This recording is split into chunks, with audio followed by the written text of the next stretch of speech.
My soul. What do you know about it? Lith was startled by her words. He had never been a spiritual person, but after reincarnating twice and his meeting with the Scorpicor, not having doubts about the existence of souls would be idiotic. Plants are different from monsters or magical beasts.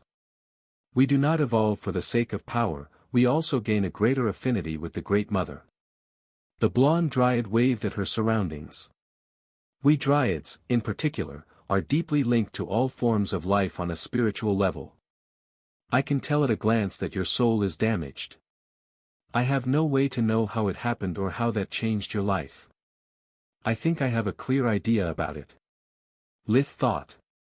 But maybe, just maybe, I can offer you a solution, or at least point you in the right direction.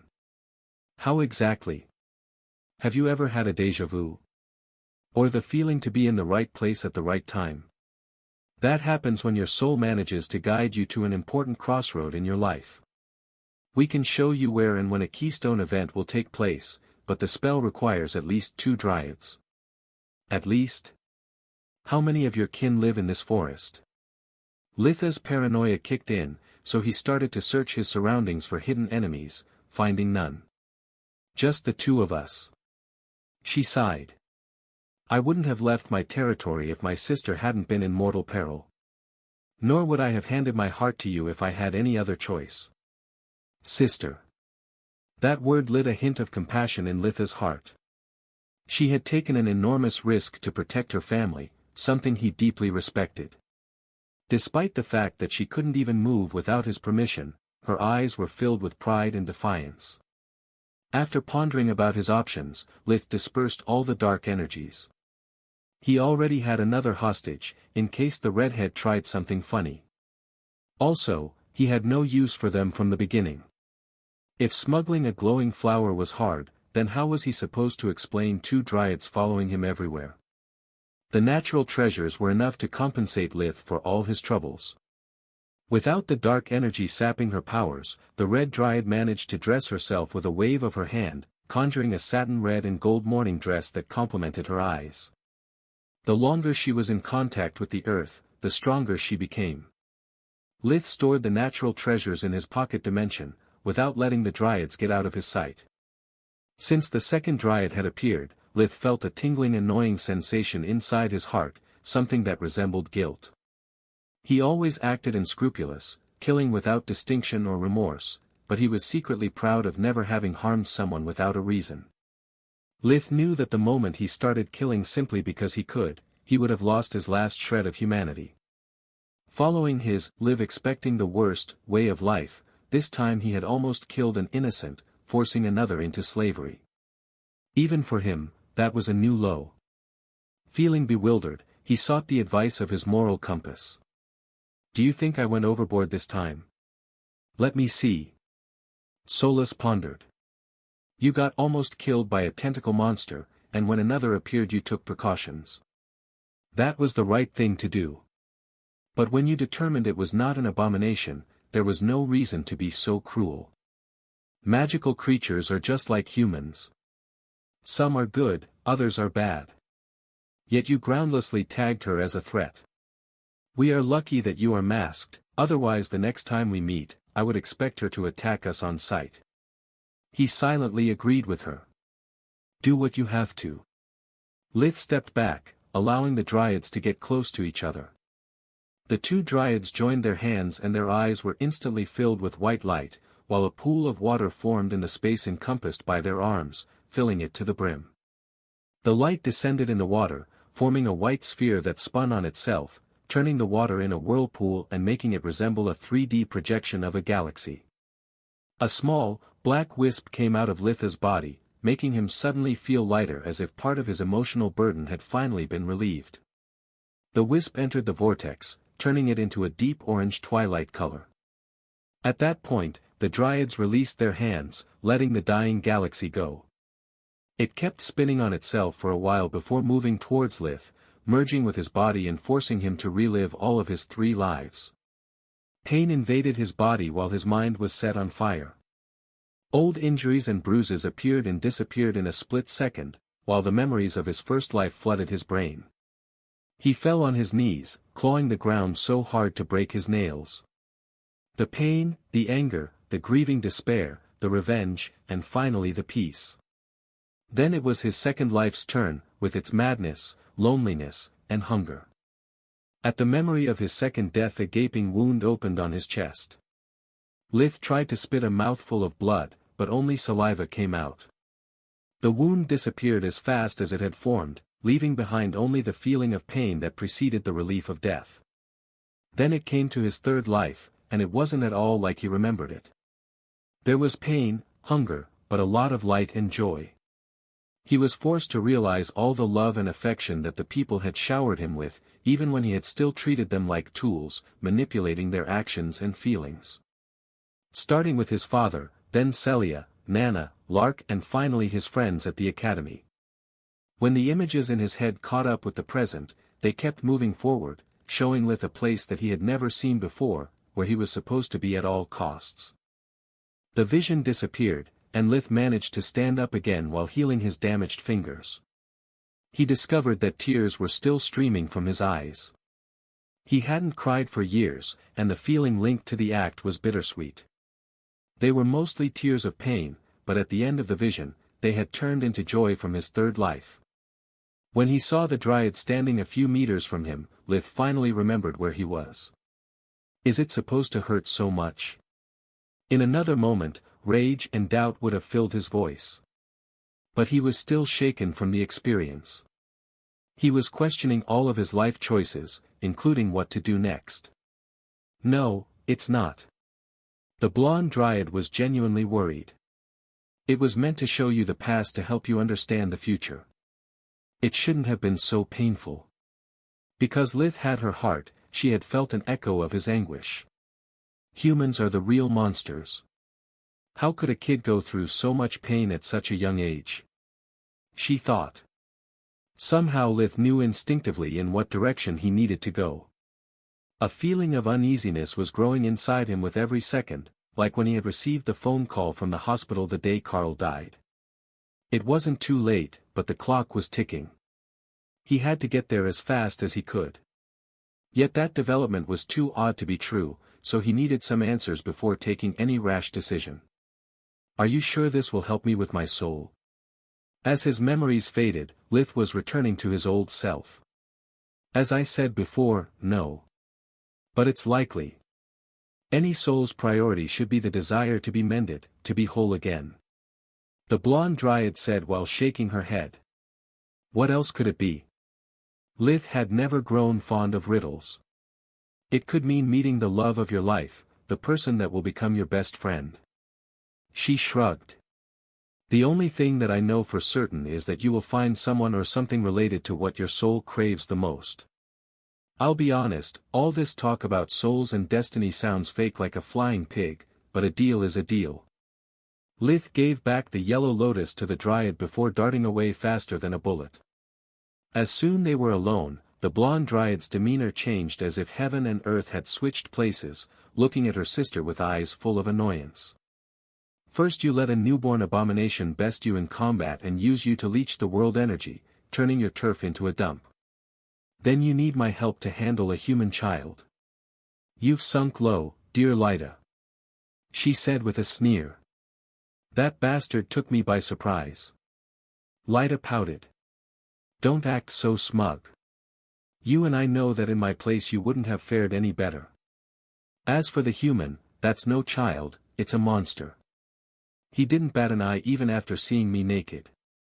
Thank the gods it's not an academy student. I would die of embarrassment if we ever meet again. What about you? You yielded without even attempting to fight, to the point that you gave him your heart. That was beyond stupid, dear Rissa. What if he decided to keep you as a slave? What if he demanded me to hand mine too before freeing me? How could you take the risk of turning us both into whores? Her voice was full of contempt, looking down on her sister. Because I asked her to do so. Scarlet appeared from thin air towering over the nagging Dryad. The reason why I let that abomination live is to teach you that one thing is being confident, being conceited is another. You can't expect me to cover for all your mistakes, Lyda. Do your job properly, or I will find someone else to do it. It roared. As for the boy, he's just a pet project of mine. He is not human, but not an abomination either. I needed to see how he behaved when given absolute power. Unlike you, I don't let unknown flowers grow in my garden. Also, I wanted to check if that dryad mumbo-jumbo about souls could actually fix him. Otherwise he would have never accepted any help, he is too paranoid. This way he believes to have earned it. The last part the Scorpicore kept to itself. It would have been too rude telling its minions that not even the Lord of the Forest believed about their so-called spiritual powers. Meanwhile, Lith was following the instructions contained in the vision, looking for a particular clearing in the forest, about 10 kilometers, 2 miles, from the Academy's gates. As he closed into his destination, his worries and anxieties faded away. "Are you all right?" Solus asked. "Not really. Do you know what was the most disturbing thing about that spell? It made me realize that I may have grown as a hunter and a mage. But as a person, I remained stale. I'm still so scared of being hurt that it takes me years to realize the good faith of someone. Don't get me wrong, I'm not saying that suddenly I believe that this world is full of wonderful people, only that I regret having lost so much time. Think about my father, Raz. I spent so much time treating him as a menace, that when I started enjoying his company, it was too late. It's the same reason I never managed to have a healthy relationship back on Earth. To really connect with someone, you need to let yourself be vulnerable, to be sincere and open. But I always failed at that. I expected something to go wrong, for the other person to betray my trust, to the point of barely giving any. And here I am, doing the same thing, over and over. I don't do favors, I cut deals. I don't ask for help, I just wait for people to be indebted to me and then I collect it. The worst thing is that even if I wanted to change, I would not know where to start. That's because you are forgetting another of your flaws, you obsess with perfection instead of just trying to improve. If you really want to change, start with that. Take things a little at the time. Lith was now above the clearing, watching the same scene of the vision replay in front of his eyes. 6 rough-looking individuals, probably hunters, had just cornered a young BYK. I don't get it, how is this supposed to be related to my soul? Sure, hunting a pup is a shameful act, but I don't see why I should meddle. It's none of my business. Litha's sight blurred, feeling his head spinning again while images kept rapidly appearing and disappearing. He watched the White Griffin Academy's walls crack and crumble, until the whole castle fell into ruins. What the heck? Another vision? He was flabbergasted. It must be guiding you towards something related to the power struggle revolving around the Academy. Seems your soul is nicer than you, since it cares for Linjos and the kids. Sola's tone was gentle and warm, hoping for him to open his heart to others, even if just a little. I don't see how the two things are related, but in for a penny, in for a pound. What's the power level of the hunters? 3 cyan, 1 green and 2 yellow mana cores.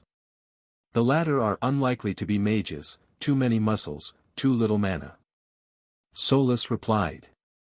Lith memorized the opponents based on their strength, before coming up with a last-minute plan. Not having much to work with, he had to keep it simple. Killing in cold blood 6 people just because of a mystical prophecy was out of question. His conscience was still nagging at him for how he treated the Dryads, so he needed a softer approach. Lith instantly switched his hunter suit with the Academy's uniform through the Poct dimension, having decided to play the role of the naive student upholding justice. He approached the hunters on foot, while weaving several spells, ready to be unleashed with but a thought, just in case. Once he got close enough, he snapped his fingers, using air magic to amplify the sound into a small boom, drawing their attention. Hey, what are you doing so close to the Academy? This part of the forest is reserved to the students. Scram, before I call the security. The sudden noise caused them to freeze for a moment, giving the BYK the opening it needed to escape the encirclement and run away. The 6 hunters turned towards Lith, looking at him with irritated eyes and ill-concealed killing intent. Ragel, the leader of the mercenary team disguised as hunters, was enjoying his last assignment quite a bit. He had never been paid so handsomely to do a menial job. During the last days, they had been killing magical beasts. It didn't matter if big or small since the pay was the same. He had no idea why his contractor sent them specifically to that forest, but according to Rodimus, the smartest of the team, it was about upsetting the academy's balance. Based on the intel she had gathered, the headmaster had some kind of deal with the beasts. Her guess was that slaying those nearest to the academy and making the students appear as the perpetrators, it would ruin the relationship between Linjos and the Lord of the Forest. If that happened, either he could no longer have the exams take place in the forest, or he had to risk his students' safety. Ragel didn't understand what good could come out of it, and more importantly, he didn't care. The reason he had accepted that job, despite the suspiciously high reward, was because he hated academies. The memories of what he had gone through, back in the day when he had been admitted to the Crystal Griffin, still haunted his dreams sometimes. When a goddamn kid appeared out of nowhere, allowing their prey to escape, he was greatly annoyed. What a rotten luck. How the heck did this pest found us in this frigging huge forest? If we get exposed, we'll lose the other half of the pay. Hey, kid. Do you have any idea how much money your little stunt has just costed us? At least 10 gold coins. Hope you have enough on you to compensate for our loss, otherwise I'll have to roughen you up. Ragel wasn't surprised that the first to react had been Turion. He was the kind of man that always thought with his wallet. Lith saw a lean man, with curly brown hair and a face full of freckles, walking double time towards him, yelling something about money. Don't you have any shame? First you gang up against a young BYK and now try to extort from a student. You are unworthy of calling yourself hunters. Lith pretended to be outraged, while waiting for the next piece of the vision. Saving the cub had no effect, and so far, even interacting with the hunters had no effect. While the two quarreled, Ragel noticed that despite all that ruckus, no one was coming. Maybe there is a way to cut our losses. If this kid has come here alone and Rodimus is right about our mission, maybe by killing him we can keep our cover and even earn an extra. The orders are to not get caught in the act, after all. Not to mention is best to avoid having the academy staff on our tail. Come on, Turion. Cut the kid some slack.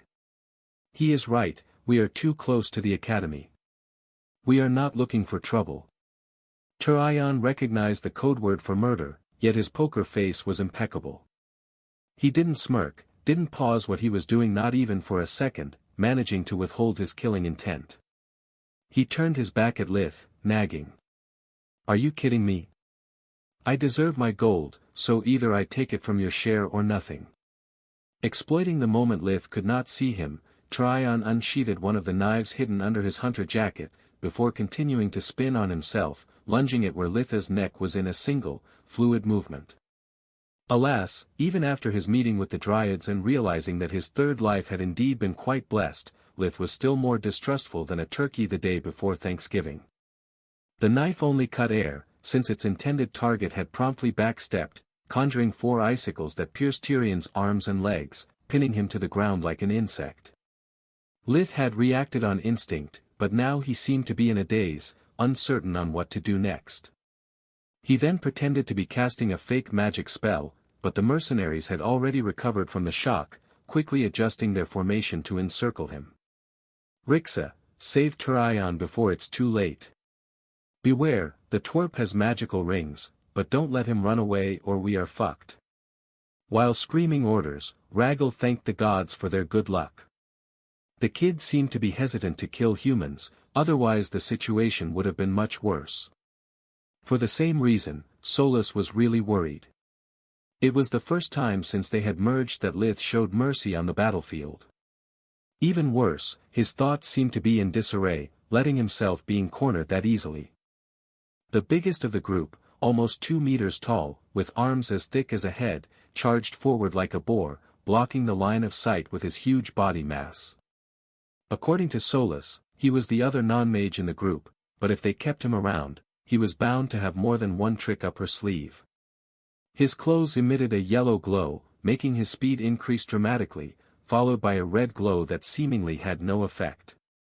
Lith easily dodged the charge, but he managed to stop abruptly, pivoting on his front leg to throw a bullet-fast hook at Lith's temple. Lith was taken by surprise. The only thing he could do was to jump backwards to weaken the strike and use his earth-infused right arm to block. "Got you," she said with a grin. From the voice, Lith understood that his enemy was actually a woman. On impact, her glove released a streak of lightning that coursed through his body, while the strength of the hit was enough to make him slide several meters backwards, right on the spear of her teammate that had positioned behind him. Everyone expected his arm to be broken and his body paralyzed, but Lith used full guard, emitting a spherical blue aura with a radius of 10 meters. Now he had no blind spots. Whatever entered the sphere would be detected, allowing Lith to dodge the spear with a spin, without even looking back. Now that he was far enough from the burly woman, Lith could see that the man called Rixa, probably the healer of the team, had ran to Tyrion's side, enveloping them both with a powerful air barrier, to prevent any further attacks while treating his companion's wound. "Got you," he said with a grin, snapping his fingers. A sudden flash drew the mercenaries' attention to their fallen comrade. A fireball had detonated inside the barrier, but the air dome that was supposed to protect them, prevented the flames from expanding, making those inside suffer from both the explosion and the recoil. The agonizing screams of the two mercenaries filled the air, and while their comrades were still trying to make sense of that sudden turn of events, Lith grabbed the spear-armed man from the back. His left arm formed a V, locking the opponent's throat between the forearm and the biceps, while the right hand grabbed his jaw with a quick whip-like movement, breaking the neck with a snapping sound. "Why did you kill him?" Solus asked in surprise. 6 against 1 is a little too much, can't afford to miss any chance to even the score. "Then why did you let the other one live, before?" A two-stage attack, where the first is aimed to a random target and the second to his rescuers, is a classic guerrilla tactic. "I didn't just pin him down, I also left a fireball ready in case someone tried to free him." Divide and conquer. Just like the icicles had missed Tyrion's vitals, the fireball had been intentionally weak. Despite the boosted effect from the barrier, both Tyrion and Rixa were incapacitated but alive. They were badly burnt, but the remaining hunters could clearly see them writhing in pain. Lith did it on purpose, forcing his opponents to choose between abandoning their companions or fall twice for the same trick. They had no way to know if there was another fireball ready to explode. "You scared the heck out of me, back then. For a moment I thought you had gone, soft." Solus hesitated before finishing the phrase. It seemed nonsensical to push him to become more kind, just to worry whenever he wasn't ruthless. "As I told you earlier, even if I decide to change, my opinion on people won't. Especially on those who try to kill me without a reason." In the time necessary for their conversation to happen, the corpse of the spearman had yet to touch the ground. "You fucking bastard." The burly woman took out 2 short swords from her dimensional amulet, dashing towards Lith, hell-bent on avenging her companions. In her hands the weapons moved nimbly as knives, cutting the air with a hissing sound. Both the fighters moved at high speed, taking each other by surprise. "Is she even human?" they both thought. While Litha's speed came from air fusion, the mercenary was actually a normal woman, not even a mage. Among their many defensive properties, her clothes were also equipped with alchemic gems that could enhance her reflexes and strength, without having to drink a potion. Despite being faster, Lith was having a hard time dodging the incoming attacks. Her arms were almost as long as his legs, and to make things worse, any weapon or shield he conjured lasted only a couple of hits before shattering. "Seems she underestimates me no more.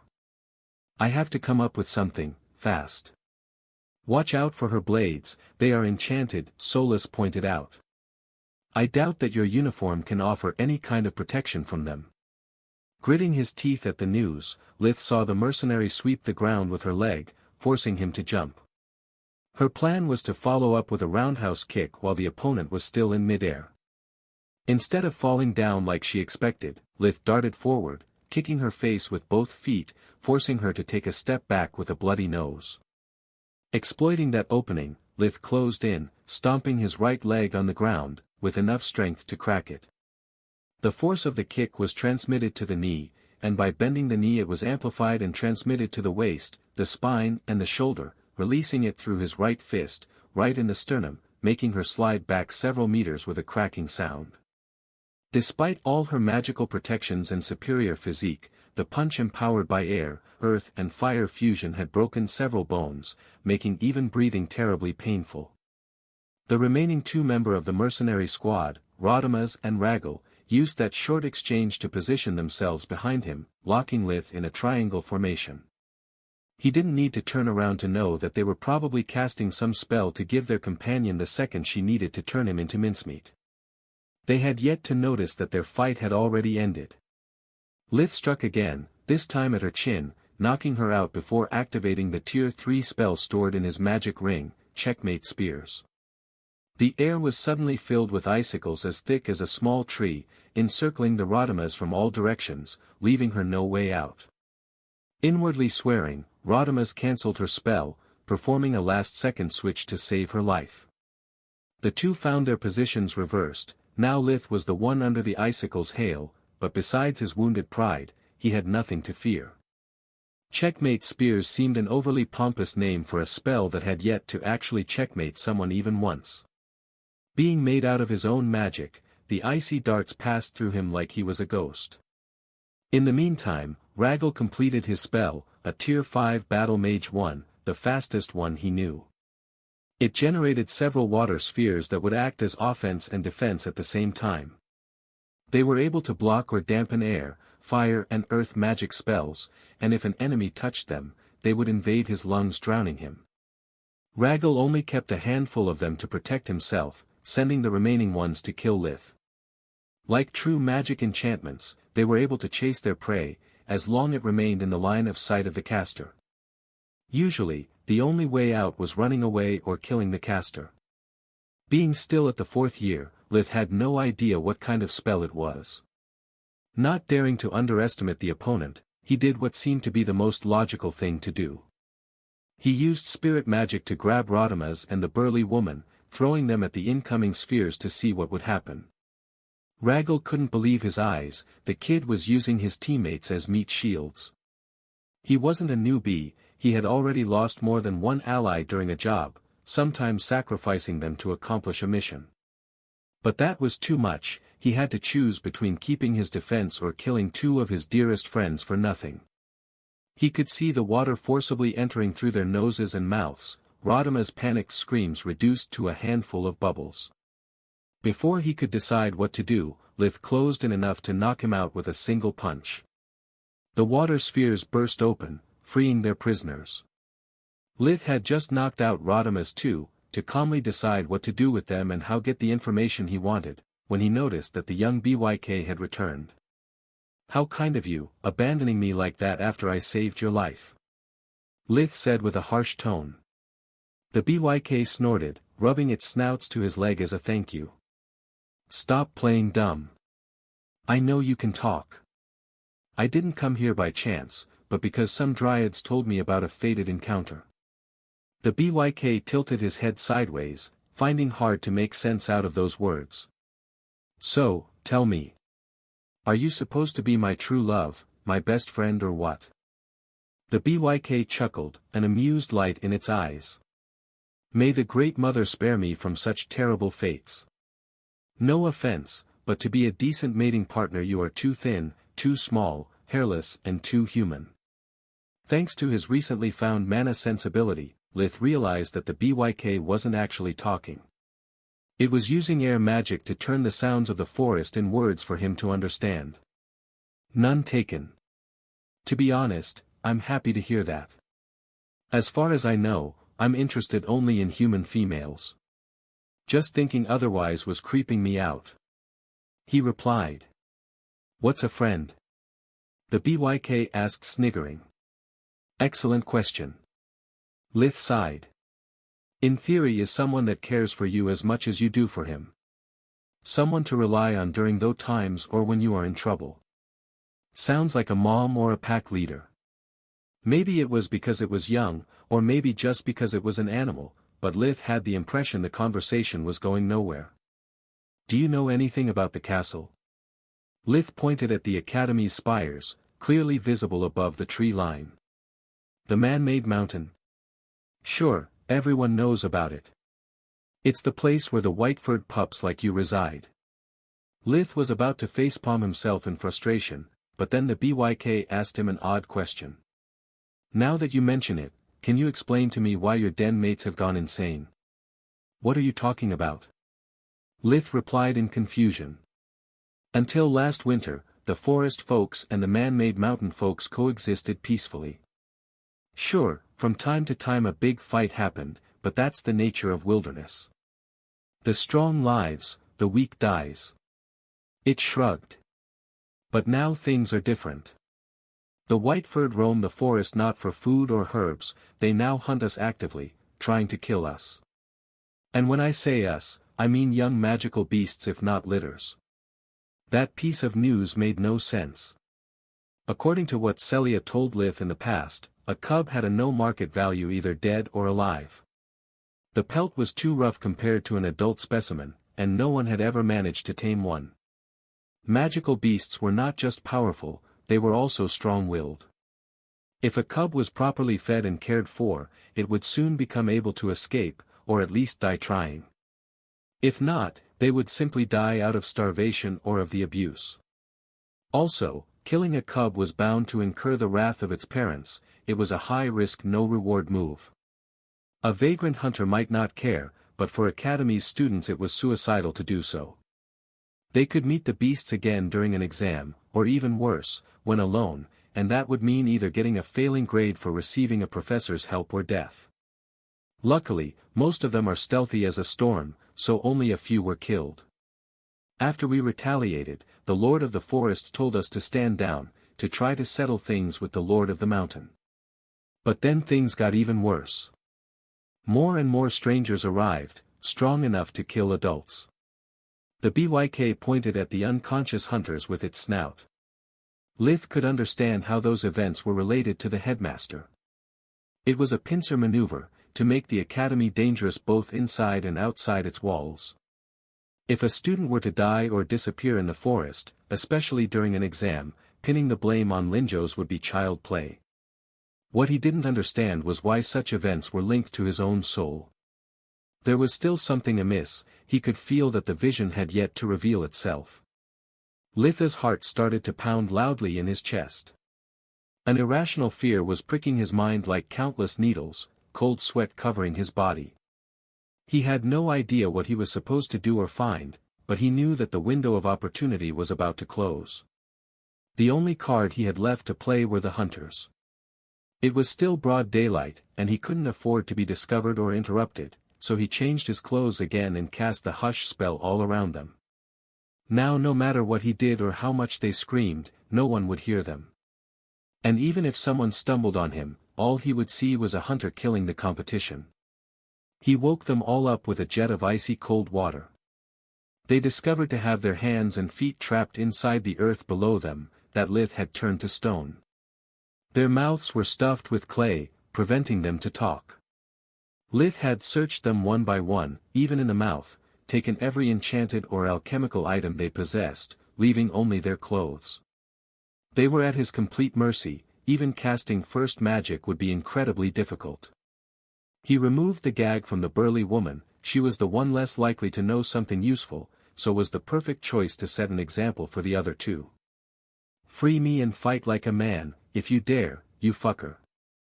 She spat on him, her wet chestnut hair danced wildly while she struggled to break free, ignoring the pain from her fractures. Litha's reply was to strike right at the broken sternum, making her cough blood, the agony clouding her eyes with tears. You lost fighting 3 versus 1, when you were at your peak condition. You being free or trapped would not change the outcome. He said, trying to hide the desperate need he had for information. Tell me, who are you guys and what are you doing here? She laughed in his face, showing a wolfish smile of defiance. The little man is on a schedule, Do your worst. Kill me, I don't give a shit. I hope your master will give you a dog's death for your failure. Another chill invaded Lith's body, images of the excruciating cab ride only to find Carl's dead body pushed him over the brink, stealing him enough to let the abyss that dwelled inside him roam free once again. You had just made your two last mistakes. First, I serve no master, second you have no idea what's my worst. I'm a healer. Those words were meant to be a threat, but she found them hilarious. A healer? Then heal me so I can rip your head from your fucking neck. Lith removed the glove on his right hand, placing it on her chiseled stomach, right above the solar plexus. If you want to rape me, that's the wrong spot, kid. Lith ignored her. You see, a healer is bound to know the human body better than anyone else. We know how to deal the maximum pain while keeping our patient alive. After using invigoration on her, he located her mana core. According to the alchemy professor, sending mana into someone else's body was like injecting poison. Lith was now curious to see what would happen if he injected his mana directly into her mana core. Despite he could see it with invigoration, a mana core wasn't a physical organ. It was inside the human body, but at the same time it wasn't. During the years spent as a healer in the Lusha village, he had cured countless peoples with stomach wounds, but none, no matter how deep, had ever affected a core.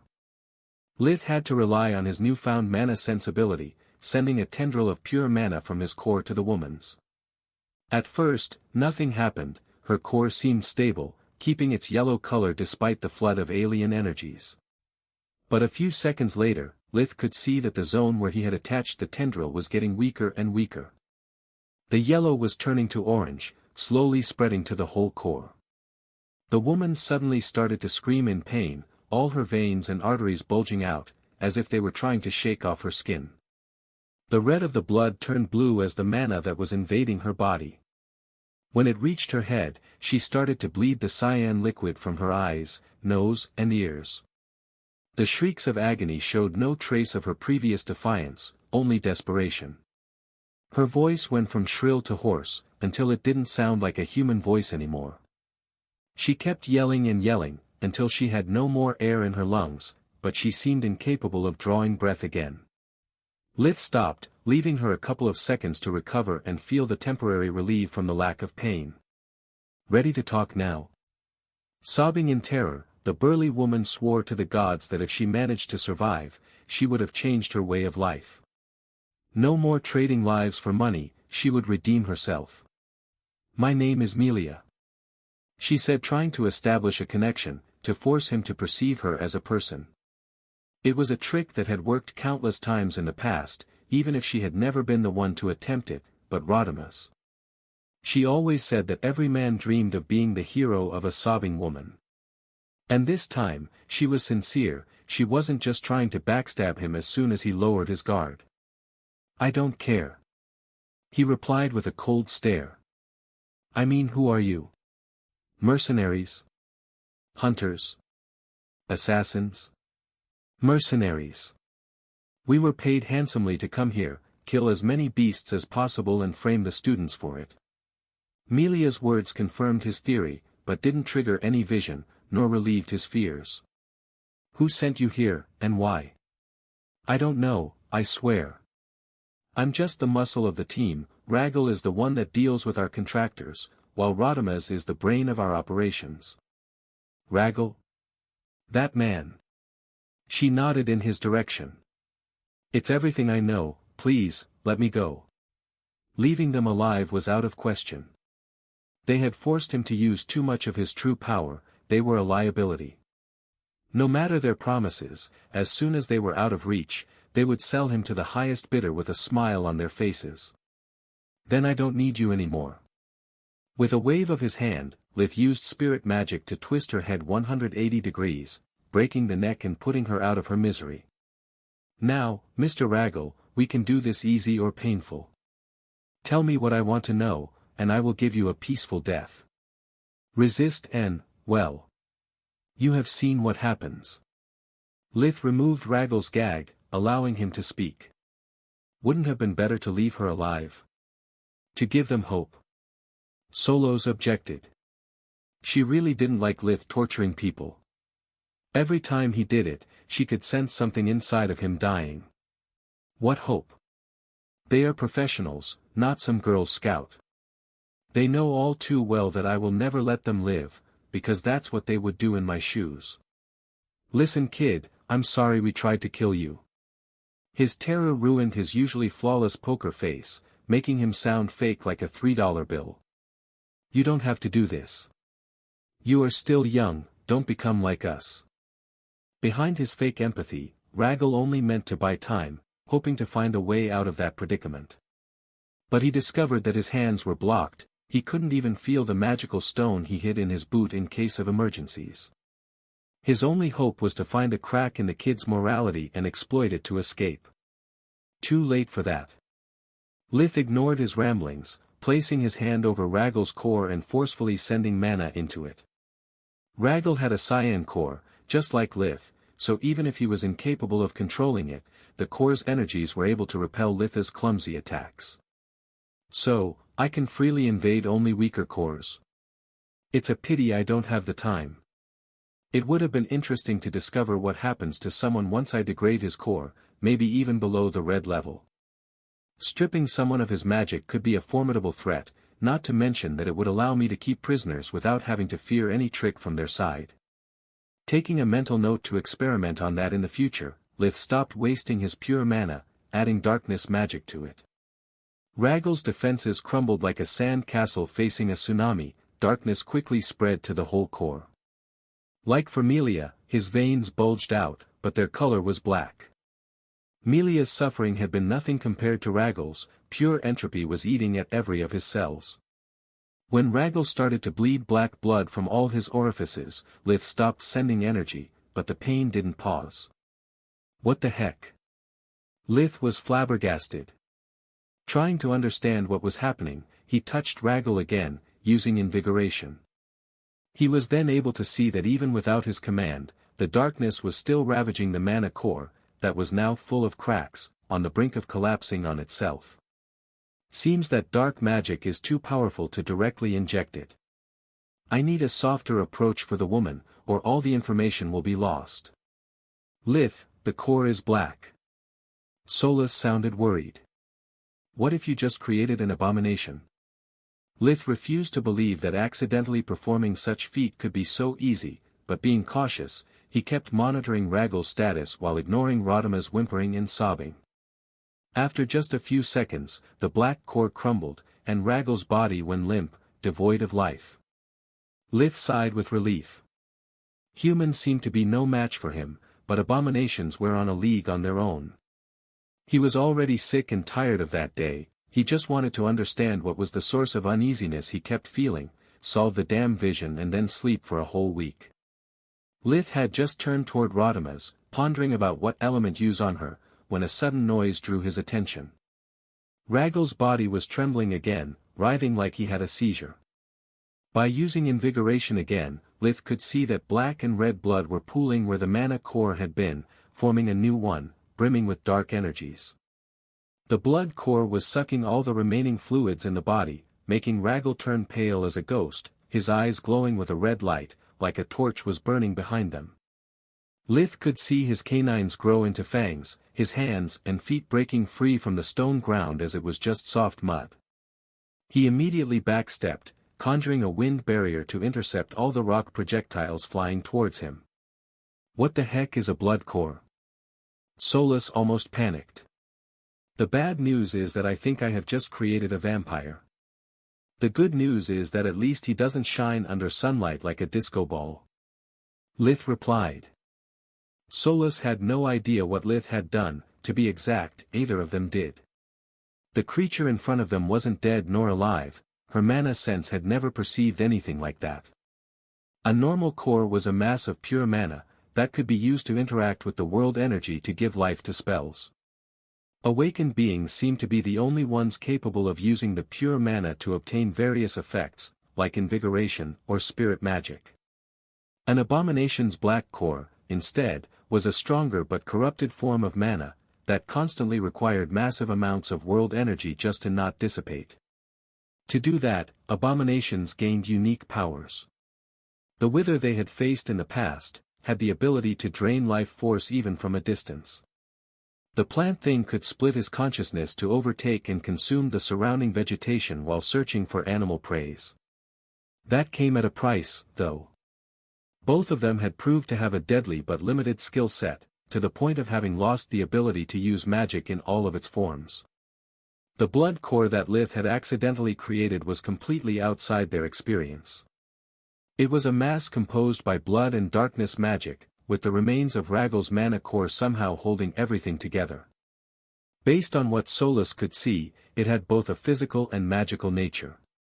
The blood core was completely messed up, without an internal balance or proper structure. It continually expanded and shrank, changing from spherical to ellipsoidal. Sometimes it didn't have a shape at all. It was a creature of chaos, and as such it wasn't bound to last. Every second it would rearrange its host body and itself, causing massive amounts of strain on Ragal's corpse.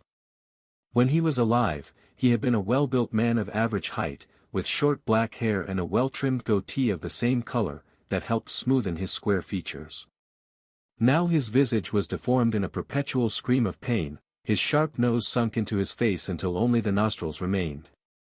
The skin kept rotting, turning green and peeling off, revealing the muscle tissue underneath before regenerating and starting over again. The body swelled, tearing apart the enchanted clothes, his arms became longer and deformed, enough to touch the ground, the legs bent backwards with an unnatural angle. That's definitely not a vampire. What the heck have I done? The young BYK ran away without a second thought, sensing the impending danger. The creature started to hiss, watching Lith with eyes full of hatred and contempt.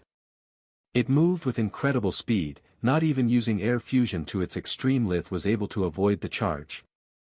Ragal's fingers had become 10 centimeters, 4 inches, long razor-sharp talons, that made easy work of Litha's iron heart protector and earth fusion alike. The hook-shaped claws slashed vertically, deeply gouging his chest. Finger-sized chunks of flesh hit the ground, while blood sprayed around. Everything happened so fast that Lith felt pain only when he was already moving to avoid a second strike. The shock was so intense that in another situation it could have made him faint, but with his life on the line, willpower and survival instinct allowed him to stand it, even if barely.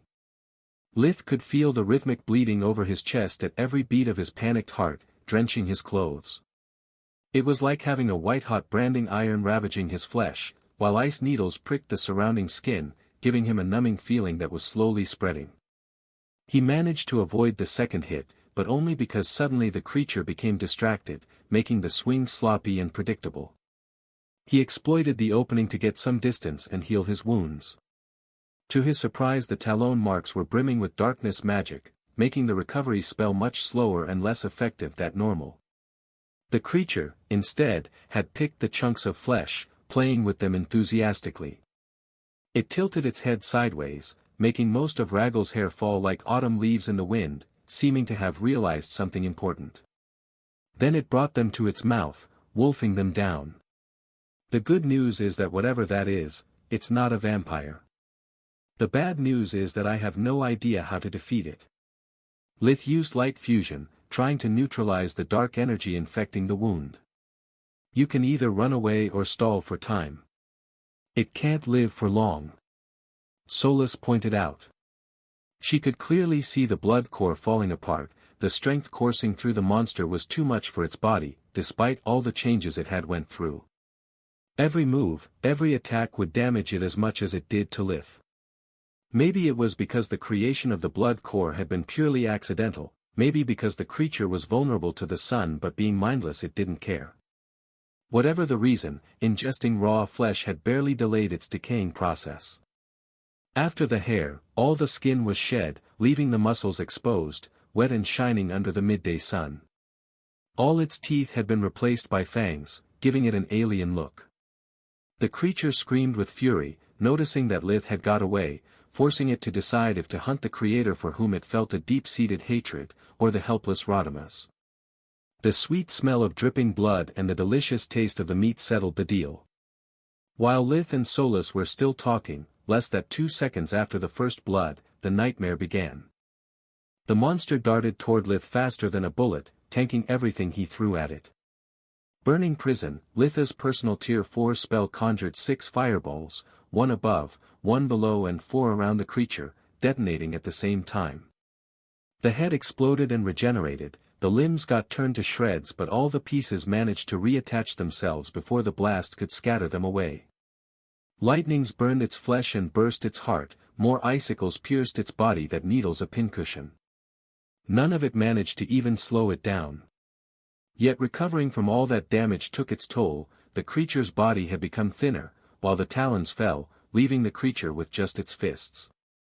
Fists that struck Lith with the might of a titan, uncaring of his footwork and the technique he used to deflect part of their force. Despite being hardened by earth fusion, Lith's right arm shattered at the ulna, the humerus and the radius. Bone segments pierced the muscles and skin, the white of the bone glittering under the sun because of the blood dripping on them. Lith got blinded by pain, his eyes watering like waterfalls, yet managed to remain conscious, once again being saved by his restless paranoia. He knew that being a true mage was not enough, that being prepared was not enough.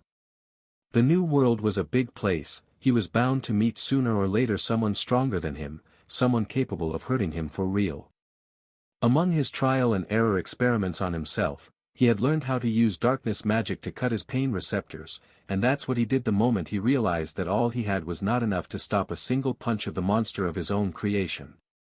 Lith also jumped sideways at the last second, borrowing the strength from the hit to put some distance between them.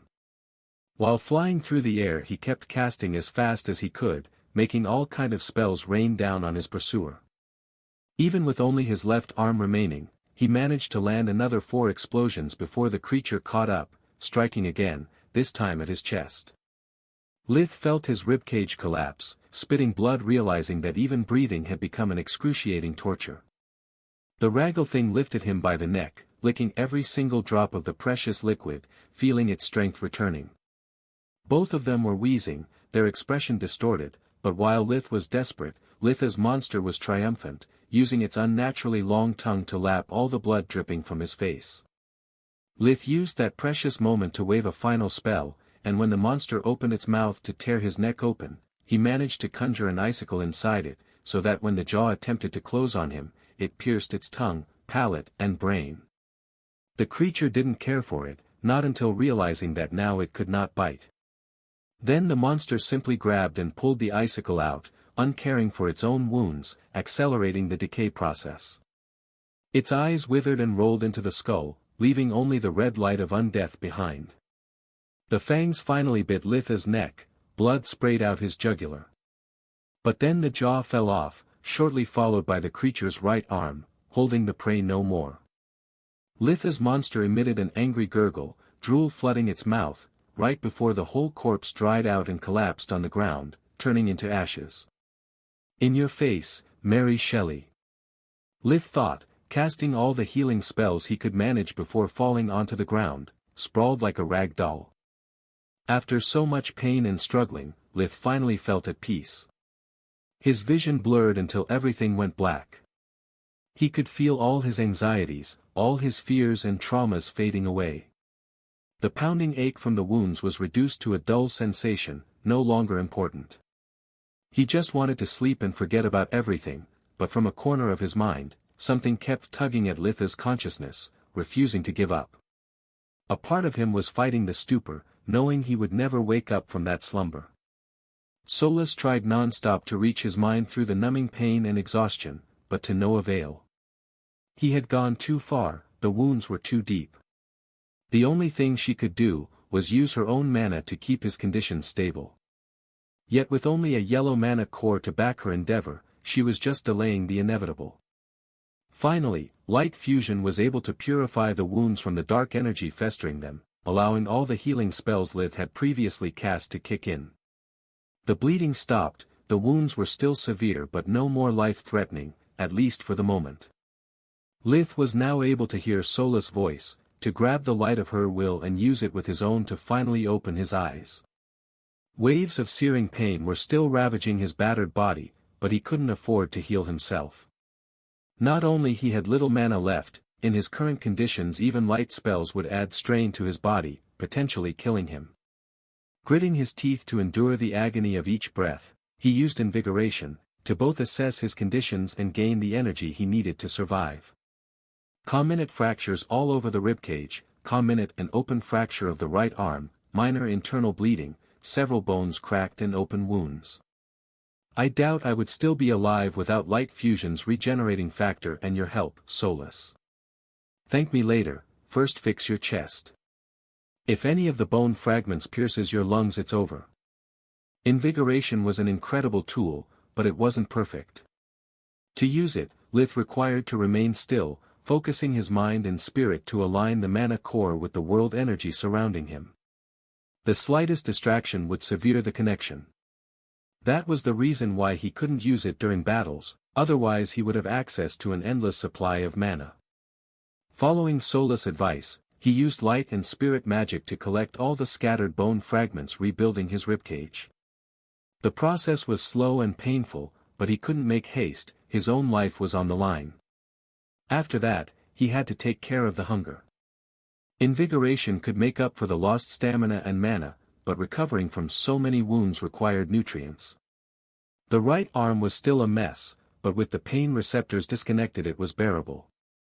Lith felt like he had been fasting for a week, his head light and dizzy. He took food out of his pocket dimension, wolfing it down as fast as his left arm allowed him to. Light magic was accelerating his metabolism to the extreme, the food digested as soon as it entered his stomach. Time was of the essence, he walked up to Rodima's, removing her gag to get his answers. Who sent you here? And why? Breath after breath, the exposed humerus slid back under the skin and in its place, soon Litha's body was back to normal. Rodima's barely reacted to his voice. Seeing her comrades die, being helpless while Melia was tortured, all of it had been a terrible experience. But seeing Raggle's metamorphosis, smelling his stench of death and decay had been too much. She hadn't bit her tongue only because of the gag, but had screamed the whole time nonetheless. She knew that after Litha's death it would be her turn to be eaten alive.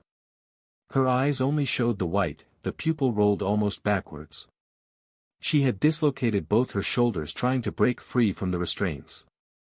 Sweat, tears and mucus dirted her face, making her hair stick to it like a filthy mask. The terror had completely broken her. Lith had to splash Rodima's with cold water to force her to regain her focus. Her voice was hoarse from the strain, but still clear.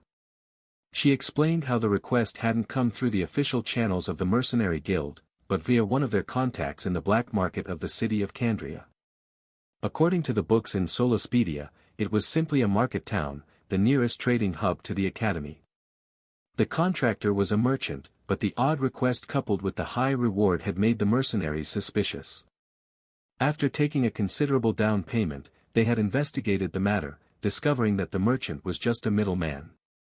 According to their sources, he served the powerful and noble Anrose family, famous for its centuries-old magical legacy. At that point, they only had two choices: return the money and back off from the job, or get involved in the political struggle. Sobbing, Rodima's told how she had voted for the former option, but had been outnumbered, because the pay was too good and the risk seemed minimal at the time. Lith didn't know what to do. Her story would have been much more significant, if he could do anything about it. The odd thing was that since he had created his own version of the Frankenstein's monster, the feeling of impending failure had disappeared. That's not all. Rodima's managed to say after some stuttering. Since we managed to get in and out of the forest many times, after complimenting with us, our contractor gave us another task. We were supposed to deliver a package tomorrow. The time frame is way off. I had more than a day to catch up with them, so why the need to rush?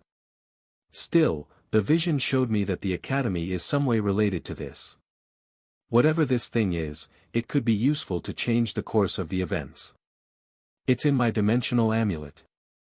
Lith took out all the amulets looted, allowing Rodima's to recognize his own and take out the package. Since magical items just needed a thought to work, he didn't free her hands, just placed it on her forehead while setting up several protections with spirit magic, just to be on the safe side. Rodimus kept her word, materializing a wooden box the size of a briefcase. It had no particular markings or insignia, the only remarkable thing about it was the lock. It was placed along the narrow and long side of the box, and it consisted of an octahedron-shaped stone, with several runes engraved all around it, forming a spiral. Using invigoration, Lith was capable of examining its pseudo-core. It's nothing I have ever seen before. I bet everything I do not have that without the proper code it will self-destruct, explode or something. And if I really want to discover what's inside, I have only one shot. I suppose you don't know how to open it. No, I don't. Please, don't hurt me. Realizing to have outlived her usefulness, Rodimus cried in desperation, knowing it was useless to beg for mercy. A deal is a deal. Lith double-tapped her head and heart with bullet-sized icicles, making sure she wouldn't suffer. He was about to leave, when a thumping sound made him turn around, ready for combat despite his mental exhaustion. To his surprise, it was just the young BYK, again. You do really have a talent for escape. How those hunters managed to corner you is a mystery to me. Lith said with an angry tone. Both times he had needed help, the BYK had disappeared leaving him in hot waters. In Litha's eyes, that made it persona non grata. Dude, that's harsh. After you rescued me, I was scared shitless. Besides, you didn't seem to need any help. This time I didn't run away, I went for help. You have no idea how long it took to reach my mom. Your mom? Yeah, according to your definition, she is my best friend. And I wouldn't have delayed my departure for a mere human, if not for the fact that you saved my cub and was so stupid to lose control of your own necromancy spell. Hence, as part of your reward I'll teach you how not to endanger yourself and others with darkness magic. The BYK mother was an enormous beast, at least 8 meters, 5 feet 11 inches, tall at the shoulder, with a weight close to a ton. Its fur was deep brown with shades of black all over. Lith was about to defend himself, explaining that it wasn't a spell, as much as an experiment, when he realized what had happened. Delay the departure. So that's why I needed to make haste. All that's happened was just a step to speak with this BYK. The BYK mother moved closer, sniffing at him with curiosity. You look like a human, but there's something different from the others I have met so far. What's your name, cub? Scourge. Lith deemed wiser using the name bestowed upon him by the Tron Woods Kings. If the BYK mother knew humans, he had to protect his identity. Strong name for someone so young. It snorted. A BYK name, even. That's a good omen. I'm Kala, and that's my youngest one, Nock. Lith gave both a polite nod with the head. Listen well, cub. There is a reason if light and darkness magic are so scarce in nature, and that is because they are the strongest elements. Light nurtures life, according to legends, can even resurrect the dead or create new beings. Darkness, instead, is the element of death. It's not evil by itself, it's just that all living beings are scared of death, so they fear it. And fear can easily turn in spite and prejudice. Lith inwardly scoffed at those words. I have yet to meet someone, human or not, that doesn't consider the element they are best at as the strongest. As for light magic, is a great tool, but powerful is not the word I'd use to describe it. Convenient at best. Whatever. Soulless Mind rolled her eyes. Why you don't stay quiet and listen? When are we going to find again someone teaching us real magic? Kala stared at him for a second, sensing his disbelief. Tell me, Scourge, how many magical beasts have you met that use light magic? None. He was forced to admit. And how many capable of darkness magic? Just one. It was a BYK, a few years ago. 0 and 1, while there are countless beasts that use the other elements. Have you ever wondered why? Let me show you an old BYK trick. Kala tapped the ground twice with her left pawn claws, dark energy swirling around her massive body. Arise! The energy seeped into the ground, and countless skeletons, both human and animal, emerged from below. Their mouths were agape in a silent scream, fighting their way out of mud and roots. Several hands grabbed Lith's feet and ankles with an iron grip. In a few seconds he was surrounded by a small army of undead, each emitting an ominous aura that sent a cold shiver down his spine. Lith knew they posed no threat to him. A single lesser undead was nothing more than an annoyance, even that many couldn't harm someone like him. Worst case scenario, he would simply take off and attack them from the sky, leaving them no possibility for retaliation. But his body seemed to ignore all that knowledge. The only things he felt from their shiny red eyes were innate fear and revulsion. He kept his cool, keeping those emotions sealed in a corner of his mind, while exploiting that contact to use invigoration on them and understand how did Kala manage to do it. Lith discovered that each of the skeletons grabbing him had now a small red mana core. Invisibles to the naked eye, countless tendrils of energy departed from it, keeping all the bones together and allowing them to move and feel.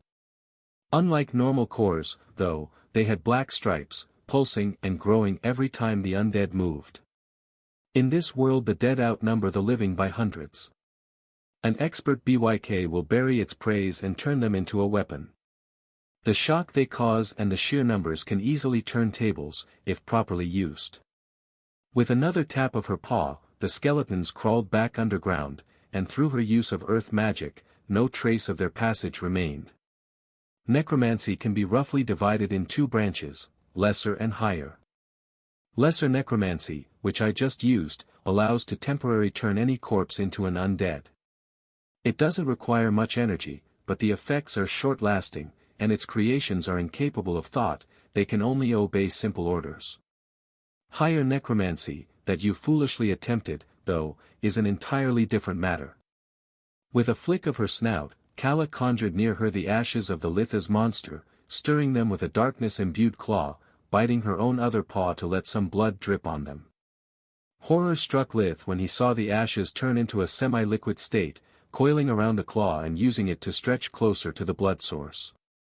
That thing is still alive. He unconsciously took a step back. No. I'm just playing with the residual energies, just to show you how powerful necromancy is. As soon the BYK stopped infusing dark energy, the blob turned back to ashes, despite the blood still dripping on it. Higher necromancy allows to create lesser undead capable of lasting forever, or even superior creatures, capable of independent thought. Yet no matter what you do, higher necromancy has a flaw compared to the lesser branch. After I called back my spell, the skeletons were still intact, and if I or anyone else were to raise them again, they would still serve their master. The same would have happened if I kept them around until the spell wore off.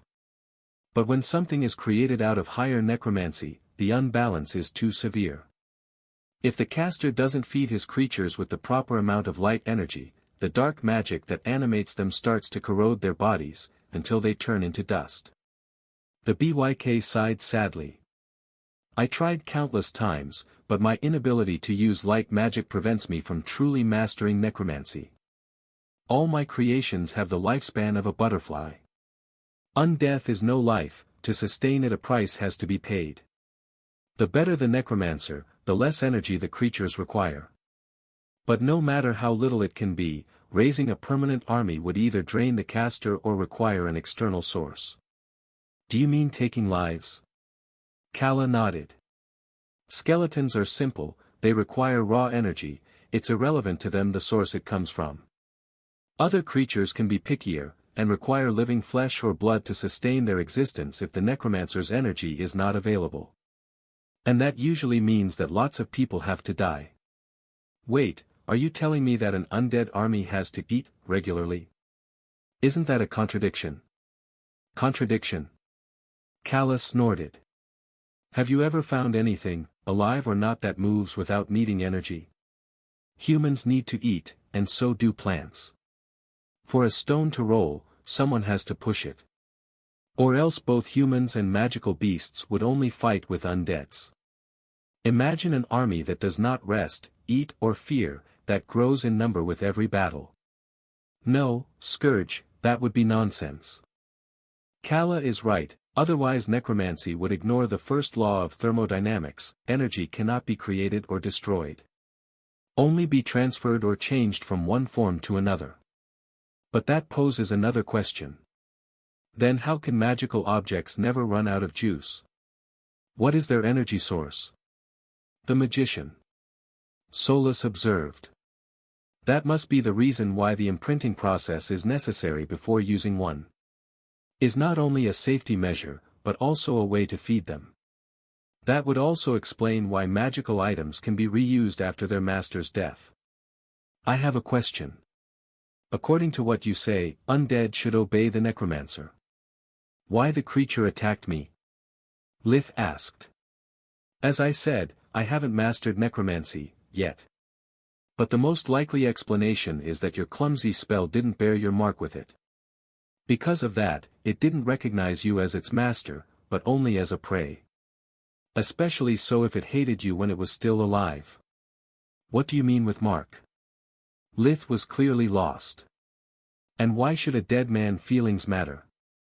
Kala snorted even harder, causing Nock to chuckle at his expenses. By the Great Mother, how could your parents let you walk alone in this world being so ignorant? It said, shaking its huge head in desperation. Based on what Nock told me, you used higher necromancy, turning someone that was still alive. It wasn't a mindless corpse, but someone that died cursing you with his final breath. Even if your attempt failed, the creature was bound to carry with itself the deepest emotions linked to its death. Not having a mark, its primary instinct was likely to exact revenge. Are you finally starting to understand the foolishness of your actions? Lith nodded, recognizing that being so powerful and yet so ignorant in the ways of magic was a terrible combination. Do you at least know how to raise a single undead? She then asked. No. What happened earlier was an accident. Lith didn't like admitting his incompetence, but having worked in the science field, he knew that knowledge could not be faked. Either you accepted your ignorance, or studied to fill the gaps. They walked up to Rodima's corpse, then Kala started explaining. If you were to simply use darkness magic on a corpse, it would rot and disappear. What you need to do, instead, is to let the necromantic energies fill the body or the skeleton, like this. The BYK placed its claws on Rodima's hollow forehead, while Lith used invigoration to see the stale blood turning black because of the dark magic, the veins bulging out. Once it's saturated, add a speck of light magic, even first magic is fine. That will be your mark, the only life force the undead will respect and obey to. Rodima's corpse eyes opened again, the chestnut color replaced by the bright red. Kala was about to withdraw her energies, but Lith asked her to wait a bit. That way he was able to notice that the creature had no blood core, just a red one striped black like the skeletons did. I'm starting to suspect that higher necromancy requires a living subject. To properly turn Raggle, I would have needed to fill his whole body with dark magic, not only his core. And of course, add my mark. Probably the reason why Kala can't master necromancy isn't because it can't use light outside of first magic, but because it has no knowledge of the cores. Makes sense. Solus concurred. With Kala's guidance, Lith managed to raise his first skeleton after a few tries, destroying some of them in the process. When he felt sure to have grasped the basics, he even managed to raise Rodima's ghoul. Before following Kala to receive her final gift, Lith went back to put the two badly burned mercenaries out of their misery. A part of me would love to experiment on them with higher necromancy, but honestly, I had more than enough for today. Also, if I managed to turn them into sentient undeads, I would feel responsible for their lives. I would be either forced to kill them, and that would be a waste, or let them roam free, and that would be plain madness. I'm done playing with powers I don't fully understand. Guess now I have one more thing to research in the library. After walking for a bit, Lith started to feel a headache growing, his desire to go back to the academy and rest was almost unbearable. Where are we going? To my cave. Kala explained. Since I'm leaving, feel free to pick whatever you like from my trophies pile, That will be my thank you for saving Nock's life. Teaching me necromancy is a great gift already. I don't need more. By the way, where are you going? I don't know either. I have reached a bottleneck. All my instincts tell me that either I overcome it or my talent will rot. Now that all my cubs are big enough to be self-sufficient, I can finally set off to explore my limits. Have you tried talking to the Lord of the Forest, first? Maybe the Scorpicore could help you. Lith didn't dare offer his help directly. He had no idea how men would react to him teaching true magic, let alone magical beasts or monsters. Yet if the academy was to be in any danger, he would much prefer for someone like Kala to be present. I already did. Scarlet tried to explain to me many times about things like cores and world energy, but they are only empty words to me. So, it advised me to travel outside the forest and search for enlightenment. After a while, they reached a small hill. It was about 10 meters, 33 foot, high, covered by tall green grass, with tilted saplings growing on its sides, fighting with the nearest forest trees for the sunlight. Lith could see many small animals, squirrels and birds alike, moving around in the vicinity, without care for their arrival. Like a mouse on the back of a lion, they weren't afraid of predators, the presence of the powerful BYK was their lifeline. The cave was deep, and had an entrance big enough to let two creatures the size of Kala to move freely in and out, probably to allow her to move with her cubs. The so-called trophies pile turned out to be just trash. Weapons, tools, clothes, were amassed together in a random order. Most of them were damaged or broken, making them useless. I took those things from humans and creatures that invaded my territory, trying to kill me or my spawn during the years. She explained. After a little search, Lith could see there wasn't anything interesting in the bunch. What about rings or amulets? Didn't they have any? Those I took for myself, silly one. They will be especially useful once I'll be away from here. Lith sighed with annoyance, thinking how he could have already been resting back home, instead of junk hunting. But there are some I couldn't figure out their use nor throw them away. I feel they are too dangerous to be left in clumsy hands. Feel free to take them, if you wish. Kala touched the left side of the cave, revealing a small secret chamber, holding a pile of small wooden boxes, all identical to the one Rodimus had given Lith. Suddenly he felt a chill running down his spine, his vision blurring, making the headache almost unbearable. This time he saw groups of armed soldiers fighting and destroying entire cities. Not the vision again. What does this mean? Is the war really this close? And what does it have to do with me? Lith saw several envelopes scattered among the boxes, their wax seals still intact. After checking with invigoration that there wasn't any magical trap, he opened them, discovering that all of them were written in a code he couldn't figure out. Reading those apparently random words, other images flashed before his eyes. The last thing he saw was an image of his house in Lusha, burning. The barn was open, the animals dead or escaped, while the fields in front of his house seemed to have been trampled upon. His point of view moved inside the house, allowing to watch the dancing flames, the walls splattered with fresh blood. His father lied on the floor, his head cracked open by some heavy blunt weapon, the brain almost visible. His expression was of pure despair and terror, his clothes were drenched by his own blood, coming out from multiple deep cuts. His bruised hands still clenched to form fists. He seemed to have died fighting. The vision moved to the kitchen, where the corpse of his mother, Alina, rested.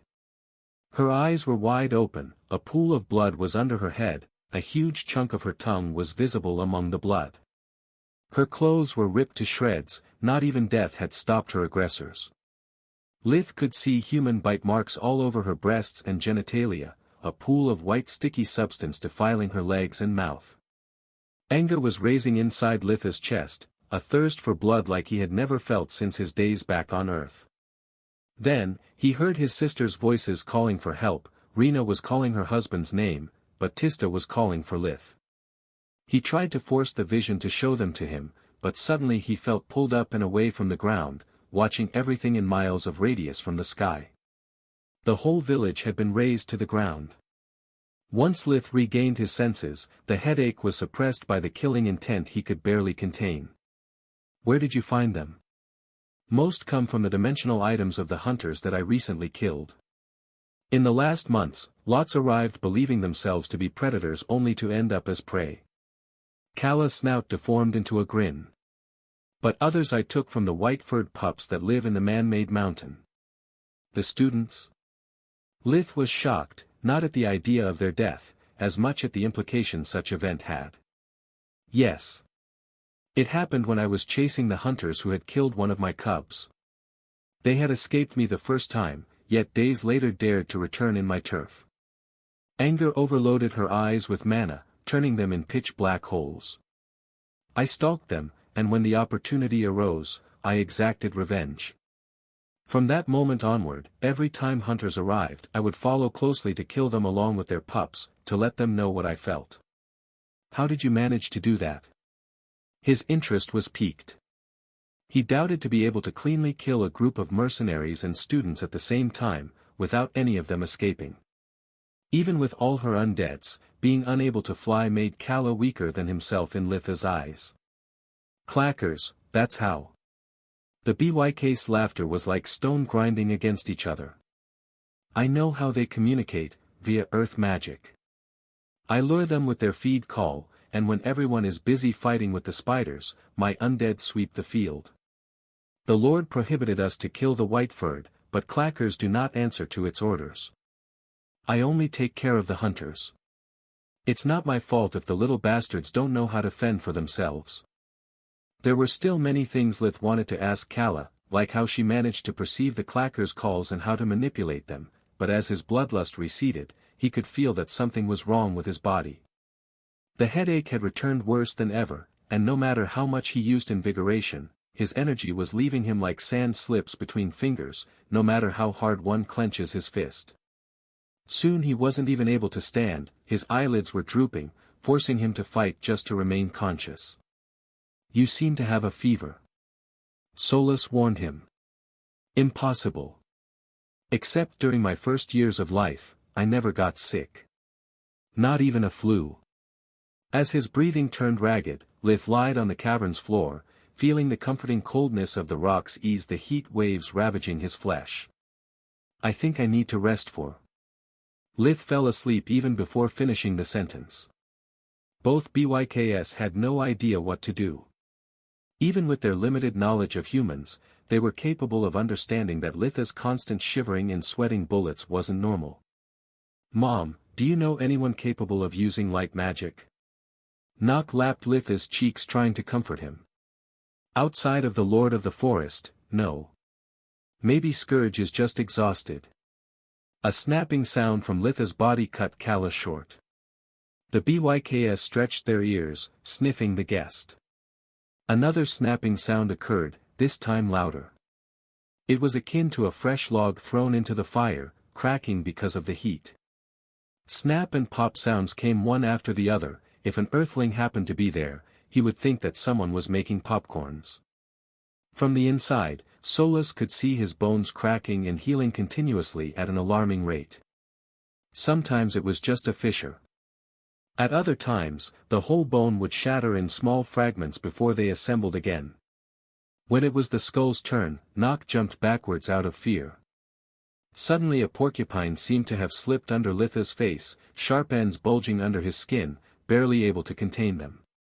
Each time a bone would crack, impurities would ooze out of them, finding their way out through any of his orifices. Most of it flowed out from his eyes, ears and mouth, forming a pool beneath his head.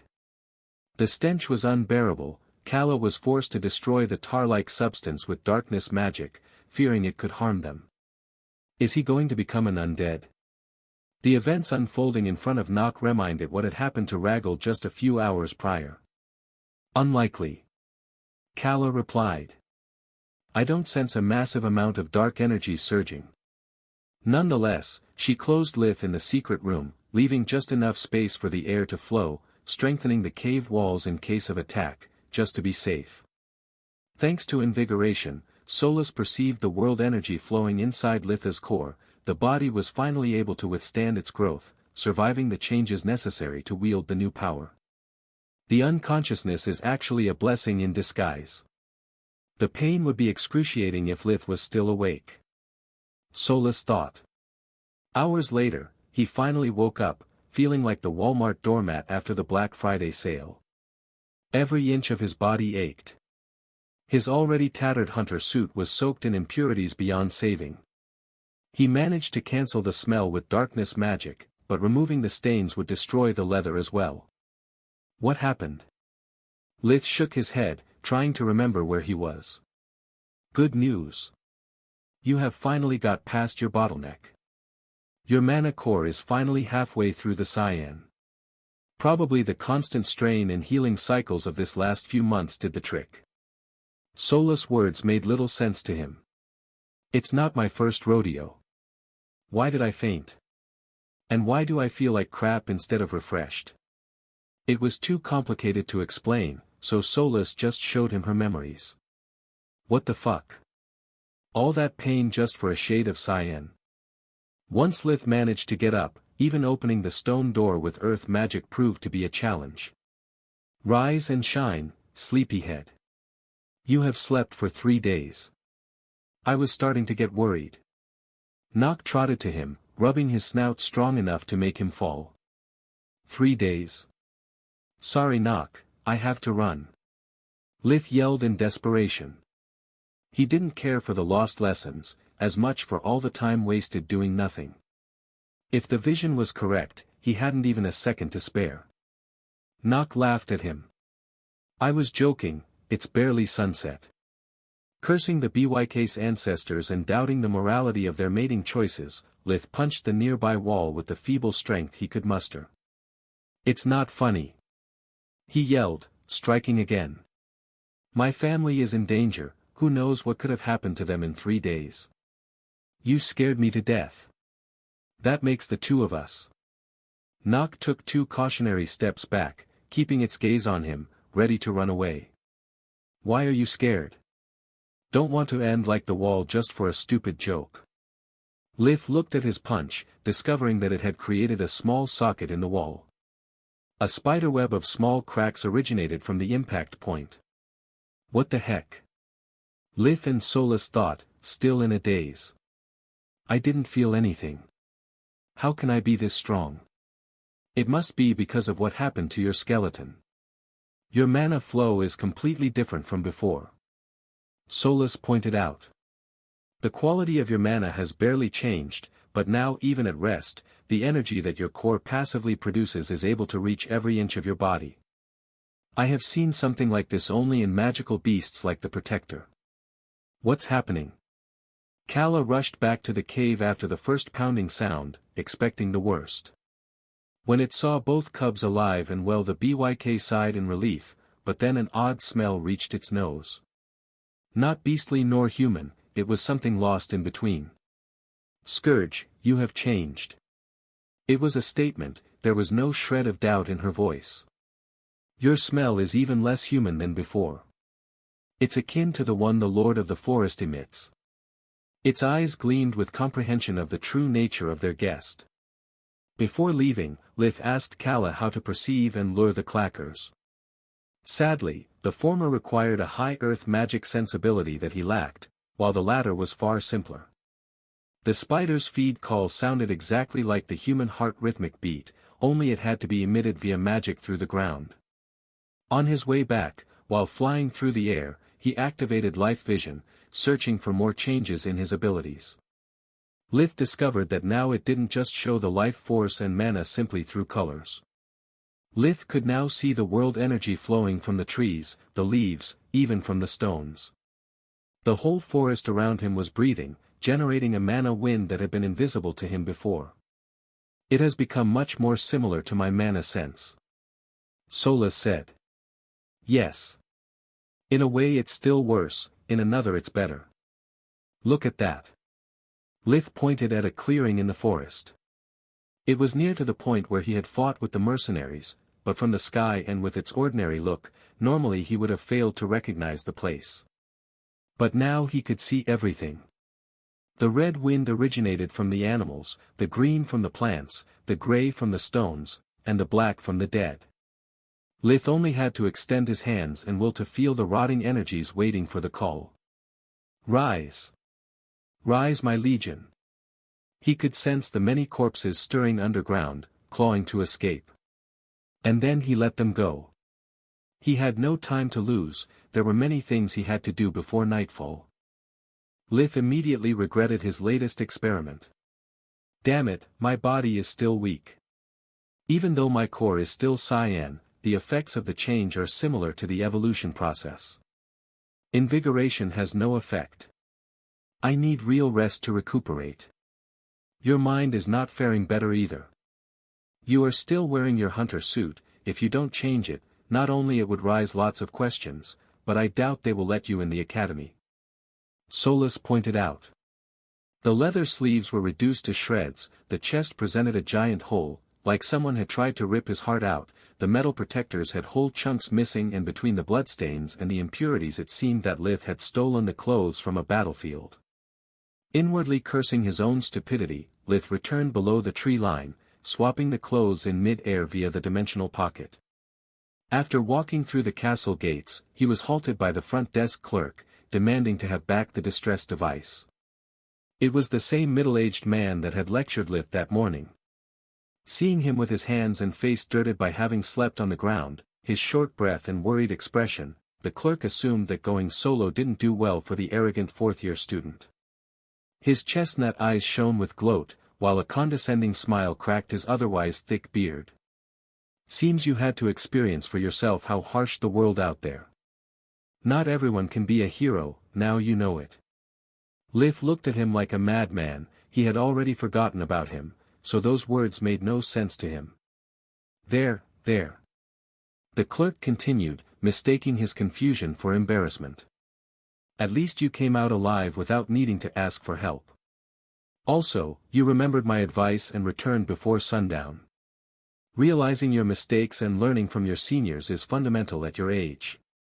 Normally Lith would have recognized him already, pondering if attempting to poison the clerk's mana core from a distance with spirit magic. But worried as he were, he just pretended to be listening, nodding from time to time. Lith was so tired that even thinking was a struggle. Ever since he had seen the end of the vision, he was trying to put the pieces together. All he wanted was to take a short bath to get rid of all the dirt, sweat and blood dirtying his body and then sleep for a whole week, but the scene of his parents murdered and his sisters screaming for help haunted his mind. According to the vision, the steps of the events are, 1. The mercenaries killing Nock. And that is out of the picture. Then 2, after that they were supposed to do a delivery, somehow connected to the fall of the academy. Guess that part was metaphorical. To bring down the castle it would take an earthquake measuring at least an 8 on the Richter scale. Which would lead to 3, a civil war, and to 4, the destruction of Lucia. It's unclear if it would happen by coincidence or because I pissed off someone in particular, but it doesn't matter. If my soul is a dick as much as I am, the reason it showed me all this is because more than anything I want to save them. Right, Solus? Yeah, it makes sense, especially the dickery part. Guess that saving's fluffy cubs and thousands of innocents is really not your style. She had a dejected tone. After all that, hoping for him to find true love or friendship, once again was just an egoistical reason. To her, Lith and his soul were indeed a match made by the heavens. Fuck the innocents. I'm nobody's hero. A world that despite having billions of people can only be saved by someone brave and dumb enough to sacrifice himself for strangers, it's a world not deserving to be saved.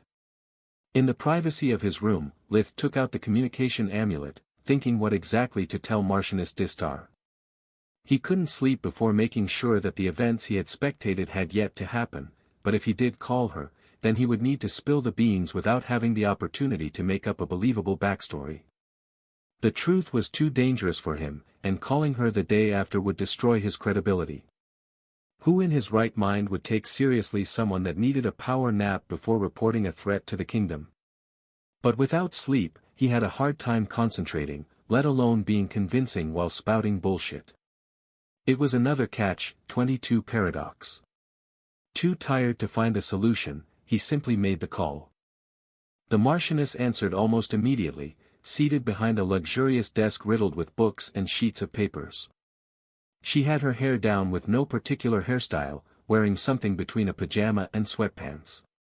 She looked almost as tired as him, her annoyance was visible as much as audible. "You again. What has happened this time? I'm really sorry to bother you at this hour, your ladyship, but I need to know if everything is all right with my family. I bring grave news." The last phrase, coupled with the desperation in his voice, changed her attitude in a blink. "I already received today's report, but let me double-check right now." The communication remained open, but her image disappeared for a few seconds. "This thing can put on hold. All present and accounted for, the sky has yet to fall," she said with a slight smile. "Now, what were you saying about grave news?" She leaned with her elbows on the desk, her eyes stealing. "Before starting my story, your ladyship, do you believe in supernatural things like souls, destiny, and so on?" Lith was desperately trying to find a way to not look like a raving maniac. "Child, you are starting to sound like my husband when he proposed. If you have just disturbed me because of a girl, that's inappropriate at best. No matter what you believe right now, whoever you have met is not the right one." Inwardly cursing his poor choice of words, Lith rushed to explain. "The best lie is a half-truth. Here goes everything." He told her how he managed to save a dryad by sheer luck, and that she rewarded him with a vision about his heart's desire. That following her directions he had found a group of hunters fighting to the death with a powerful BYK necromancer defending its cub. In this version of the story he was just a spectator, and Kala did all the hard work. Lastly, that on the verge of death, one of the hunters still alive, after Lith had tried to save her, had a change of heart, regretting her life choices, and gave him a wooden box and a coded letter, revealing to him that she was meant to give it to someone inside of the academy, but had died before telling him who. "A dryad needing your help." She had a good laugh at his expenses. "Didn't she give you something more practical than a silly vision?" "I don't know, her heart or some earthly treasure." "I refused her heart," Lith explained, making the Marchioness almost choke on her next laugh. "I'm too young for a relationship and she was way too flashy for an academy. But I still got loot, I mean rewards." He took out the ransom the blonde dryad had paid to save her sister's life. "I can't see them well like this. Put them over the amulet's gem, please."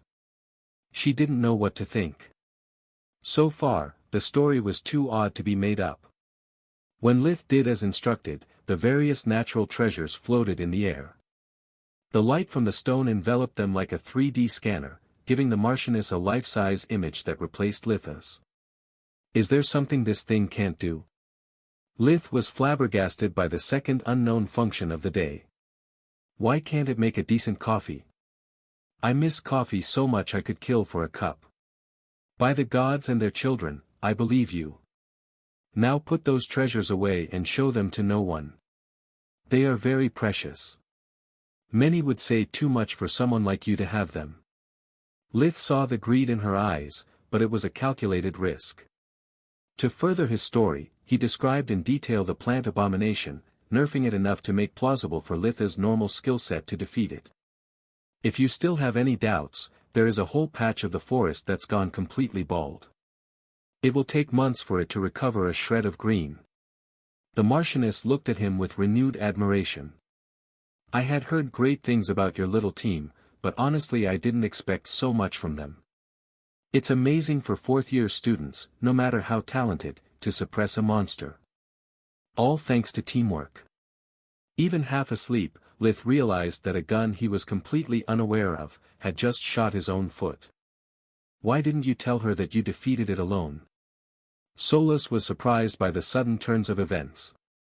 "Because she didn't ask me how I managed to, or if I did have help. She jumped the gun and assumed it was a team effort. That means I didn't nerf the plant abomination enough, or simply that a kid killing a monster is unheard of." Anxious to change topic, Lith took out from the dimensional pocket the wooden box Rodimus had surrendered to him and one coded letter at random. Marchioness Distar threw a glance at the letter, and being incapable to understand its meaning, just copied it with water magic. A flick of her wrist and ink flew from the well to a blank piece of paper, recreating the original in a few seconds. When the life-size replica of the box appeared, her expression became severe. I don't recognize the lock, but I know these runes. This isn't just a wooden box, it's a high-end dimensional item, capable of storing complex structures rather than single objects. It could even contain a whole furnished house. It's definitely something that a magical beast's hunter could never afford, let alone give it away to a stranger. Depending on what's inside, it could be worth thousands of gold, if not tens of thousands. But why are you showing it to me instead of Linjo's? And why are afraid of it? After a deep breath to calm his nerves, Lith told her all about the vision and how it ended, along with his hypothesis about it. The last time we spoke, you told me you are on the Queen's side.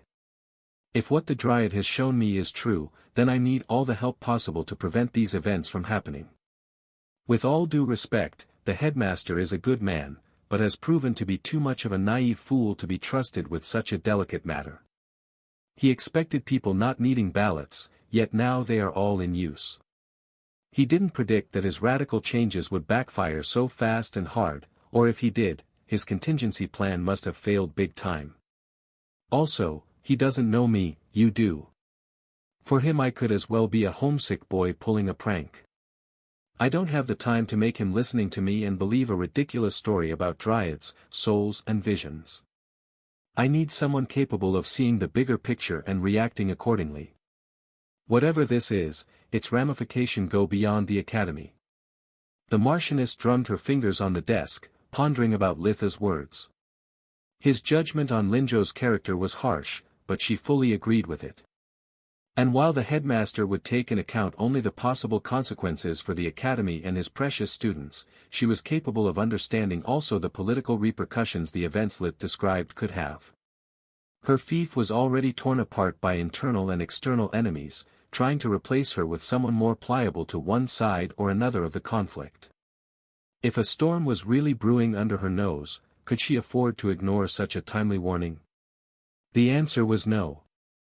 After all the sacrifices she had made trying to protect her daughter and husband, after the failed assassination attempts, this was the first lead the Marchioness had that could allow her to act instead of react.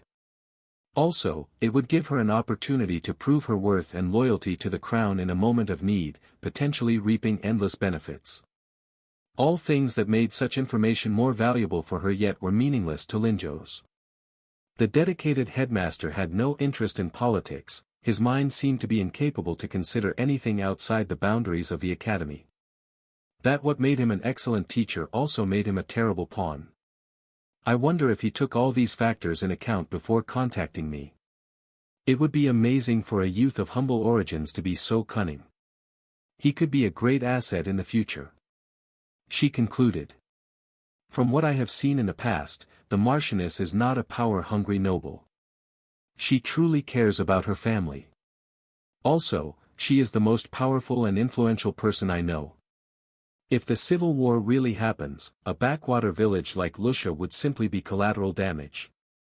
It's her city, Dirios, the capital of the Marquisate, that would be first burned to the ground during the fights. She has much more to lose compared to me. In none of his existences Lith had ever cared for schemes. His reasoning was simple but straightforward.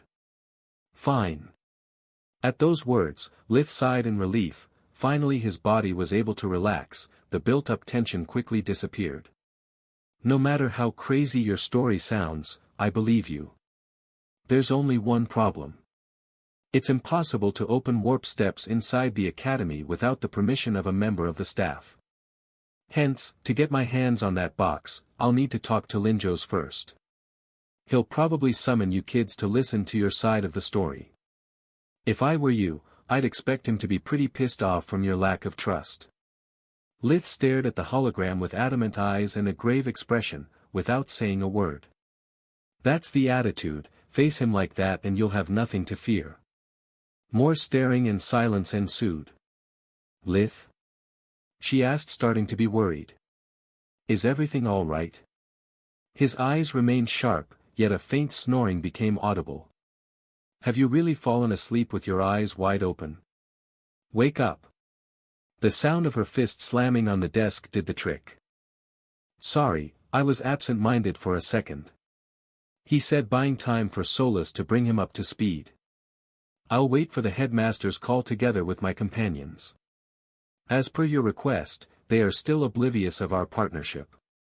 Do you want to keep things that way, or can I inform them? At this point, it doesn't matter anymore. I don't know what excuse you use to remain alone and make this call, but if you don't start telling the truth, you'll lose their trust.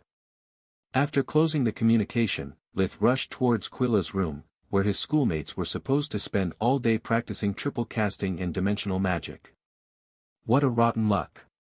To think that I'm forced to ask for help to a bunch of kids.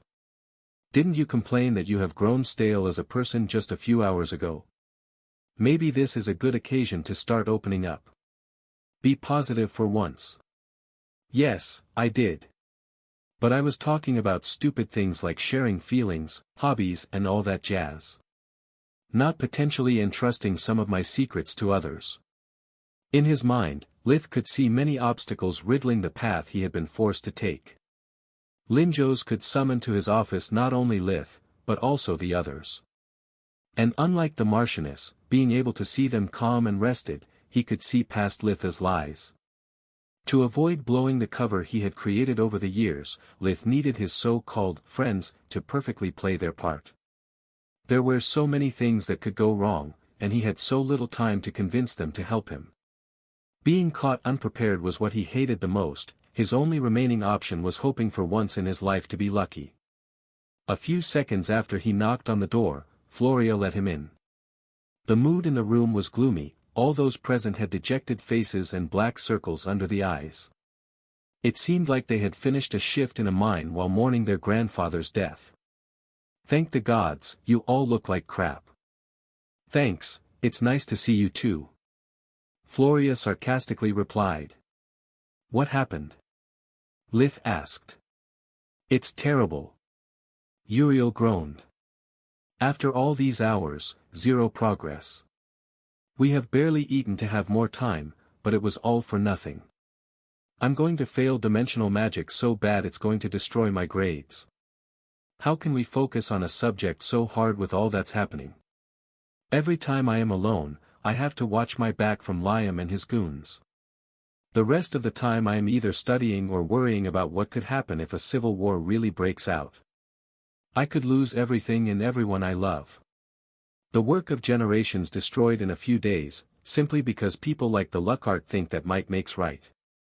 I can barely sleep at night anymore. He held his head between the hands, his eyes watery due to stress and exhaustion. Floria just nodded, sharing his worries.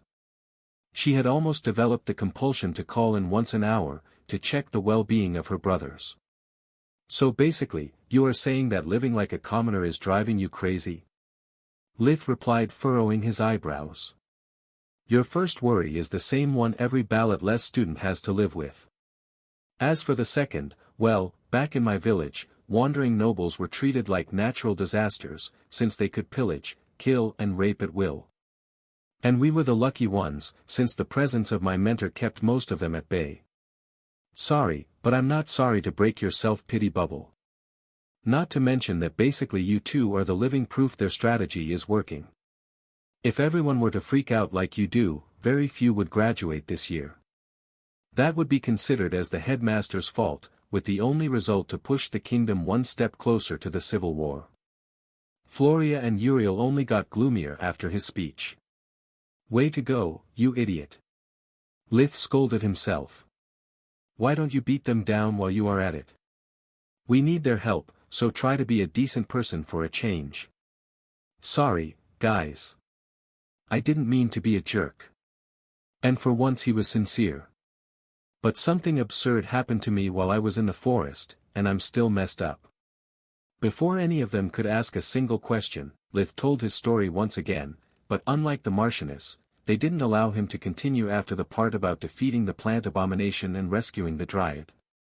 Are you telling us you defeated a monster alone?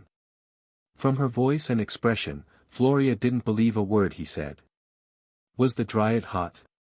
A tinge of color returned on Uriel's face, even with Lith avoiding to mention the nudity part. Are you all right? I can't believe you are so calm after that thing almost managed to eat you alive. Quilla had turned ashen, with Freya preferring to calm her rather than express her surprise. Yes, yes and yes. He replied. Thanks for being the only one that not only believes me, but also sincerely worries about me, Quilla. At those words the others acutely perceived Litha's poke, realizing their rudeness, rushing into expressing overdue concerns about his well-being. If you find this part incredible, wait for the rest. He resumed the narration, taking out the natural treasures, the letter and the box at the right time to prove them he wasn't making any of that up.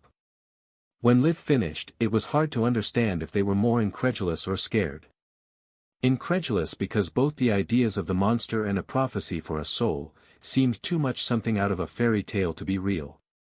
Scared because the content of the prophecy wasn't about endless riches, a future harem of world-class beauties or Lith becoming king, like in the legends. It was the stuff their nightmares were made of. Without the academy, Quilla would be back to be a homeless orphan. And if the war really ensued, there was no telling how it could end. The only certainty was that both sides would spill a lot of blood, maybe enough for the bordering countries to invade, erasing the Griffin Kingdom from history. Why are you telling us all this?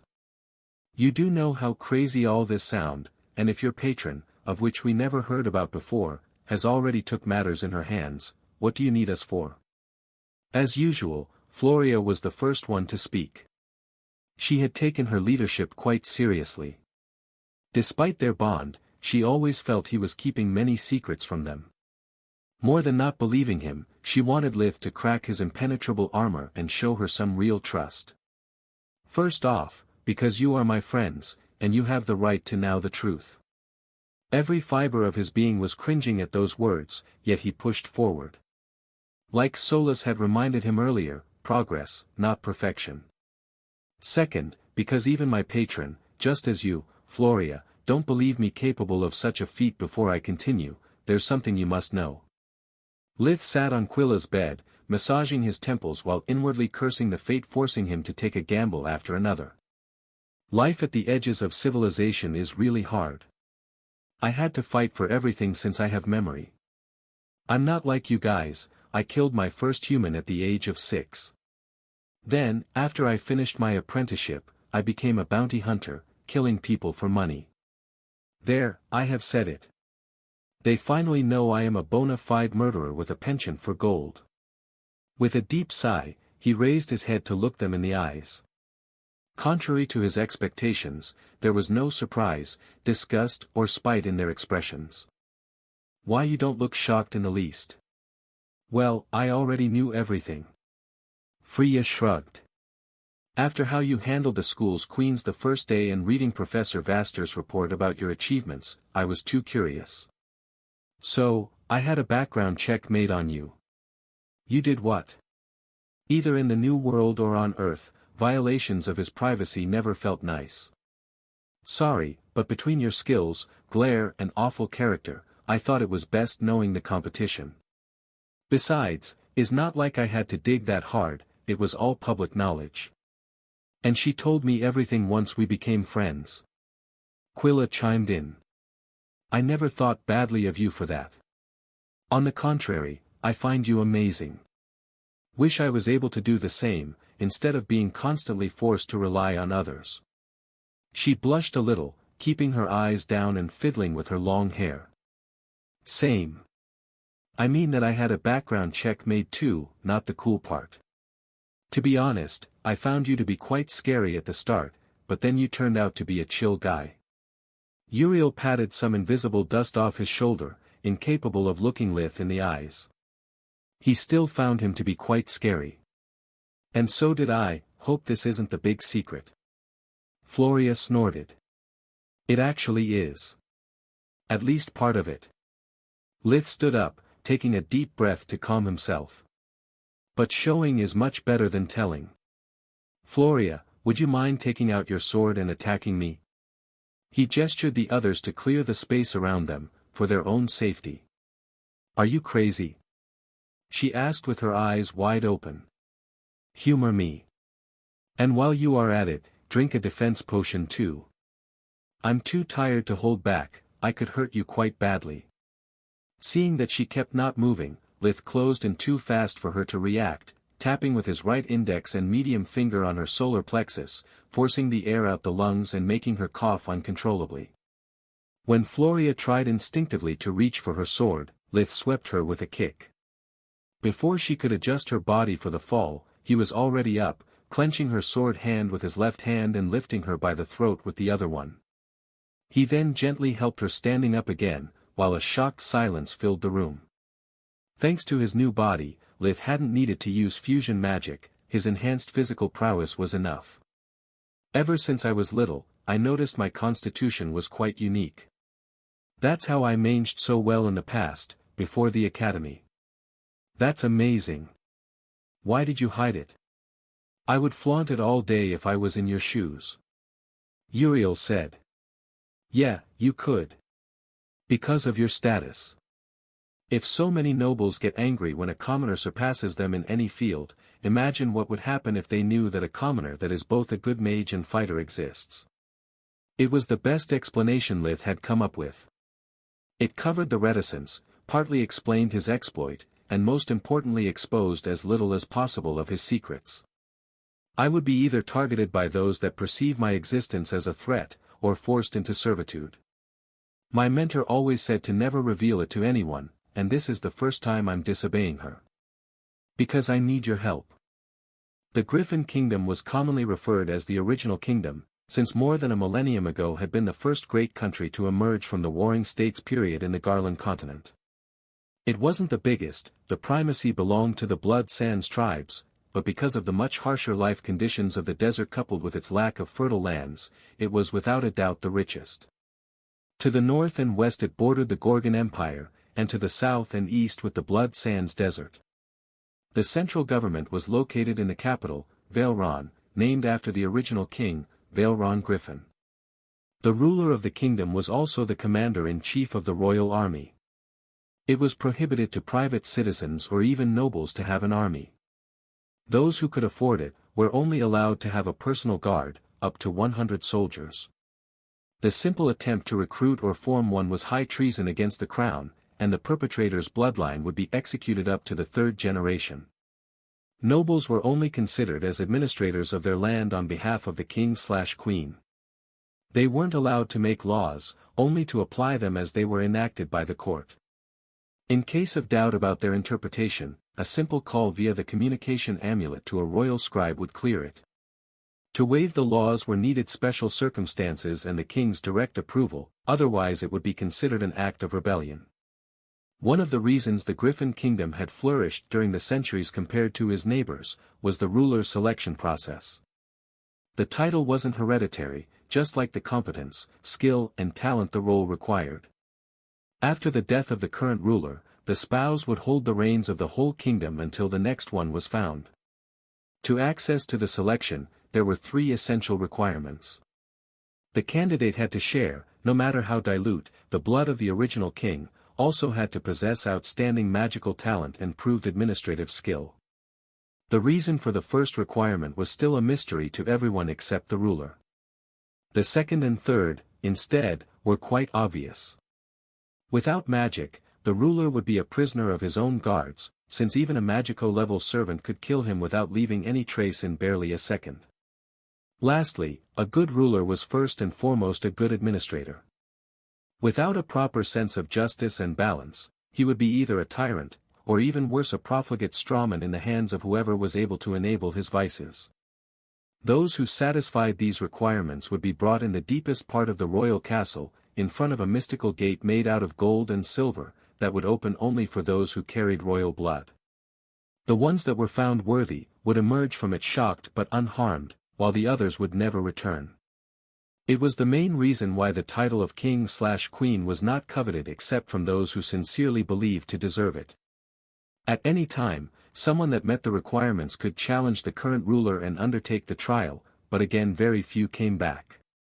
In its 1,000-year history, the court had never elected a ruler without carrying the tradition, and even that was a mystery. Many thought that behind the gate there was a series of magical artifacts, that would put the candidate to the test and kill those who weren't fit to lead the country. Others that the ghost of the original king still dwelled in the castle, passing his wisdom through the generations thanks to the bond of blood they shared. All of them were wrong. Behind the gold and silver gate, after a short tunnel, there was the lair of the divine griffin Tyrus, one of the only 3 divine beasts that lived on the continent, that history knew only as the original queen, from the time she helped Verhen build his kingdom, which he named in her honor. And, I will use the she instead of it, because since it can shape-shift in human form the boundary between beast and human is quite thin and confusing. Every time it was necessary, she would examine the candidates, making sure that the legacy of her only one and true love would not be lost, using her powers to probe their minds and spirits. If any of them pleased her, the kingdom would have a new ruler. Otherwise she would have no need to fix something for dinner.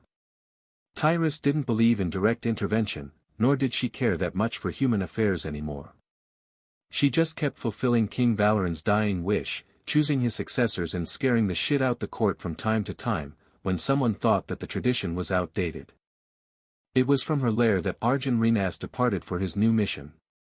He was the youngest recruit in the Queen's Corps, and had just finished learning the basics of royal magic from Tyrus. Is just true magic but with another name, all the other canons will be kept to avoid confusion. The existence of the Queen's Corps was a known fact, something that every law-abiding citizen would remember and respect. To the contrary, the Queen's Corps was supposed to be just a rumor, the bogeyman of the underworld. It was a secret unit, comprised only by the most loyal member of the Corps, that once had mastered royal magic, would single-handedly remove any threat to the kingdom. If an entire noble household died in an accident, if a criminal cartel disappeared overnight, it was the corpse's doing. No one had actually ever seen a member of the corps in action and lived to tell the tale. It was one of those, my cousin's friend knows a guy that kind of rumors. Yet they were very real. When they had met, Tyrus had welcomed Arjun in her human form, making him fall head over heels for her, and wasting the following week rejecting his marriage proposals and trying to reason with him. She had kept her griffin form for too long, forgetting that calming down a scared guest was much easier than facing his unreasonable feelings. Tyrus' human appearance had a delicate oval face, with perfect features that countless artists had spent their whole lives in vain, trying to reproduce them. She had shining gold hair, long enough to almost touch the floor, and silver eyes that sparkled as stars at the faintest light. Her pearly pink skin was flawless, showing no sign of being affected by living in the cold underground lair for so long. Tyrus usually wore a simple blue satin day dress, used centuries ago by grieving widows, that despite its ancient and baggy cut could not hide her soft and ravishing curves more than a flying bird could eclipse the sun. The first time Arjun had seen her smile, he believed to have been long dead, because that simple expression brought back to life all the feelings that long years in the Queen's Black Ops squad had made him forget. Remember to not abuse your new powers, were her parting words. The impurities in your body are not your enemy, on the contrary are the only reason why you and all the talented mages are still alive, despite your bodies are unsuitable to wield the power of your cores. It takes time for a body to adapt, and there is no way to rush the process. Any misstep, and you will turn into an abomination, and someone else from the corpse will have to get rid of you. Farewell, child. We shall not meet again. With a heavy heart, he departed without looking back. According to the Queen's orders, something was wrong with the kingdom, even worse than usual, requiring all hands on deck and forcing Arjun to abandon his training early. There seemed to be something odd about many alchemic labs near the White Griffin Academy and the materials they were buying in stock, along with too many dimensional boxes for their purpose to be anything good. After Arjun left, Tyrus could not but sigh, thinking about the irony of the core refining process. While those who started with a very weak mana core, be it red or yellow, had it easy, the stronger the core, the higher the risks. Her beloved Verhen was the perfect example. Born with a yellow core, once learned true magic, he had the opportunity to strengthen both his core and body at the same time, removing the impurities bit by bit. Once his core had started to be too strong, pain had been the first sign of alarm, allowing Tyrus to stop him from refining the world energy until the body had fully adapted. But for stronger beings, like magical beasts or talented mages that had already reached their full development, true magic was more often than not a death penalty. If they purified the impurities too fast, the energy inside their bodies would flood every single cell without control.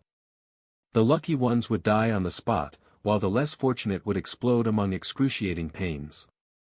And then there were the abominations. Beings with a core so strong, with a will so indomitable that even death could not defeat them. They would plague the land, consuming all forms of life trying to prolong their existence. Unlike mages and magical beasts, abominations were like snowflakes, no two were alike. Their souls and minds would shape their new form, until the moment they were put down like rabid animals. The only way to avoid such destiny was through hard work and patience, but the rewards were beyond imagination. Becoming a conduit for the world energy meant becoming an awakened one, a being with an endless mana supply, whose only magical limit was his own willpower and imagination.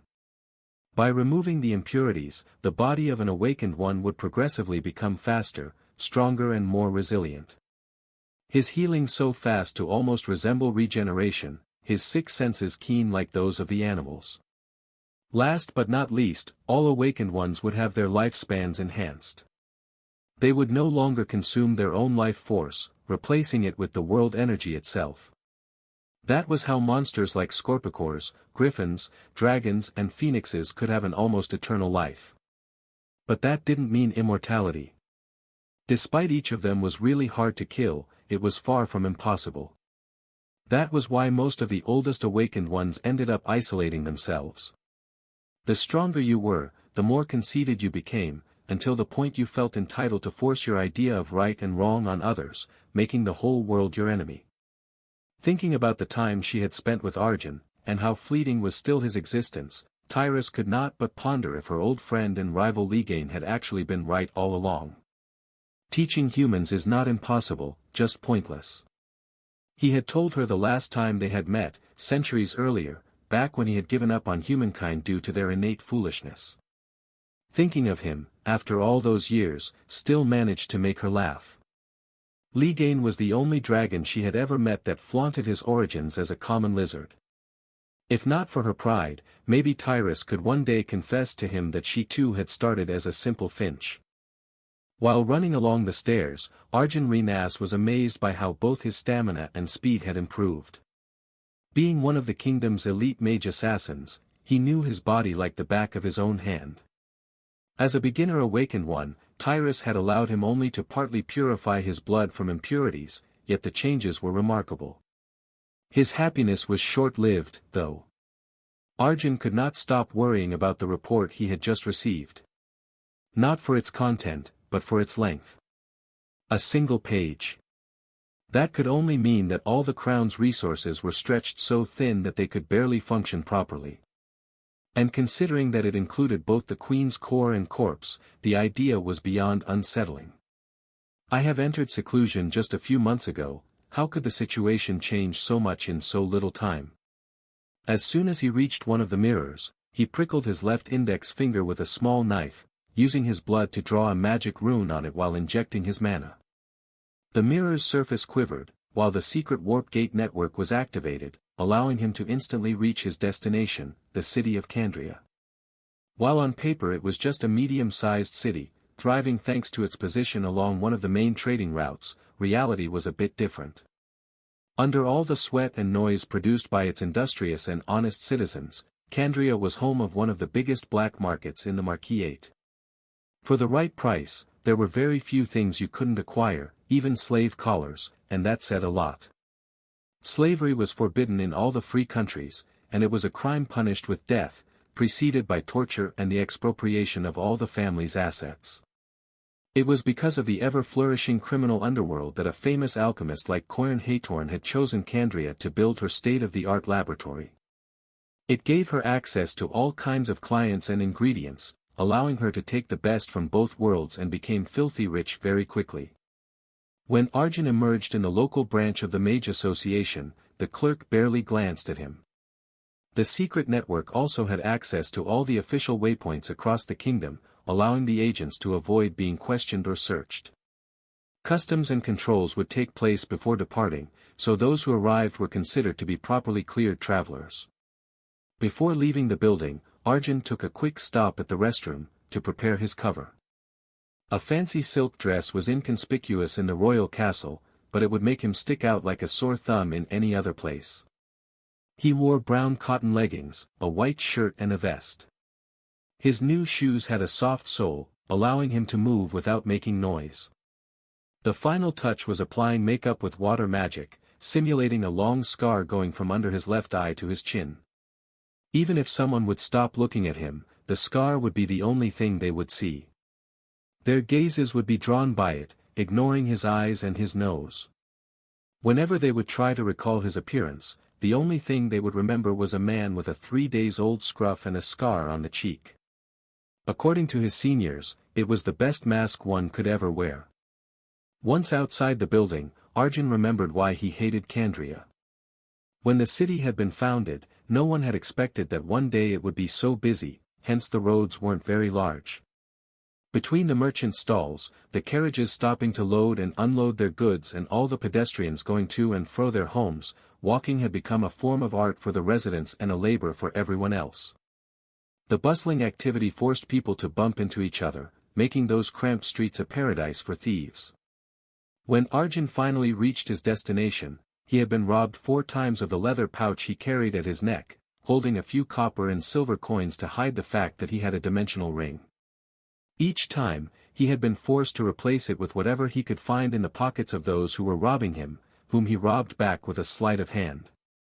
In the process Arjun actually earned 3 silver coins, which he donated to a nameless homeless on the road. He circled around Haytorn's shop, pretending to check the nearby stalls while looking for a way in. Being in the high-end part of the city, the traffic was limited, and that allowed him to spice things up with magic. At every step he took, Arjun would release earth magic waves that would seep into the shop's walls before coming back, like a sonar, allowing him to check for secret passages. A smart's rabbit hole had 2 exits, but a clever one would have many. Yet despite all his efforts, he found nothing. Either I have overestimated that traitorous witch and there is no secret passage, or I have underestimated her, and she has magically shielded her lab. On the back of his orders, there was a recently drawn map of the alchemic lab, but the only entrances noted were the front door, where aside from window shopping he could do very little outside drawing unwanted attention, and the service entrance for the suppliers. According to the map, both were guarded by skilled mercenaries.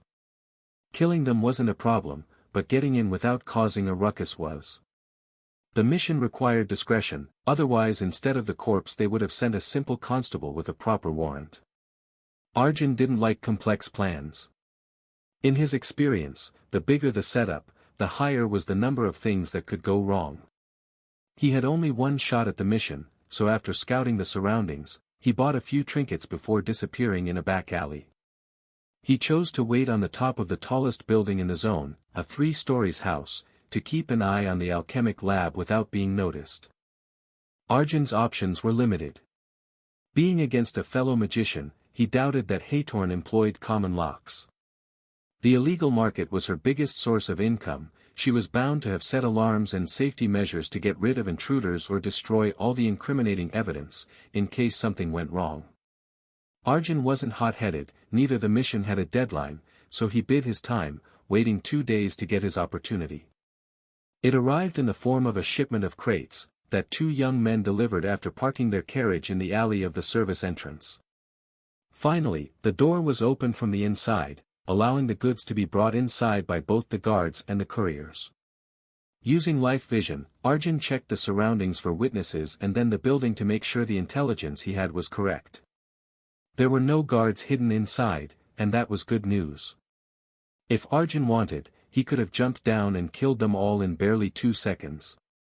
The corpses weren't a problem, he could store them in his dimensional amulet, and so was the blood. A simple pulse of dark energy would delete every trace of the massacre. But that would mean killing 2 potential innocents, not to mention that the carriage and the crates were bound to draw attention, since they were perfectly visible from the main road. Arjun waited for the guards to get back in, and at the last second, when the door was about to be closed, he blinked inside. Arjun's stiletto severed the man's spine from the skull, killing him on the spot. Before the second guard, a bulky middle-aged man, could even react, Arjun blinked again, appearing behind him and putting his right hand on the guard's mouth before slitting his throat from ear to ear. Not even a drop of blood reached the ground. Arjun managed to capture all of it with water magic and store it in his dimensional amulet.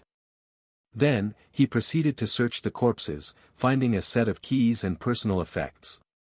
Judging by his looks, the middle-aged guard wasn't married, nor had any family.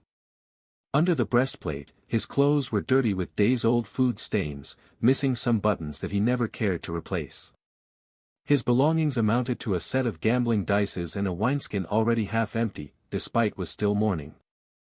All signs that the man was letting himself go, without a care in the world. The other guard was younger, cleaner with an oval-shaped locket around his neck. Inside there were 4 initials inscribed in a heart. Arjun needed but a minute to shave off his scruff and water magic to remove the fake scar, applying at the same time some makeup to resemble as much as possible his victim before donning his clothes. As long as someone doesn't come close enough, it would be hard to recognize me as an intruder. Even if that happens, the surprise should give me a second or two, plenty enough to get rid of the meddling bastard.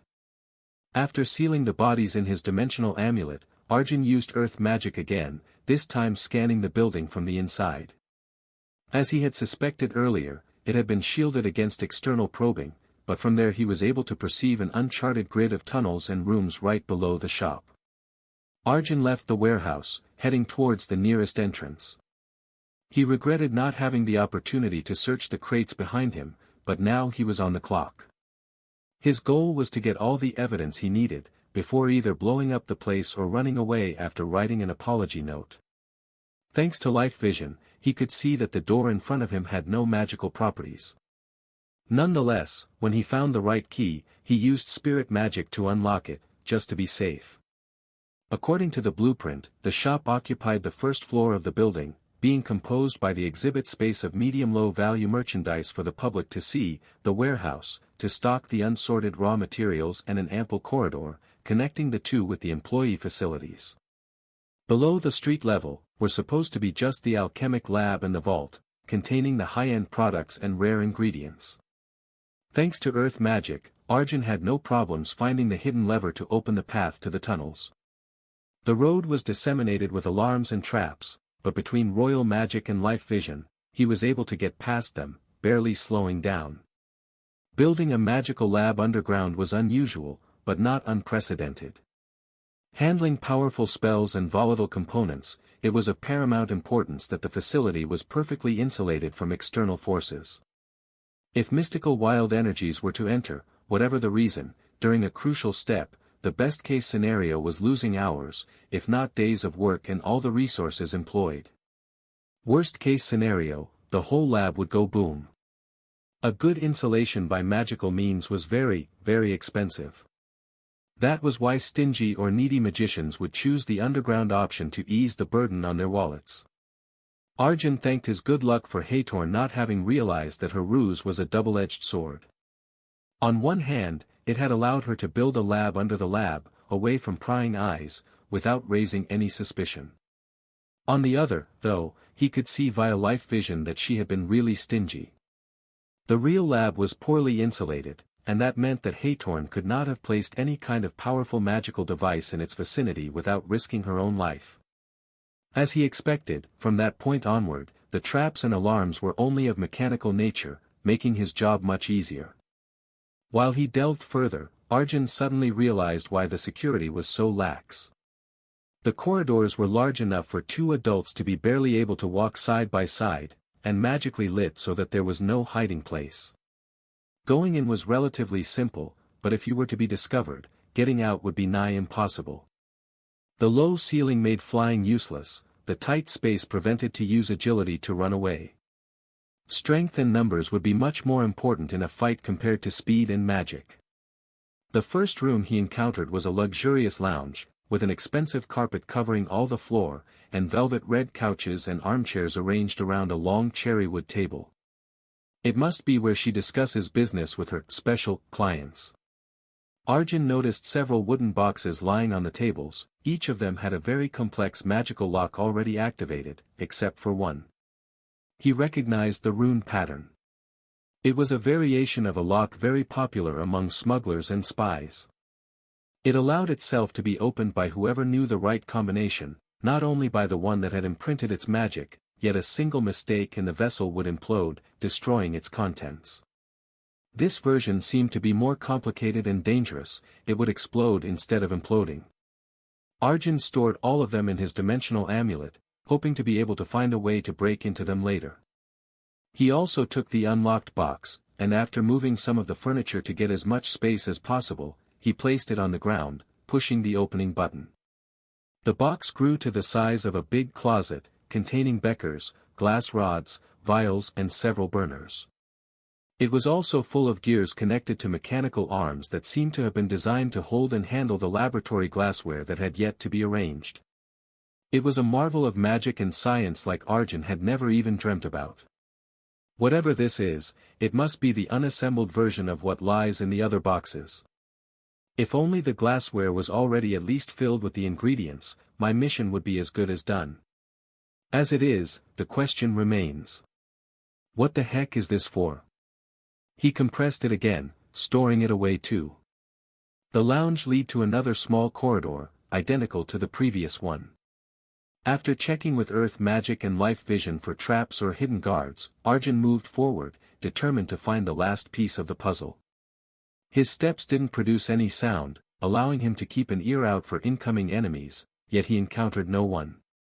At his left, he found another door, unlike any other in the building. It was thick and padded, made to prevent something from coming out, yet it had no lock whatsoever. This piqued his curiosity, so after changing back to his enchanted suit and preparing for the worst, he slowly opened the door. What he saw was so creepy that even a hardened veteran like him could not help but feel cold shivers running down his spine. The room inside was small, 5 meters large and 10 meters long, with chains coming out from the walls and floor. At first glance it could look like a prison, but everything was wrong. There were no prisoners hanging, just corpses. One seemed to have exploded from the inside, its chest cut open in two by a single huge wound, that no known weapon or beast should have been able to inflict. Another was burnt to death, while its neighbor was frozen solid, and despite the room was far from cold, it didn't show any sign of thawing. After checking them both, Arjun understood that their death made no sense. It wasn't the result of any spell or natural event. Fire and ice respectively had devoured them from the inside. The last corpse was even stranger than the others. What he supposed had once been an old man had now his face disfigured by agony. The eyes rolled back showing only the white.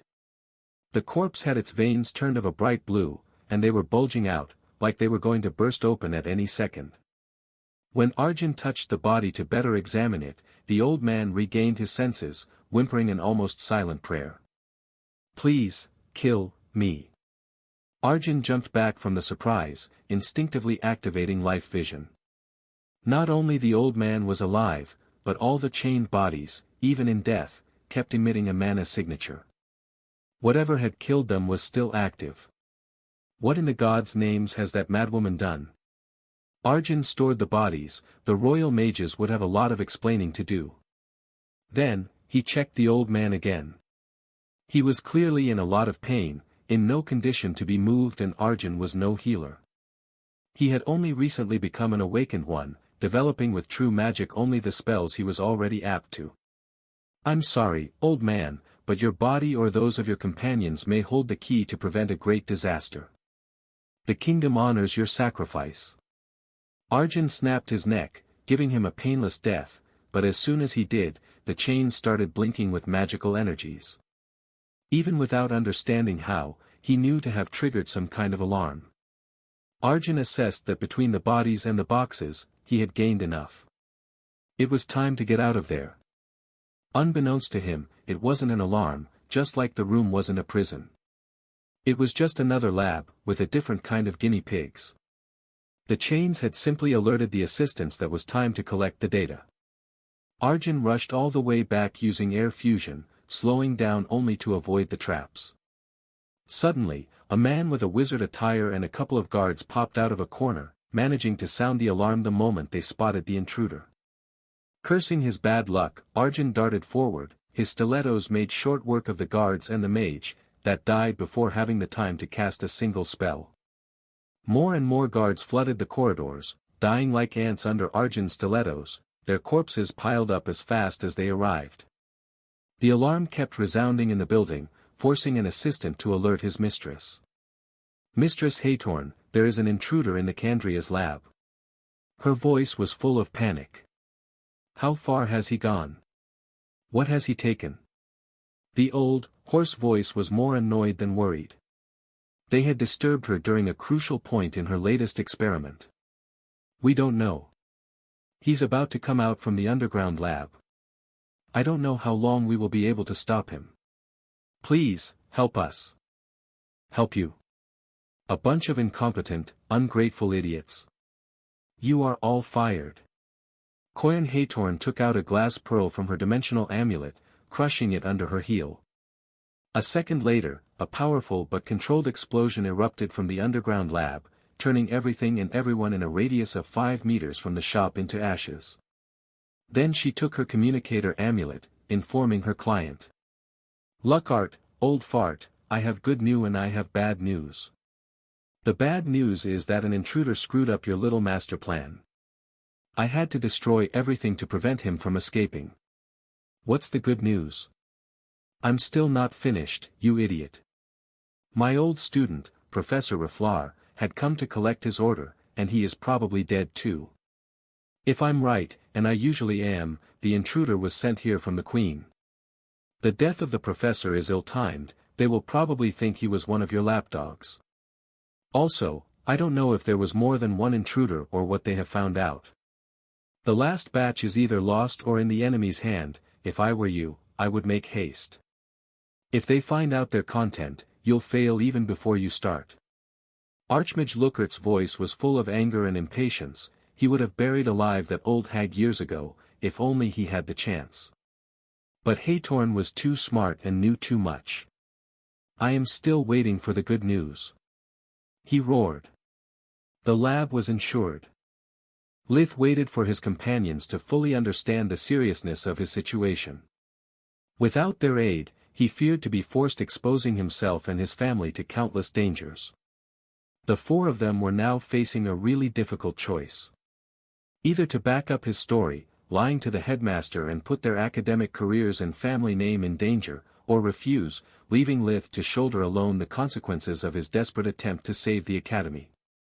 "I'm aware I'm asking much from you, but please know that I'm not doing this lightly. If any of you doesn't want to get involved, I would understand and bear no grudge." An awkward silence ensued. Most of them didn't know how to answer.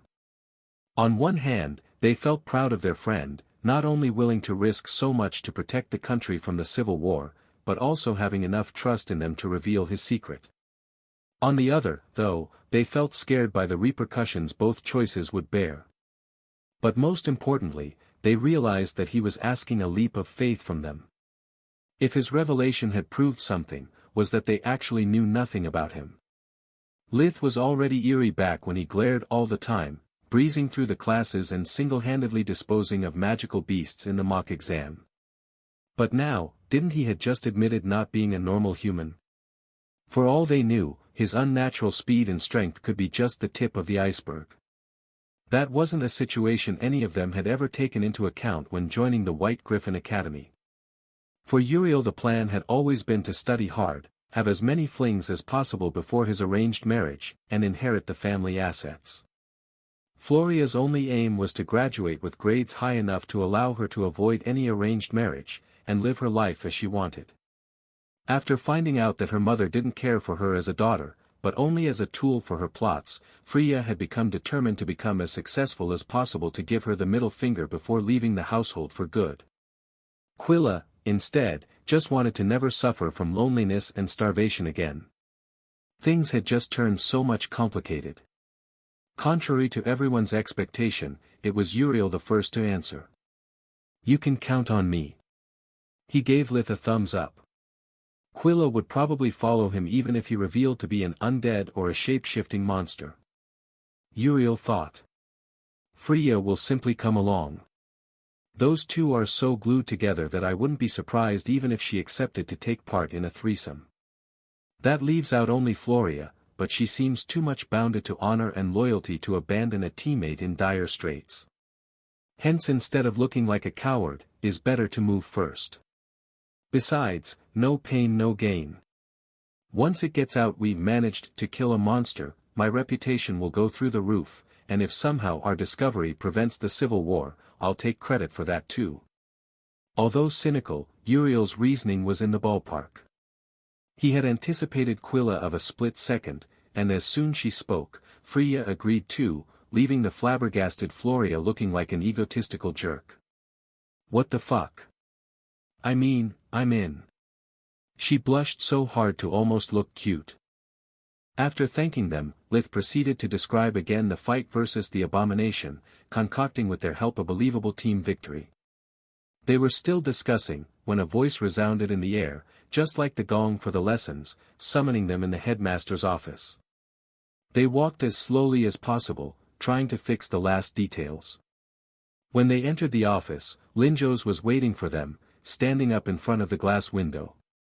We are ready to report, sir. Floria stepped forward, straight as an arrow in a military-looking pose. No need. He replied without even turning back, prompting them to get close with a wave of his hand. While they obeyed, each one more nervous than the other, Linjos spun his index finger in the air, and the whole tower where the office was located started to turn around, until it faced a particular region of the forest that was completely bald. The whole group was shocked. If not for the change in the landscape they would have never guessed the tower was able to move. It all had happened without the slightest vibration. That's where the fight took place, correct? Linjos asked. Yes. Floria replied, swallowing down a lump of saliva. Good gods, how big was that thing? How strong Lith really is. They thought as one. Normally I wouldn't believe a word of your story. Too many things do not add up.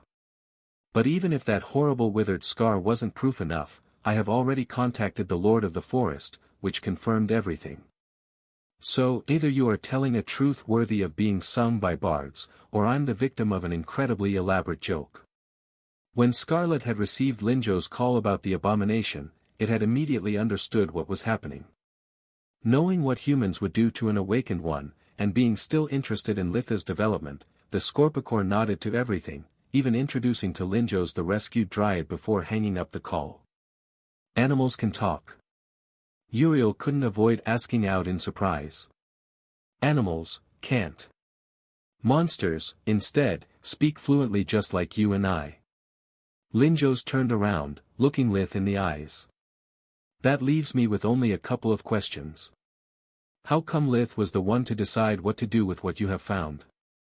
Because the Dryad sensed that was his soul being in danger. Floria promptly improvised. Everything we found seemed to be linked to his destiny. We simply thought we had no say in the matter. And that leads to the second question. Why you contacted Martianist Distar instead of coming to me first? I could have expected that from Lord Dyrus or Lady Ernest here, giving such important news and evidence to their families to gain the court's favor. But you? You are just a commoner, why you decided to overrule me? His voice didn't sound angry, as much as dejected. With all due respect, sir, I'm not overruling you. Lith replied. Martianist Distar is not only the ruler of this region, is also one of those that taught me magic. He clung to the lie that got him admitted in the academy months ago.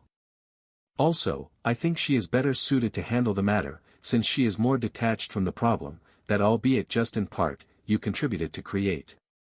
Explain. Linjo's eyes steeled, a tinge of anger appeared into them. In my opinion, your reform of the academy system is a true paradise for those who work hard and commoners, and that's the problem. Have you ever heard the fable of the boiling frog? If you put one in hot waters, it will jump away to safety, but if you rise the temperature slowly, it will die without even noticing it. The problem was already there, you had the right solution, but implemented it too fast. I believe that a man of your knowledge should have been able to predict it and proceed with more caution. Linzhou's was already hurt by their lack of trust. The last remark hit a nerve, tinging his cheeks red with anger and shame. After Linzhou's delivered both the magically sealed dimensional box and the coded letter, Lith felt like a burden had been lifted from his chest. It was the biggest, yet just one among many. Now he had to prepare for the next dimensional magic exercise, research the runes sealing the boxes hidden inside his pocket dimension with the library's help, study their pseudo-core with invigoration, and find the time to use accumulation to keep refining his core. Now that he had finally overcame the bottleneck, he could use his first breathing technique again, to amass the world energy and strive for the blue mana core. Worst case scenario, it would make him as powerful as the headmaster or a professor. Lith had not missed how the more he refined his core, the more dramatic changes he experienced. At the beginning, Lith had thought that by absorbing the world energy, he was simply overcoming his natural lack of magical force. But over time, by expelling the impurities accumulated in his blood, organs, and now in his bones, things had become unsettling even for him. So many things didn't add up. At the White Griffin Academy, there were plenty of students with a mana core stronger than his own, even his teammates. Yet none of them exhibited a physical prowess like the one Lith now possessed. Hence, it wasn't just a matter of the mana core. As for the impurities, it couldn't be as simple as that. In the past he had removed them with invigoration from his parents and sisters, but again, no such thing had happened. Science could not help him, it was clearly related to the different biology of the new world. And then there was how Kala had reacted to his last metamorphosis, saying that his smell had become less human. Lith had so many things to do or think about, that his headache started getting worse again, reminding him that first of all he had to sleep. His vision blurred, while his knees became so weak that he had to lean against a wall to keep standing. "Are you alright?" Uriel asked. "Not really. I think the fatigue from the fight in the forest is about to kick in. I don't know how long I can hold on." A sudden pang made him fall on his knees, holding his temples between the hands, trying to withstand the blinding pain. He had yet to express his gratitude for their help, but the only thing Lith could do was getting back to his room with the help of his friends, falling asleep as soon as his head touched the pillow. The next morning, not even the breakfast gong managed to woke him up. In the end, Uriel had to bang on his door for several minutes before Lith managed to crawl out of the bed. "Is that a wand in your pants, or are you just happy to see me?" he said with a cheerful smile. "What the heck is happening? Has the civil war already started?" As soon he managed to regain his senses, Lith realized it was already morning. "I was about to call for help and have the door kicked down. Yesterday you almost fainted. How do you feel now?" "Tired." Despite the full night of sleep, he was still very weak. Invigoration still had no effect. "Solus, why you didn't wake me up? I tried multiple times, but your consciousness was beyond my reach. Besides, I think you still need plenty of rest." She sounded really worried. "Why do you say so?" Lith asked. "Because while you were sleeping, your body kept siphoning the world energy non-stop. Your mana core is still half empty. It seems that overcoming the bottleneck caused such radical changes to almost deplete your system. Whatever happened this time, you still need time to adapt." Despite his weakness, Lith decided to continue his day as normal. At every meal he ate more than Quilla, feeling like his stomach had turned into a bottomless pit. During dimensional magic practice, he discovered that his mana sensitivity was still crude, but his mana efficiency had gone up a notch. Magic flowed freely through him, encountering no resistance. Casting any spell now required less mana, reducing the burden that such powerful energies exerted on his body. Sadly, that was still not enough. Even training under Quilla's guidance, making any progress was a real struggle. Usually Lith would compensate his lack of talent with all-nighters and endless energy from invigoration, but this time he lacked both. When he was too tired to continue, he went straight to bed, asking his friends to wake him up at all costs, in case he couldn't manage on his own. The following day, Lith woke up full of energy, his body was light like a feather and his head was finally clear. Both invigoration and accumulation seemed to work as normal. Luckily, I contacted the Martianess before going to sleep, otherwise I would have lost a lot of time. Seems that the refining process now needs a lot of preparation. If I stepped in a new stage during an exam, or worse, after a fight, I would be as good as dead. During breakfast, the whole canteen was shocked by the latest news. Everyone was discussing the mysterious explosion happened in Candria that had killed Professor Reflar, the master alchemy teacher. At those words, Lith almost choked on his food. Isn't Candria the city from which the mercenary team received both the hunting and the delivery mission? Lith pointed out to the others with a whisper. Yeah, it's too odd to just be a coincidence. Freya said. Do you think that Professor Reflar died trying to protect the academy, or because he was part of the conspiracy too?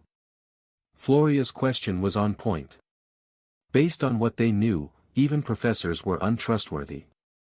He was a good man. I can't believe he would have brought any harm on his students. Solus refused even to consider the idea of Reflar being a traitor. He was an alchemist, and that was an alchemy shop. Maybe he was just in the wrong place at the wrong time. I believe you. I'm really sorry for your loss. Lith replied. Losing one's first crush so abruptly was never easy, so instead of expressing his usual doubts and paranoia, Lith decided to let her grieve in peace. Even if they had never directly talked, Lith knew how much Solus had valued his company and enthusiasm. Litha's group kept discussing all the possible implications the explosion could have, and who were the professors more likely to be a traitor. It goes without saying that Professor Rudd was on everyone's top of the list. Once in the Dimensional Magic Training Hall, everyone took his place. This time, knowing that Professor Rudd would not give any pointers, Lith positioned himself right beside Quilla, to be able to both learn by imitation and asking her for help. Only 12 students had to execute the second exercise, Pilfer. All the others were still stuck at the loop spell. Pilfer consisted in creating a dimensional door big enough to let the hand slip in and emerge above a table full of quills. Unlike the loop spell, the students had now not only to open a bigger passage, but also to regulate the distance on their own. Begin. Professor Rudd's voice roared even before the last gong signaled the start of the lesson. Lith struggled with Pilfer from the first seconds, that soon turned into minutes and then in a whole hour. In all that time, he had made no progress. The only gates he had managed to generate were all too narrow for his hand to pass, not to mention their exit was still too far from the table. Quilla was faring way better, her gates were almost of the right size and distance, but still unstable, disappearing within seconds with a loud bang. She tried to explain what Lith was doing wrong, but what was simple for her was a mystery to him. Soon the air filled with the bangs from the students' unstable gates and their curse words, tired of failing while Professor Rudd would only laugh in the face of any plea for help. Suddenly, a bang resounded louder than ever, soon followed by another and then still another, until Lith started to think that the training hall had suddenly turned into a firing range. What in the gods' names is happening? Professor Rudd's voice had no trace of hilarity anymore. The space around the students was filled with cracks, small black holes formed and dissolved, causing the bangs that they had just heard. A student curious enough, tried to touch the cracked space, resulting in it exploding with the strength of a grenade. Professor Rudd managed to save him, blinking both of them out of the danger zone. Everyone, stop casting if you want to live. He yelled on the top of his lungs. Somehow the hall's protections have been turned off. Litha's mind immediately went to Solaspedia, accessing the contents of Professor Rudd's book to assess how serious was their predicament. What the heck is going on? Freya was never far away from Quilla. All the failed dimensional spells have made the space in the class unstable. Quilla beat Lith on time, explaining the root of the matter. Normally it would never happen, since space reconfigures itself after a while. But because in a short time frame, hundreds, if not thousands of spells have been cast, order turned into chaos, making it possible. The badly folded space wants to revert to normal, but it's too crumpled. Different spells are still lingering in the air, interacting together. If it keeps up like this, the whole training hall will turn into a huge fireball. What? Can't you dumb it down for me? Like anyone without Solaspedia, Freya was still at the basics, completely oblivious that overbending space was like lighting a match in a coal mine. Don't cross the streams. Lith blurted out. What streams? Quilla looked at him with a puzzled expression. I mean. Freya, opening a warp steps is like folding a piece of paper. Two extremities separated in space can temporarily overlap, before going back to normal, like a spring. What's happening is that multiple pieces of paper are colliding between them, but since it's not paper but energy, it will explode. That's why dimensional magic is taught only in academies. Quilla chimed in. All the training halls have specific protective arrays, to prevent things like this from occurring. Students are bound to mess up, especially on difficult subjects. But according to Professor Rudd, they must have been turned off. Right after saving the dumb student from his own idiocy, Rudd took out his communication amulet to call for help. Only then he realized that using a dimensional spell hadn't been his brightest moment. New cracks started to appear in the points he had blinked through, spreading to the nearest ones until they formed a rough circle. Inwardly cursing, Rudd threw the amulet to the closest student. Then he focused all his attention attempting to fix his mistake, that was about to generate a black hole big enough to destroy the training hall if not the whole academy. Rudd, unless this is important, I'd like to postpone. Linjo's image appeared from the amulet. He seemed to be swamped in paperwork, his usually tidy desk had turned into a battlefield. I'm not Professor Rudd, headmaster. The student managed to say despite quite some stuttering. Who are you and how you managed to fake his call? Impersonating a professor is a criminal offense, young man. Hearing a squeaky voice, Linjos finally raised his head, realizing something was off. I'm not impersonating anyone. He squealed. The professor gave it to me because. Because? The student had no idea what was happening or how to describe it. Because we need help. Cracks in the air, explosions and something about not wearing protections. What? Linjos could not make head or tails of it. Give me that, you dimwit. Lith used a mix of air and spirit magic to rip the amulet off his sweaty hands, explaining everything properly to the headmaster. Linjos turned pale, but reacted promptly. I can reactivate the protections from my office, but that will not help with your situation. Has any of you already learned restoration? It was an advanced dimensional magic spell, developed exactly for situations like that. It was capable of restoring the natural order of things, dispersing the accumulated energy safely. Linjo's eyes were actually fixated on Lith. He had proved to be excellent in everything, and that gave Linjos the hope he could pull another of his miracles. No. Lith replied. He knew the spell only because the book was in Solaspedia, but he had never tried it before. There was no chance Lith could manage to do it at the first try. With his luck, it would have made everything worse. Yes. Quilla's voice took everyone by surprise. Good. Then use it to assist Rudd. Help is already on its way, but because of the situation, we cannot risk using warp steps. It will take some time to arrive there, even by flying. As soon the conversation ended, they regrouped with the others, deciding what to do. The students close to the exit had already run away, but the ever-expanding cracks and their explosions had now trapped all the others inside. Only about half the class was still present, along with Professor Rudd, and things were getting worse by the second. Despite all his talent, he was only a man. There were too many sections of space about to collapse, he hadn't the time to properly stabilize them. The best he could do alone, was temporarily fix the most dangerous one before moving to the next, but after a while the patch would collapse, forcing him to cycle between cracks. Quilla proceeded to close the smaller ones, preventing them to grow and relieving Rudd, albeit a little. She had learned restoration because the group would always use her room for training in dimensional magic. Already having so little of her own, she was scared of losing them, so she had practiced it after everyone left for the night, further developing her mana sensibility by feeling the small damage their practice had caused over time. Lith felt helpless. For the first time in his life, he could only watch and do nothing. Let me guess, our friend Luckhart has already escaped. Indeed. Uriel nodded. He and his goons were the first to get out. Either they have great reflexes. Or they knew. Lith completed for him. He then used life vision to check his surroundings, discovering that visible and invisible's cracks had almost filled the training hall. Swallowing a lump of saliva, he racked his brain trying to find a way to make himself useful. Suddenly, life vision showed him that the spatial crack that Quilla was fixing had turned white hot, albeit the change was unnoticeable at the naked eye.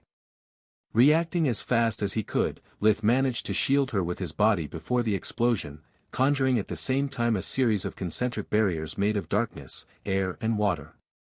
From his fight with the Wither, he had learned that dark magic barriers, despite not blocking all the damage, would wear away everything. As expected, the dark layer reduced the strength of the impact, the air one blocked part of the shockwave, while the water layer smothered some of the flames. The remaining damage was enough to riddle the back of Lith's uniform with holes, burning his skin and hair. Oh gods! I'm so sorry, it's all my fault. Quilla's eyes filled with tears, but Lith stopped her, putting his index finger on her lips. No time for that. As long as I'm alive, we can regenerate everything. What's just happened? He tried to act though, but he was now quite pale, his skin stretched from the waves of pain. Luckily, both Freya and Uriel moved forward, one healing Lith, the other supplying him with energy to withstand the process without fainting. I've never used restoration on distortions that big. I used the smaller ones to practice, but it seems I'm not good enough. There's only so much energy I manage to dissipate with my spell, the rest becomes unstable and explodes. Despite the fear and all that was happening, Quilla immediately stopped sobbing. She had just realized that it was the first time they actually touched not through the uniform. Lith's skin had a pleasant smell of soap, still bronze-colored from the years spent hunting in the wild under the sun. Would you manage to close them if they contained less energy? Quilla nodded, while Lith turned around, facing the nearest crack and flooding it with darkness magic. I have no clue about light magic, but after much thinking I'm quite sure that darkness is pure entropy. No matter what kind of energies a dimensional fissure is composed of, if I'm right the darkness will eat them, until they become weak enough for Quilla to fix them. And if you are wrong? Sola's voice was worried like when they had faced the Scorpicore. In that case I suck at science as much as I do at magic. Here goes everything. At first, everything went according to plan.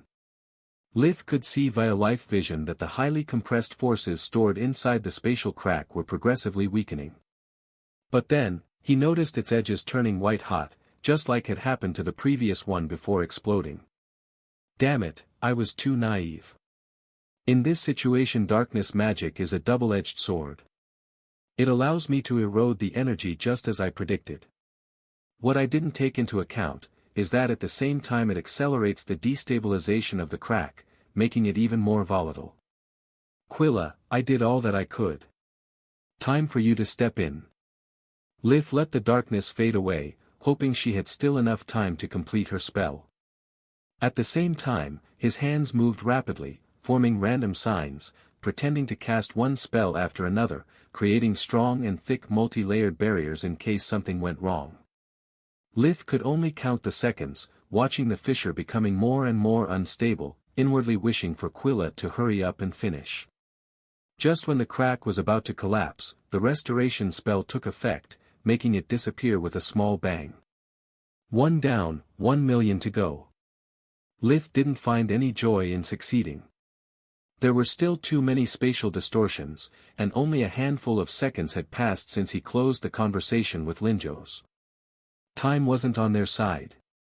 He immediately attacked the next crack, using all his focus and skill to speed the energy degeneration process while trying not to affect the fissure's stability. If before he had just made chaos clash with chaos, now there was a method behind it. Lith could see the hot spots where different cracks overlapped, and gently used darkness magic to weaken the interactions between them before attacking their cores, avoiding chain reactions.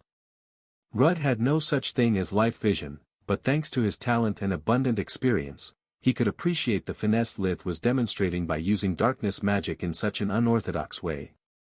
Brilliant, simply brilliant. He thought.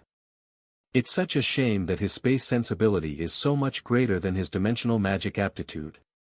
And to add insult to injury, the only one capable of using restoration is a wretched commoner. The world has really turned upside down.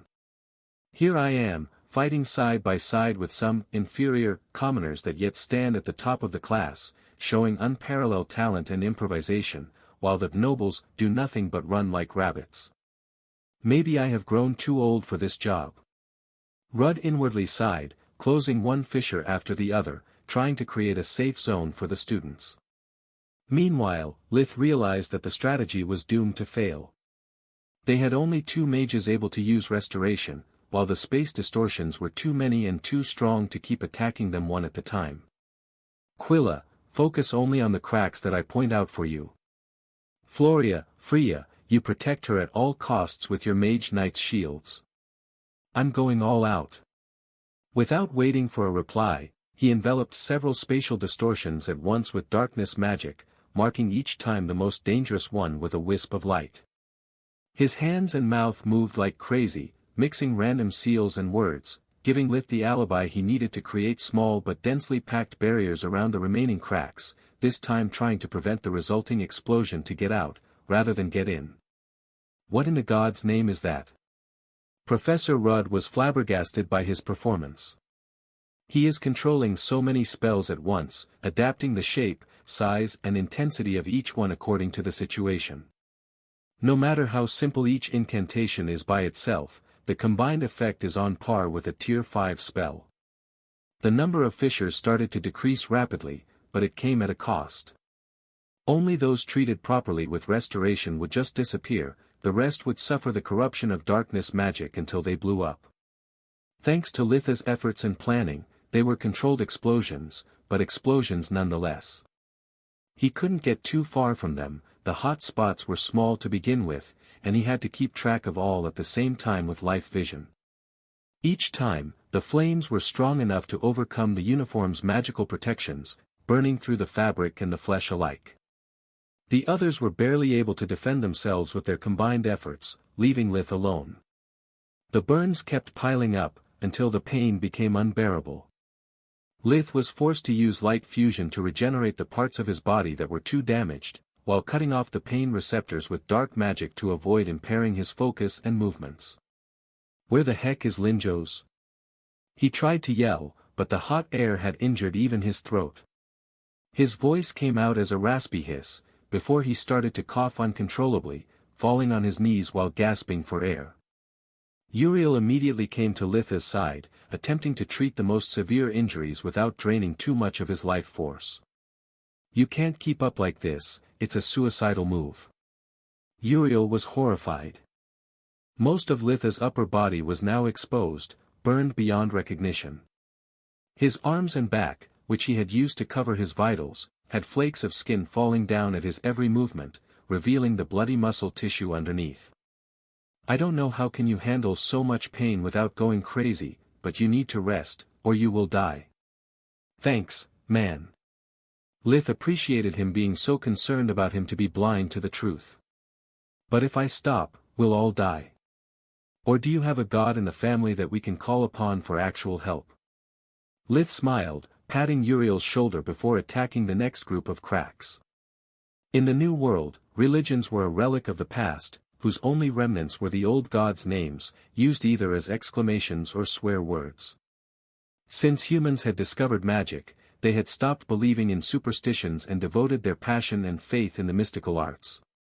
Even the so-called 6 gods of magic, one for each element, weren't considered real deities. They referred to the first mages that not only mastered the power of the elements, but also left behind their legacy, allowing their knowledge to spread and be shared instead of getting lost after their demise. Lith's words were meant to remember Uriel that it was useless to stay idle and hope for help. He was no hero, his actions weren't a selfless sacrifice for a bunch of strangers and an old coot. He was simply doing the only thing he could in a time of crisis, creating a path for himself and his friends to survive an unjust fate. For the second time in less than a week, Uriel felt stupid for choosing the warden specialization. Even if he had started casting a fire protection array from the moment Rudd had warned them of the danger, he would have never finished it in time. Yet he swallowed down his self-pity. Lith constantly needed healing and energy, hence Uriel focused on keeping close to him, assisting whenever he could, to at least lessen his burden. Finally, help arrived. Linjos and several professors entered the class, using an artifact to completely clear the door's surroundings from spatial fissures. Lith's group moved towards them, to escape the death trap. Yet the ray of hope quickly turned into despair. The students closer to the exit went into a frenzy, trying to force their way out even at the cost of trampling others. During the struggle that ensued, a girl pushed all those around her away, conjuring a powerful gust of wind. One of her victims ended up colliding with a spatial crack, triggering a chain reaction that quickly spread to the whole training hall. Cursing mankind's stupidity, Lith dashed forward, dodging people and explosions alike. Then, something hard crashed against his chest with the strength of a cannonball. The combined pain from the impact and the burns almost made him lose consciousness, and because of that, Lith didn't manage to change his trajectory. The hit sent him against one of the still open fissures, that seemed to swallow him whole before tinging his world red.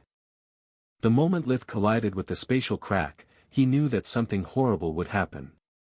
Twisting and turning his body despite the blinding agony, Lith managed to use air magic to avoid crashing head first against it.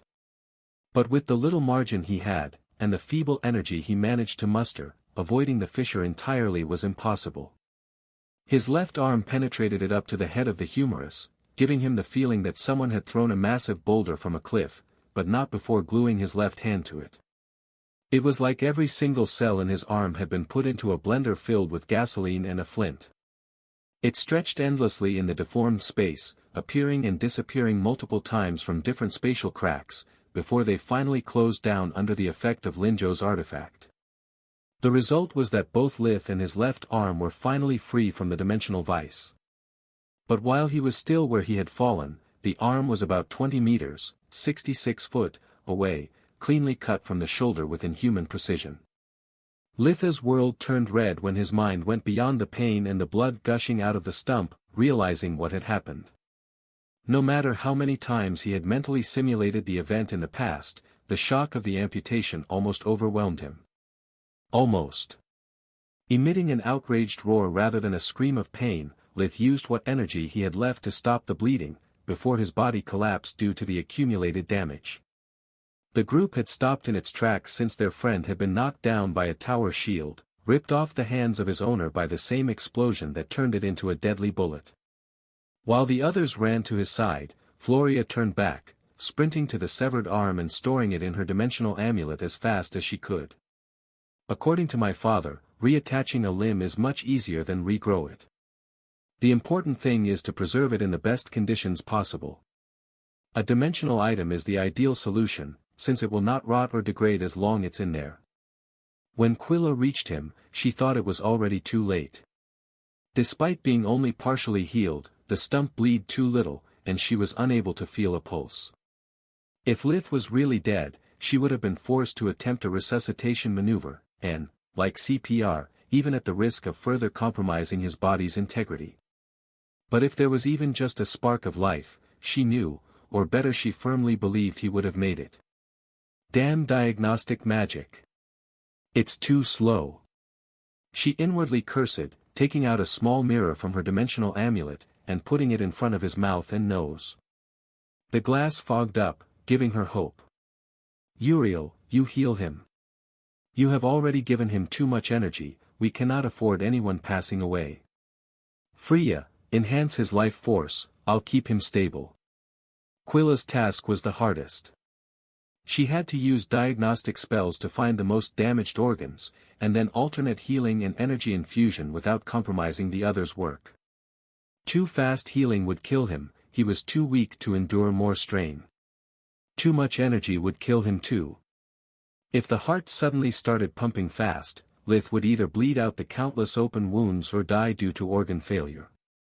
But if they acted with too much caution, his body would simply collapse. It was like a game of Jenga with cracked crystal pieces. One wrong move would mean the end, with no chance for a do-over. First, she finished mending the severed shoulder, then she harmonized with her friend's spells, fixing whatever mistake they made in the heat of the moment. Unlike her, they had no real experience as healers. And to make things worse, their first patient without any professor's supervision was a close friend. Inwardly, all the three of them just wanted to run away crying from that hellhole. They were already tired from the dimensional magic lesson and the nightmare born from it. They had been on the edge all the time, believing that every second would be their last. And when finally everything seemed to be over, they had been forced to stare death in the face. It was still morning, but it felt like a week had passed. The only things that kept them together were rage and stubbornness. Rage coming from the frustration of being constantly swept around by forces beyond their control, and the stubbornness that made them unwilling to yield at any cost. Alongside them, a silent but invaluable fourth player was fighting with everything she had. Solas had been constantly expending her own energies to keep light fusion active, after Lith had lost consciousness. When the kids had started their treatment, it had been her using invigoration to redirect their healing spells where they were needed the most, that had allowed everything to go smoothly. 3 young mages at their wits' end wouldn't be able to handle alone such situation. Especially since Quilla was tired and short on mana after having closed so many cracks fighting alongside Lith, and Uriel had already passed Lith so much of his life force that it was already a miracle for him to keep standing without help. When they finished, he didn't smell like barbecue anymore. Most of the burnt skin was replaced by a new one, but the overall impression was still those of an over-stewed lobster. Excellent job, but he is still in critical conditions. We need to bring him to the Academy's hospital as soon as possible. After evacuating the training hall, Linjos had returned to offer his help. When he bended over Lith, attempting to grab him, Quilla welcomed him with a perfectly aimed punch on the nose, resulting in a clear breaking sound and a nosebleed. "Are you insane?" She yelled at him with no respect for his seniority nor status.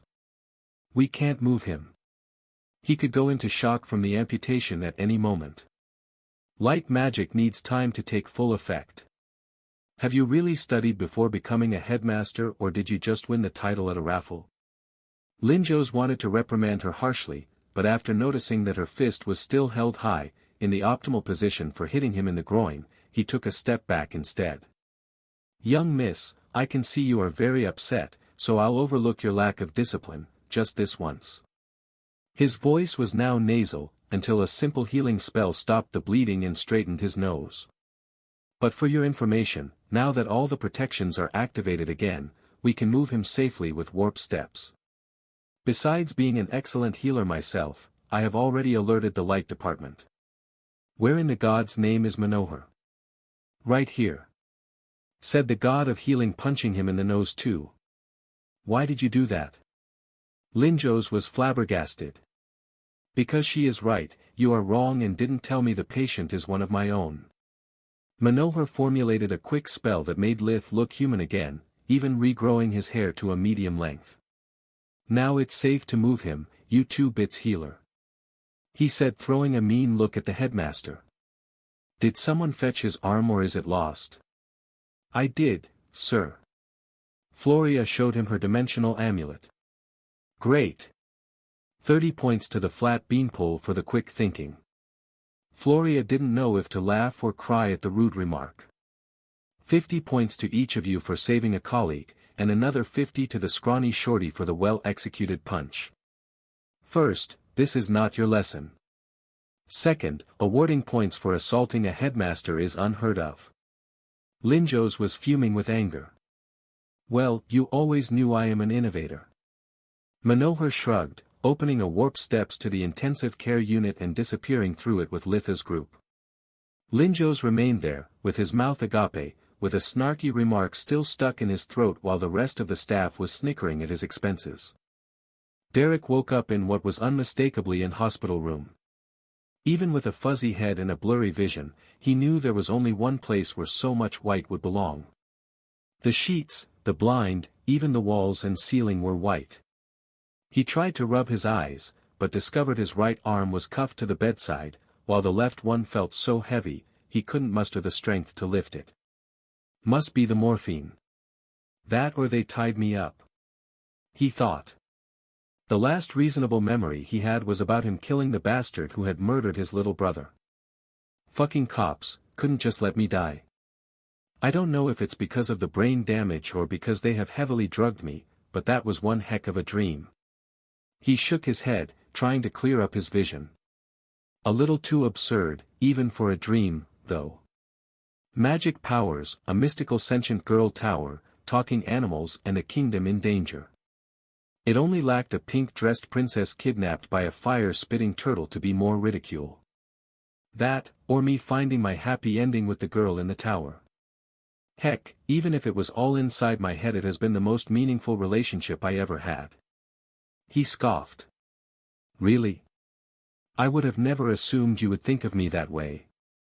Sola's mind blush was so strong to overcome the boundary they usually kept to separate their innermost thoughts. Lith managed to avoid screaming in surprise and embarrassment only because the blind was pulled away by Professor Manohar, that had come to check his conditions. How is my patient? He asked. Remember, the only acceptable answer is, well and getting better. If you die on me, you'll ruin my statistics. Professor Manohar. Lith was still recovering from the shock. So, it was all real.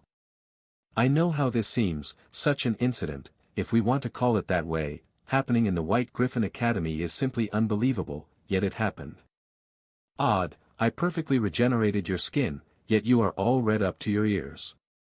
Are you experiencing any discomfort, or did you just have a wet dream?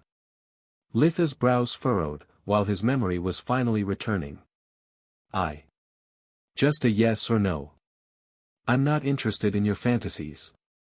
Lith blushed even harder, but this time out of anger, for the complete lack of tact of his healer. No discomfort and no wet dreams. Thanks for your concern.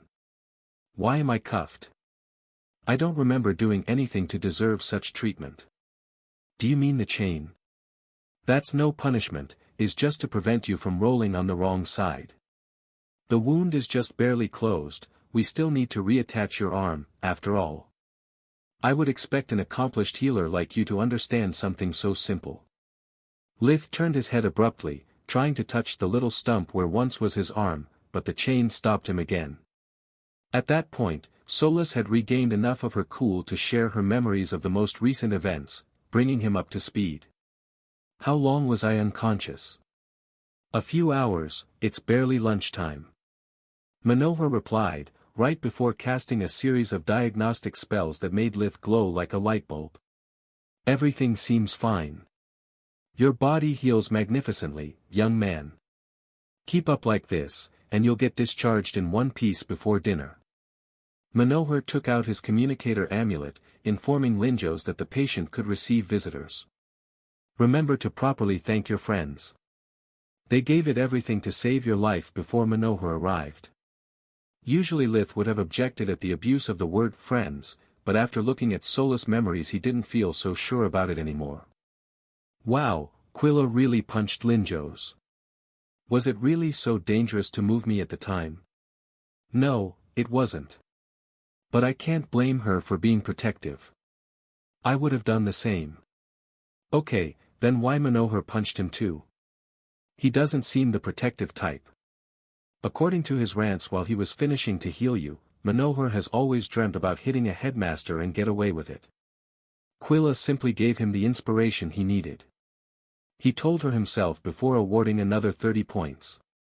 You know, I really like that girl. I would have nothing against her being your mistress until we find a proper body for myself. Another powerful mind blush made him understand that she wasn't joking at all, but luckily Linjos entered his room, saving him from such an awkward topic. Lith had never been so happy to see the headmaster's long and brooding face. Contrary to his expectations, behind him there was no trace of his classmates. He was followed by Professor Marth, instead, and thanks to his enhanced hearing, Lith could hear them repeatedly apologizing to someone. "We are terribly sorry for what had happened to your son, but as you'll see, he has received the best cures available in the whole kingdom. The reason we called you here, is to help him overcome the shock of losing an arm. Albeit it is only a temporary condition, it could severely affect his mind and future decisions. We don't want him to quit the academy, it would be too great of a loss. Please, be strong." Lith heard a snarl from his father, Raz, stopped by his mother, Alina, hurrying Linjos to let them in. They rushed to Litha's bedside, doing their best to not cry or stare at his stump. "Professor, please, tell me he is going to be all right." Despite all their efforts, Alina's eyes were watery and her voice cracked. Raz held her hand tightly, searching for the strength to appear calm and confident to reassure his injured son. "Don't worry, ma'am. We were just about to reattach his arm," Manohar said, throwing a flirtatious look at her. "I must say it, there must be something special in your bloodline." Lith started inwardly cursing non-stop. Maybe after looking at him and his parents, the genius healer Krishna Manohar had noticed some abnormality caused by him using invigoration on all his family to remove impurities from their bodies. "Otherwise I can't explain why your son is so talented, you are so gorgeous, and even Litha's dear grandfather is so well preserved despite his age." At those Marth, Raz and Linjos became pale as ghost, while fury tinged Litha's cheeks of red while his eyes were reduced to fiery slits. He couldn't believe his esteemed professor was actually hitting on his mother right in front of him. Despite the situation, Alina and Solus couldn't stop giggling. "He is actually my father." Litha's voice was stone cold, causing Manohar to gasp in surprise. "You are very lucky, good sir," he said, shaking Raz's hand, limp from the surprise. "Your son is a brave kid, and your wife could have got much, much better." If Litha's arm didn't had yet to be reattached, Raz would have probably strangled him for the repeated insults.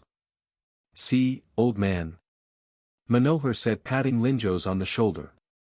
"That's why I tell you to never lose hope. In this world there are still women that don't care much about looks."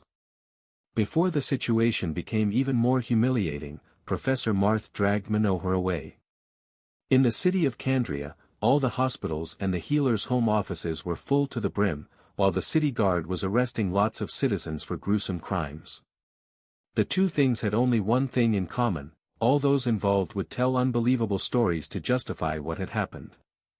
A man claimed that his wife had caught fire while cooking lunch, a woman told them how his brother had turned into a piece of ice while conjuring some water to wash the dishes. An otherwise beyond suspicion healer was trying to explain how he never meant to amputate his patient's leg, it just had turned into a lump of meat after he attempted to heal a fracture. But the real chaos was ensuing inside the local branch of the Mage Association, where many magicians were reporting how they had inexplicably lost their powers. Despite Professor Marth's intervention, the situation degenerated as soon Raz and Linjos managed to recover from the vicious verbal beating they just endured. Who is that raving lunatic and why is he allowed to have any contact with the students? He has no shame nor regard for the feelings of others. Normally Raz would have been humble and submissive. For someone that had never left the small village of Lusha in over 30 years, the White Griffin Academy was intimidating. Raz was well aware that even a single brick of the castle was worth more money than he could earn in his whole life. Raz still couldn't believe one of his children had managed to get admitted in a place like that. He suspected that behind all his brave talk, Lith was actually having a hard life, surrounded by rich, spoiled kids. In any other circumstance, he would have never stepped inside, fearing that his presence alone was enough to put Lith in embarrassment. But now, after his son had been severely hurt because of the incompetence of the so-called professors, not only he had been forced to listen to Linjos' rants about the academy's prestige, but also had to suffer a young, handsome dandy trying to seduce his wife in front of his eyes. That was the proverbial straw that broke the camel's back. He didn't care anymore if the man in front of him was the headmaster or the king himself. Raz was determined to give him a piece of his mind. On the other hand, Linjos wanted nothing more than join him and tear Manohar apart limb from limb. That man had always been a nightmare for the public relationships, either avoiding social events or making a mess the rare times he deigned to attend them. And now, in less than a day Linjos had been assaulted and humiliated by him twice, both times in front of students and staff alike, destroying whatever pride and dignity his role was supposed to have. I wish I could tell him that if the previous headmistress that recruited Manohar wasn't already dead, I would kill her myself. Right after throwing Manohar from the academy's highest tower. But when I accepted this job, I knew there was an elephant in the room. Despite his many, many flaws, I can assure you that Professor Manohar is that kind of genius that appears only once in 100 years. He is an invaluable asset for the academy and the kingdom, whom has already saved countless lives, probably even your sons. Raz wasn't satisfied by the answer, but Alina squeezed his hand tight, stopping him in his tracks. "Are you in much pain, dear?" she asked Lith, ruffling his hair. "No, Mom. On the contrary, I feel groggy but relaxed," he replied, quite surprised to have hair again. He had yet to have an occasion to look at himself in a mirror. "That's because we injected you with several potions to help you sleep and recover," Linjos explained. Marth returned, bringing along 5 members of the medical staff and Litha's missing arm. Usually for such a simple case a single professor was enough, but they wanted to show to both Lith and his parents how much they cared. The arm was completely wrapped in pure white linen gauze, not leaving even the fingertips exposed. Being detached from a living body, it couldn't be healed, so it was bound to be bloody and burned. Lith imagined that covering it was another form of courtesy towards his parents, since no healer would have blinked at the sight of it. The moment the arm was within 5 meters, 16 feet, from him, Lith felt that something odd was happening. His mana core started stirring inside of him, trying to release mana. Lith was too tired to put up a fight without a good reason, so he stopped resisting. "Solus, can you describe to me what's happening? I can't activate life vision without flooding my eyes with mana. Tendrils of energy are going out of your body and connecting to the arm. It is alive." When Lith felt the itchy pain from the burns, he was so surprised to unintentionally wriggle his left hand's fingers. Luckily Marth was still walking, so the sudden movement went unnoticed. Now the mana is replacing the blood, reactivating the lingering light fusion from before it was severed. By my maker, it's healing on its own. Solus was free to express her shock, but Lith had to keep his calm demeanor, acting like everything was normal instead of panicking. Just to be certain it wasn't all a crazy dream, Lith attempted to bend the left little finger. It moved at will. Lith extended his remaining hand to Alina. "Mom, I'm a little scared now." Lith tried to convey his real feelings without arousing suspicions, at the same time drawing all the attention on himself. While focusing on his mother's warmth, he tried to call back the energies from the arm, but to no avail. The closer it got, the stronger the connection. The reattaching process went without a hitch, immediately followed by the healing one. Lith had to carefully remain still the whole time, a single spasm would betray his new and untimely secret. The night before the sabotage in the Dimensional Magic's training hall, a few hundred kilometers south from the border of the Griffin Kingdom, the High Council of the Desert Tribes had gathered, trying to plead their case to the benefactor. The Blood Desert was the biggest out of the 3 great countries in the Garland continent, the other 2 being the Griffin Kingdom and the Gorgon Empire. According to many, it was also the strongest and the most dangerous. The reason was that despite its harsh climate, the Blood Desert was the richest one in terms of mystic treasures and natural resources. While in other places to find magic crystals, one had to dig through mountains or explore vast forests, in the Blood Desert it was enough to find an oasis. The geysers of world energy that everywhere else were hidden, and could be found only by sheer luck or resorting to powerful artifacts like Solus or the Scorpicor's Pince-Nez, there would manifest themselves in the form of water, vegetation and life. Among its dunes, it was possible to find rock formations rich in a rare metal, the davros, that after being smelt and forged it would change its color from silver to black, according to how it was exposed to light, but most importantly was capable of cutting through iron like it was just wood. Davros was the strongest material known to man. Despite its name, the blood desert sands weren't red, but yellow gold. It derived from the countless lives lost during the past wars, when the different desert tribes would fight among themselves or against the foreigners trying to rob them of their land. War had been a constant in the desert, because no amount of mana crystals or davros could turn the weather humid, quench the thirst of humans and cattle or make the land fertile. Despite all the riches it held, food and water had always been the only currency that held any real value in the desert. In the past, the tribes would fight for the control of the oasis, either by their own will or manipulated by the people of the plains, wishing to exploit their needs to pursue the monopoly of resources. But not anymore. After the benefactor's arrival, the desert had been unified and the word competition had been replaced by the stranger-sounding cooperation. Oases were now shared, and each tribe would periodically rotate from one zone of the desert to another, allowing everyone to cyclically enjoy everything their country had to offer. Each of the tribe leaders, now simply called feathers, would receive wisdom and power, becoming strong in the ways of magic regardless of the talent they were born with. But what now could seem a divine country, came with a price. The benefactor's laws were the only laws, and the lightest punishment for breaking them was death. The feathers would rule above their people, but any change, small or big, had to receive the benefactor's approval. Even the High Council had been reduced to a mere formality, only one will really mattered.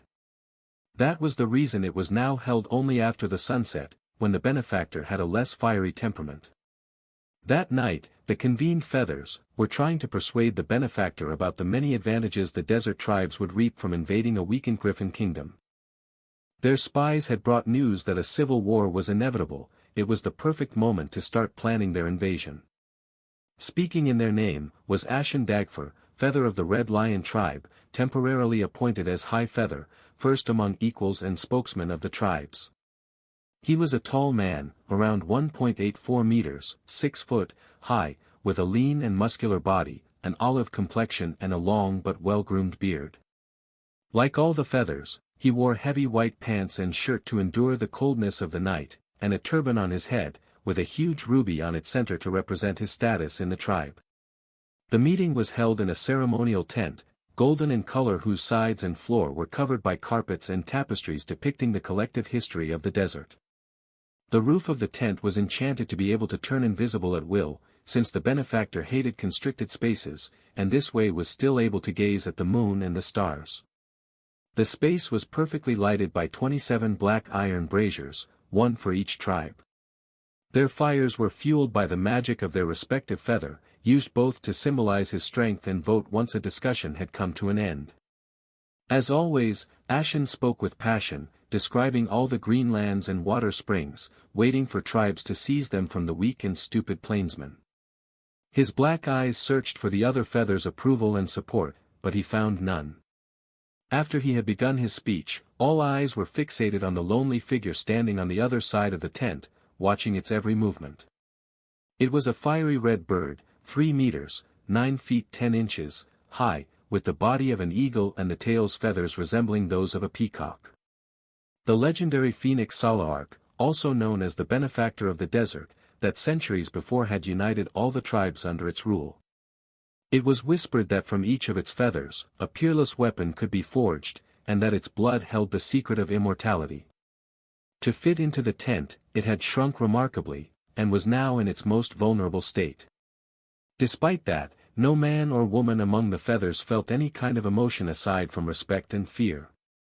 Salaark stood still, its eyes closed, knowing it would not be able to control itself if it opened them. Once Ashen had finished, it asked a simple question. "So, are you going to leave the desert?" Salaark's voice wasn't loud, but still sounded perfectly clear to all of those present. "No, my liege. The Red Lion would never do that." He raised his hands and lowered his head in a sign of submission. I'm only proposing for us to take revenge against the plains and secure new resources. Revenge? It asked, opening a single eye. To bring death to the living will not make their ancestors suffer. It sounds more like a petty excuse to leave because you are unsatisfied with what you have now. I will not leave, and I'm not ungrateful, he said, trying to appear strong and confident, but cold sweat ran down his spine. Then how do you propose to keep the conquered springs? What good is a fertile soil if not tilled? Well, of course some of our men will have to stay behind with their families. But only to establish a supply chain that will benefit all the tribes. I don't care for your sweet words, only for their meaning. Salark harshly replied. You want for your people to move away, to grow their children in a foreign land, afar from the desert and from me. I have no objection to your plan. The last phrase left everyone shocked. Leniency had never been its strong suit. But at the same time, I will give it no support. Those who wish to take part in it are free to do it, as long they first return to me all my blessings. The second part, instead, was perfectly in line with its character, making all the feathers turn pale. Just to be clear, are you speaking as High Feather, as Feather of the Red Lion tribe, or just for yourself?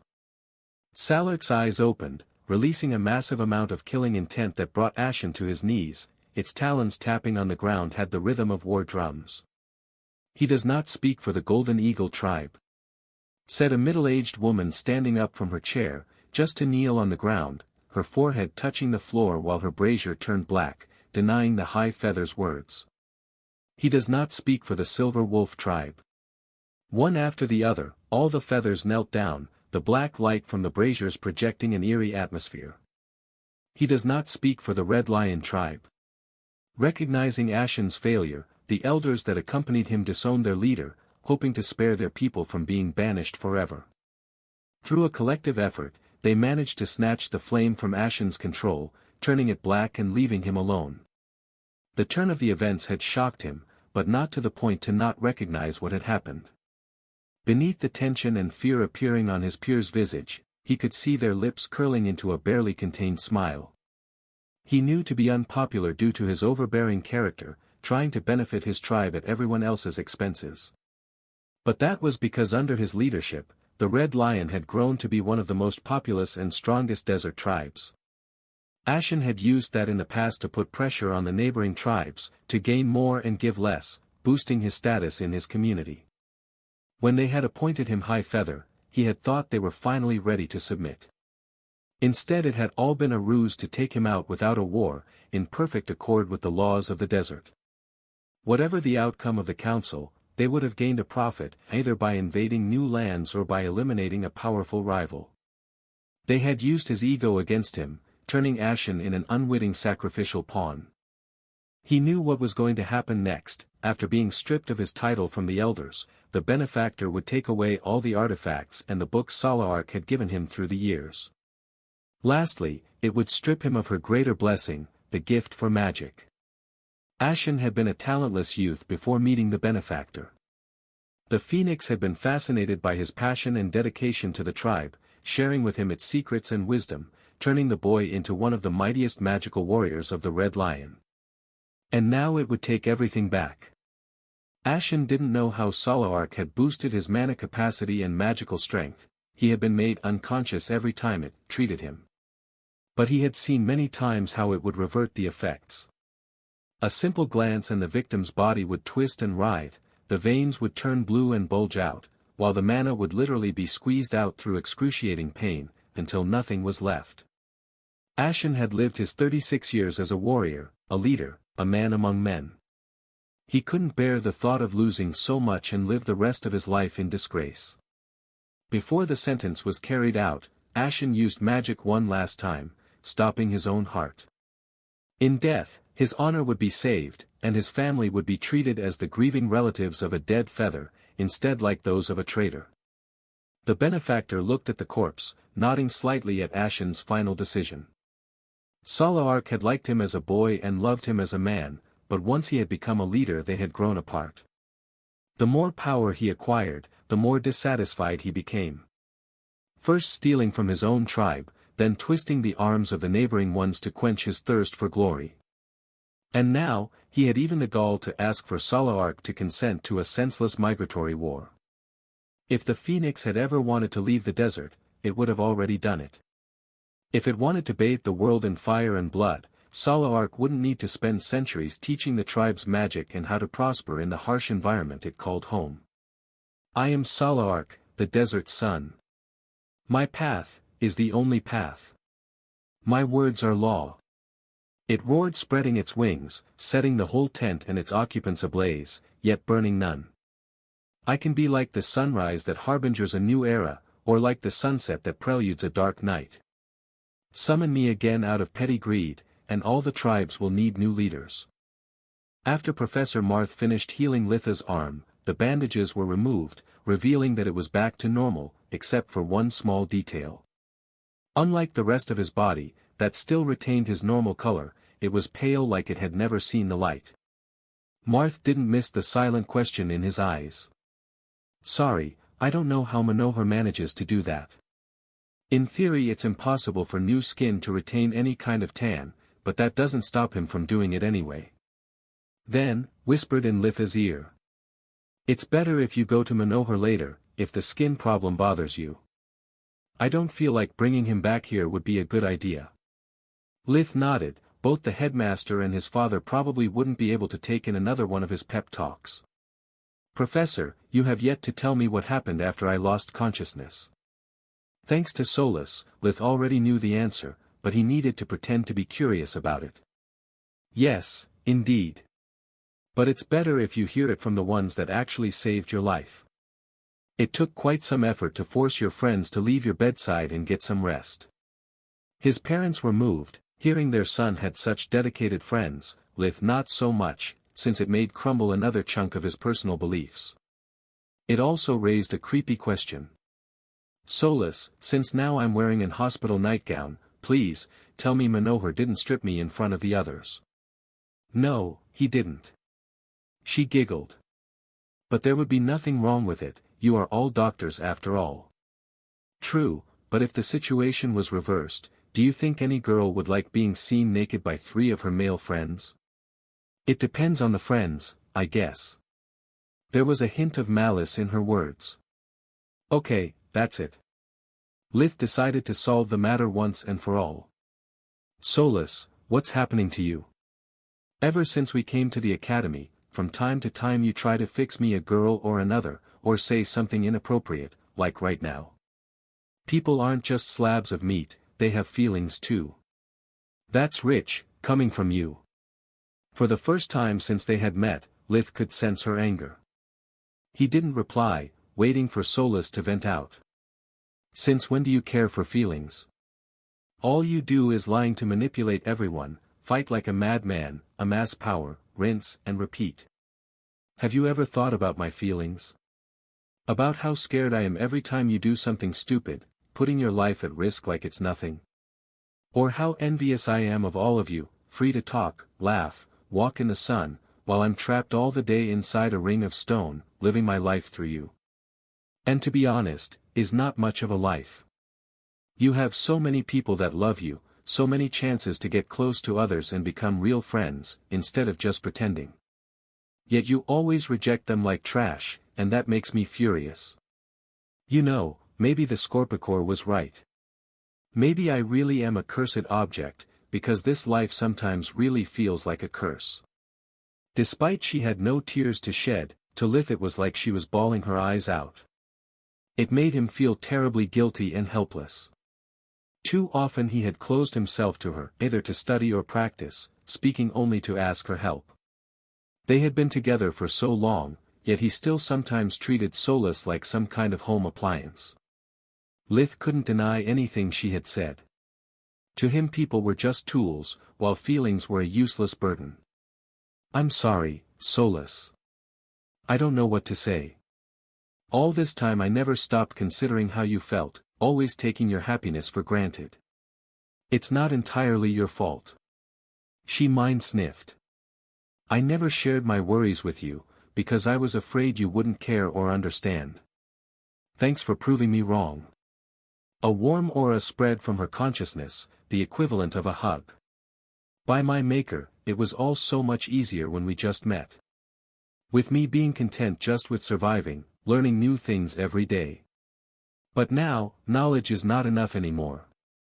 I want to feel, I want to experience, and you are my only window to the world. I should be the one apologizing, for being so pushy all this time. Well, maybe between necromancy and forge mastering, we can find a way to give you a proxy body. A corpse or a golem? Thanks, but no thanks.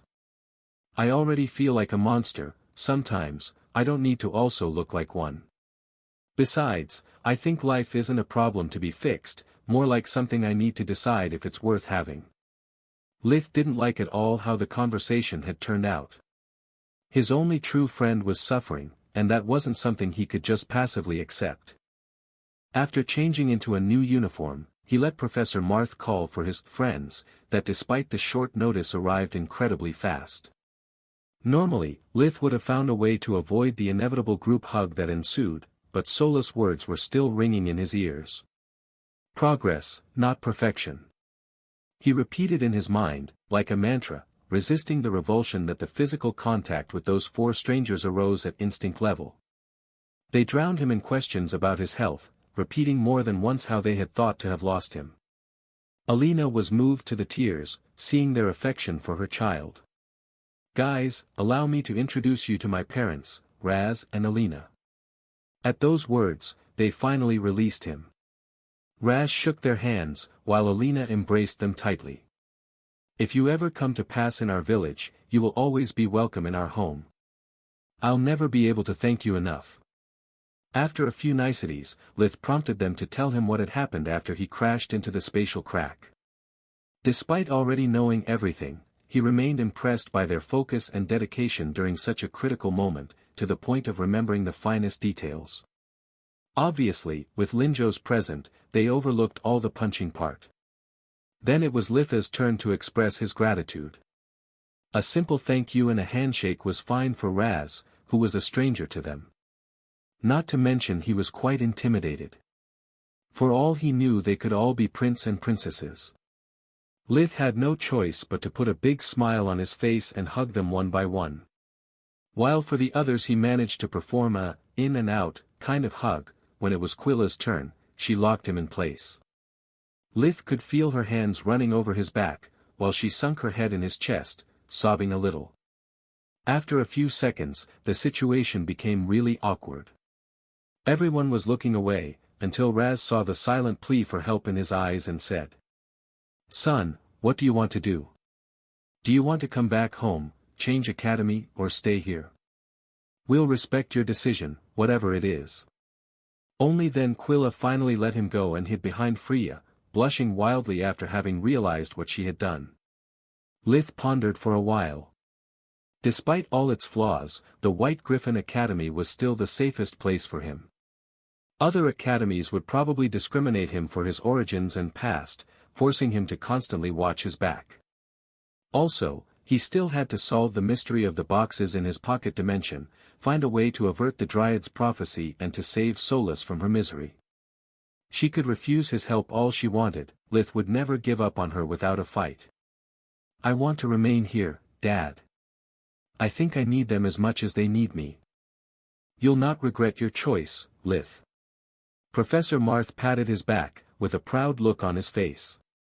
"Once you graduate, you'll discover that A-ranked mages, like you and me, are treasured almost as rank S, if not more."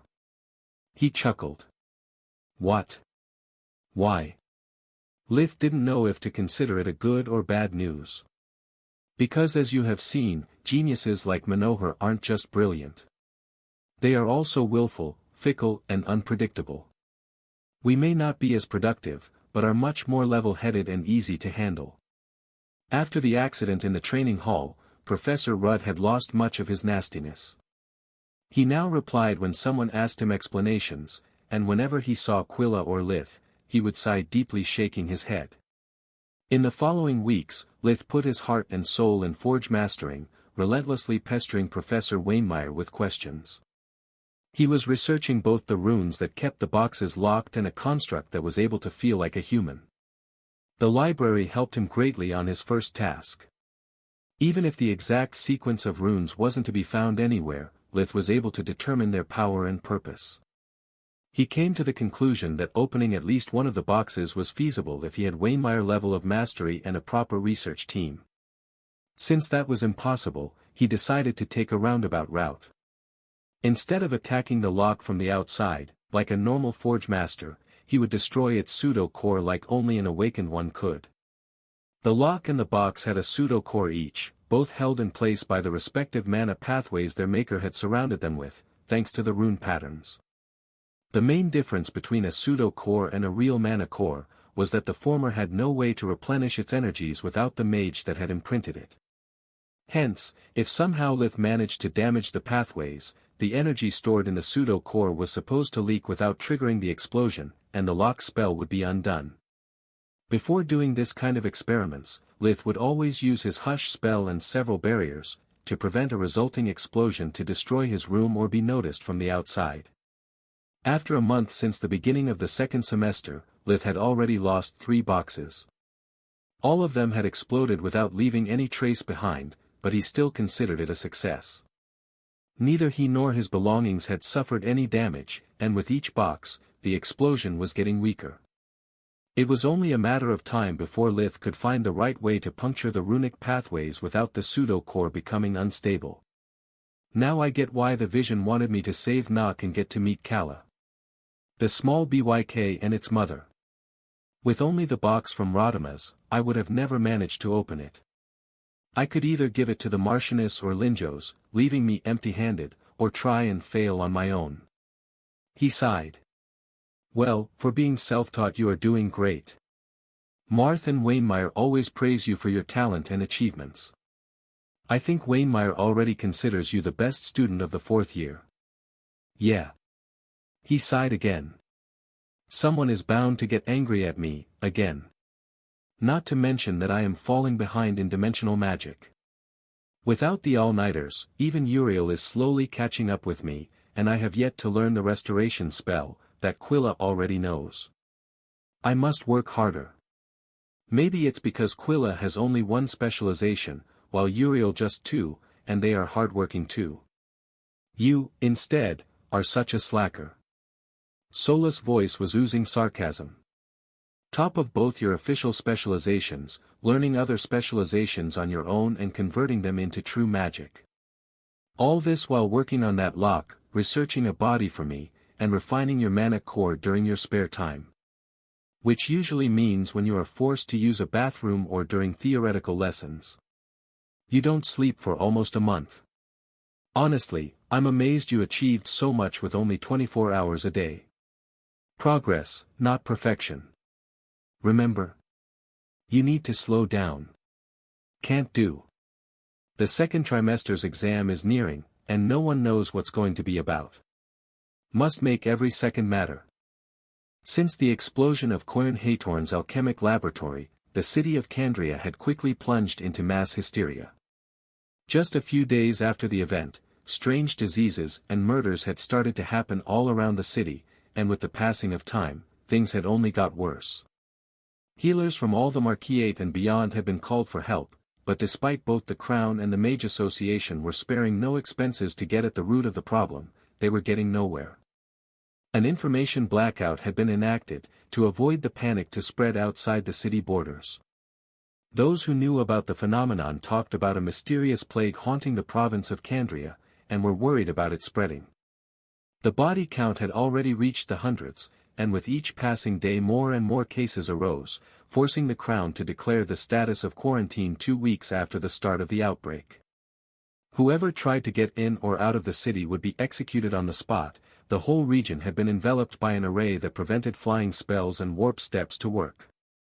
Silpha, Queen of the Griffin Kingdom and Supreme Head of the Mage Association, was on the verge of a nervous breakdown. She hadn't slept properly since the old noble's rebellion had started, and now with the unsolved mystery of the plague, she felt she was losing her mind. The Queen hadn't missed how the current predicament had occurred right after Arjun went missing in action, the problem was determining how the two events were related. Knowing Arjun's prowess, she suspected it was all the work of an awakened one. It was impossible for a member of the corps to be killed by conventional means during a simple reconnaissance mission. Also, the fact that the best minds of the kingdom were still clueless, was proof enough it wasn't something fake magic could achieve. Her problem was that aside from the members of the corps, the crown had no awakened ones, and Lady Tyrus refused to train more than 7 at a time. The remaining 6 members were already engaged in life or death situations, otherwise she would have never recalled Arjun so soon. The rescue teams were still looking for him under the lab's debris, but so far nothing had come out. Out of desperation, she took out her communication amulet, trying to reach for Krishna Manohar, the god of healing. He was the best healer of the kingdom, and her last hope. Aside from a magical plague, it could have been the effect of an ancient artifact. Such a powerful weapon, if it even existed, once found had to remain a secret, and that was the reason why she had kept him as a last resort. That man was a loose cannon, discretion and reliability weren't his strong suits. The amulet gave no response, even after multiple attempts.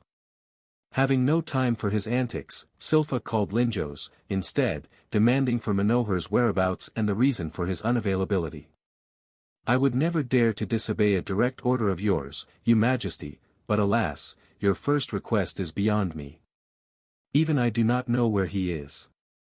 As for the second, I think you wouldn't believe me without hearing it from the horse's mouth." The headmaster took a piece of paper and placed it on the amulet's gem, allowing the queen to read its content. "Dear Linjos," the name was followed by a doodle depicting a horse bearing a striking resemblance to the headmaster, even wearing his clothes. "I'm on the verge of an incredible magical breakthrough. I can't risk my research being ruined by the constant pestering of mediocre minds, so I'll be gone for a while. KM. How dares he disappear again? It's already the 3rd time this year." Silpha punched her desk hard enough to break it in half. "Send me your second-best diagnostician. If she doesn't solve my problem, I'll have your head beside Manohar's in my trophy room." Although invigoration allowed Lith to avoid sleeping, it wasn't without side effects. Back when he was still at home, he had several opportunities to relax, like when hunting for food, teaching Tista fake magic, or simply spending quality time with his family. Now Lith was relentlessly working like a machine, piling up stress without any break outside his 3 daily meals. Over time, the accumulated mental fatigue made him more cranky, nervous and aggressive. It was something the professors would not notice. Lith treasured them, and did his best to hold his temper and treat them with the respect they deserved. The same applied to his friends. After his last heart-to-heart with Solus, he tried to spend more time them, to give her what she needed, more emotions and human interaction. It would soothe her depression and wear down his nerves, but he didn't care. "Solus always does so much for me. Not only she is basically my moral compass, helping me on all the academical subjects. She also restricts my most violent urges, making me almost human. Heck, if it was possible, I would gladly trade place with her. She would make a much better person than me." Solus was moved by how strong were his feelings for her, and how many sacrifices he was willing to endure for her sake. At the same time, she was very worried. The prolonged lack of sleep had only made more apparent that his mind and body were experiencing a major change. Since overcoming the bottleneck, Litha's body kept getting stronger every time the mana core was refined. As for his mind, the recent events had put a lot of stress on his already twisted psyche. Ironically, while near-death experiences were the norm since Lith had started to practice high-level magic, it was finding people that actually cared for him outside of his family that triggered an inner conflict. Changing lifelong values wasn't easy, it was like admitting to have always been wrong about almost everything. On the other hand, the same could be said about her. The quality and quantity of her nourishment had dramatically improved, and her mana core was on the verge of turning green. But what bothered Solus the most, were her new feelings. Thanks to Litha's new enhanced senses, she could hear all the mean comments people would make behind his back, all the petty grudges that every praise he received would arise. The more she knew humans, the more disgusted she became. After he had almost died protecting everyone from the spatial cracks, the kindest comment she had heard was, "Even after losing an arm, we can't get him out of our hair for a whole day. That guy is worse than a cockroach." Solus was starting to think it was her being wrong all along. Lith was summoned by the headmaster. Less than an hour later, Queen Silpha had expressed her newfound interest for turning Linjo's head into a toilet brush holder, instead of mounting it on a wall. After consulting with Professor Marth, the second-best healer of the White Griffin Academy, Linjo's was left with no choice. If it's a life-or-death situation. Cut the "if." There are lives on the line, mine included. Linjo's interrupted Marth. Then I'd definitely send Lith from Lustria. Is the only one whose diagnostic skills are at Manohar's level. A student instead of a professor? How low have we stooped? What will become of the prestige of this academy? Linjo's moaned. Stooped. Marth knitted his eyebrows in disapproval. The new replacing the old is the way of life. Also, accepting someone that all the other academies rejected out of prejudice, is not stooping.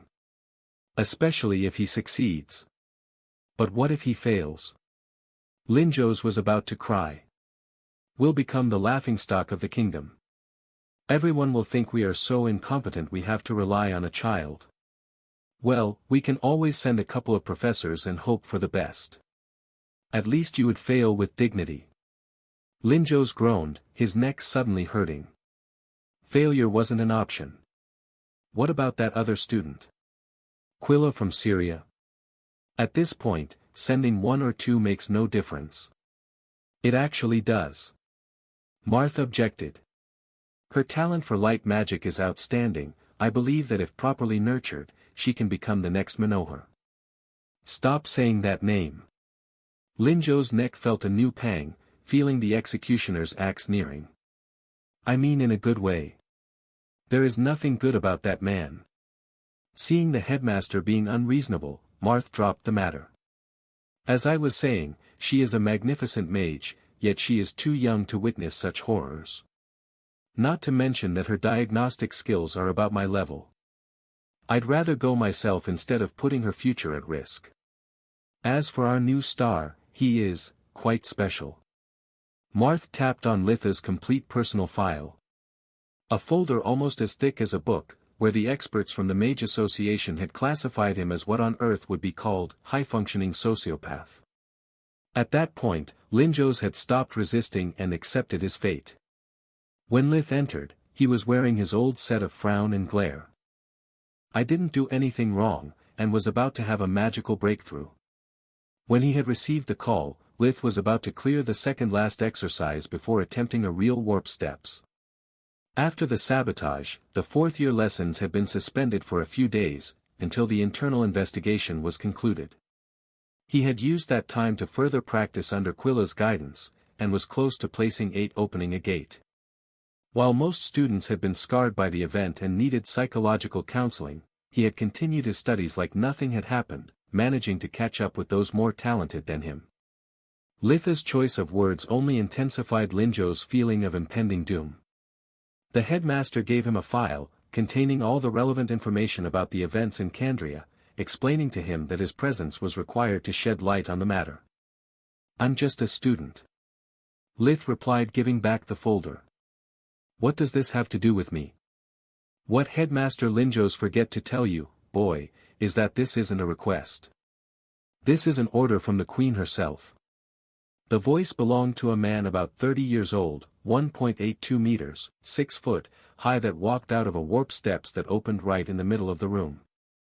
He had light brown crew-cut hair and mustaches of the same color.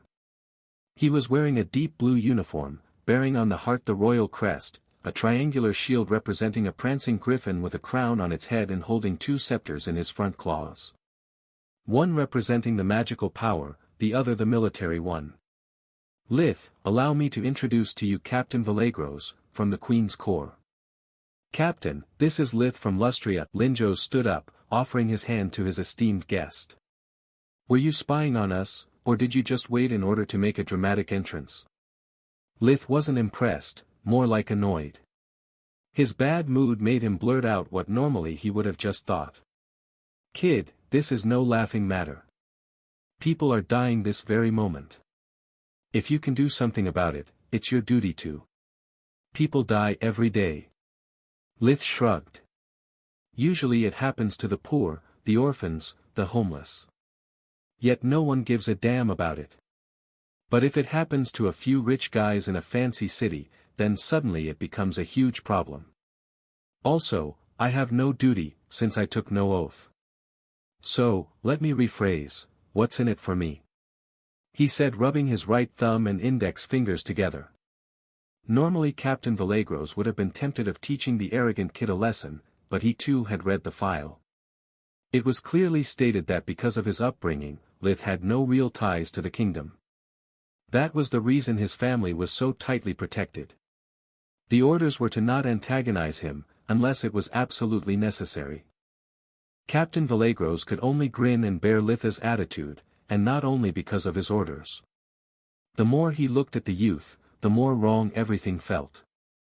The cold and dead eyes, the detached attitude, were all things he had seen plenty of times, but never in kids. They were traits found either in battle-hardened veterans or in madmen with an agenda. Last but not least, back when he had stepped forward with an intimidating manner, his body had started screaming for danger. A member of the Corps didn't manage to reach his age without developing a keen instinct, and in that moment his own was telling him to back off and avoid sudden movements. "How much do you want?" he asked. "You say it like I'm extorting money. Before being a healer, I was a hunter. And the first thing I learned, is that hunters don't do favors, we cut deals. Here is my offer. I do the job, and if I succeed, I get a safe house for my family. I don't care if it's because the civil war breaks out, we get invaded or there's a sudden drought. The second something goes wrong, I want them safe and out of the kingdom. Deal?" Lith extended his hand and Vallegros shook it without hesitation. For a moment, Vallegros had feared the kid would ask for a ridiculous sum of money or an artifact. Instead he had demanded something simple and reasonable, albeit expensive, leaving no space for bargain. "Deal. And what if you fail? If that happens, we both would have just lost a few hours of our time." Lith shrugged. "As long I can use invigoration, there's nothing I can't diagnose. Curing it, thought, is another matter entirely. If the plague is something beyond my comprehension, not even true magic can help me. It will take more than a few hours." Vallegros explained. "Warp steps are blocked in all the region. First, I need to have an exit point set up for us in the vicinity. Then we'll reach the quarantine borders by flying. It will take a couple of hours to arrange everything. I thought we were moving right away." Lith frowned. "In this case, I want our deal recorded in writing and signed up. Words may fly away, but writings remain." "Not a problem.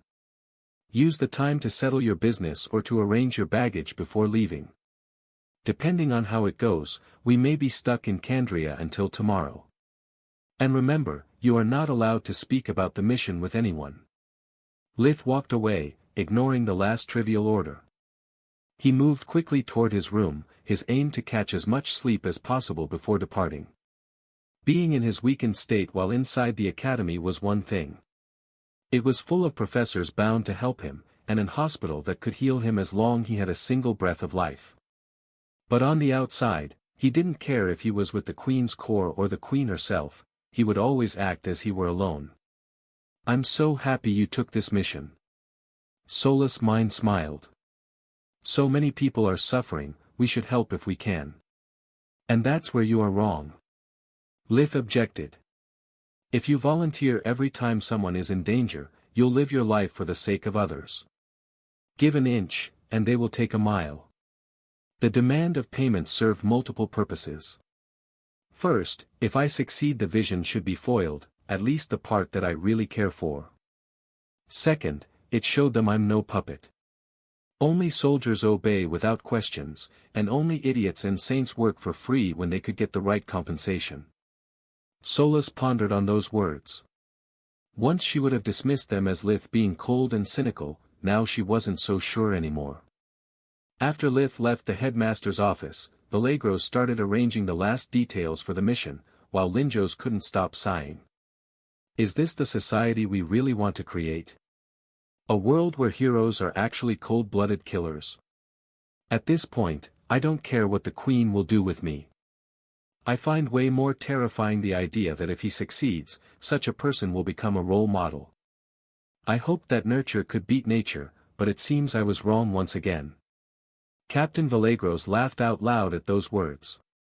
Dear headmaster, I don't know where you lived until now, but when I attended the Crystal Griffin, it was a nightmare. The pranks, the competition, the stress. So, what nurture are you talking about? Do you coddle the students here? Take them by the hand. Linjos shook his head, blushing a little from embarrassment. I've seen a lot of people like that. They usually end up in jail, join the military or become successful merchants. It depends on how much they are able to restrain themselves, usually picking jobs where they can legally ruin the lives of others or use violence. Think about the adventurers or speculators. Most of them are like him, yet everyone dreams of becoming rich with quests or being acclaimed as a self-made man. Have you ever stopped considering how much death is hidden behind their fortunes? If he does his job and doesn't go on a murder spree, then he is fine by me. Not even a minute after Lith was summoned in Linjo's office with the Academy's public announcement system, a call was made from within the White Griffin to Archmage Luckhart. Luckhart, you idiot, the Queen has asked for our help. Who cares? Luckhart didn't like being insulted, but decided to let it slide. Having a traitor in the Academy was worth enduring a foul mouth. I already made sure that Manohar got the ingredient he was looking for, so he is out of the picture. According to Haytorn, there's no one else that can understand the plague's nature. Despite the accident in the lab, everything is going smoothly. Smoothly? The voice sneered. Triggering a quarantine and alerting the whole world about your experiments, is far from what would I call, going smoothly. Also, Linjos has just summoned Lith from Lusha, so you'd better take action fast. Who cares about a kid? He can die in a fire, together with his filthy little village. The voice laughed out loud. If you keep underestimating the same kid that saved Distar's daughter from your prized poison, taking away the only silver lining in your utter fiasco of an assassination attempt and later stopped the spatial breakdown with no casualties despite my sabotage, then you are a bigger fool than I thought. Luckhart snarled, both failures still haunted his dreams. The first was supposed to take out Martianist Distar's whole family, but because of Ain's presence they had only managed to injure the daughter. The second had gone even worse. The death of the students would have caused an uproar, setting the foundations for the next step, leading to Linjo's execution and forced the new nobles faction to either drop all their claims or start a civil war. Both scenarios were perfect, since in Luckhart's mind they would end up the same way. His faction would win, and the commoners would have to submit or die. Can't you just turn off the protective system and kill him? You really are stupid. After the sabotage, our rings have been stripped of several functions. Now only the headmaster himself can interact with the Academy's control system. You really are useless. Luckhart slammed his fist against the table, bleeding a little. Useless? The voice gasped in outrage. I arranged my lessons so they would be much easier for your sons. I made sure that the clackers would haunt the location where the most promising commoners would appear. I deactivated all the protections, so that a class full of students could be decimated. If I am useless, then what about your precious offspring, that keeps getting outclassed by commoners? I'm starting to think this is all a big mistake. Maybe we should just accept the change. Never. Incapable of bearing any more of that nonsense, Archmage Luckhart hung up the call. A little longer than 2 hours later, Lith was woken up by a clerk, prompting him to go back to the headmaster's office. The sleep hadn't been much, but enough to take some of the edge off his mind and partially reset Invigoration's effectiveness. Vallegros welcomed him, giving Lith a copy of their agreement and keeping the other for himself, before warping out the office. They materialized on a grassland, in the middle of nowhere. Lith looked around, instinctively searching for familiar landmarks, finding none.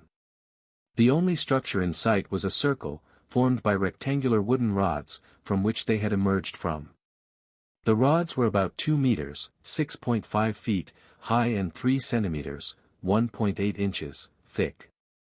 Each of the 4 sides was engraved with bright red runes, pulsing with power, that went opaque as soon as the portal closed behind them. Waiting for them there was a group of 3 women and 2 men, all dressed like Vallegros, and with various weapons dangling from their belts or backs. They immediately started to disassemble the circle, storing the rods in dimensional amulets. "Is it your first time seeing a temporary waypoint?" Lith nodded in response. Crossing hundreds of kilometers at once would be impossible without such a device. By knowing its frequency, I can use it to lock into these coordinates, while the others pumped their own mana in it, allowing for us to get here with minimum mana consumption on my side. "Solus, how strong are these guys?" "Each one of them has a blue mana core, so in theory they are stronger mages than you. Also, everything they have is heavily enchanted. Compared to their clothes, your uniform is like a firefly besides a torch. Invisible." They were all of different ages and builds. The youngest one seemed to be barely over 20 years old while the oldest seemed to be nearing the 50s. "Our destination is in that direction." Vallegros pointed toward south-southeast. "It shouldn't take much by flight. Half an hour, tops." At his command, everyone cast his personal flight spell, advancing with a wedge formation with Lith as its center. He used that opportunity to activate Lith Verhen, discovering that despite they had superior cores, their magical forces weren't much stronger than his own. On the contrary, Lith's physical prowess outclassed everyone else's, even without using fusion magic. After a few minutes, though, their spells disappeared abruptly, sending them into a free fall to the ground.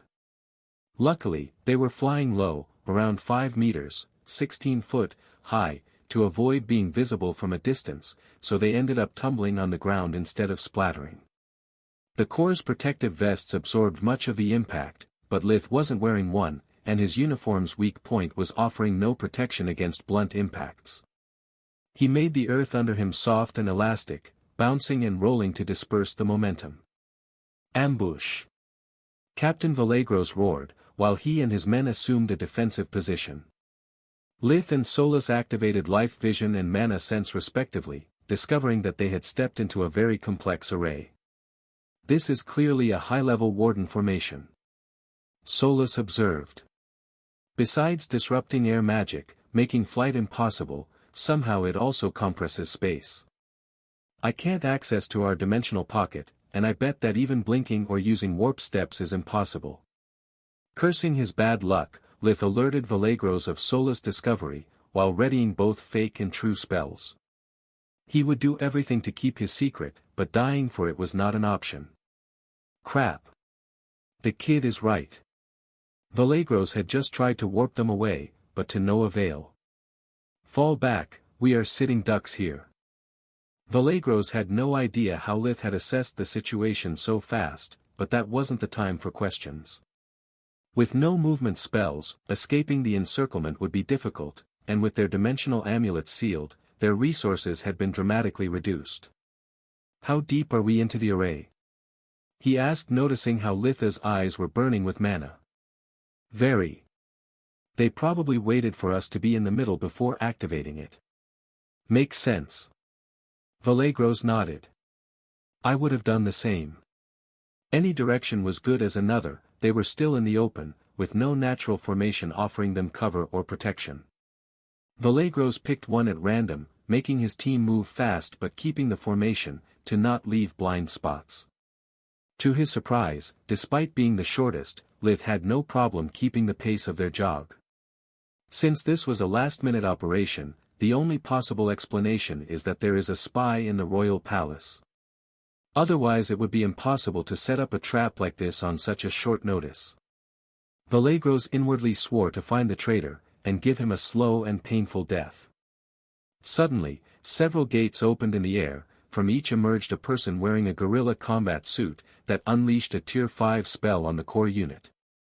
The air filled with countless spheres of fire the size of a house, while the ground all around them exploded in razor-sharp rock shrapnel. Lith realized that the Queen's core unit was doomed. The aggressors could turn on and off the jamming field at will. Wiping them out with hit-and-run tactics was just a matter of time. He quickly activated all the barriers he had ready, only around himself, opening at the same time a deep hole in the ground right under his feet with earth magic. The assault continued for several seconds. The earth trembled like there was an earthquake, forcing Lith to keep digging away. The shock waves from the surface only grew in intensity over time. Damn it, and to think that Uriel always nag about how useless a warden is. I can't believe a whole unit of the Queen's core was wiped out so easily. One after the other, the life forces of the 6 people assigned to escort him faded away. Lith was shocked and angry. There was nothing he could have done to save them, even by revealing his status of awakened one. The attack had been too quick and well coordinated to open a hole big enough for everyone. And even if somehow he managed to, the enemies would have noticed, using Tier 5 earth magic to squash them like bugs. It wasn't the first time that Lith had been forced to retreat, but it was the first time that such an act left him with a bitter aftertaste. He had never experienced such helplessness before, making him aware that he could only cower and hide, like a rat. A few hundred meters to the east, the leader of the Talons was admiring the result of their work through a surveillance mirror. Once again, no survivors, no witnesses, no proofs. Farayan Nigel and his men were the best at their job, and they were proud of it. The Talons was a mercenary unit, whose members were once part of the elite troops from the armies of all the 3 great countries, but had been dishonorably discharged for violating the warrior code, by either pillaging, raping and/or murdering in the territories that they were supposed to protect. A few of them were actually wanted criminals, but the Talons knew how to take care of their own. Offering their services to the highest bidder, they lived a life of luxury, being the living proof that their countries had made a big mistake by discarding them like trash. Captain Seepit, check for survivors. Nigel ordered to their warden. Come on, General. There's nothing left but a crater. It's a waste of my considerable skill. Despite not being part of the army anymore, each one had a military rank and a status in the unit, according to her talent. Do it anyway. We have a reputation to uphold. Yes, sir. Seepit was the 3rd in command, yet sometimes he forgot how anal retentive the general was. Seepit disabled his arrays, allowing him to open a warp steps right above the crater and then cast the life detection array, a warden spell that in many aspects resembled Lith's life vision. From underground, Lith was still able to see the magic portal opening with life vision. What the heck are they doing now? In their place I would either wipe down any trace of the massacre or check for survivors, if not both. Good gods, General, you are right for once. We have a rat. Thanks to his heightened senses, Lith was able to hear the warden's snarky remark, and react accordingly. In all his years as a soldier first and a mercenary later, Seepit had never seen anyone moving so fast. Charged to the brim with air fusion, it took Lith but a second to get out of his hiding spot, cross the warp step, and rip Seepit's head from the neck with his bare hands. Although his entry appeared overbearing and dramatic to the members of the Talons, Lith was actually quite desperate, and so was Solus. The moment the snarky man had revealed his presence, he knew that he had just went from the frying pan into a volcano. Whoever those guys were, they had mastered the discipline of spatial magic to the point of making it an art form. Lith could only run or fly, but against an opponent that could bend space, blink or switch it was useless. His only option was to get in and kill them so fast they would not even understand what had hit them. It was time to test the limits of his new body. First thing first, we need to kill the warden. Lith thought, not knowing it was his intended target's head that he was throwing to the nearest enemy, making both heads burst open for the violence of the impact. Our only hope is to find him before he casts another array, otherwise we are screwed. The only silver lining is that warden spells are slow ass. You focus on the killing. Solus replied. I'll collect as much intel as I can about our opponents. If I see the slightest hint of warden magic, I'll tell you. Sadly, the Talon's unit was comprised only by veterans, hence as soon Lith beheaded Seepit, it took them barely a second to recover and regroup. The one Lith had killed with an unconventional headbutt, was simply too close to dodge the projectile. Farion Neagle, the general, instantly issued coded orders, that his men were ready to execute. The element of surprise was already lost, and Lith had yet to face 9 more people. Black 2. Red 3. White 4. Despite the target was just a kid, Neagle employed an extremely aggressive tactic. His creed was that no matter the opponent, never underestimate, never relax, never talk until the kill was confirmed. The 2 most skilled melee expert would kill him, worst case scenario, keep him busy while 3 mid-range specialists would cover for them and stall enough time for the 4 long-ranged spellcaster to put an end to the struggle.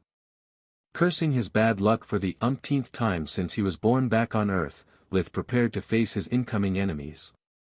First, he pushed his mana core to the limit, emitting a light cyan aura that enveloped the space around him with a mana so dense that the air started to crackle. Then, he infused his body with all the 6 elements, while casting one of his new spells as fast as he could. The 2 Talons were a man and a woman, the first using a sword and shield combination, the second twin swords instead. Bloodlust and madness twisted their features, to the point that not even Uriel would have wasted time pondering if she was hot or not. Beware. All their equipment is on par with the core. Even their tattoos seem to be enchanted. Solus warned him. Just my luck. I need a damn weapon to block enchanted blades, but I still can't afford the Academy's prices. A chunk of the tattoos disappeared, boosting their speed like a high-grade potion and allowing them to reach Lith before he could finish casting. They placed in opposite directions, forcing Lith to create a blind spot in his visual field.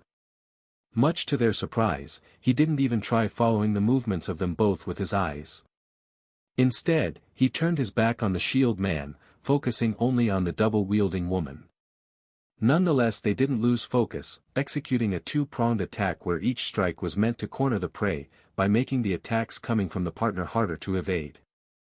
Yet Lith dodged them all flawlessly, even those coming from his back. The first exchange was more than enough for Neagle to understand what was happening, forcing him to violate his creed already. What are you doing, you idiots? That's full guard. Red, white fall back. To prevent their target from escaping, Neagle started weaving the anti-air magic array. For a split second the Talons froze, thinking their general had gone mad. Full Guard was a common Mage Knight spell, that created a spherical blue aura with a radius of 1.65 meters, 5.41 feet, all around the caster. Thanks to Full Guard, a Mage Knight had no blind spots. Whatever entered the sphere would be detected, allowing him to counter-attack and dodge with surgical precision without even looking. What Neagle said didn't make sense, though.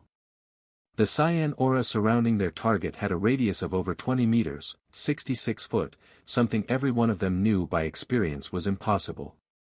The spell range, even at tier 5, was supposed to cover only the length given by the arm plus weapon length. When their instinct and discipline kicked in, making them obey the order, it was already too late. Lith had previously ignored the earlier football coach gibberish, but now, violating his creed, Neagle had exposed himself. Warden at 3 o'clock. Solus shouted the moment she recognized the energy pattern. Lith exploited the opening, darting toward Neagle while extending his arms, with a motion that made no sense to his enemies. At that distance, any spell coming from a ring could be easily avoided. The red and white team moved backwards, without stopping their chance, trying to keep the distance from the prey while the black team was in hot pursuit. Their problem was twofold, though. Lith was too fast for his chasers, and no one in the Talons knew of spirit magic's existence. Fast like a snake, tendrils of pure, invisible mana traveled the space between predator and prey, coiling around Neagle's head. Spells rained on Lith from all directions. Some he managed to dodge, others he had to tank in order to not lose focus, letting the combined effects of earth fusion and his uniform to block most of the damage, while light fusion regenerated the wounds as soon as they were opened. With each step he took, Lith's magical force became strong enough to overcome Neagle's enchanted protections, horribly deforming his head before popping it like a balloon. Spirit magic's range had already reached 50 meters, 54.7 yards, back when he had saved Count Lark's family. Now it could hit as far as Lith could see, yet the farther he was from the target, the weaker the effects. Okay, the warden is down. 8 more to go. With a bit of luck, the shock from my use of spirit magic should stun them for a couple of seconds, giving me plenty of time to evening the field. Yet, luck was a fickle mistress. What Lith ignored, knowing nothing about military except what he learned from the movies, was that in such tight-knitted units there were only two kinds of generals. The ones whose death would destroy the morale, turning them into sitting ducks, like he had hoped, and the ones whose death would turn his soldiers into battle-frenzied demons unafraid of death. Farhan Neagle belonged in the second category. Most of the members of the Talons were either psychopaths devoid of empathy or cold-blooded killers. They didn't care about anything but themselves. Killing Neagle was the equivalent to cutting their lifeline. They had no idea how to survive outside the battlefield without him. A few were even grateful to him for having rescued them before their execution. Each and every one of them took it personal. To make things worse, Brigadier Fida Barut, second in command, quickly regained her cool, avoiding the situation to devolve into chaos. Black 4. Red 2. White 2. Don't let the general's death go to waste. Fucking kill him. Brigadier General Barut was an ex-member of the Queen's Corps. It was thanks to her knowledge about the Corps' protocol and equipment that the mission had gone so smoothly, up until Sifit's death. Unlike the others, she had already seen someone moving so fast. Once, Barut had been a member of the Queen's detail, witnessing her inhuman speed. During an ambush, she had killed 3 assailants before her bodyguards could even move. In her mind, now everything finally made sense, all her questions had found an answer. Why 6 members of the Corps had been sent to protect an insignificant commoner? Why the pay was obscenely good, even for the Talon standards? The fucker is a member of the royal family. She shouted. We have to make this quick, before they send someone looking for him. Everyone in the Talon had heard Barut's tale at least once. No one had ever believed her, thinking it was a self-delusion from when she was still a rookie. But now things had changed. Barut couldn't believe that Neagle had hid from them such a valuable piece of information.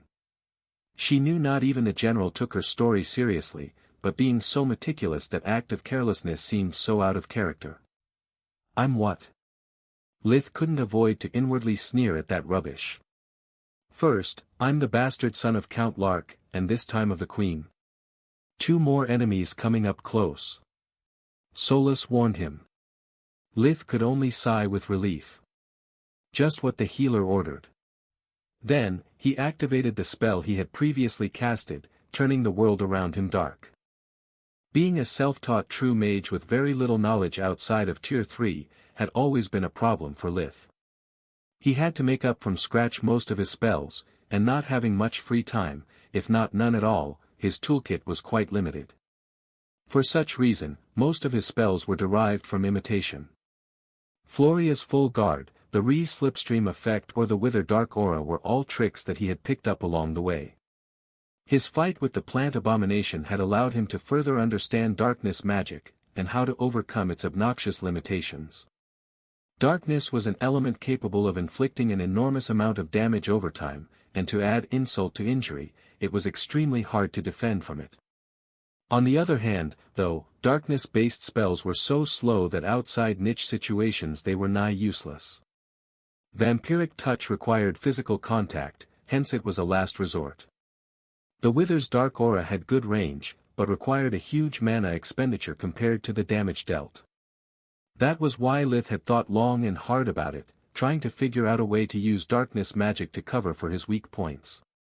No matter how much he planned in advance, he was still an amateur fighter, lacking any professional training. Despite being much slower than Lith, 2 members of the Talons were enough to force him to go all out just to not be turned into mincemeat in a few seconds. Thanks to their rich battle experience, they were able to anticipate his movements and adjust their attacks accordingly. Not to mention that even speed could do only so much in front of such refined teamwork. The moment they closed in, they had used the range advantage granted by their blades to restrict Lith from escaping or counterattacking. To gain the upper hand, he needed to fight dirty and shamelessly like before, exploiting the fact that his opponents knew nothing about true magic. When the 4 melee experts approached, black tentacles emerged from Lith's body, trying to grab whoever came near. The Talons' first instinct was to cut them down, but the tentacles were made of pure energy, so they passed through the blades like a breeze, lashing at the enemy's bodies, sucking out their life force and giving it to their master. Death Call was the answer Lith had devised to his problems.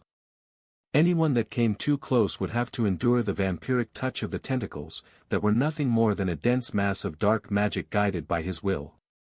The compact form meant that, unlike the dark aura, the draining effect was fast and efficient, while the mid-range of the spell made the slow speed irrelevant. Thanks to full guard, Lith was completely aware of his surroundings, therefore able to manipulate every single tentacle like it was one of his limbs. Combined together, the 2 spells offered a perfect defense. Come close, become food. Stay away, suffer true magic. Lith didn't need to attack anymore, he could simply focus on dodging while the tentacles did the rest. Barely a few seconds after the activation of Death Call, the close-range Talons realized what was happening. They were out of breath, their movements getting sluggish, each strike sloppier than the last. Their opponent, instead, was suddenly fully healed, either dodging or deflecting their combined attacks with his bare hands, without even breaking a sweat. But the most shocking part was when the 5 of them, Lith included, noticed an unforeseen side effect of the spell. The 4 Talons seemed to be aging by the second, their hair getting thin and gray, while their faces were now full of wrinkles, the skin starting to sag. It was actually a mere cosmetic effect, caused by the sudden loss of moisture and life force. Nothing that a few drinks and some rest couldn't fix. No Talon feared death, but age. That was another matter entirely. For the first time in many years, the members of the Talons started to feel fear. From the moment Seepit had opened that warp gate, their day had quickly turned into a nightmare. Since when kids could rip off heads? Since when spells could be cast with no magic words or hand signs? How could possibly exist someone capable of killing a soldier of the caliber of Neagle with just a wave of the hand? Last, but not least, what kind of monster could summon an unnamed horror? Black, fall back. Red, fire at will. White, hold your fire until red is done. Fear had never made Barut falter, and this time was no different. By alternating the waves of spells from the 2 teams, she planned of raining on the monster enough destruction to make the nightmare end. When the 4 of the black team tried to retreat, they discovered that the black tentacles had turned solid. Infused with spirit magic, they dragged back their victims, using them as meat shields against the incoming attacks. It was after the first shockwave arrived, that Lith understood to have gravely underestimated Tier 5 spells. The 4 bodies, even with all their magical protections, were barely enough to block the first one, a densely packed chain of lightnings that boiled the 4 Talons from the inside, turning them into charred corpses. The second spell from the red unit ripped them to shreds, forcing Lith to dodge and wave countless wind blades, capable of cutting through rock and dirt like a hot knife pressed against butter. Those he didn't manage to avoid, penetrated deeply into his flesh, stopping only halfway through the bones. The wounds were too extensive to cut off the pain receptors, otherwise his whole body would go limp. Seeing that the monster was still alive, and 4 more Talons had died, their fear turned into despair, but that didn't stop them. In battle there was no time for whining or grieving, only victory or defeat. Barut and the last member of the white unit unleashed their spells too. Lith had no choice left, he could only fly away as fast as he could. He used all his remaining strength to raise a stone wall after the other, hoping that between the distance and the makeshift barriers he would manage to survive. Whatever it was, it hit with the strength of a volcano. The spot where Lith had been until a split second before had turned into a vortex of purple flames, that exploded with great violence, turning the stone walls and pebbles, trampling them like they were just domino pieces. Lith stopped wasting his energies on magic fusion, keeping only the light one to keep regenerating his present and future wounds and earth fusion to try to save his life. Everything else he had, was focused on his speed, trying to avoid being reduced to a pile of ashes by the purple flames. Despite all his efforts, the explosion kept getting closer and closer. Lith wasn't fast enough to outrun it, his only hope was to get far enough from the epicenter of the spell to take as little damage as possible. But it was all useless. Even from a distance, moving faster than a bullet, Lith could feel the scorching heat burning his feet despite the magical shoes and earth fusion. When the flames engulfed him, Lith stopped even flying, letting the shockwave carry him away. A cold shiver ran down his spine, the fear almost made his mind go blank, but he refused to surrender. In a last gamble he used all his remaining strength, even aided by Solus, to insulate himself with a thick barrier made of air, quickly revolving around his body to deflect the flames and avoid direct contact, while using water magic on himself, in a way that in any other circumstances would have frozen him to death. Despite his water magic spell, the air inside the barrier quickly became so hot that he had to stop breathing to not burn his lungs and throat. His skin got covered in blisters, his open wounds immediately cauterized. The pain was strong enough to make Lith cry, and he was happy for it, because despite keeping his eyelids closed like shutters, he still feared that without the tears his eyes could boil.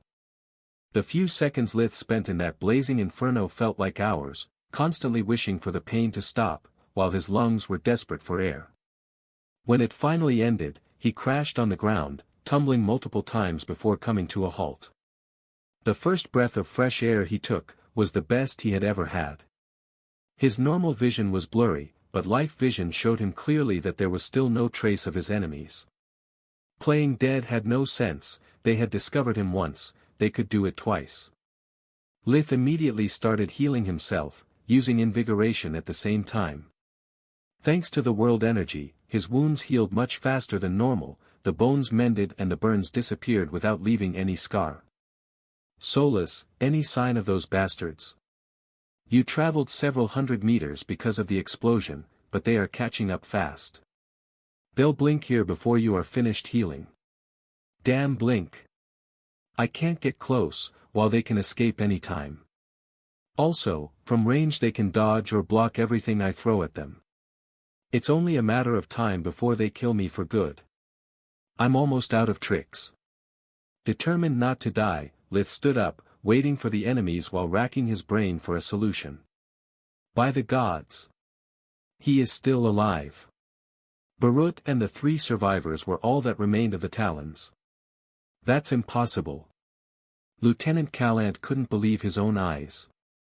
That was a fucking war mage spell. It's supposed to blow open castles and can't even kill a kid. That's no kid, Lieutenant, that's a monster. I'll cast Raging Sun again, you 3 prevent him to interrupt me or run away, at any cost. We owe it to our fallen comrades. The 3 Talons assumed a triangle formation, but didn't dare to approach. If 4 had failed, there was no reason for 3 to succeed. Damn. At this distance, I'm powerless. Think, Lith, think. How can we save ourselves? There must be something we can do. Something only us can do, that will take them by surprise. A cruel smile appeared on his lips, there was still hope.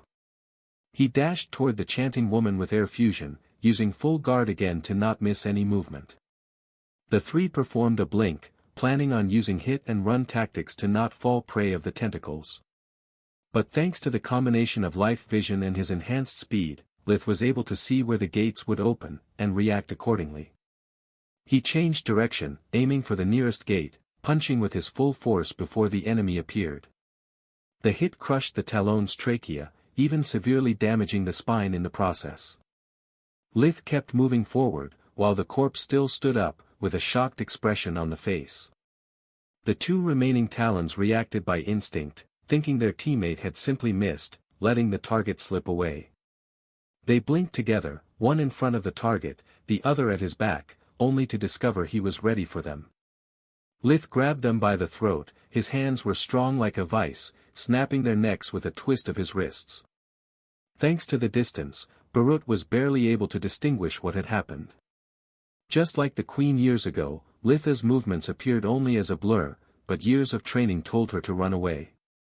Litha's smile grew wider, while his spirit magic was coiling around the last enemy. He twisted her hands behind her back, to prevent her to cast spells or use magic rings, choking her at the same time. Even if Barut had been able to talk, Lith wasn't willing to listen. He knew that if not for the fact of being an awakened one, he would have already died many times. He feared her and what she was able to do. Letting her live was too big of a risk, blocking her hands and mouth wouldn't stop her from using first magic, nor he had any idea what kind of artifact she could use against him if given the chance. By clenching his fist, Lith lifted Barut in the air before crushing her head. After checking there was no enemy still alive, Lith gave out a victory laughter. I can't believe I'm still alive. It's the first time I had to gamble so much. These guys' strength and teamwork was insane. Who the heck were they? I don't know, and I don't care. Solus was brimming with joy. The only important thing is that you are well and all in one piece. Well, almost. What do you mean with almost? Your hair. Litha's hand ran over his head, discovering that he was almost bald. With invigoration, he assessed that his hair had almost been burned down to the root. How did I get them back the last time? Manohar. Solus said, like it explained it all. Looking at himself, Lith discovered that most of his uniform was gone. Between the cuts and the burns, he was as good as naked. After a quick change in farmer's clothes, he realized he had another problem. Solus, do you have any idea where we are? No. What about you? Well, I know that moss grows on the north side of the trees. Yeah, too bad this is a grassland. She sneered. And I was being sarcastic. Without a landmark, maps are useless. We could be anywhere between the Academy and Candria. Yeah, I think we should, run for our life. Lith didn't know what Solus had noticed, but didn't stop for asking. He moved as fast as he could, casting a flight spell to get the higher ground. The corpses of the Talons exploded, leaving nothing behind. My loot! Lith screamed. As soon as you killed that woman, I noticed something had changed in the mana surrounding their equipment. At first, I thought it was some kind of protection that was being depowered by the user's death, but then I noticed that instead of decreasing, the energy was actually overloading. They sure were a careful lot. Who cares about that? All this work for nothing. Did you just dare to call your life nothing? Solus sounded really angry. Yes. I mean, no. Damn, where the heck are we? Lith decided to change topic. After thinking a bit about their predicament, they decided the first thing to do was to get away from the fighting scene. Lith would have a hard time to justify how a team of 6 experts had died, while a simple student had survived. The simplest explanation was to say he had no idea what had happened to the core after they had helped him escape from unknown assailants. The self-destruction mechanism had undoubtedly hurt his pockets, but at least helped covering what had really happened. In a battle involving the core, the fact that so many of the dead bodies had broken necks and exploded heads, instead of weapon marks, would have stuck out like a sore thumb. If you think about it, it's a blessing in disguise. Solus pointed out. If the equipment remained along with the bodies and you looted it, there was no possible way to justify how a naked unit could fight on par with the core. Lith didn't reply, but only because he understood she was trying to cheer him up. It would have been quite easy for him to make the best-equipped members of the Talons disappear and stage a more balanced clash. After flying for a while in the direction he supposed was south-southeast, getting even more lost, Lith landed near a group of trees.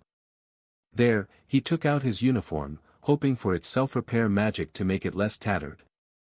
At that point, all he had to do was waiting for someone to notice he had disappeared. First, he ate a lot of food from his reserve, to make up for the body mass lost after healing such extensive wounds. Then Lith spent the following hours using accumulation. While refining his mana core, Lith reflected on the battle, analyzing all he had discovered about Tier 5 magic, searching for a way to reproduce it, but most importantly how to defend from it. Tier 5 magic was much stronger than he had anticipated, making all the other spells he had learned so far look like parlor tricks. From what Lith had understood, Tier 5 was capable of borrowing a huge amount of world energy.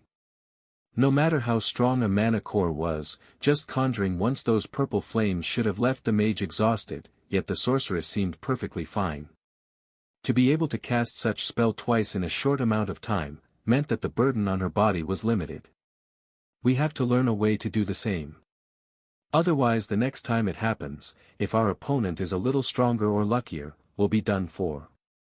After a couple hours, he had yet to find a solution, but his communication amulet finally activated. It wasn't like a phone, it didn't ring or buzz. When there was an incoming call, the user would experience a pull to his consciousness, like when you suddenly remember something important. It was a feeling strong enough to wake someone up from the deepest slumber. Lith didn't answer immediately, he wanted to give the impression of having been unconscious. Lith, thanks the gods you are all right. As predicted, it was Linjo's. I've tried reaching Captain Vallegros, but to no avail. What happened to you? Why you have yet to reach Candria? Headmaster. Lith replied, squinting his eyes, acting confused, like he had just woken up. Good gods, Lith. What happened to your uniform? Before answering, he had changed back, to make his story more believable. Lith took a long pause, like he was trying to remember. Oh gods! The captain and his soldiers are in danger, they need help. You must hurry. He seemed to be panicking, stuttering at every word, his face going pale thanks to a little spell. Calm down, son. Take a deep breath. Lith did as instructed, and after a while, he was able to tell Linjos what had happened.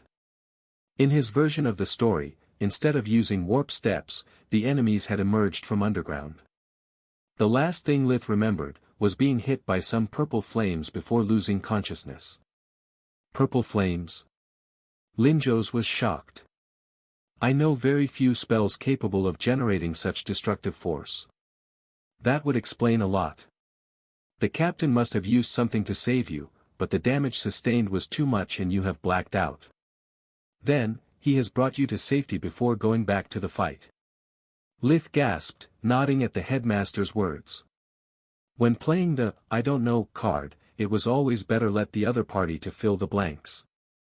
The less details he gave, the smaller the chances of contradicting himself. Are you alone right now? Lith looked left and right at his surroundings before answering. Yes. And I have no idea where I am. The only thing I know for sure is that this isn't the same place where we got attacked. What do I do now? You can't stay there, it's too dangerous. At this point, it's safe to assume that Captain Vallegros is either dead or incapacitated. If he is dead, it means that the attackers could still be looking for you. After pondering for a moment, Linjos spoke again. Follow the setting sun toward west, unless the captain warped you really far, you will find the river Delilin. Following the river, you are bound to find some settlement. Don't say you are going to Candria.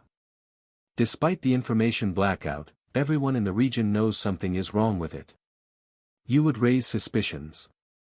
Ask for directions, but for the city of Pavia. It's outside the quarantine zone, but close to Candria and well connected with the main trading routes. Road signs will help you reach your real destination. Notify me as soon as you arrive. Lith nodded, then he hung up the call before taking flight. We already knew of the river from the maps. Linjo's plan is identical to our own, except we would have directly asked for Candria. Why did you ask for his help? Sola's question made Lith sigh, she was still too naive. Because I'm supposed to be a 12-year-old, shocked by an ambush from which I barely survived. I need to appear vulnerable and confused, not like a cold-blooded machine. Lith followed Linjo's instructions, easily finding the Delilin River first, and a farm later. Thanks to a stroke of luck, while looking for Pabia, he arrived on the main road. After that, reaching the outskirts of Candria was just a matter of minutes. Thanks to life vision, Lith was able to see the otherwise invisible energy lines in the space in front of him, stretching beyond the barricades and roadblocks that were still far away. It's similar to the array used by those assassins to trap the Corps squad, but much more powerful and complicated, Solus observed. I suspect that it can do much more than just block air and dimensional magic. I've never seen anything like this before, but based on what we read from the file and your memories from Earth, I'd say it's safe to assume that it can block communications too. It would make sense. Lith agreed, while his mind was spinning. If Solus was right, and he would have bet good money on it, he was about to throw himself into the wolf's maws. There were countless things that could go wrong once he was isolated from the outside world. His paranoia required at least a dozen of contingency plans for a situation like that, but he actually had only one. Lith informed Linjos of his arrival, making sure to leave a record of his position. Traitors weren't the only ones he had to watch out for, there were also the relatives and friends of all those he had crossed during his time in the White Griffin. Lith knew that for many of them, he was a stain on their pride and reputation. Normally, no one would dare to touch a prized student, but a quarantine zone was a place where laws and common sense held little value. Those who considered commoners like pebbles, would inevitably be tempted to cause accidents. Being without a detail, further complicated the situation. There was no one that he knew or that he could trust, and being the sole survivor was bound to raise suspicions. It didn't matter if they were genuine or a matter of opportunity, someone could try to pin their deaths to him. I'll inform the supervisor and the queen of your arrival. Get close to the outer wall, but do not attempt to enter on your own. The soldiers have strict orders, the plague has put everyone's nerves on edge. Use your uniform as proof of identity. I'll call you later. Linjos is a good man, after all. Calling the queen means he has his fair share of doubts too, and is trying to avoid unnecessary troubles. Even from that distance, Lith could see how heavily guarded the zone was. There was a 10 meters, 33 feet, high wall, that circled the area as far as the eye could see. Life vision showed him that many soldiers and a few mages were hidden behind it. Lith flew forward at full speed, pretending to not be aware of the presence of the array, that was invisible to the naked eye. As soon as he entered the array, several hundred meters before the perimeter wall, his spell disappeared, making him fall to the ground. Lith had tried to soften the landing, but even low-tier earth magic seemed to be blocked.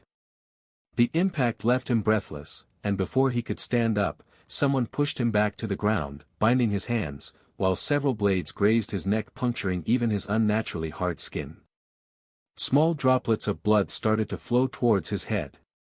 Man, I hate being always right. Who are you? What are you doing here? Said a raspy voice coming from behind Litha's back. I'm Lith from Lucia, coming from the White Griffin Academy on Her Majesty's service. Lith appeared to be calm, but he was actually seething with anger. He had expected for someone to come and identify him, not to be treated like a criminal. Really? The voice sneered. Then why are you dressed like a farmer? Since when the White Griffin has stooped so low that they can't even afford uniforms anymore? For a moment, Lith was tempted to break the ropes with brute strength, and then pull their guts through their mouths. Stay calm, you idiot. This isn't your village or the academy. In the outside world you are a nobody, and you will be treated as such. My uniform got heavily damaged. He replied calmly. What's left of it is on my shoulder. Headmaster Linjo should have already contacted your supervisor. Someone searched him, while another hand picked the rag that was his uniform. Being on his finger, Solus could see one of the three robed magicians cast a spell. It made Lith and the uniform emit a light glow at the same time. The mages looked at each other, nodding, before letting Lith stand up. Amazing. It seems there is a way to make apparent the link between a magic object and the one it is imprinted with. Lith didn't share her enthusiasm, he was more interested in looking at his captors. There were 5 soldiers and 3 mages. They were all of different heights and builds, but were dressed almost in the same way. They were all clearly part of a military unit. They all wore leather boots, grey linen pants and shirt, leather gloves and what resembled a plague doctor mask, making their faces unrecognizable. The only differences between them was that the mages wore a robe, while the soldiers had weapons and a thin metal breastplate. "Sorry, sir," said one of the soldiers, his voice distorted by the mask. "But this is not enough proof of identity. No one gets in or out of the quarantine zone without the proper clearance." One of the mages took out a communication amulet, from which emerged the small hologram of a handsome man in his late 30s. He had thick blonde hair and beard, with the stern look typical of someone being used to complete obedience. "Why did you leave your post, Sergeant?" "We had a perimeter breach, sir. We are currently dealing with it." It. The way they had pronounced that word, not referring at him like a person but as a thing, sounded ominous to Lith's ears. Is it perhaps a tall kid, dressed like a farmer, with a bald head and a tattered white griffin uniform? If the sergeant was surprised by the accurate description, he didn't let it show. "Exactly, sir. Bring him to me." Lith used that short exchange to use invigoration on the ropes binding his hands. They had no enchantment whatsoever, and that let him sigh with relief. If necessity arose, he could easily free himself.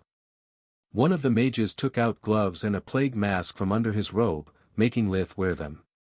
The beak-like mask had 2 small holes, from which the air would enter at every breath, making a hissing sound. Lith had the impression of having lost his sense of smell. The air didn't carry any scent anymore, except for that of some kind of disinfectant. This thing must be some sort of gas mask, he thought. The situation must be much worse than I expected, if even this far from Candria no one dares to move without it. The soldiers positioned themselves so that 2 walked in front of Lith, 2 behind, together with the mages, and 1 alongside him, keeping the ropes in check.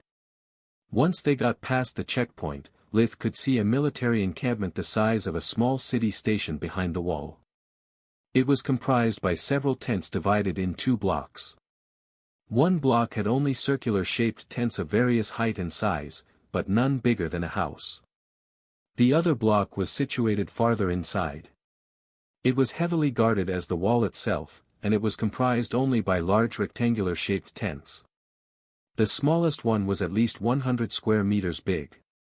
Each tent of the encampment had small flags near its entrance, probably to indicate its purpose. Lith was led to one of the small circular tents, about 2.5 meters, 8.2 feet, high with a diameter of 5 meters, 16.5 feet, marked with triangular golden flags. The space inside was perfectly lit, thanks to glowing gems masterfully placed on the ceiling. The floor was entirely covered by a thick carpet, that muffled their footstep. Seated behind a hardwood desk, there was the man Lith had previously seen in the hologram. To his right, there was a man, around 1.9 meters, 6 feet 3 inches, high, with shoulder-length pitch-black hair, and ice-blue eyes. He wore a corps uniform identical to the one Vallegros used. Lith deduced he had to be a captain too. The soldiers left him in the middle of the tent, without freeing his hands, and then left. The moment the curtain closed between them, the rattling sound their weapons produced at every step, disappeared. The tent was clearly soundproof. Damn! What the heck is happening? I'm supposed to be an esteemed guest, not a prisoner. Lith was getting more nervous with every second, but he could only grin and bear it. May I know what I did to deserve such treatment? He asked, walking towards the 2 men. Silence. I ask the questions here. The blond man stood up, slamming his fist on the desk.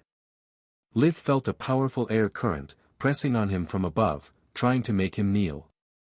Lith bent a little under the force of the spell, but refused to submit. His rebelliousness angered his captor even more. The man waved his hand, and Lith felt like an invisible punch had just struck his jaw, making him fall on the ground.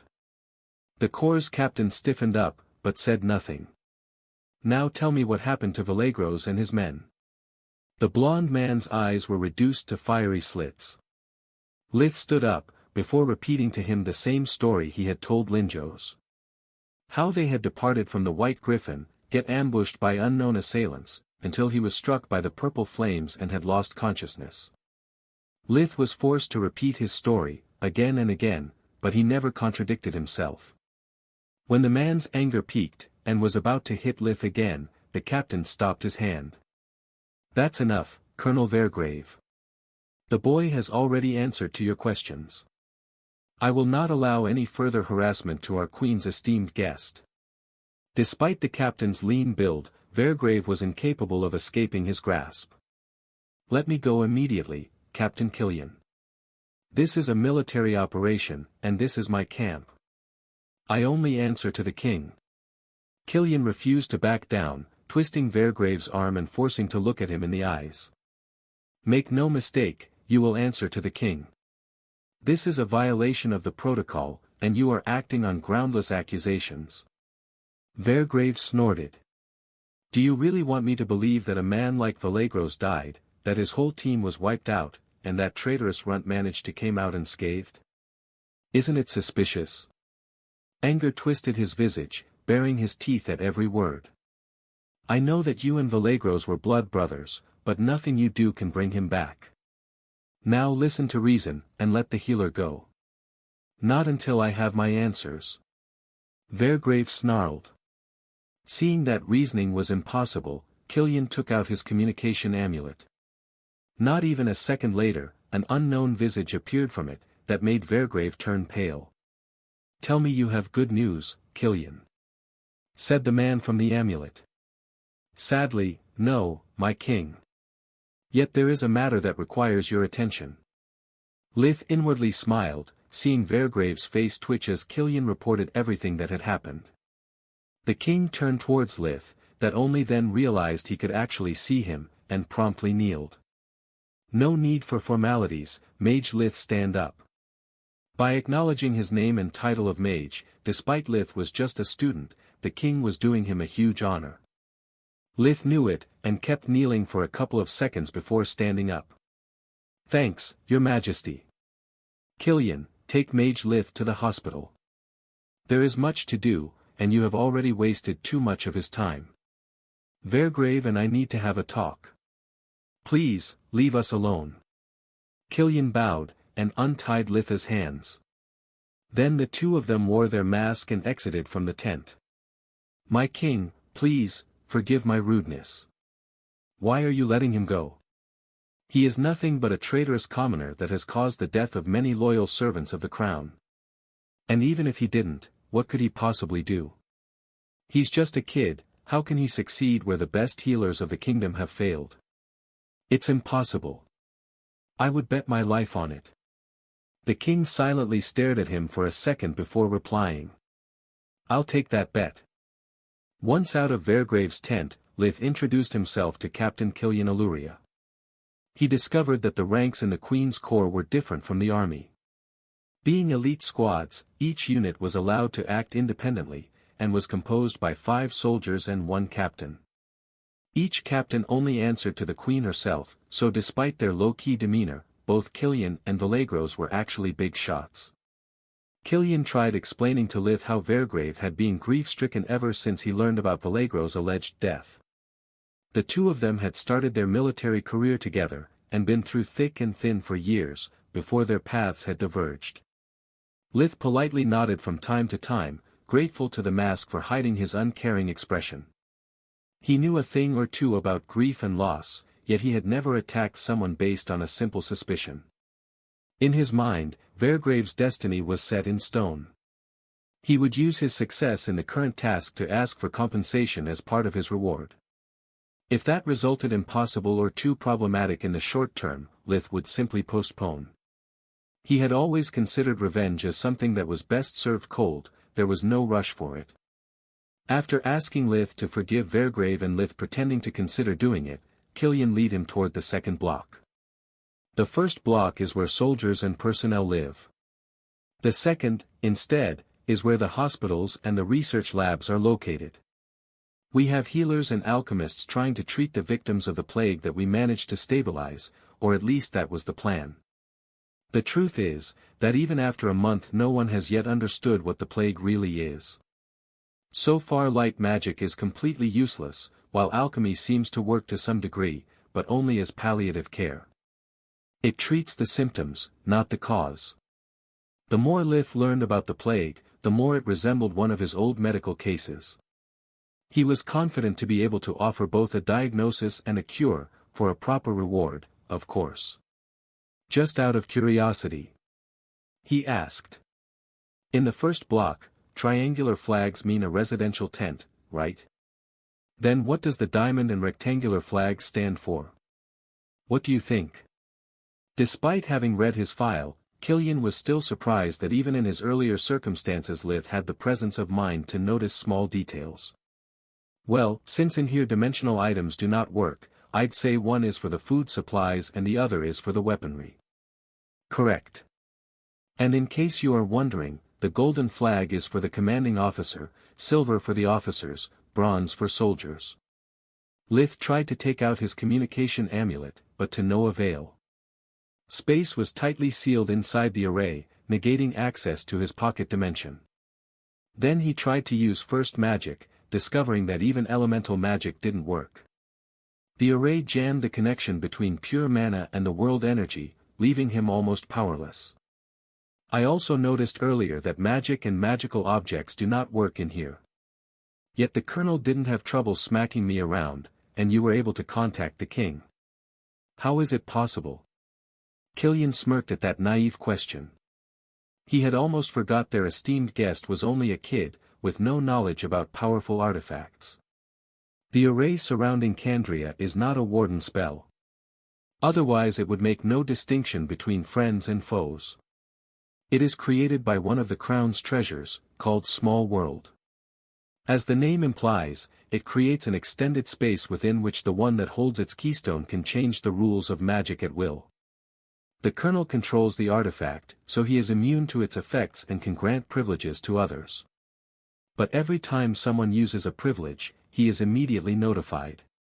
That's how he knew something had happened the second the guards used warp steps to surround you. Lith was flabbergasted by the infinite uses and applications such an artifact could have. That's the most overpowered thing I ever heard about. I really hope your tower form has something similar. Me too. Solus replied. But I bet is not as easy as he says. The affected area is too big, and the effect too powerful. The captain is probably just feeding us public information, while avoiding to mention the costs and limitations of the artifact. Lith sighed. She may have burst his bubble, but was probably right. It was too good to be true. He decided to drop the matter and concentrate on his task. Don't worry. Killian added.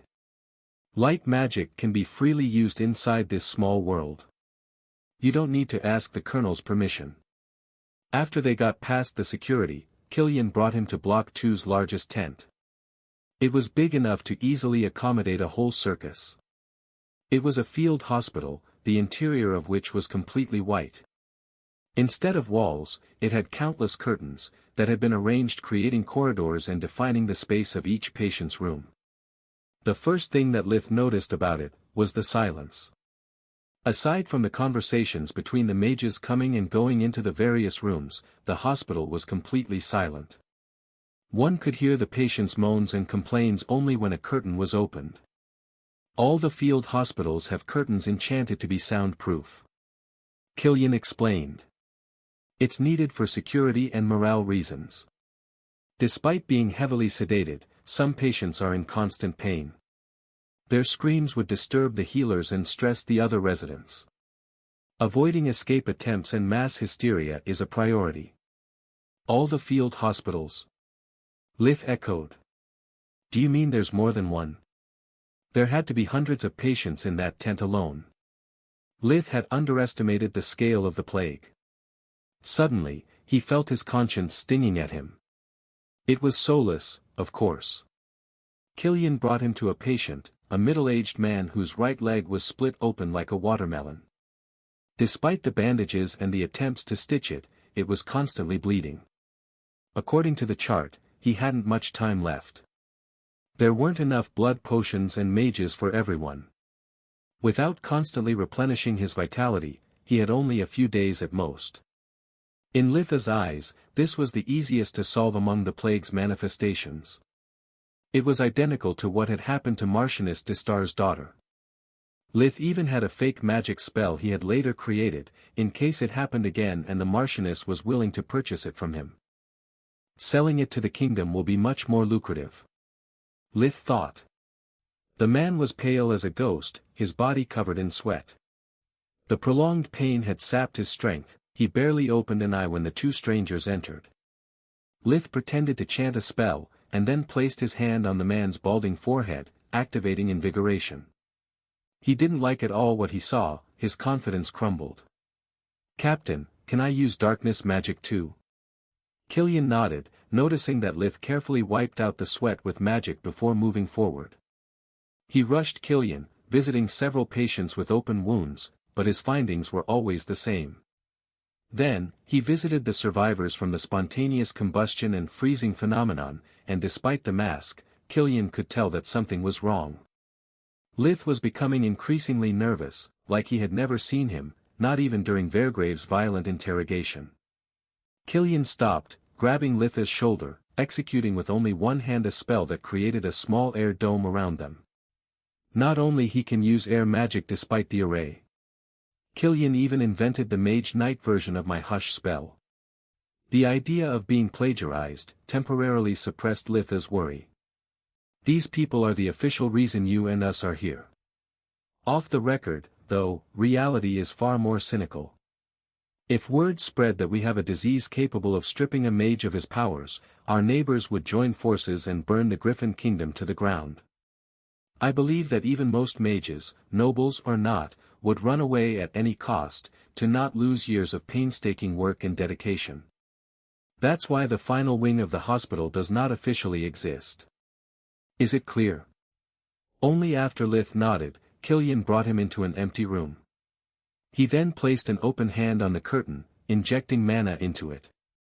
The surface became covered in runes, and after Killian murmured an unintelligible word, he pulled it open.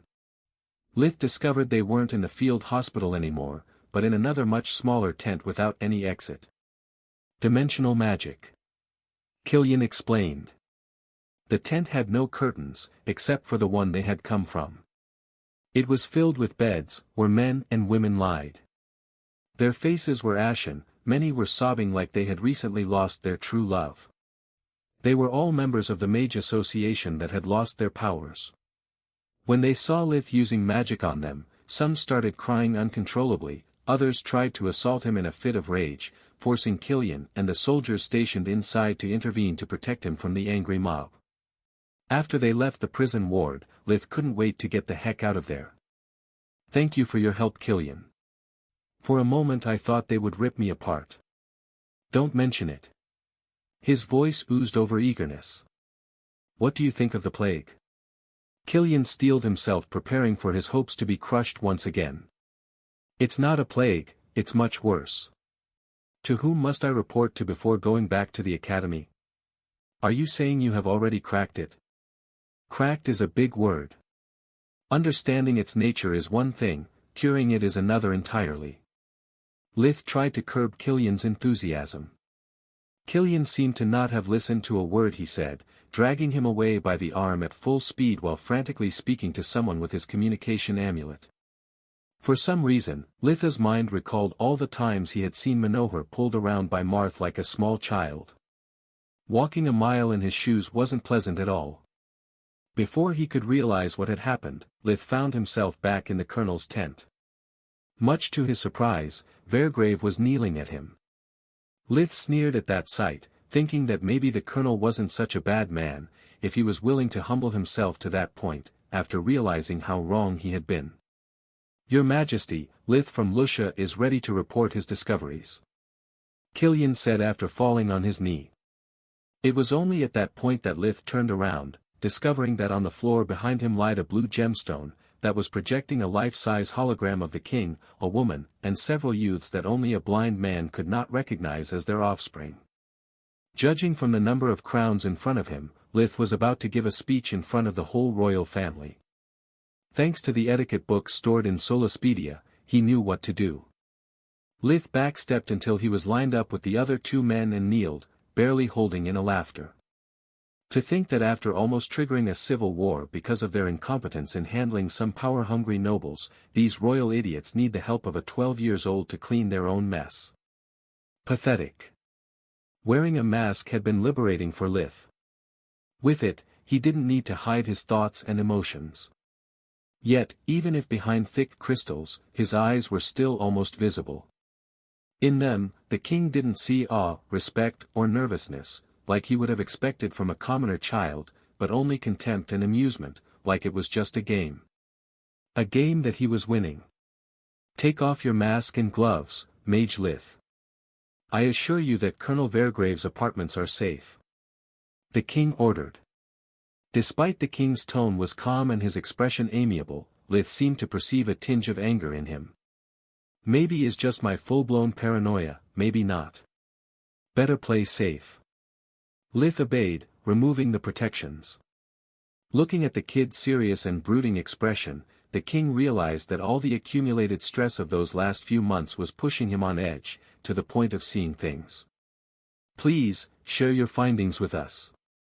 What so far has been considered a plague, is actually something much worse. Lith started to explain. Do you remember what happened to Marchioness de Star's daughter a few years ago? She fell victim to a magically laced poison, that disrupted the effects of light magic, turning any attempt to cure it into a new wound. That's impossible. The queen interrupted him. We already noticed the similarities with that case. The antidote for that kind of poison has already been tested and proven useless. That's because there isn't a plague that manifests itself in 4 different ways, there are actually 4 different plagues, and all of them are man-made. I believe that whoever created that poison years ago, has learned his lesson and stepped up his game. From what I could infer, the plagues are a miracle of alchemy. The weak point of the poison was its being static.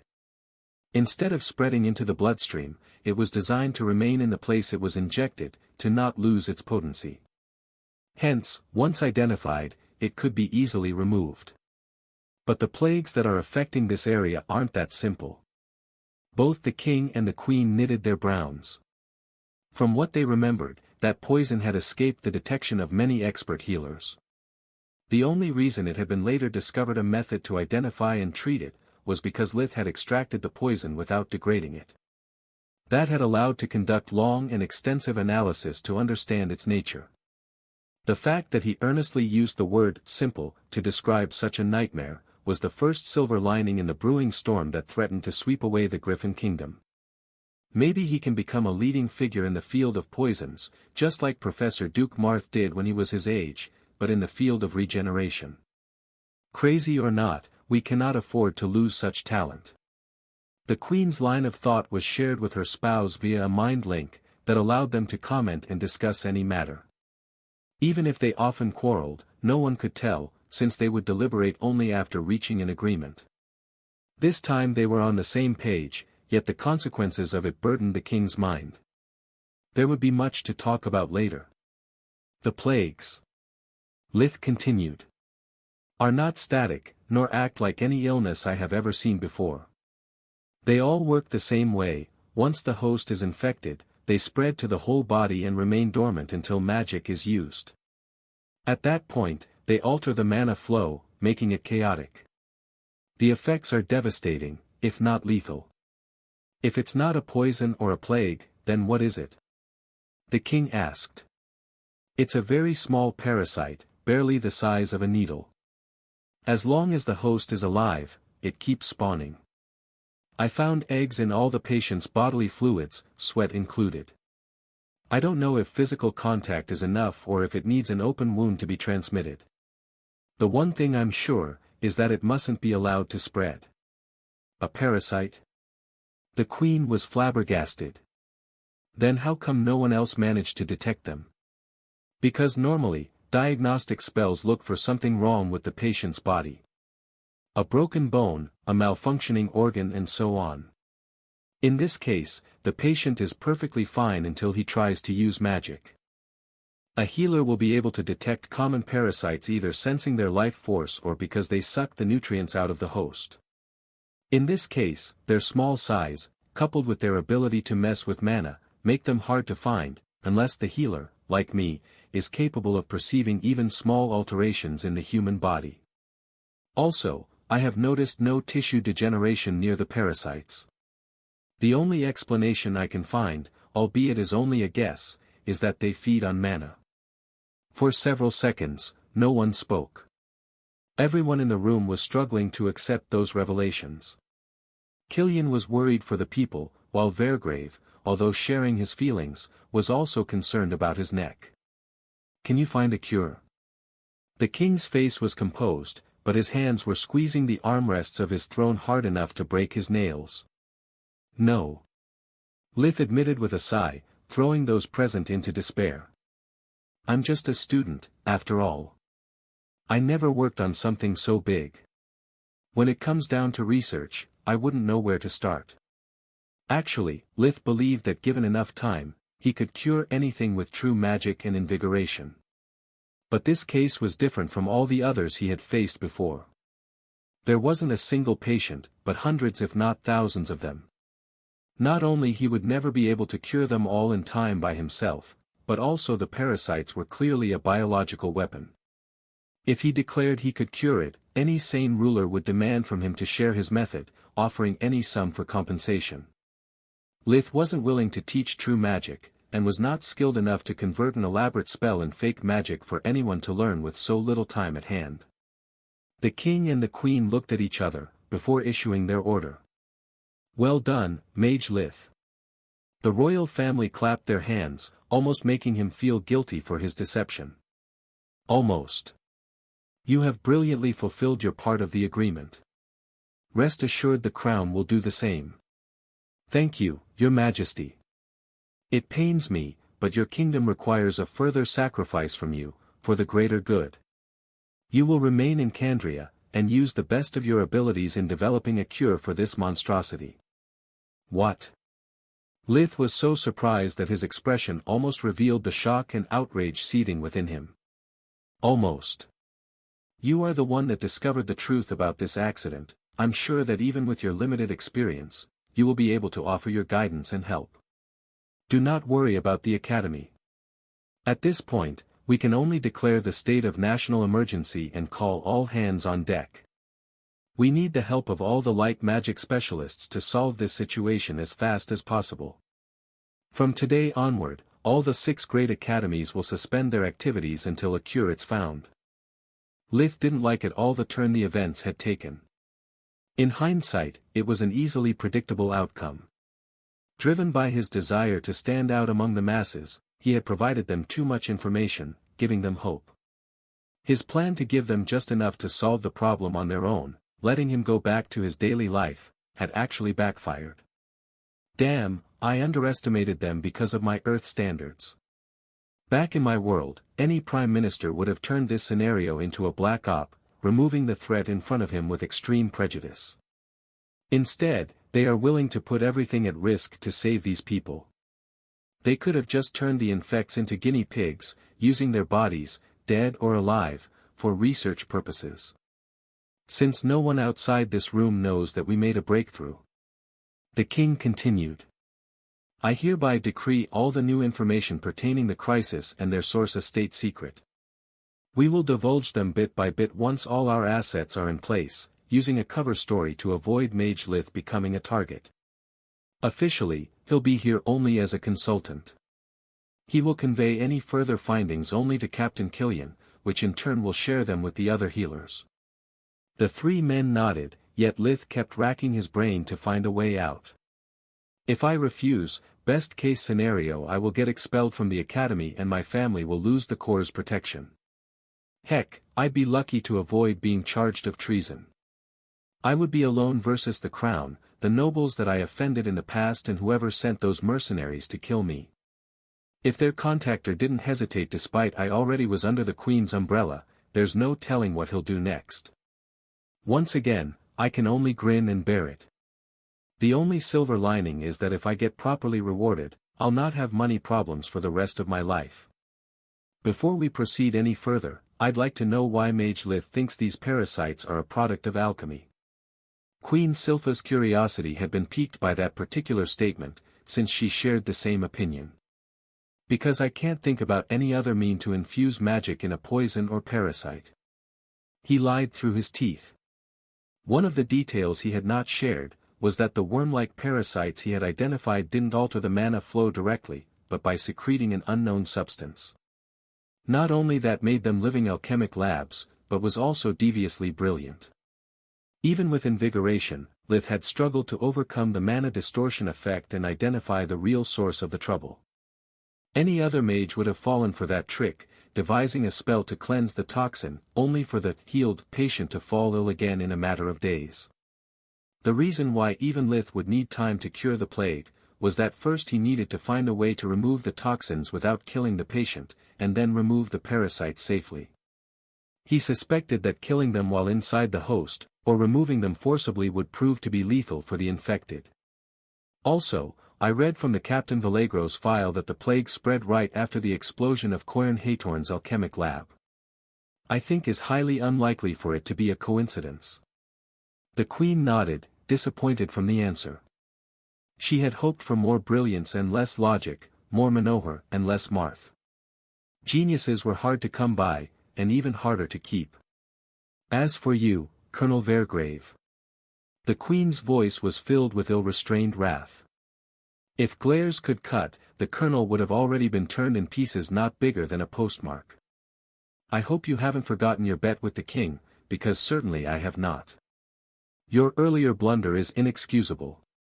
The only reason why you'll keep your rank and position, is because we cannot afford the time to change the ownership of the small world. When the current emergency will be solved, prepare to face the consequences of your foolishness. This conversation is far from over. The conversation ended so abruptly, that Killian checked the gemstone to make sure the magical item wasn't broken. The truth, though, was quite different. I told you not to mention the bet. King Marone still couldn't believe his fiery wife had forced him to hang up the call. We had yet to listen to Litha's requests and find a way to sweeten the deal. In case you forgot, we need more than his services, we need his loyalty. We have to correct the situation as soon as possible, otherwise he will resent us and leave the kingdom. In my book, putting that Vergrave moron in his place sweetens the deal a lot. Silpha retorted. This time, we will do things my way, I want him dead. He is a loyal servant of the crown. Her bloodlust would never cease to amaze Marone. You can't kill him off just for one mistake. It would set a terrible example. It would be a great example. He disobeyed a direct order and endangered everything because he wasn't able to keep his emotions in check. What if Killian wasn't there to stop him? What if next time he loses it, we lose another great mage for good? Fine. The king stood up from the throne, like he always did after losing an argument. Do you think this Lith is an awakened one? He asked after a while. Unlikely, but possible. We had high hopes for Haytorn and Manohar too, but they turned out to be normal mages. Being a genius and being an awakened one are two different things. We'll have to send Lady Tyrus to check on him. It's the only way to be certain. Hundreds of kilometers away, Archmage Luckhart trashed his desk in a fit of rage. What do you mean, the Talons have been wiped out? Exactly what I said, sir. The voice from the communication amulet belonged to one of the few surviving members of the mercenary unit that hadn't taken part in the latest assignment. Their dog tags have activated, and that can only mean that there were no survivors. It's impossible. Luckhart still refused to accept the news. They were 11 versus only 6 members of the Corps, and with the element of surprise. How is it possible? We'll investigate. The voice coldly replied. But we will not follow up on the matter. The mission was an utter failure, we now lack the manpower for a second attempt. Your information was clearly lacking or fake, otherwise a complete wipeout would have never happened. At least give me back my money. I could have bought a whole castle with that sum. The voice hung up the call without even answering. Suddenly, Lockhart felt lightheaded and dizzy. Everything was spiraling out of his control. The fall of the White Griffin Academy was just a small step in his master plan. Contrary to what his associates believed, his endgame had never been privileges, but the crown itself. Lockhart wanted the civil war to happen from the beginning, it was the only way to trigger a war with the neighboring countries. At that point, the only thing he had to do, was to unleash the plagues that Haytorn had spent years to develop and for which she had been handsomely paid.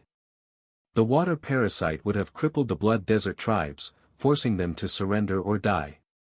The mana parasite, instead, would have neutralized the Gorgon Empire's magical army, without which they had no defenses. First, he would have repelled the invaders, looking like a hero in the eyes of the people, becoming king by acclamation. Then, he would use them a weapon to bring all the three great countries under his heel. But now, because of that witch's paranoia, the lab was blown to bits, spreading the eggs in the wind. He could only hope that no one would discover their existence, that the crown would just kill the infected without finding a cure. Manohar was the only mage whose genius was on Haytorn level, with him out of the picture, Lockhart's plan was supposed to be safe. What can a little runt do, after all? After the king had been forced to hung up the call to the quarantine zone, many things had yet to happen before that long day came to an end. Using fatigue as an excuse, Lith was escorted to his new apartments. It was a small one-man tent, around 2 meters, 6.6 feet, high with a diameter of barely 3 meters, 10 foot. It was completely bare, outside for a bed and a nightstand. It was the smallest accommodation he had ever had, the only redeeming feature was that at least he had some privacy. Unless they shoved in a sleeping bag, there was no way another person could fit. The first thing he did, was to check his powers. As expected, all kinds of elemental magic besides light and darkness seemed to be jammed for both fake and true magic. But while fake magic simply gave no results, with true magic he could feel an obstruction. It was like touching an object through plastic wrap, he could still feel the world energy all around him, but was unable to reach it with conventional means. Lith had no idea how the small world worked, but was quite confident that in case of need, he still would be able to use magic if he pushed forward strong enough to overcome the invisible barrier. The problem is the degree of awareness the artifact grants to Vergrave. There is a strong possibility that successful true magic, if not even my attempts, could be detected. It's best to keep it as a last resort.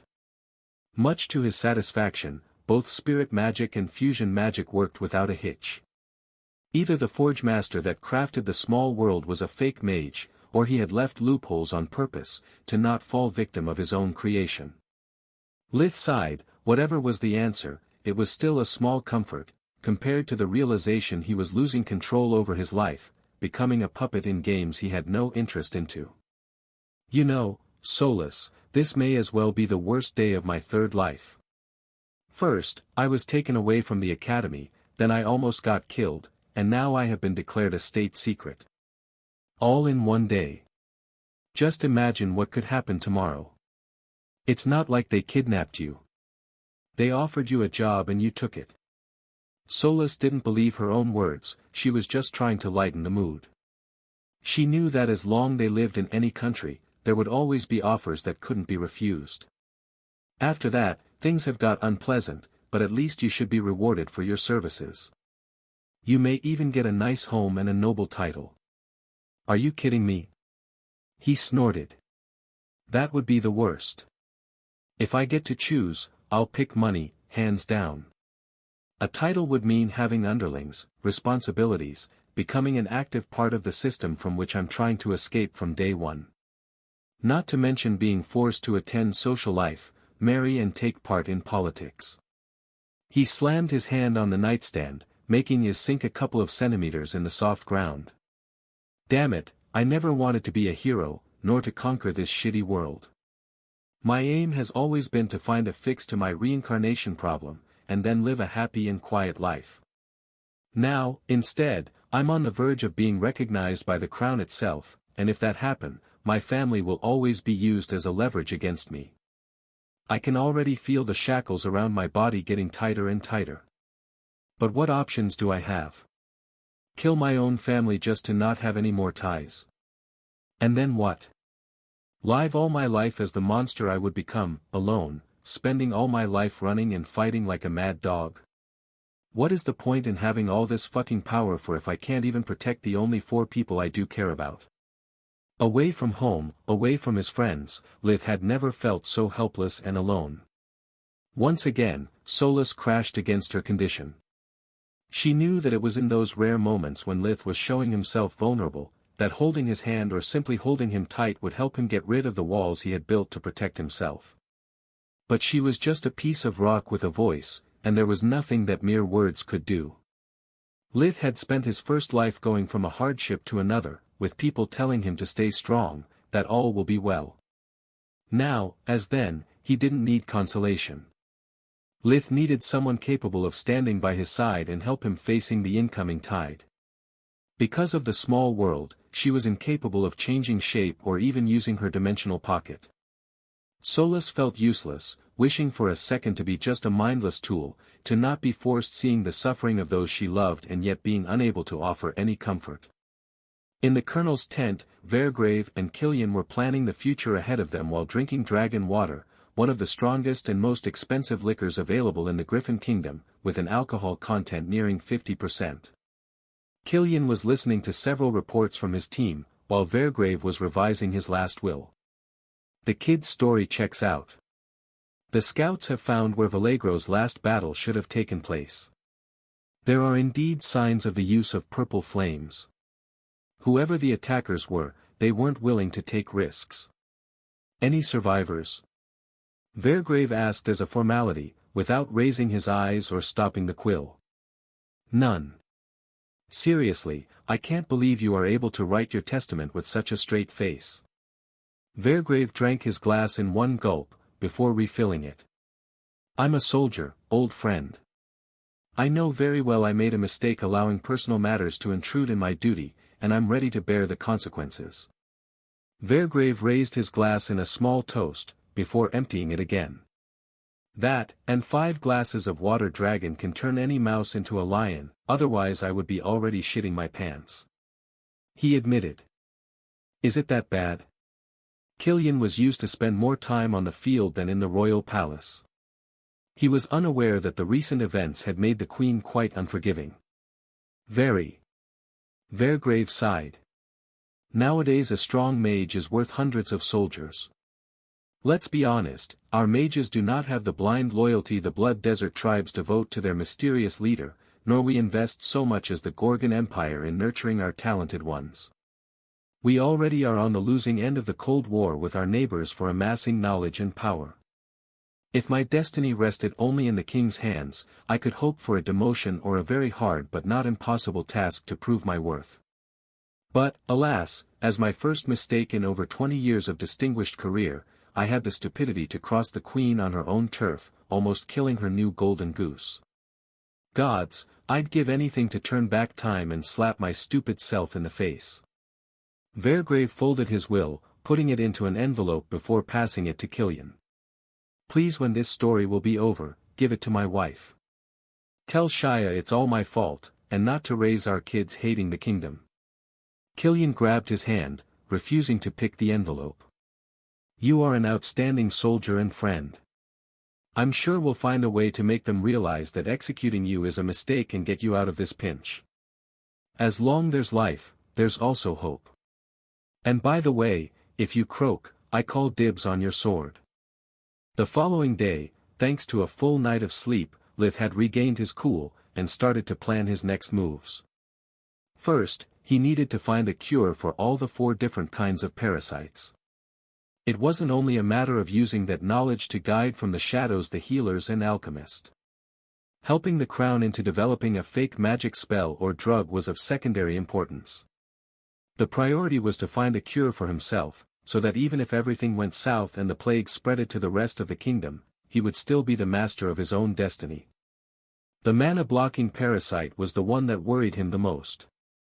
Unlike the others, it didn't deal any direct damage to the host, but without mana, a magician was like a wingless eagle.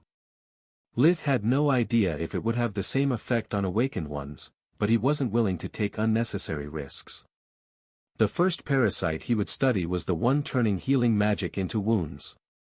It was the only one he was already familiar with, having treated its effects in the past. He could use that advantage to quickly understand how the parasites worked and then apply that knowledge to eradicate them for good. Outside his tent, Lith found a soldier waiting for him. "Good morning, sir. The colonel sent me to escort you to his tent for the morning debriefing." Despite both were wearing a mask, Lith could hear the soldier's voice brimming with curiosity. His farmer clothes stuck out like a sore thumb, but with his pocket dimensions still offline, he hadn't much of a choice. It was barely dawn, but the encampment was already bustling with activity. When he entered, both Killian and Vergrave stood up from their chairs, inviting him to join them for breakfast. With all that had happened the day before, Lith had skipped dinner, so he was starving. He didn't like Vergrave, but in his book hunger beat pride with a tennis score. The furniture in the tent had been changed, the hardwood desk and chair were no longer in sight, replaced by a smaller square dining table. "This is definitely my kind of debriefing." Eggs, sausages, bacon, everything had a delicious smell. Lith filled his plate, waiting for an explanation. "Glad to see you have recovered completely. The buzz cut is a smart move, it will help you blend in." Killian's words made little sense to him, until watching at his reflection in a glass, he discovered that not only his hair was back, but also all the burn marks had disappeared, leaving no scar or discoloration. "Solus, when the heck did it happen?" "Last night. It seems that when you sleep, your healing abilities become strong enough to border regeneration. There was nothing I could do to stop it, and you were exhausted. What are the plans for today?" Lith tried to change the topic. That kind of healing was too sophisticated for a simple student, and even if he wanted to, he was unable to replicate it. "The state of national emergency has been declared yesterday. By the end of today the master healers from the 6 big academies should arrive." Vergrave's voice was firm, but from his bloodshot eyes and the dark circles around them, Lith assumed the colonel had spent a sleepless night. "To avoid a recurrence of the sabotage that costed Vallegros his life, I have sent a detail to escort the groups here safely. It will take at least until tomorrow to arrange a proper housing for everyone and explain the situation. In the meantime, I have to ask you to keep working on the plagues. Despite the information blackout, the news about Candria are spreading. We have to solve this situation before our weakness is exposed to the neighboring countries. When you are done eating, I would like for you to wear these clothes." Vergrave took out of his dimensional amulet a grey military uniform consisting of leather boots, grey linen pants and shirt with a white dot on both shoulders, white gloves and a mask of the same color. "Your current outfit makes you an easy target. I have reasons to believe that there are traitors even among us. That uniform, instead, will simply identify you as a plague doctor. Such status will grant you several privileges, among which free movement in all the facilities and authority over the soldiers. Any questions?" "Yeah, speaking of privileges, can I get back the ability to use dimensional items and all kinds of spells?" "I'm sorry." Vergrave shook his head. "But I can't fulfill neither of your requests. The protocol to grant such privileges inside the small world is classified. And you are still a civilian." Lith gritted his teeth but remained silent. He had noticed how even Killian kept his communication amulet in his pocket, instead of storing it away. That, coupled with the fact several tents were employed as food storage, meant that aside from Vergrave, probably no one could use dimensional items. "Any other request?" "No." Lith spent the rest of the morning studying the anti-healing parasite. People with open wounds were the perfect test subjects, since it made it easier to extract both the parasite and the toxins. Also, being the parasite with the highest mortality rate, it would give him the opportunity to study what happened after the host's death. First, Lith tried to get a hold of a single parasite with spirit magic. It turned out to be extremely difficult, since the creature was enveloped with toxins that disrupted his mana flow. Once he succeeded, the parasite went into a spasm, causing a lot of pain in the patient, despite already being heavily sedated. His next step was to try to get rid of the toxins before attempting to remove the parasite, but it went even worse. The creature turned out to not be a picky eater. It would consume not only the host's mana, but also the one Lith spent to flush out the toxins. The double feeding had an invigorating effect on the parasite, that quickly released more toxins, restoring the balance. To add insult to the injury, his attempt triggered their reproductive cycle. Lith didn't know how long would it take for the eggs to hatch, but he assessed that once it happened, it would become impossible even for him to save the patient. Damn it, either their creator is a true mage too or is even more paranoid than I am. I can only hope it's the latter case, otherwise the whole kingdom is screwed. These things are a masterpiece, while I'm still stuck at the basics of Tier 4. During the afternoon, he decided to change approach. He needed more information to come up with a decent plan, so he went to the morgue. Thanks to the new and improved life vision, he was able to see the aura of death surrounding a corpse. That way, even if invigoration was useless on inanimate objects, he could still find the parasites, whether they outlived their host or not. In any case, he could learn a lot, maybe even collect samples for the alchemists to study. Unnoticed to him, 3 figures stealthily followed him while he walked through the camp, asking for directions.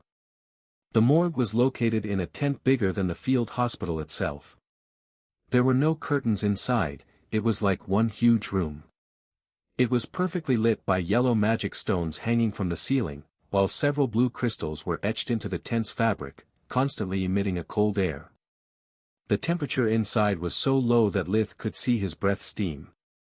The whole space was filled with metal shelves, where countless corpses had been lined up after being wrapped with special blankets that helped to prevent the decomposition. The recently deceased, instead, were in an open space a few meters from the entrance, still laying on the stretchers they had been brought in with. Lith was surprised to find the body of the man he had visited just the day before. His leg was still split open, his face had the paleness of death, but at least he seemed at peace, finally free from the pain. Lith still remembered where most of the parasites were located, so he tried to conjure an air dome to protect himself from blood spatters, and an air knife to cut through the flesh. Blast! I forgot I don't have air magic anymore. I need a damn surgeon. Without magic, I'll end up butchering the body, and bye-bye small, delicate parasites. Before he could get out, the curtain of the tent opened. A masked soldier pointed a sword at him. Don't try calling for help, the tent is soundproof. His voice was made even more menacing by the plague mask. Either you follow me obediently, or your brother will die. Those words struck a chord inside Lith's very core, triggering something that he had considered dead for a long time. First, the corners of his mouth turned upwards into a smirk. Then, he couldn't stop himself from a chuckle that soon evolved into a hysterical laughter. The traitorous soldier was startled for a second. That wasn't the reaction he was expecting. According to their intel, Lith had a very strong bond with his relatives, using most of his earnings over the years to improve their quality of life and status, instead of trying to buy his way into nobility. It was public knowledge that there was no love left between him and his disowned brother, Orpal, but the other one, Tryon, had been part of the family, until he willingly joined the military.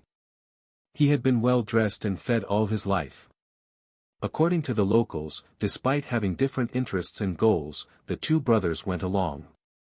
Too bad it was just a ruse, that the 2 brothers had agreed upon for their parents' sake. Where Lith felt only spite for Orpal, Tryon didn't fare much better, receiving his complete indifference. Their relationship had never mended, since both of them had never tried to solve their differences. Lith simply didn't care about it. In his twisted vision of the world he had long drawn a circle, separating the people who mattered from the useless trash, where Tryon belonged. Tryon, instead, at first had been too ashamed to approach Lith, after all he and Orpal had done and said to him over the years. Having always followed his older brother's footsteps, he had never developed a sense of kinship toward Lith. They had been strangers to each other for so long, that every apology he could think of sounded fake and forced even to Tryon himself. So, he had waited for the right moment to fix that mess, but the moment never came. Lith had too many jobs, first as hunter and Tista's nurse, then healer and bounty hunter. He would never spend much time at home, and when he did, he focused on those that mattered for him.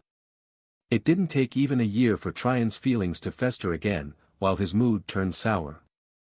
As any child, he had always dreamed of one day discovering to have an incredible talent, to be special. Yet with each passing day, everything changed only for the worse. While he was stuck in his routine of dreams and chores, Lith grew more and more powerful. His talent inspired awe in their parents first, then Nana, and finally Count Lark. Soon, envy outgrew guilt and there was nothing to mend anymore. The soldier wasn't aware of all that, so Litha's behavior appeared to him as that of a madman. His laughter was full of scorn, like he was in front of the biggest idiot he had ever met. "Do you really have my brother? Then I have a favor to ask. When you kill him, tell him that I didn't give a shit about him. I like to pay my debts in kind," Lith said, while taking a small step back. There were so many ways he could have killed him, either by using physical attacks or spirit magic, but neither of them was safe enough for his tastes. Moving at high speed didn't go well with the crow-shaped mask he wore, and being in a morgue full to the brim of victims of the plague, he didn't want to risk for the sword to even scratch his skin. As for spirit magic, the guy was too close for comfort. Lith either had to break his neck, losing the opportunity to interrogate him, or attempt to restrain him, hoping his victim didn't have hidden weapons or wasn't able to use them before the binding was complete. This is no joke. If we do not get out of here within a minute, my associates will consider the mission failed and order your brother execution. The soldier didn't let Lith get away, even if a sudden fear was twisting his guts. Despite the cold of the morgue, he found himself sweating bullets, blurring his vision from under the mask, with all his body hair standing up. And why should I care? Lith kept moving backwards, closer to the metal shelves. The mockery in his tone growing with every step. Kill him, marry him, whatever. Besides, your plan has several flaws. First, it's easier stealing a dragon egg than taking me alive. Second, I don't believe your communication amulet works. Third, and most important, staging an attack inside a morgue, when most kinds of magic are sealed, is suicidal. Lith had yet to finish talking, when a multitude of hands suddenly grabbed the soldier by the left shoulder, arm and leg. His first instinct was to jump away, but each hand had the strength of a vice, so he slashed at their wrists, to force them to release him. Like most soldiers, he had an enchanted weapon, capable of easily cutting unprotected flesh and bone, yet each strike felt like hitting a rock, making his sword vibrate on each impact. Then, he finally remembered where he was. When he noticed dozens of red glowing eyes, staring at him from the shelves, his mind went blank out of panic. Did you really believe I would waste my time talking? Lith chuckled, reanimating more corpses by the second, infusing them with his mana and will. Lith had learned during his first day at the camp that the only elements he was free to use were light and darkness. Light, for allowing the healers to keep searching for a cure, and darkness to sterilize people and clothes when going from the residential block to the hospital. He had simply exploited his opponent's idiotic speech to stall for the time necessary to rise his bodyguards. The zombies piled up on the wretched soldier, pinning him to the ground. Let's see if you were telling the truth about your associates. Lith activated life vision, noticing two human figures sneaking around the morgue's entrance. With a simple thought, he sent a group of undead to welcome the newcomers. The restrained soldier went into panic, screaming and writhing to get free. The zombies' naked bodies were disgusting to see, but even more to the touch. Despite their strength, the flesh was cold and flaccid. Many of them had open wounds, either caused by the parasites or by the autopsy, letting their bodily fluids drench him in a matter of seconds. Stop screaming. As you pointed out earlier, the tent is soundproof. Lith had one of the undead rip the mask off the soldier's face and shove a hand in his mouth. The man barfed for a few seconds, before falling unconscious from the terror. When the other two entered inside the morgue, the zombies flooded them. They fought bravely, but were outnumbered and outsmarted. Lith had the undead tanking the strikes and only aiming for the soldiers' masks. Realizing they were against intelligent plague zombies, the two went into frenzy, losing any will to fight and trying to escape, but the tent curtain, like a closed door in a horror movie, refused to budge. How the fuck can a piece of cloth be locked down? A feminine voice screamed. How indeed?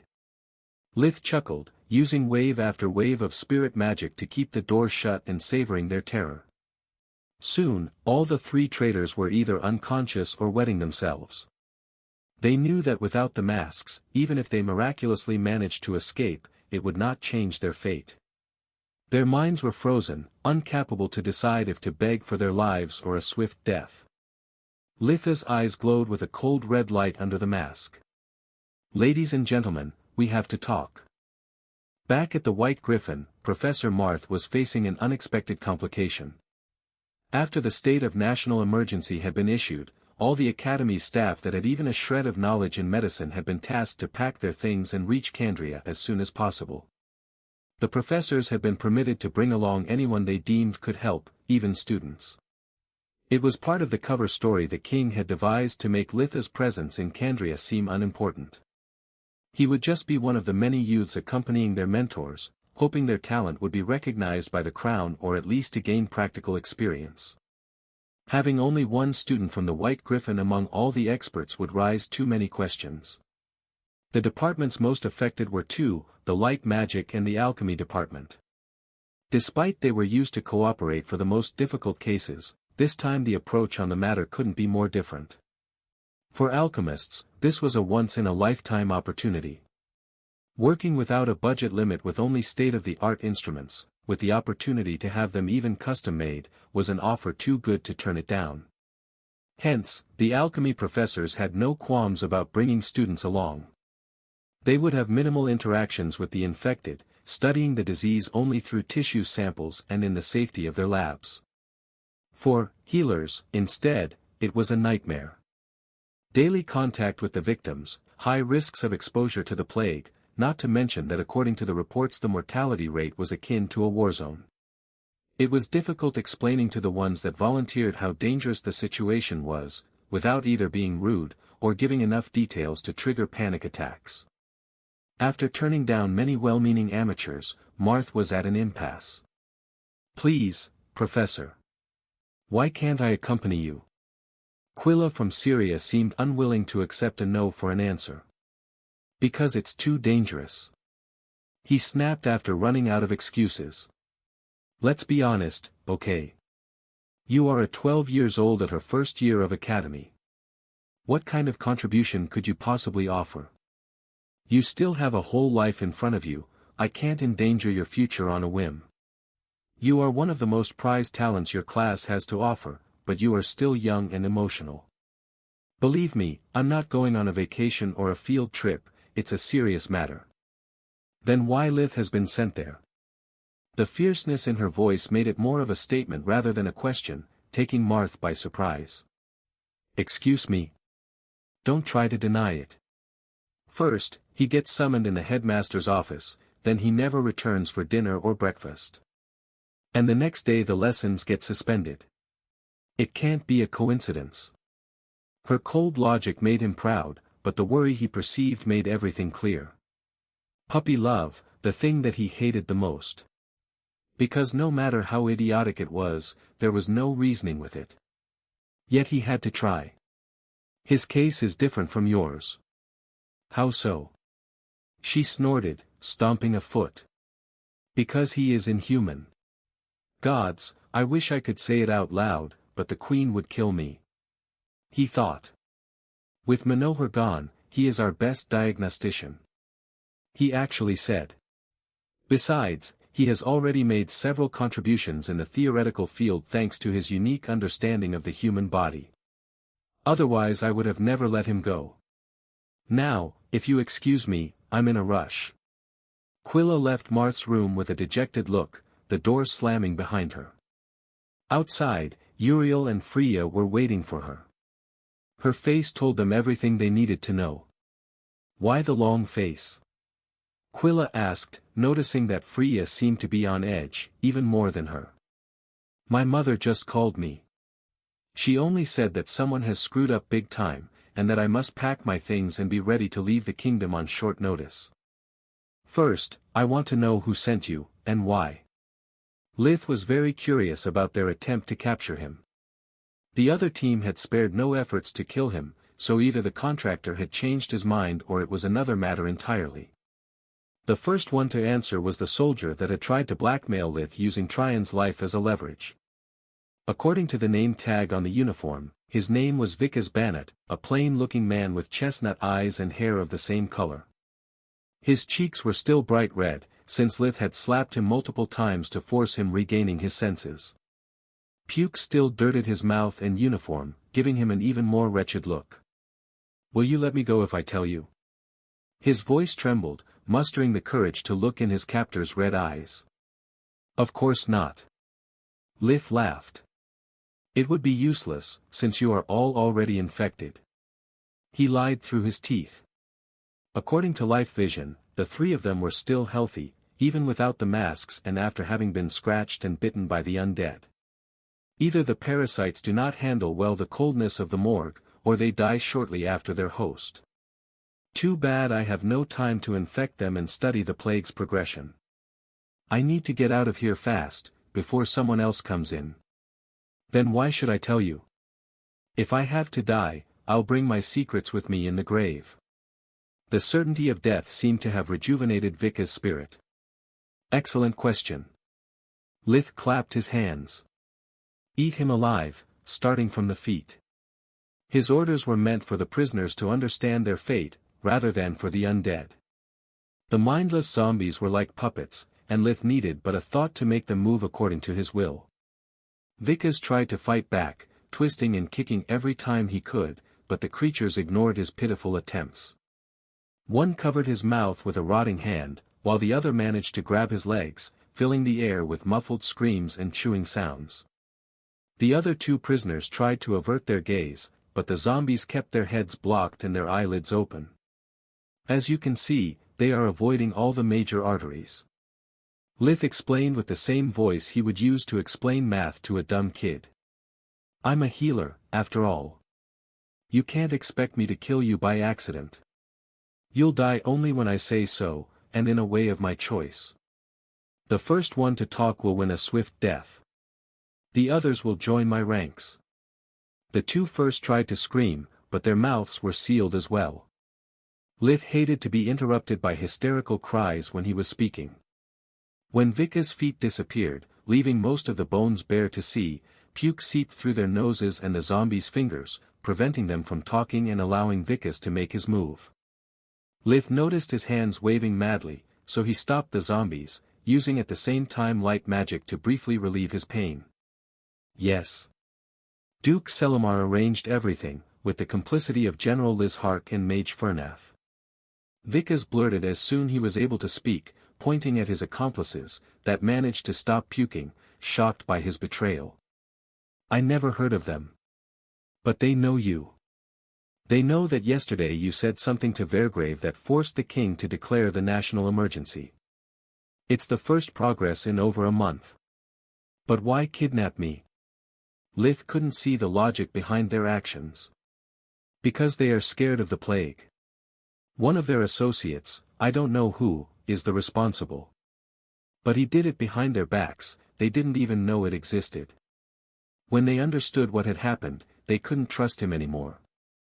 They don't want the plague to be eradicated, it's an all-powerful weapon. But without a cure, they will be forced to either flee or submit. So, let me get this straight. Lith still doubted Vikas's words. Among the group of traitors that is trying to sabotage the Queen's work, there is someone that lead them by the nose while preparing this plague. Vikas nodded, his eyes always fixed on the army of mouths millimeters away from his bleeding flesh. What does this mastermind want? What's the endgame? A zombie lifted Vika's head by the chin, forcing him to look at Lith in the eyes. I don't know. He squealed. The hand holding him was flabby and sticky, secreting decomposition fluids at every movement.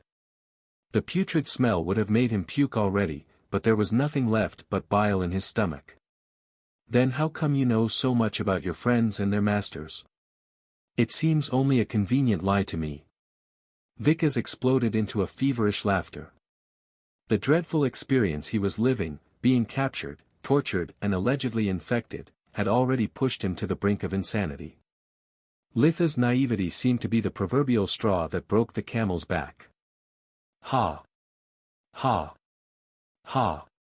Gods, how could my liege believe that someone so stupid could find a cure? He must be an idiot too. We're dead. We are all dead. Lith tried to make him snap out of his hysteria, first with threats and then with slaps, but to no avail. Eat his balls. He ordered, canceling the spell that held the pain at bay. Please, no. Anything but that. I'm sorry. I really am. Vikas stopped laughing, the agony flooding his limbs, and the sight of those drooling mouths, nearing his nether regions, forced him to regain his senses. Remember, I still hold in my hands what's left of your life. If you are so proud of being someone else's dog, then act like one. I say bark, you bark. Otherwise my friends here will teach you how to play dead. Vikas had served Duke Selimar for years, joining the military and climbing up its ranks only for his master's sake. His parents had abandoned him when he was just 5 years old. They already had too many mouths to feed to care for a talentless, whiny kid. It had been Selimar that had adopted him along with his sworn brothers, saving them from the starvation and the daily abuses at the orphanage. Betraying the crown had been natural for them. They had no loyalty nor gratitude towards the ones incarnating a system that only treated them as trash. He didn't do it out of greed, but out of love. There was nothing he wouldn't do for his foster father. Betraying his trust was already tearing Vika's soul apart.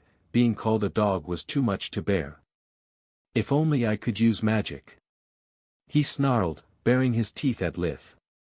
It would change nothing. Lith gave him a slap, but this time with his true strength. The force of that simple gesture smeared Vika's nose over his cheek, making him bleed profusely, and dislocated the jaw.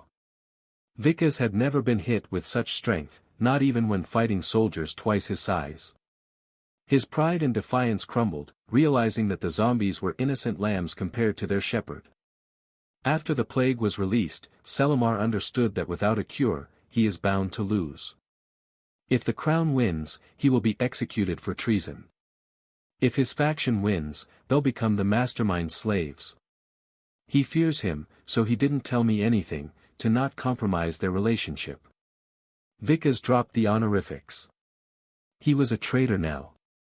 He didn't deserve to call him master anymore. The others, instead, are expendable. When Lizhark and Furnath insisted to have their men assist me, he understood they didn't trust him anymore, so he took precautions. He gave me enough means and information to frame them and their masters, so when necessity arose, I could expose them and destroy their credibility, giving my league Selimar the time to get to safety. This is good news for the crown, but not for me.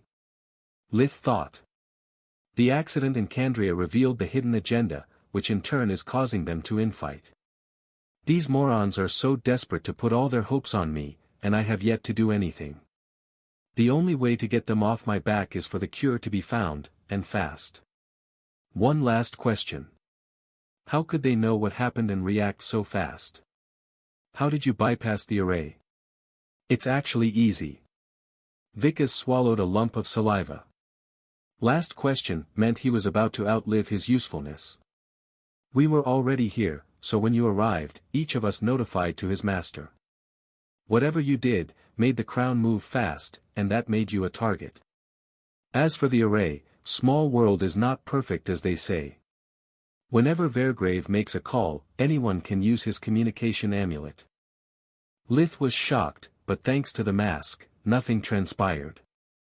Maybe that's because no one uses dimensional items, and why Vergrave refused to grant me privileges. The array is just like a big switch, when it's off, anything goes. And how do you know when he does it? I don't. I only wait for Selamar's calls. Lith interrogated the other two, but nothing new came up. They were just as Vikas, but with a different master. All of them were plain-looking and with the rank of lieutenant.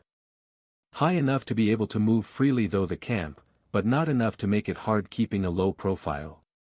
Lith kept his promise, giving them a swift death and turning both their bodies and clothes into dust. There are traitors among the nobles, the mages, the army, and even in the royal palace.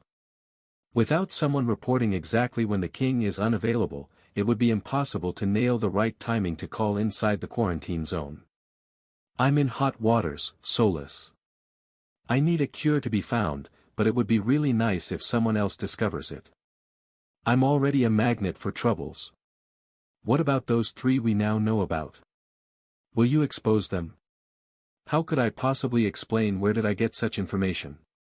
And even if there was a way, it would paint an even bigger target on my back. The smartest thing to do is not overstepping my boundaries as healer. Soon their disappearance will get noticed, and by searching their possessions Vergrave will find the evidence on his own. Lith sent all the corpses back to their shelves, setting them free from his necromancy spell before going to search for a surgeon. Thanks to the authority his rank as plague doctor conferred him, everything went smoothly. No one questioned his orders, they only obeyed. Lith had preserved the corpse of the man with the split leg, untouched by darkness magic, because it was the only one he knew where to look for the parasites. The body was moved to a safe zone, and after wearing full body scrubs made of white linen, the surgeon cut it open following Lith's instructions. Even with life vision, Lith wasn't able to find any traces of the parasites or the eggs. He clearly remembered they had laid all around the body. It seems they are unable to survive without the host. Yesterday this man was a living colony, and now nothing. That would explain how they managed to escape detection so far. The surgeon pondered. These parasites are almost invisible to diagnostic spells when the patient is alive, and after his death, the autopsy can't find any foreign body. Lith took several tissue samples, sending them to the alchemists to be analyzed. Before developing a proper cure, he needed to know if at the moment of their death the creatures released toxins harmful for the patient. The answer came in quickly. As he expected, the tissues presented a foreign substance, but it was an unknown one. It was impossible to tell what effects it could have in a living body, since its concentration in the remains was barely detectable. Collecting and using it for experimentation was impossible. Cursing Hathorn's name and her ingenuity, Lith went to Vergrave asking for a live subject. Based on the information acquired today, I have a theory about the cure. It's unlikely to succeed, high risk and potentially deadly. Yet I'd like to try it out. Even if it fails, I can gain invaluable data from it. What are the chances of success? Vergrave's hand subconsciously caressed his last will contained in the breast pocket of the uniform. Barely 15%. Considering the difference in talent and experience between Hathorn and himself, Lith felt it was still an optimistic estimate. I like those odds. Let's do it. Lith wasn't new to human experimentation, but he usually did it in secret, using as test subjects only people that had tried to kill him or dared to attack his family, that he would have killed anyway after putting them through excruciating pain. Hearing his proposal being accepted by a servant of the kingdom, without even raising an objection, was too much even for him. Is this guy insane? I mean, I don't give a shit about people's lives too, but at least I pretend to care, especially in front of witnesses. What do you need? Vergrave asked. An infected from the anti-healing parasite, no matter the progress rate of the infestation, at least 3 competent healers, and a lot of vials. Successful or not, during the experiment I plan on extracting the toxins the parasites use to control the mana flow and, with a little luck, those produced upon their deaths. Since they degrade fast without a host, it would be better if the vials are able to replicate a human's life force, or at least slow down the deteriorating process. I know that dimensional items are off limits, but I need something similar, or half the work will be for naught. Don't worry, this is not the first time that we use small world to contain a disease. We are well equipped for all kind of contingencies. When do you want to do it? Lith pondered for a while, trying to make it as realistic as possible. He could actually do everything on his own, but the priority was to not make it seem too easy. Last, but not least, by delegating part of the job, he would get the opportunity to better observe the parasite's reaction to his therapy and react accordingly. Tomorrow morning would be great. I'm too tired now, I want to be at peak condition for the experiment. By the way, I need to impart one of my personal spells to the healers that will assist me, but I can't take out the scroll from my amulet. Vergrave gave him a quill and an inkwell, forcing Lith to show his penmanship. This is really a bad idea, Lith said while the quill moved clumsily along the sheet, screeching from time to time. Since I have learned water magic, I always write with it.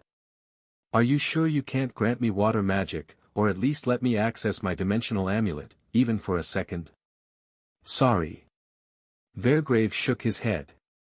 I can't do it unless it's absolutely necessary. After a long and painful quarter of hour, Lith gave him something that looked like an ancient coded language, the spacing between the letters almost random. The ink was smeared in several points, making Litha's doctor's handwriting even more mysterious and unfathomable. Do you think they can learn it by tomorrow? Lith asked while cleansing the ink from his hands. It would be easier for them to recreate it from scratch, rather than deciphering this gibberish. Turn around, please, and be ready to get that scroll. Lith did as instructed, keeping his right hand behind his back, allowing Solus to spectate whatever Vergrave wanted to keep hidden. The colonel took a few steps back, positioning himself at the center of the tent. His left eye emitted a faint light, revealing numerous rune marks on it, that moved out of the cornea and in the air surrounding him, allowing Vergrave to operate them like a giant holographic keyboard. Thanks to her mana sense, Solus could see Vergrave connecting himself to the multi-layered array that surrounded the whole region. She already had an idea of the artifact's scope, but only when the link had been established, she was able to understand its breathtaking complexity.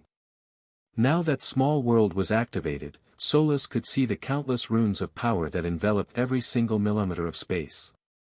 Its magic permeated even the items and bodies of all those under its influence. An infinite number of shackles, albeit normally invisible, waited on them. By my maker. This thing is much more complicated than we thought. It's not like a switch, he has to actually rewrite entire strings of runes to make even the slightest change to it. Do it now. Lith could feel the strain in Vergrave's voice, as Solus could see it on his face. He promptly extracted the scroll, raising it over his head, without turning around, for the colonel to see. Vergrave silently nodded, reverting the array to his previous status. The runes moved back into the eye, leaving no trace of their powerful magic, except a faint smell of ozone lingering in the air. Finally, some human language. Vergrave commented reading the scroll. The spell is mine, and I'd like to keep it that way. Lith ignored the remark. Don't worry. If it proves to be useful for the cure, you'll be properly compensated. Otherwise, I'll make sure your work does not get plagiarized. Lith had no idea how Vergrave could be so confident about it. A non-disclosure agreement was just a piece of paper. An ambitious magician would ignore it and claim Litha's detoxifying spell to be of his own creation. Either he plans to employ his most loyal followers or just kill them to keep the secret, is none of my business. Right now, we have more important things to worry about. That evening, Lith dined alone, revising with Solus the procedure he had devised. First, they worked on all its aspects, improving the chances of success. After that, they tried to anticipate everything that could go wrong, preparing contingency plans for all eventualities. The moon was high in the sky when they finished. Lith was very tired, so he decided to sleep instead of using invigoration. Seems all the recent events are taking a toll on me. Compared to yesterday, today was pretty quiet, yet I feel beat up. I think it's because of the small world. Solus pondered, recalling the intricate network of runes that manifested when Vergrave activated the artifact. Fake mages' mana is still, so they are not affected by it, unless they try to conjure magic. In our case, mana constantly flows through our body, even when we do nothing. Being inside the array is like carrying weights under the clothes. Also, animating so many zombies at once didn't help. Remember what Kala said. They feed on your life force. Lith had barely the time to agree with her analysis, falling asleep as soon as head met the pillow. The next day, Lith met his medical team. They were already wearing a full-body scrub when he arrived, leaving only the plague mask partially exposed. He could infer their gender and age only by the voice. Lith explained them what the spell he had imparted would do, and what was their role during the procedure. "That's it? That's your brilliant idea?" said with a scoff a female voice. "This is the most basic plan one could think of. What makes you believe you can pull it off?" "Mostly the fact that before my arrival, you couldn't distinguish the head of the illness from its ass. Not to mention that you dare call it simple only because of my spell." Litha's voice oozed contempt. "I'm explaining all this only because I need your help, not your permission." Indeed. Colonel Vergrave was going to spectate. He wanted to make personally sure that nothing went wrong. "Feel free to leave, Mage Utica. But beware, because your military rank, noble title and all the funds the crown granted you will remain here, with or without you." Utica folded her arms, but said nothing more. Then, Lith went to the patient, explaining all the risks and making sure she understood the consequences. She was an old woman, thin as a twig, with unkempt white hair drenched in sweat. Her left arm was asunder, barely kept together by sticks and bandages. Her wrinkly face was stretched from the pain. "Don't worry for this old bat, kid." Recognizing his young age, she forced herself to smile. "I've lived my life, had a good husband, good kids, and lived long enough to see my grandkids turn into fine adults. I don't want to spend the rest of my days suffering like a dog. If you succeed, I'll be healed. If you fail, this pain will stop. It's a win-win for me." After putting her to sleep, Litha's experiment began. Like Mage Utica had previously stated, it wasn't complicated. By using Litha's detoxifying spell, the three mages were extracting the toxins that made healing impossible, storing them in magic vials that were promptly sent to the alchemic labs. Lith was following their progress with invigoration, waiting for the right moment. The creatures were rejuvenated by all that mana, but as he predicted, they could not excrete toxins as fast as they removed them. When the arm was almost cleansed, Lith sent tendrils of darkness magic, enveloping the worms with surgical precision before crushing them all at once. Alas, in death they released a substance that seeped into the flesh and bone, making the arm rot at a speed visible at the naked eye. Even the darkness cocoon enveloping the worms was not enough to stop the process. But now the arm was free from the worms and the toxins, allowing Lith to use light magic at his fullest, making it whole and healthy again. While all the others were celebrating, he angrily took off his scrubs. "I'm sorry, Colonel. It's been an utter failure." "What do you mean, an utter failure?" Vergrave wasn't jumping out of joy like the others, yet couldn't understand why Lith was being so negative. It was the first time since the plague's breakout that a patient had been cured. "I saved her arm, yes, and maybe even her life, but only in the short term. It will just take a while for the parasites to invade the healthy arm, and then she will be back at square one. My experiment had many goals, but I reached only one. I wanted to remove the worms safely, and it failed. And so did my attempt to collect the substance they release upon death, and even to nullify its effects. It all happened too fast. I was able to save the arm only because it has no vital organ. Had the wound been in the chest or head, the patient would be dead. The only things I managed to accomplish was to collect the toxins, and I could have done that anyway, anytime, and restore the arm. But as I said, all in all is a hollow victory. I need time to think." Despite every success Lith achieved brought him closer to gallows, Vergrave didn't share his pessimism. Lith himself had predicted the experiment to be a failure, giving it a low chance of success. The patient wasn't dead, on the contrary, her conditions had improved. It was a small step, but a step forward nonetheless. After dismissing the medical team, reminding them to not use the new detoxifying spell without Lith's permission, he went back to his tent to inform the crown of the latest news. Silpha, Queen of the Griffin Kingdom, listened to Vergrave's report with ambivalent feelings. She was pleased hearing so many good news, after over a month spent stumbling in the dark. First, a proper diagnosis for the plague had been found, and thanks to that, healers and alchemists were busy looking for a cure instead of trying to minimize the body count. 2 days after that, the conditions of an infected had been stabilized. Yet she was bewildered by how things were moving fast. It was completely out of her predictions. When Silpha had forced Linjos to send help, threatening his life, it had been a punishment for his incompetence in handling Mogar. Every time the runaway genius disappeared, she could only pray for nothing bad to happen. And when her pleas fell on deaf ears, she would inevitably let down the crown's most loyal supporters, undermining her prestige and authority. This time it was even worse. Thousands of lives were at stake, an entire region was about to be burned to the ground. She had just wanted to teach him a lesson, showing how heavy were the consequences of letting one of their most prized assets slip away. The recent events were a pleasant surprise, but a surprise nonetheless. Silpha needed answers, and she knew who could provide them. Right after hanging the call with Vergrave, she called the royal captain, the commanding officer of all the Queen's core units. "Your Majesty, to what do I owe the pleasure of your call?" "Cut the crap, Miriam, I'm not in the mood." "You are never in the mood, Silpha." Marchioness Distar was at her work desk, as usual, swamped in paperwork. "We have known each other for over 30 years, so I'm asking you as your friend, not as your queen. Why did you lie to me?"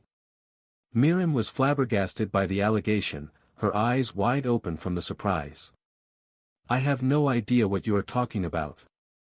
All these years, you have marked Lith from Lucia as a rank B asset, that's why the Mage Association never paid him any attention. And that's exactly the value he holds for the kingdom." Miriam rebuked. "Yet, once he entered the White Griffin Academy per your recommendation, he proved to be a rank A talent. Then, he brought you the box and the coded letter, and now is providing invaluable help against the plague. Do you deny it?" Silpha's eyes were reduced to fiery slits, overloaded with mana. "No. But I never lied to you. I gave the association a complete file, and they agreed with my evaluation. Being a talented mage and a valuable asset are two different things. Please, elaborate." Realizing her temper may have rushed her judgment, Silpha calmed down. "When I first met him, he was just 8 years old, but you could already see how dangerous he was. Beyond his smiles and niceties, there was nothing but a caged beast. Being able to create such a complex game like chess and being good at it, only made him more unreliable in my eyes. You know as well as I do that power and brilliance are a hard mix to control. And that is what the Mage Association ultimately wants from its members, control. And when 4 years later he was a bounty hunter with more than 30 confirmed kills, I knew I had been right all along." Silpha nodded. The reason why Miriam Distar had reached her rank in the Corps wasn't only because of her talent for magic and loyalty, but because she had proved countless times to have an outstanding skill in evaluating people. When Count Lark started pestering us all, my intention was to mind my own business. I knew that with his talent, sooner or later Lith would have joined the Mage Association, and I needed more time to assess what kind of threat he could pose to the kingdom. Then what made you change your mind? Why did you help him? Because in my time of need, you let me down. And he saved my daughter. Miriam's eyes were brimming with determination. In that moment, I understood that he could be a second-rate asset for the crown, but an invaluable tool for me. I know that officially I'm just a middle-level noble, and that there's a limit to what you can do for me without blowing my cover. Silpha inwardly cursed Linjos and Mogar again. It was all their fault if back at the time Miriam had been pushed in a corner. The corpse's existence was a secret that had to be kept at all costs. The queen would not use them to help a friend, nor to save her own children. If miracles started to happen whenever the crown or one of their most loyal retainers were in danger, the rumors about them would turn into a certainty. That was the reason why they had made Mogar the royal healer, why he was so important. But if even after everything I have sacrificed for the kingdom, you can't even guarantee the safety of my husband and daughter, then you can take back my rank and status, and shove them up your ass. Silpha let her old friend rant slide. As a mother, she could understand her feelings. What level of threat are we talking about? Talking about her job, Miriam regained her cool. I estimate him as a rank A mage, and a rank S threat for the kingdom. What? Why? The shock was so big Silpha could not go past monosyllables. Because he isn't like Mogar, that you can bribe with expensive equipment and new puzzles, nor is like Hathorn, that would do anything for money.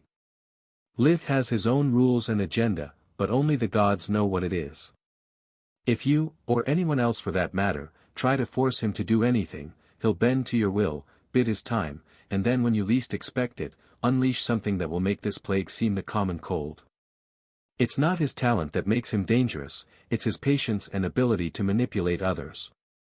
That's why I'm using the kite strategy, and advise you to do the same. Miriam was referring to an ancient tactic the Griffin Kingdom used when handling dangerous individuals. Just like a kite, you would not let them fly freely, while at the same time keeping them far enough to be safe and give them the impression of being unchecked. Litha's greatest virtue is that he has no ambition. He never asked me for titles or power, nor has he tried to turn his village into his own small kingdom, like many mages of humble origins do, intoxicated by their new abilities. It implies that whenever you require his services, he'll never try to harm the kingdom, since your goals are unlikely to clash with his. Silpha thought back at her husband's words during their last quarrel. Maybe he was right wanting to arrange Litha's reward as soon as possible. I still think that your evaluation is too exaggerated. He is still just a kid, even if he becomes as powerful as Marth, he is still far from a level S threat. Miriam shook her head, sighing.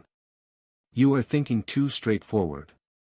He is not going to raise an undead army like the god of death, or unleash a plague like Hathorn. He may not be capable of such feats, but that doesn't make him less dangerous. What makes you underestimate Lith, is that so far he abides to the law, but that's because it suits him. If there is one thing I understood about him, is that he wants to be left alone. Think about his past. When his brothers started to antagonize him, one was disowned and the other left of his own choice.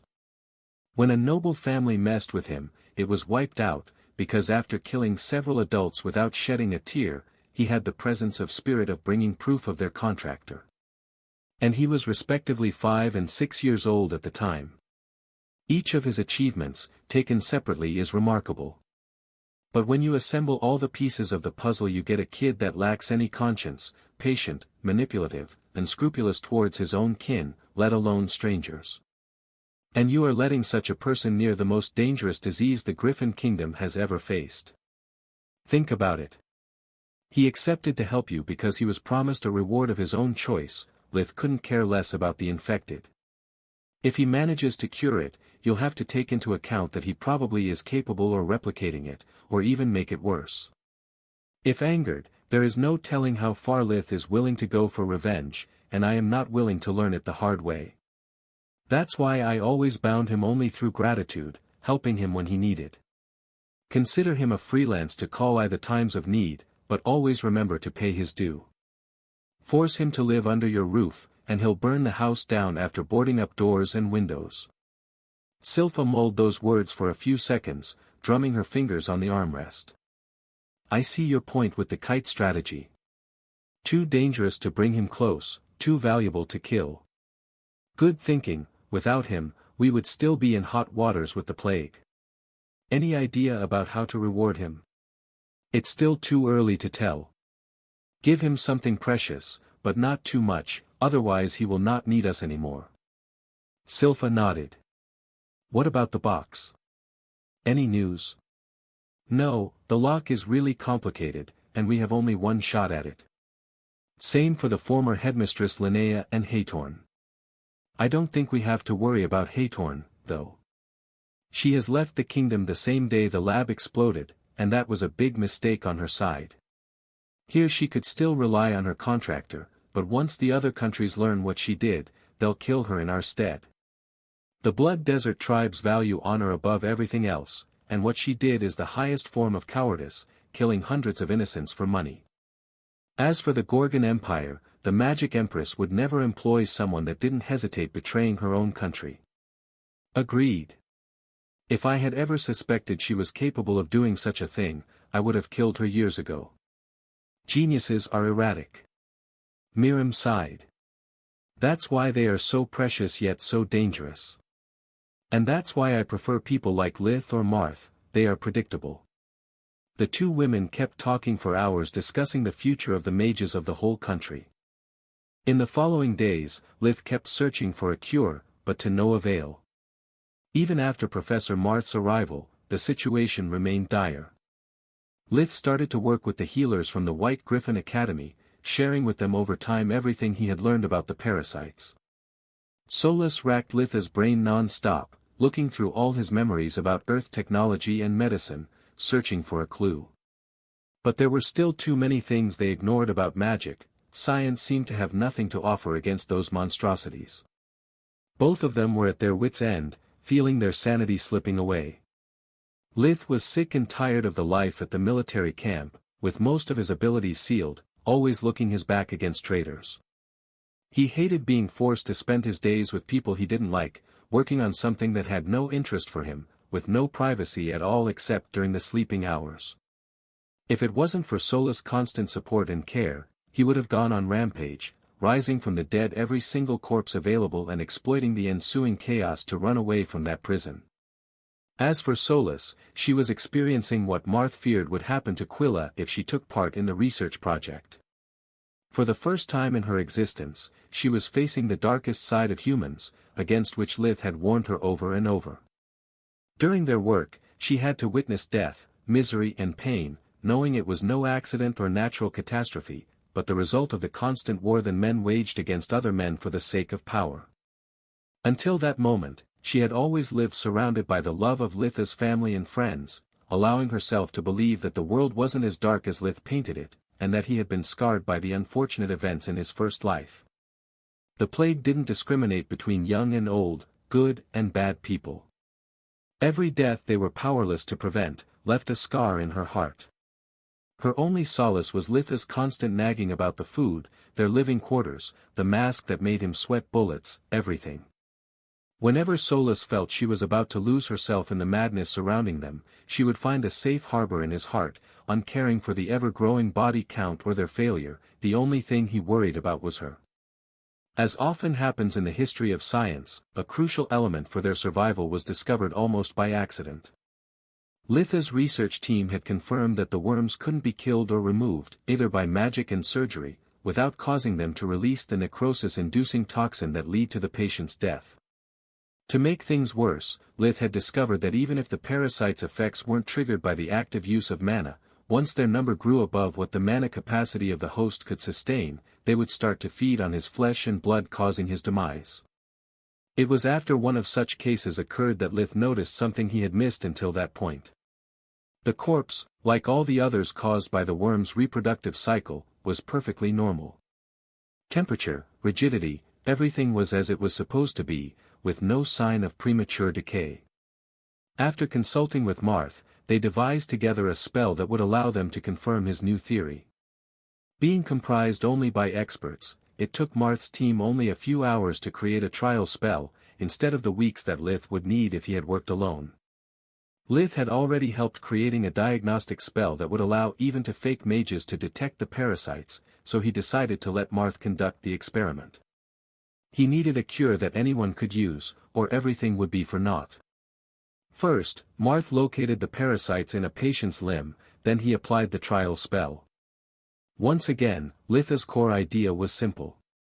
He had observed that the natural death of the parasites would deal no harm to the host, so all they had to do was not to kill them but to let them die. The trial spell flooded the patient's body with darkness magic, without directly attacking the parasites. The limb progressively lost its mana and vitality, until the point the worms were incapable to draw sustenance from it, starving immediately. Lith was able to follow the whole procedure via invigoration, ready to step in if something went wrong. The first to collapse were the eggs, withering as soon the slightest trace of darkness touched them. Unlike the adult form, they had no protection against it. The keystone in Litha's new spell was that they weren't attacking the whole limb, but only the locations where the parasites resided. So, once their life force was extinguished, having been tricked in perceiving their host as dead, the healers were free to regenerate the damaged tissues and inject energy in the patient. The procedure lasted more than an hour. Lith and the other healers had to intervene more than once to prevent the spell from attacking safe tissues. Being only a trial version, it emphasized strength rather than finesse. When it was over, Marth was drenched in sweat, his mask's eye crystals were fogged by the body heat. "My dear colleagues, this leg needs to be regenerated a bit, but I'd say this was a success." After the success of the trial spell, Professor Marth's team shared with the other healers the details of their discovery. Finding the cure wasn't a contest, but a priority for the whole kingdom. Thanks to the new and vital piece of information, the research began anew with the different teams sharing their success as well as the numerous failures. Those who tried to get rid of all the parasites in one go, had a high mortality rate compared to the healers cleansing one limb at a time. The great numbers of worms, coupled with the high finesse required to control the dark energies without inflicting collateral damages, forced the researchers to abandon projects that aimed for a single-session treatment.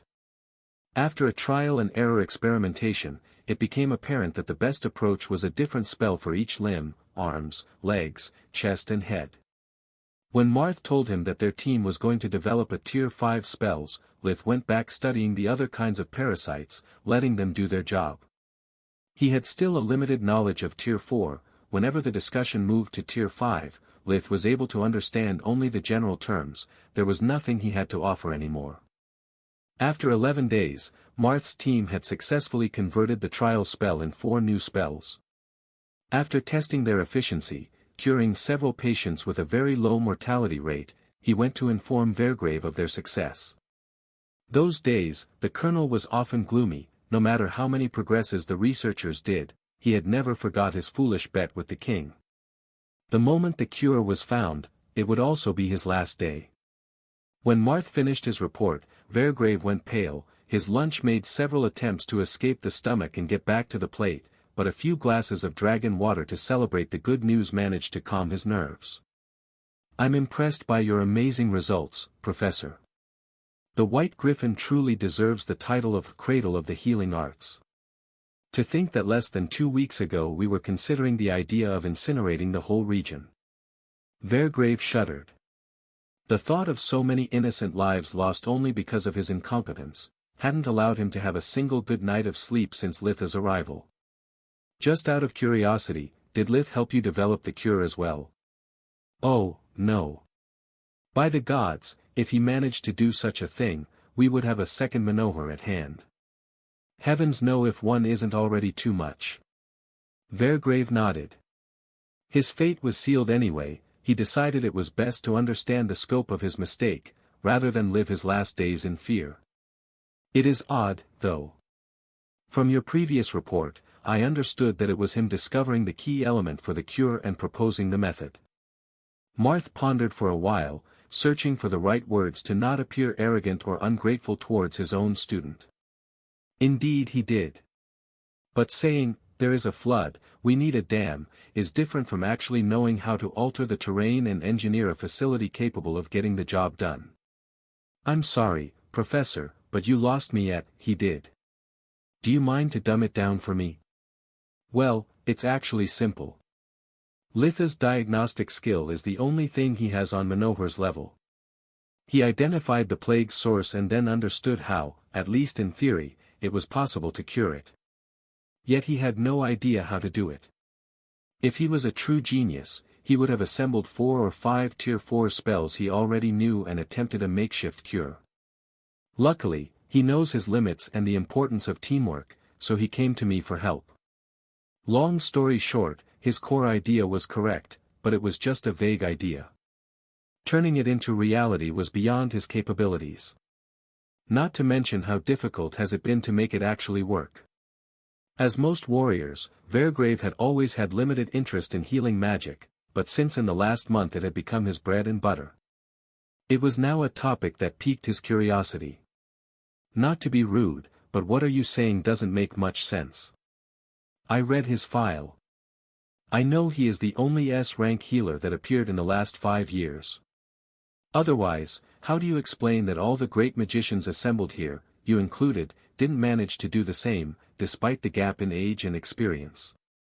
Marth sighed deeply. He wasn't a prideful man, yet admitting to be inferior to a child always proved to be vexing for his ego.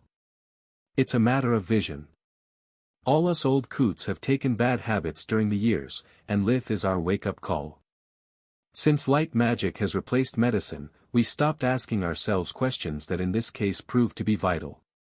We do not care anymore why a liver doesn't function properly, we just identify what's making the patient ill and fix it. We got so used to light magic's simplicity to become incapable of thinking outside its boundaries. Since Litha's arrival, he showed us how important was the knowledge of anatomy for regenerative magic, and now, being the only one that spectated to autopsies, managed to caught what we all stupidly overlooked. He is considered a S-rank talent, because while being taught to, we also learn from him. The lesson Lith has been imparting to us old fools is that science and magic are two aspects of the same thing, and that by relinquishing one we can't develop the full potential of the other. Meanwhile, now that the light magic parasite was off the list, Lith was experimenting the cure he had suggested Marth on the victims of the fire and water parasites too. The parasites that cause spontaneous combustion/freezing when using the respective elemental magic. Thanks to invigoration, he was capable of cleansing an infected in a matter of minutes. Before asking Marth's advice, Lith had already verified on his own that the method was feasible, leaving most of the glory to the rest of the team. True magic allowed him a surgical precision in handling darkness magic, even inside the body of another human. Killing a single worm or hundreds at a time was only a matter of focus for him. Whenever Solus would grow fond of one of their experimental subjects, he would cull the parasites in his body to prolong his life and prevent her to further delve into depression. While Marth and the others were still busy creating a spell anyone could use, Lith had already discovered 2 important things. The first was that fire and water parasites could be treated the same way as the light magic ones. The second, was that water parasites had a much longer reproductive cycle compared to their fire cousins. By checking the mortality data of the 4 different kinds of parasites, he noticed that water and magic-blocking parasites were the ones causing the least amount of deaths. Unbeknownst to him, only 2 had been created to infect the soldiers, while the others were intended to be used on the population of the Blood Desert tribes and Gorgon Empire respectively until they had completely submitted. If the cure I have devised works for 3 parasites, I can hope it will work also for the 4th type. Based on what Vergrave said on my arrival, until a way to eradicate the magic-blocking parasite isn't found, they will not let me go. In a world like this, where quick transportation and communications are entirely magic-dependent, the little critters can cause the fall of whole nations, bringing them back to the Stone Age. It would be like if on Earth someone controlled a bacterium capable of sapping electrical current. Let's hope I am right. I can't wait to get out of here. The magic-blocking parasite was the one Lith knew the least about. Since its victims were kept in a separate space created with dimensional magic, he had no way to interact with the infected without the supervision of Colonel Vergrave. Most of them were powerful mages, that following the loss of their powers had been brought to the verge of insanity. The most common cause of death among the 4th group of infected wasn't the parasite, but suicide. The second one was the constant rioting, which frequency was only getting worse with the passing of time. The medical ward was isolated from the external world, aggravating the feelings of helplessness and despair that had taken a deep root in the heart of the patients. The few times that Lith managed to have access to the secret ward, the guards needed to be forewarned to have the time to restrain the residents before his arrival. Once he arrived, he had little time at hand and no privacy, so he could not conduct any experiment. Now that the other threats were under control, Lith decided it was the right time to convince Vergrave to take out at least an infected from the secret ward and set up a separate tent for his studies. Contrary to Lith's expectations, Colonel Vergrave didn't raise objections to his proposal, allowing him to start studying the mana-blocking parasites. The only issue was that many preparations were required, and the safety measures were much stricter than before. Most of the victims had turned extremely violent, so they needed to be hands and feet strapped to the stretchers to avoid escape attempts. Everything that regarded the magical community needed the Mage Association permission, so Captain Killian was assigned to him as escort and assistant whenever he came in contact with one of the patients. There were a couple of reasons behind Vergrave's meek attitude. After speaking with Professor Marth, he had been able to put his wounded pride aside and admit to himself how wrong he had been doubting Litha's loyalty to the kingdom. Second, and most important, he was dealing with an internal investigation that had exploded between his hands out of the blue. After Lith had killed the traitorous Lieutenant Vickers and his two accomplices, the cogs of fate had started to move. With the tight discipline the encampment was operated with, the sudden disappearance of middle-level officers couldn't go unnoticed for long. By the end of the first day, the military personnel were on alert, looking for 3 possible deserters. The worst-case scenario was that one of them, if not all, had been infected, and had decided to attempt escaping from the quarantine zone to see their families one last time before their demise. Vergrave couldn't take any risk. If the plague spreaded in the rest of the kingdom, the whole world would have been in danger. Their living quarters were tooth-comb searched looking for any clue about their intentions or destination. By the following day, the situation turned even worse. By checking their military records and work schedules, Vergrave discovered that all 3 of them, at the moment of their disappearance, were on patrol duty in the sector where Litha's tent was located. Normally he would have considered it to be a coincidence, but after what happened to his sworn brother Valagros, he couldn't dismiss the idea they were traitors sent to finish the job. Vergrave asked for Killian's help, and both had their most loyal men search every place the 3 missing officers had been seen at, looking for clues. The good news was that thanks to Small World, escaping was far from easy, and all the guards at the checkpoints, the only ways out the quarantine zone, were elite veterans of proven loyalty. Even if one of them was a traitor too, in an 8-man team it would be impossible for him to help his accomplices without the others noticing. Also, according to the ward block security guards, they had been seen going in, but never got out. Being Lith safe and sound, he couldn't be their target. The thorough search of the encampment led to the finding of a hidden stash and most of the magical items that once belonged to the 3 lieutenants. The stash contained incriminating evidence against 3 powerful noble families and 2 of the missing soldiers, marking them as potential traitors against the crown. According to a letter found inside the stash, Lieutenant Vickers had been approached by his foster father, Duke Selimar, who had asked him to betray the kingdom in exchange of the promise of becoming his heir. Vickers explained how he had pretended to accept, while gathering evidence to bring down the noble faction. According to the letter, he had only managed to identify 2 more of his father's accomplices, and concluded saying that if anything happened to him, it was likely he had been discovered and killed. Vergrave was moved by Vickers' brave selflessness, cursing himself for not being a leader capable to inspire trust. If Vickers had come asking for his help, maybe things would have ended differently. The final nail in the coffin of Vergrave's hopes for a happy ending, was that all the magical items retrieved now lacked any imprinting. That could only mean that their owners were dead. Discovering how deeply rooted was the nobles' faction grasp inside the military ranks, Vergrave entrusted all the gathered evidence to Killian, letting the Queen's Corps do the rest. Unbeknownst to Lith, his plan had worked almost flawlessly. It had been him forcing Vickers to write the letter on his notebook, and later to collect all the magical items and putting them where they could be found. Last but not least, he had found the hidden stash each lieutenant had, and put everything together in a single one to make the cover story he had devised work. The only flaw of his plan was that he had no idea how to explain the disappearance of the 3 dead bodies. If the traitors had overpowered and killed the heroic Vickers, getting rid of the corpse was natural, but if even them had died, who could have cleaned the scene? The evidence contained into the secret stash wasn't enough to accuse one of the great noble families of treason, but it undermined their credibility, linking them to several unsolved crimes. It would allow the Crown to suppress all their activities and cripple their influence until the investigation was over. Preventing the civil war from occurring was a top priority, so Vergrave could only ignore that mystery for the time being. Damn it, in the king's shoes, I'd kill an incompetent fool as myself without a second thought. He thought. I was so busy doubting Litha's loyalty that I missed the real traitors right under my nose.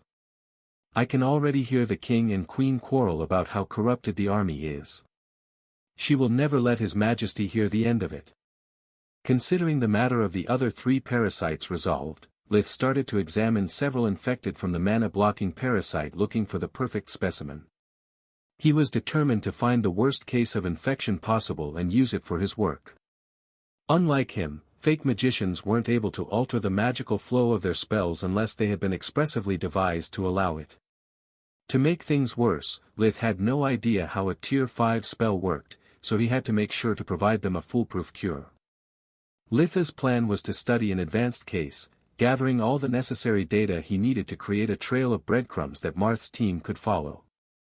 Otherwise they would need to make adjustments every time they encountered a circumstance unknown at the time the spell had been created. The tent arranged for Litha's studies was quite big. It had a diameter of almost 10 meters, 33 feet, with 2 seats and a small desk as its only furniture. Most of his specimens came with a straight jacket and chains at their ankles, if not full body strapped like a salami. Unlike the others, the victims of the 4th kind of parasite had healthy bodies full of vigor. The restraints were safety measures to avoid escape attempts and limit the risks of infection in case they attempted to bite during a fit of rage. You don't know who I am, you filthy military dog. Also, instead of treating the soldiers and the healers with respect, most of them would yell all the time, bantering their previous status like they were speaking to a slow-witted servant. I'm Gareth Senti, the youngest guild master Candria's guild ever had. Litha's first patient was a handsome man, well-built, tall with blonde hair and blue eyes, that in that moment were staring at Lith like he was dog poop on top of his morning waffles. I demand to be set free and treated with all the honors I deserve. Once I get out of here, I will make sure every one of you dies a dog's death. Shut up, please. You disturb my concentration, making my work harder. Even using invigoration was a challenge. The specimens' bodies were afflicted by a toxin unlike the others Lith had studied so far. It didn't inflict any direct damage, but was capable of scrambling both internal and external mana, turning any spell in a waste of energy. Overcoming its jamming effect required Litha's sheer willpower and concentration, draining his mana reserves like he was treating a whole village at the same time. Your job. Ha! You are but an incompetent idiot, otherwise I wouldn't be rotting in a shabby tent like a vagrant from over a month. Then he managed to spit on Litha's right eye crystal with uncanny precision, before erupting into a laughter. Lith had never been a Florence Nightingale. His usual calm and respectful demeanor came from the awareness that after being held prisoners for so long, those people deserved to be treated with human respect to ensure their cooperation. You know what, Mr. Senti? Lith cleaned his eye crystal with a handkerchief, and then used it to wipe off some dirt from the sole of his boots. They say that you catch more flies with honey than you do with vinegar. But flies are actually easily attracted with shit. Then, he shoved the handkerchief in Garetha's mouth. Aside from muffled, disgusted moans and the soldiers chuckling, the room had finally become silent enough to allow Lith to regain his focus. Gareth was one of the first infected, and that made him a perfect specimen, at least on paper. From studying his condition, Lith discovered a few things. The slow reproduction cycle of the mana-blocking parasite had allowed Gareth to live that long without side effects aside from the lack of magic. It also gave the parasites enough time to fill him with toxins to the brim. To add insult to injury, each parasite was enveloped by some kind of cocoon, formed over time by the constant excretion of toxins, that made it almost impossible to pinpoint them even with invigoration. To get past the cocoons and make sure of the worm's position, Lith had to spend almost all his mana reserves. Your treatment was pretty harsh, sir. Killian couldn't stop laughing at Garetha's desperate attempts to remove the gag. The young master here is really as powerful and influent as he says. And that was the reason why Killian avoided referring to Lith by his name, only using the rank that his Plague Doctor army uniform granted him. By the king's decree, Litha's involvement had to be kept secret. He had to report all of his discoveries to Vergrave first, whom would decide if letting him take credit for them or making them pass for information obtained through the use of an artifact. Hence, Lith always wore the uniform when he wasn't working with Marth. Really? Then as soon as I finish examining this idiot, take him away and bring me another patient. I'll make sure Mr. Sendi gets cured last. Arrogant brats need to be disciplined. The whole tent chuckled, except for Gareth that turned pale as a ghost. Because of the masks, the only way he had to recognize someone was through the voice, and even that was distorted, coming out of the nostrils like holes in the plague mask's beak. The soldiers weren't afraid of him too. Being forced to babysit a bunch of powerful and arrogant mages, their uniforms had the name tags removed. Sighing out of exhaustion, Lith prepared for the last test. He wanted to extract a sample of the toxins, hoping that the alchemists could concoct something to neutralize their effects. Lith placed his hands above Gareth's arm, using invigoration like usual, to use his mana to take control of the flow in the patient's body and force the toxins out of the pores. Yet this time he failed. He was too tired, and in front of so many witnesses he couldn't access to the world energy to replenish his mana. Otherwise, when others would perform the same experiments and reported how difficult everything was, he would stand out too much. The problem with working for the army was that Lith was supposed to report everything in his lab notebook. Thanks to his nightmarish penmanship, until that point he had been exonerated from it, doing an oral report at the end of the day instead. Now, though, Killian had nothing to do while watching Lith performing his experiments, so Vergrave had asked him to fill the paperwork in Lith's stead, with the result of creating an actual record of his exploits and sealing another chunk of his abilities. The sample collection attempt failed, I presume. Killian noted down, listening to Lith wheezing like a bellows. Indeed. Take him back to the tent. Lith ordered the soldiers. I need time to recover my strength. I'll extract the sample after lunch from another patient, this one is not needed anymore.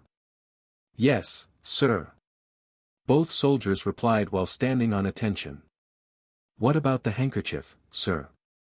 Earlier I stepped on horse manure, so he can keep it as a present. At those words, Gareth stopped his attempts to push away the improvised gag with his tongue. His face turned green realizing what was that horrible taste he had been experiencing. Lith dined in Vergrave's tent, reporting to him most of his findings and his doubts about finding a cure. The colonel wasn't new to Lith's pessimism, but it was also the first time seeing him so tired. Lith was a little pale, panting between words, his hair sticky from all the sweating under the mask. Don't worry, as soon as you manage to extract a toxin sample, I'll give it top priority. Vergrave reassured him. Thanks. Lith replied. If we manage to find a way to dissolve or disable the anti-mana toxins, it may be even possible to use the same cure for all the parasites.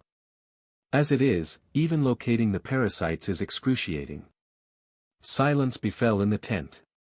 No one actually believed such a thing would happen, at least in the short term. The gap in talent and expertise between Haytorn and the alchemists at their disposal had become each day more apparent. The only answer they would come out with was, we are still working on it. Lith knew that without his true magic, there wasn't much magicians would be able to do either. Realizing once more his limits, Lith gritted his teeth and promised himself to work even harder, exploiting every advantage that solace and true magic granted him to get free from all the shackles others tried to force on him. By the way, what about my family? He asked. They don't hear from me for more than a week, they must be terrified. Don't worry, they are fine.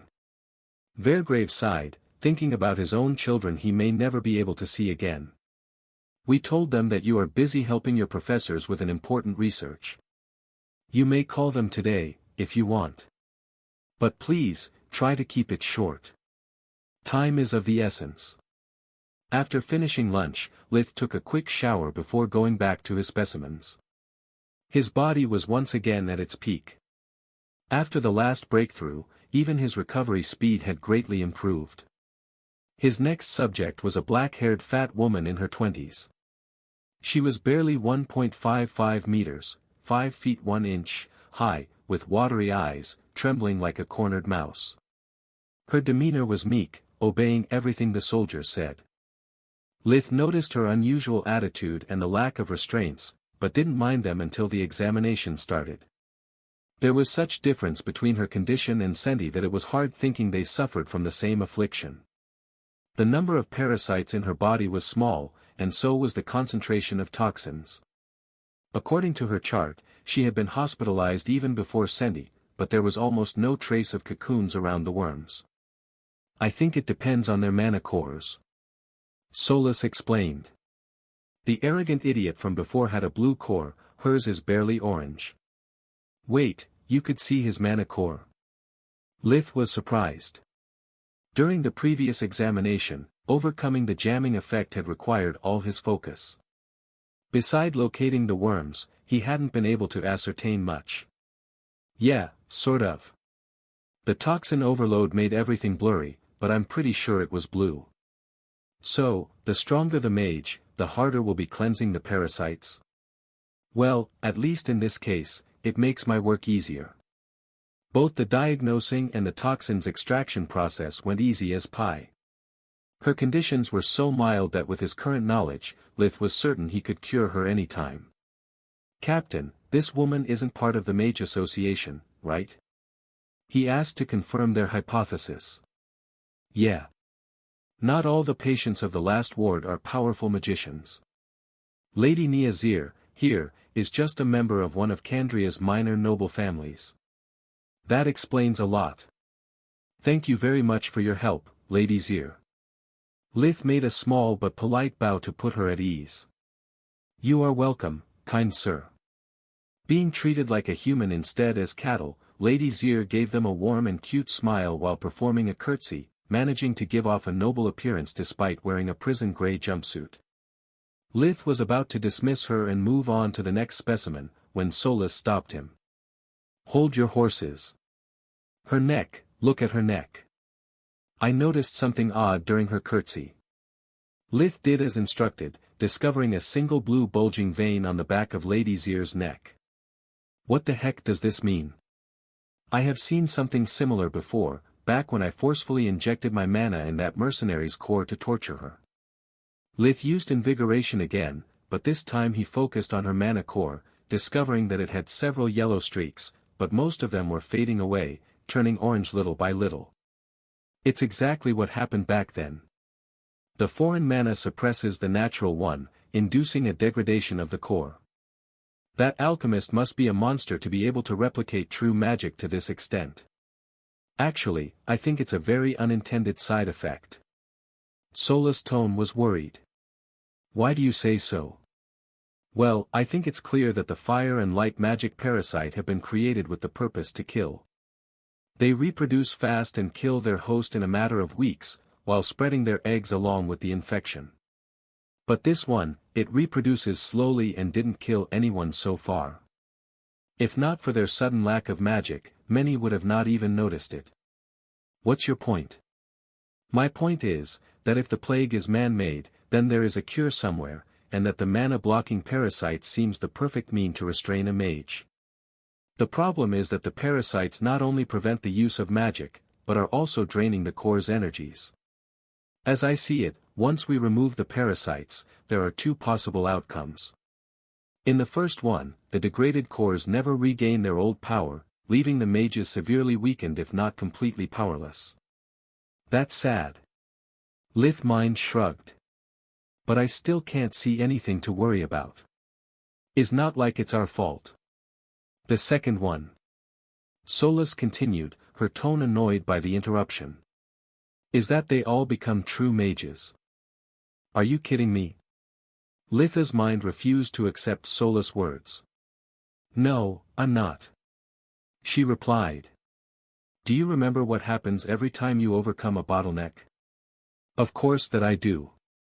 The world energy flows into me, because after the transition my mana core is empty. When Lith managed to put 2 and 2 together, his mind went blank, and so did his face. "Are you all right?" Killian couldn't see through the mask, but Lith's sudden silence, freezing in place for several seconds, could only mean bad news. "Peachy," he replied with a hoarse voice. "Exactly." Solus continued mercilessly. "Nature abhors the void, so once we cure them, if their mana cores have degraded too much, when the world energy fills them, the patients may be able to perceive the mana flow, discover their cores and become true mages. It's not like it took you much too, right? Your breathing technique is just a crutch to better perceive the energy flow. What if an already powerful core, after being depleted, suddenly goes back from green to blue?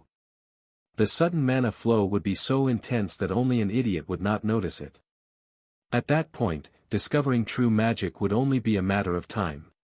Humans and magical beasts alike, have a static mana core in their natural state, that grows slowly over time. But this parasite changes everything, and that's why I think it's an unintended side effect. No one in his right mind would ever make his enemies even more powerful. Wait, how is this different from what happened to Tista? After I cured her, her core went from deep yellow to bright green, and it's still evolving. Yet she hasn't awakened. It's completely different, you silly.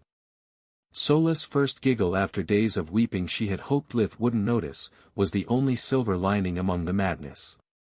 Tista had a naturally weak core because of a natural illness. Her body simply couldn't handle stronger energies, so it didn't let the core develop for years.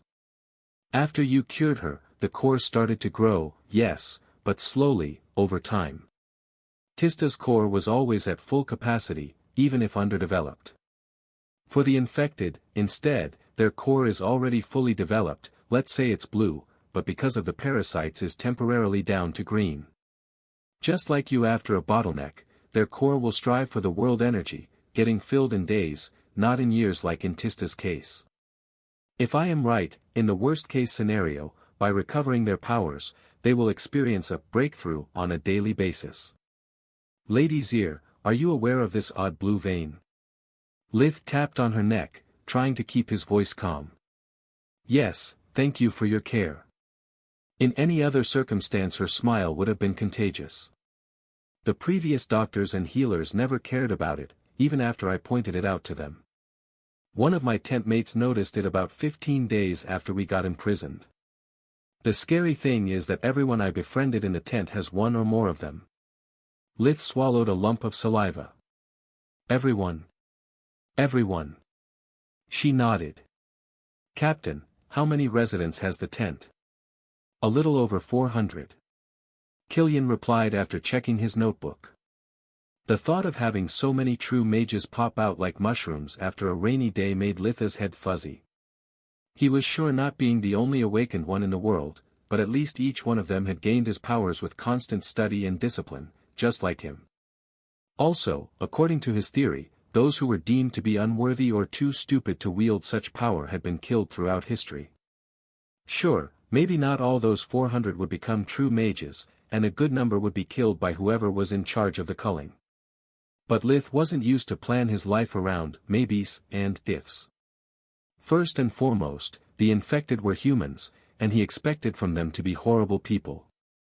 In his experience, power didn't corrupt, it would just bring out a person's real nature. Lith didn't want someone like Gareth Sendi having even one more ounce of power, the new world sucked already as it was. Letting a bunch of strangers achieve true magic, was like handing a flamethrower to a pyromaniac. He wouldn't allow some madman to go on rampage, for a very good reason. He hadn't spent years, hiding his abilities, just to let a group of idiots ruin the fruits of his hard work. Not to mention that if any of them started to spread the secret behind being an awakened one, he would lose all of his advantages. His strength, his speed, even his recovery ability would become the norm. The new world would devolve in a nightmarish and chaotic place where might makes right.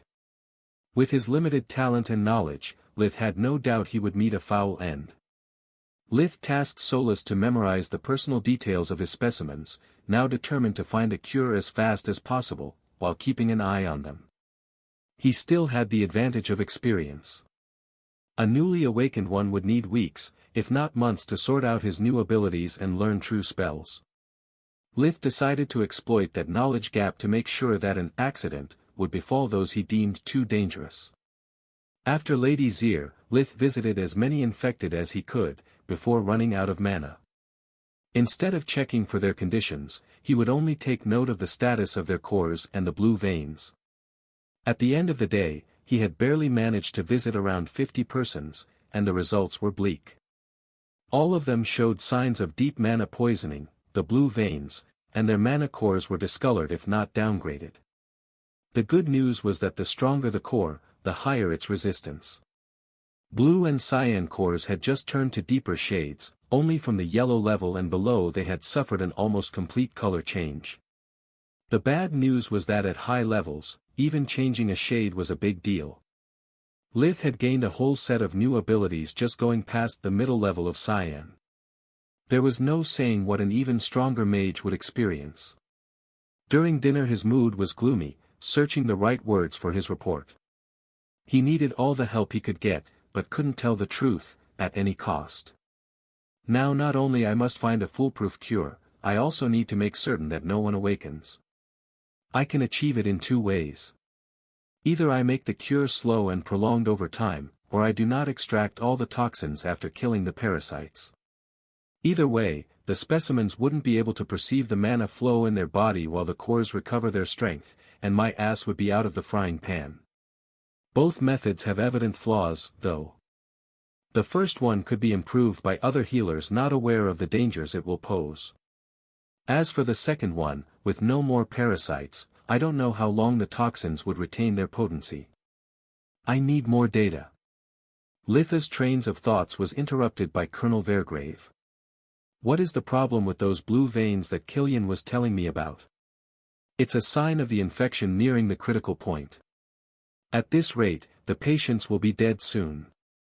Litha's lie killed two birds with one stone. It would give him plausible deniability if he was forced to kill someone, and ensure his research to get priority. I see.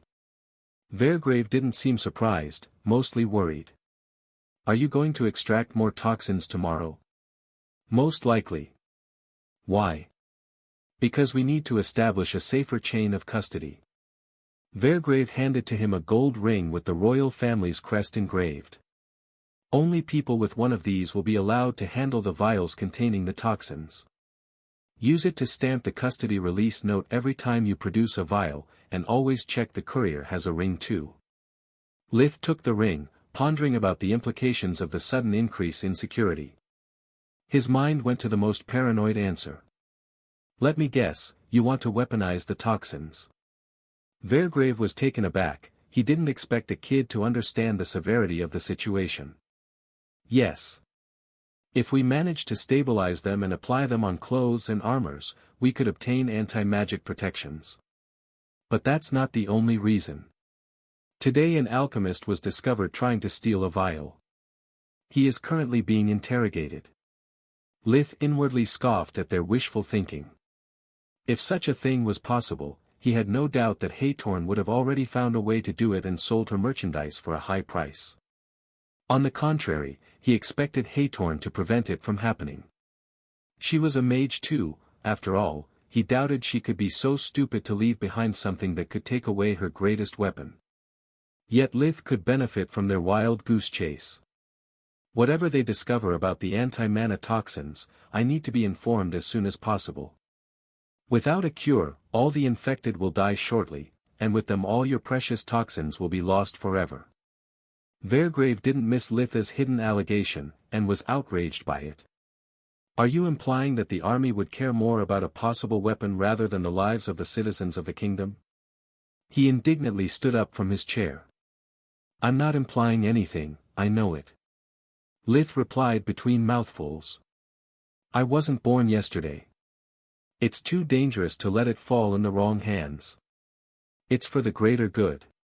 Collateral damage and all that stuff. Isn't the way the army works. What Lith had just stated were the bullet points a small faction within the army was actually using to try to convince the king to not cure all the infected, but keep some of them as human breeding grounds for the parasites. The mana-blocking parasite was the one that had raised the most expectations. In a world where a single mage could obliterate a battalion, it would give a chance to those without great magic powers to fight on equal footing. What can I do to help you? Vergrave didn't have the strength to lie anymore to Lith, so he preferred to change the topic. I need the strongest mages among the infected. If I find a cure for them, treating the others will be easy. I'm not capable of devising a single spell to cure them, but I'm confident to find the right steps that will later be merged into one. No one aside me must interact with my patients. It will be done. Vergrave nodded. I know you have no reason to trust me, but I need a favor from you. Please, find a way to kill those monstrosities before I'm ordered to do something that I would regret for my whole life. Killian was aware of the political struggle that was taking place within the military's highest level. After Marth had created a cure with Litha's help, the fear of the infection had been replaced by personal ambitions and dreams of conquest. Unlike Lith, though, Killian knew there was still a silver lining. Vergrave was one of the most loyal men the king had, so if his final decision was to destroy everything, Vergrave would obey, leaving no stone unturned. Generals and strategists could rant as much as they wanted, the final say on the matter rested on the king alone. Despite that, the pressure on him was bound to be enormous, just like the one the Mage Association was bound to exert on the queen for that same matter. It was easy for Killian to imagine what was happening in the royal palace in that moment. The upper echelons of the army against those of the Mage Association, with the crown caught in the middle. Another crack had just appeared in the government of the Griffin Kingdom. Life sure has a twisted sense of irony. Killian thought. To think that so many lives rest on the shoulders of someone devoid of mercy. If Lith manages to find a cure fast, the political situation can still be salvaged. Thanks to the information blackout, the camp is cut off from the outside world. Nothing gets in or out, not even information. We can wipe out the plague, and then pretend to know nothing about the military's plans for the parasites. Worst case scenario, Vergrave will take the fall for everything, allowing the king to get away with it. Don't worry, Colonel. Even if you didn't ask me, I wasn't going to spare any effort to find the cure. Litha's tone was so full of determination that both men doubted about his psychological evaluation. He was indeed cold and cynical, but seemed to truly have at heart the safety of the kingdom. Fuck, that's why I hate the military. They would weaponize even dirty socks if given the chance. If I don't act fast, there is no telling what damage those idiots could cause. Was what Lith actually thought. That night, he and Solus had one of their rare quarrels. Are you really willing to kill all the patients in the last ward? She asked bluntly. Honestly? I would rather be at the academy worrying about the second trimester exam, instead of being here playing Dr. Fleming. But what do you expect me to do? Wash my hands of everything and hope for the best. But, there are also women, children and elderly. We saw them during the round of visits. How can you even think about doing something like that? How could I don't do it, you mean? Women are no better than men, and being old doesn't make you a saint. As for the children, their cores are too weak, the risk of awakening is insignificant, I'm more worried about them dying because of the parasites. I have noticed that most of them have red cores. I don't know what happens when a red core gets downgraded, but I don't think is anything good. Please, Solus, try to understand my point of view. You don't know what someone is capable of, until he is given the power to avoid the consequences of his actions. A good person can easily be hiding his true nature or simply too scared to follow his instincts. Law and order work because people are afraid of the punishment. Back on Earth, a man called the Buddha said that evil comes natural to humans, while good needs to be taught. If we are right, and that alchemist, Hathorn, is behind the plague, why do you think she did it? For money. Why do you think the army is willing to sacrifice innocents to preserve a biological weapon? For power. But you know what's the scariest thing? Ask any bully, any violent man or woman why they do what they do, they all answer the same thing, because they can. If you really want it, I can let all of the patients go, but remember, whatever happens next, all the death and misery they'll cause, will be on you. Solus knew how harsh Lith's view on humanity was. After all she had seen, Solus couldn't completely refuse his reasonings anymore. Her only hope was to be wrong about the mana-blocking parasite side effect. The next day, Lith took extra precautions. He was about to meet his main specimen, and first impressions could not be taken back.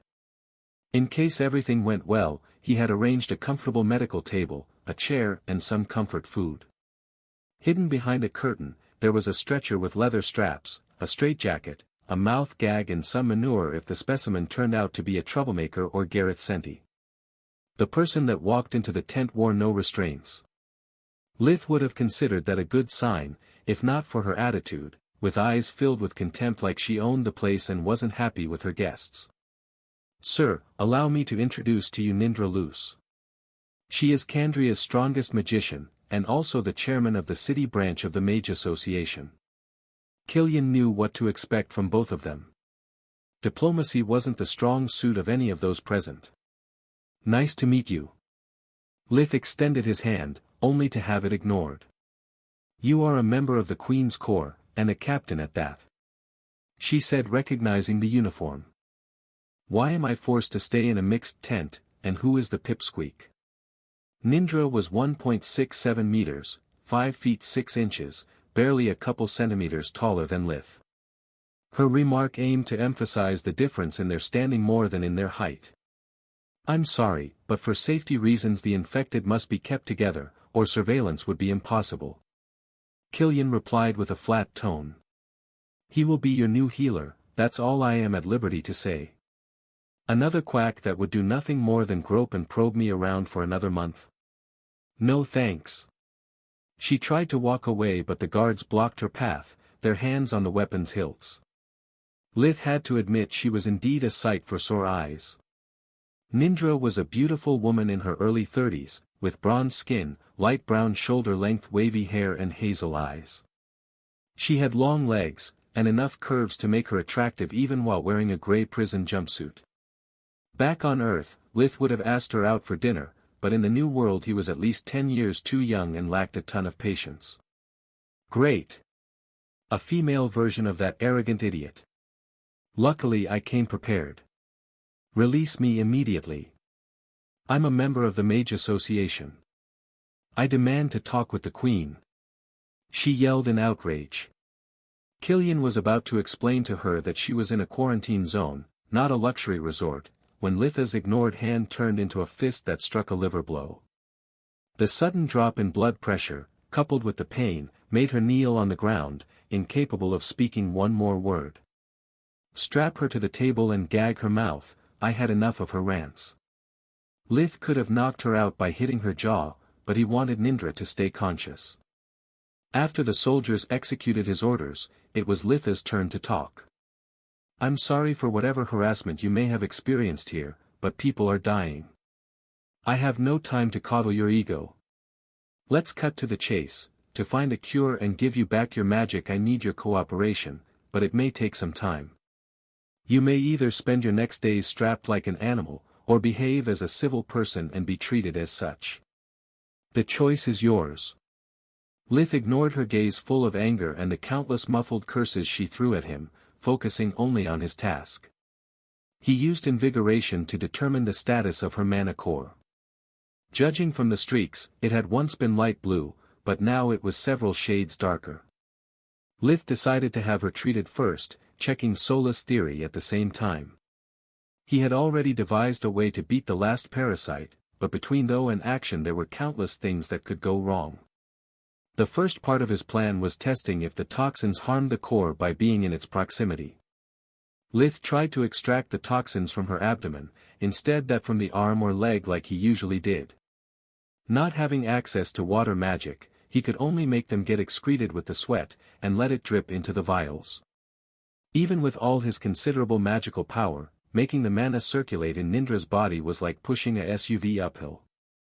Soon Lith was drenched in sweat, and only after a quarter of hour of unrelenting efforts he managed to bring to toxins at the skin level. He had Killian passing him the containment vials, and then grabbed her shirt, preparing to extract the sample. Lith felt her whole body going stiff, her limbs stretching the restraints to the limit. If she has been molested in a tent, it's natural that she doesn't like being touched. I'll try to be quick. Lith thought. Yeah, and maybe having a little consideration for her would help. Solus snorted. She is restrained, surrounded by 4 men, one of which is about to undress her. She added, since Lith seemed a little slow on the uptake. Lith turned around, noticing that all eyes were fixated on his hand. Those present were tilted to get the best view available, holding their breath in anticipation. Even Killian was eager to spectate the next step, for academic purposes, of course. Sorry guys. Lith shrugged, realizing his mistake.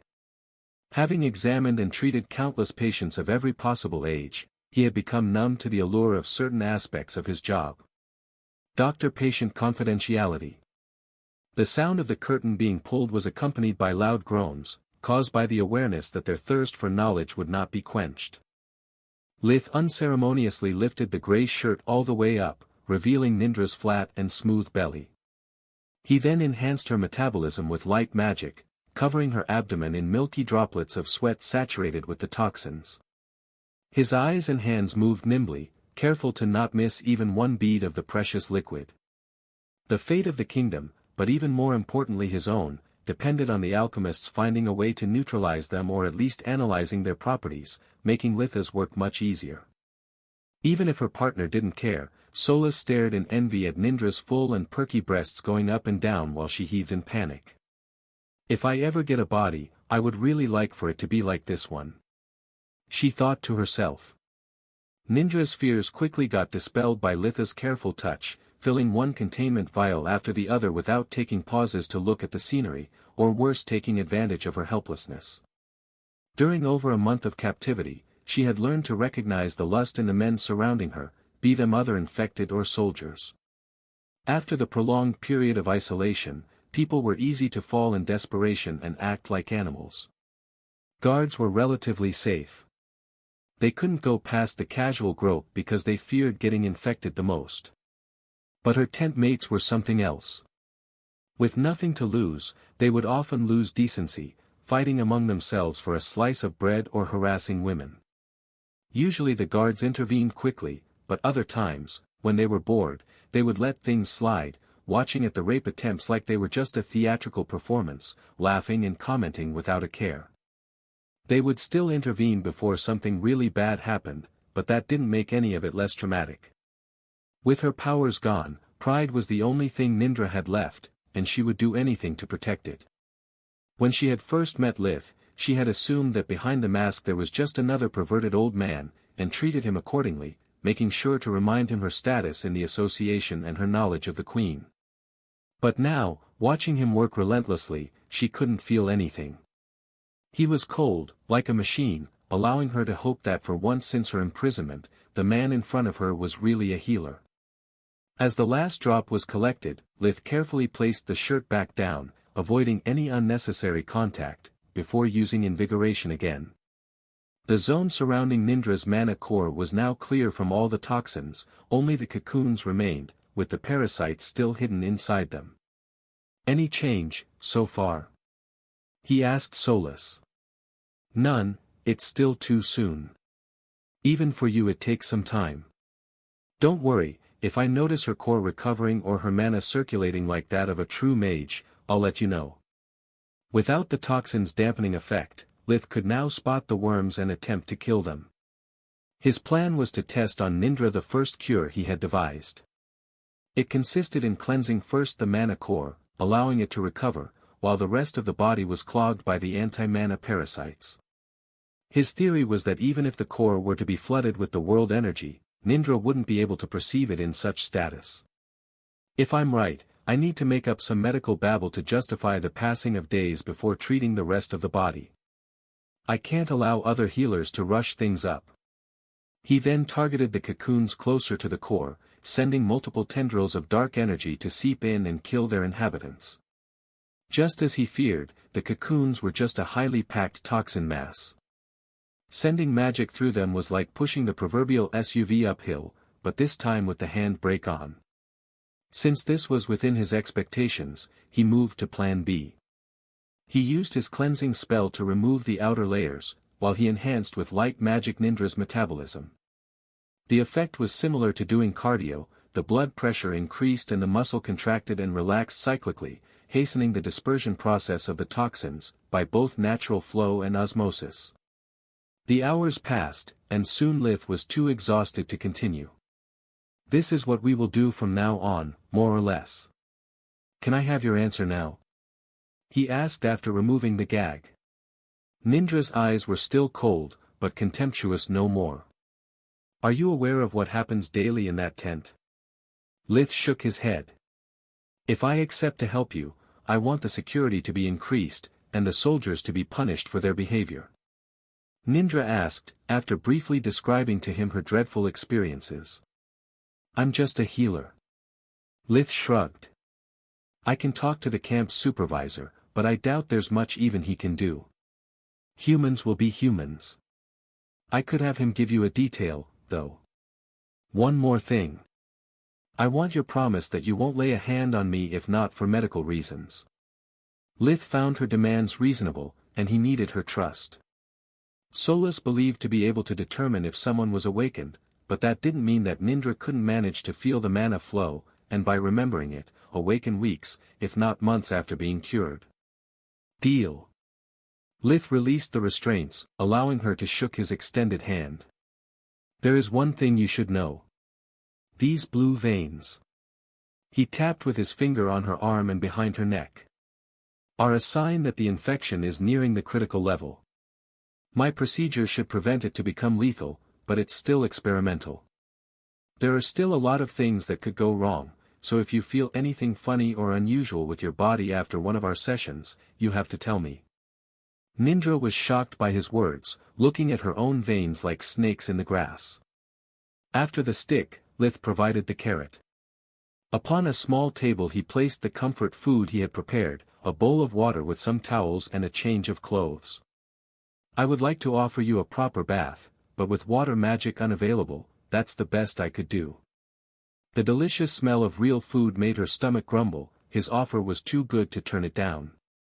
I'm not going to refuse some clean clothes, since they give us a change only once a week. But why the bowl? Nindra thought, before realizing that between her panic and the light magic's effect, she was drenched in sweat. Her shirt was stuck to her like a second skin, her erected nipples piercing through the thin fabric made her feel naked. Before she could cover her chest with her arms, Lith was already outside, pulling the curtain back. I could continue her treatment after lunch, but I want to give it time. I'll resume tomorrow, after a good night rest. Solus says that the core recovers faster during sleep. This afternoon I'll try out my second cure. Lith thought. Captain, I'm done with this patient for today. This afternoon I need another strong magician. I want to try out different approaches and see which one works best. Lith handed him all the collected vials, and Killian sent one of the soldiers to call a courier. Not a problem, but you already know Kandria's second strongest magician. Do you want me to pick the third best instead? The plague mask hid Litha's wolfish smile. No, Mr. Sendi perfectly fits my bill. With his talent and experience, if he can't feel the mana core after my treatment, no one can. Also, if he actually awakens, he is the kind of guy I can kill without losing 1 second of sleep. Are you talking about Gareth Sendi, the head of Kandria's mercenary guild? Nindra's voice came from behind the tent. That's the guy. Lith confirmed. He's a little too stuck up, but a good man. I can talk to him, if you want. I'm sure if you make him the same offer you did to me, he will accept. A good man. Lith inwardly sneered. Yeah, aside from his good looks there wasn't much to him. Either we misjudged him, or after all she went through, her standards for good have considerably lowered. Solus pondered. Lith needed all the help he could get, so he accepted Nindra's offer. Later, that afternoon, their second meeting was more polite, but the cold in the tent would have put the Ice Age to shame. After how Lith had disrespected him, Gareth normally would never agree to help a filthy military dog. But after over a month of prison food, with no baths or privacy, he was desperate enough to accept. Despite all the hatred he felt toward that arrogant doctor, Gareth couldn't avert his eyes from the steaming steak in front of him. Also, Nindra Luce was one of the few people he respected, and when she told him about the meaning of the blue veins, he had been forced to rethink his priorities. When I get my powers back, I can always hunt him down, if I still want to. But if I die, everything is lost. As much as I hate to admit it, I need him more than he needs me. Was Gareth's reasoning. I'll get food at every session, right? Lith nodded in reply. I want a detail too. I'm sick of men and women sneaking in my bed while the guards do nothing but laugh at my expenses. Lith gave his word, so even with their mutual spite still standing, he could start testing his second theory. Thanks to the experience acquired by treating Nindra, things went faster and more smoothly than in the morning. The plan was to kill all the parasites, while leaving enough toxins in his system to make it impossible for Gareth to awaken while his mana core recovered. During the first session, Lith first cleansed a small patch of Gareth's arm, making it easier for his mana to circulate during invigoration. Then, he proceeded to extract all the toxins, until he was too tired to continue. In the following days the two treatments diverged more and more. Nindra's was slower. First he removed all the parasites in her abdomen while checking her core status, leaving the rest of the body untouched. Gareth's was faster but much more exhausting. Lith had to partially cleanse the toxins and kill the parasites as soon as he could, always starting from the abdomen region. As Solas had predicted, she was soon able to perceive the world energy flowing in their bodies to fill the void. Aside from that, their mana would not circulate but remain still, proving that the awakening hadn't happened. Thanks to the forced cohabitation, both patients soon came to appreciate Lith's efforts and dedication. After every treatment, while hidden behind the tent, they would try executing the simplest light spell. All their attempts failed, but they could feel something changing within them. They expressed their joy to Lith, only to rise his worries through the roof. One morning, Lith was killing the parasites in Nindra's arms. Her core had long recovered, so he decided it was time to cross his fingers and cure her for good. Lith was about to finish, when a soldier barged into the tent. He held in his arm a child that couldn't be older than 2 years. The veins in his body were sky blue, bulging out like small hands were trying to rip open his skin to escape. "Sir, this child has just collapsed. The healers don't know what to do, we have never seen something like this. I've been told to ask you for orders." Lith was forced to decide if to cure him, risking for him to awaken, or let him die. Lith's mind wouldn't have spun so fast not even if his little brother Carl suddenly resurrected in front of him. At least in such case he would only experience two conflicting feelings, disbelief and joy. Instead, his thoughts were subverted into a chaotic maelstrom. Nurture and nature were clashing like never before, incapable of finding a common ground. I have to save him. I have dedicated most of this life saving strangers, even when they could not afford to pay. Hating humans is all right, but a 2-year-old kid? My biggest gripe with children is them being noisy and obnoxious, hence I never wanted to have kids of my own. But killing one is another matter entirely. What will happen to his parents and siblings if I let him die? Will they be scarred by their beloved's death, like it happened to me? This was the reasoning of his healer side, the one that had been raised with love and affection by his family over the past 12 years. Its arguments were solid. Lith had experienced firsthand the pain of loss, the suffering of a mother that could only watch her daughter die slowly. He was unwilling to make someone else go through such experience out of mere egotism. It's no big deal. The weak are bound to suffer and are always the first to die, it's the law of the jungle. I don't know and don't care for him. Saving him would be reckless. First, I would show Killian that I am capable of healing the parasites on my own. Second, this kid is not like me. If he gains any sort of power, he will become a threat to himself and others. There are countless risks and no rewards. Good deeds never go unpunished. If I help him, I'll pay the price. The arguments of his human side were solid as well. Lith actually didn't care about strangers, he never did. When he had helped them in the past, there was always a hidden agenda behind his actions. He was no hero, he had killed countless times and never lost a single night's sleep. While his mind was frozen, his body acted out of habit, taking the child from the guard's arms and placing him on the table to evaluate his conditions. The number of parasites was low, the child was so magically weak that they couldn't thrive in his body. Yet 22 worms were enough to downgrade the mana core below the red level. It wasn't black, he wouldn't become an abomination. The core had shrunk to the size of a pinhole, turning completely gray. Only a few deep red streaks remained, while the rest was losing its density. The gray parts were foggy, not because of the toxins, but because the core was falling apart. There's no reason to argue, you dimwits. Lith's logical side chimed in, shutting up every other voice in his head, not with feelings or pessimism, but with cold facts. Unless his core possesses outstanding recovery abilities, he is as good as dead. The most merciful thing we can do is to put him out of his misery. Lith would have expected that not having any more a choice in the matter would make him feel relieved, instead it only made things worse. There are so many things that I still ignore. Maybe I'm wrong, and the kid can still be saved. It's the first time I encounter a situation like this, I can't be sure unless I try.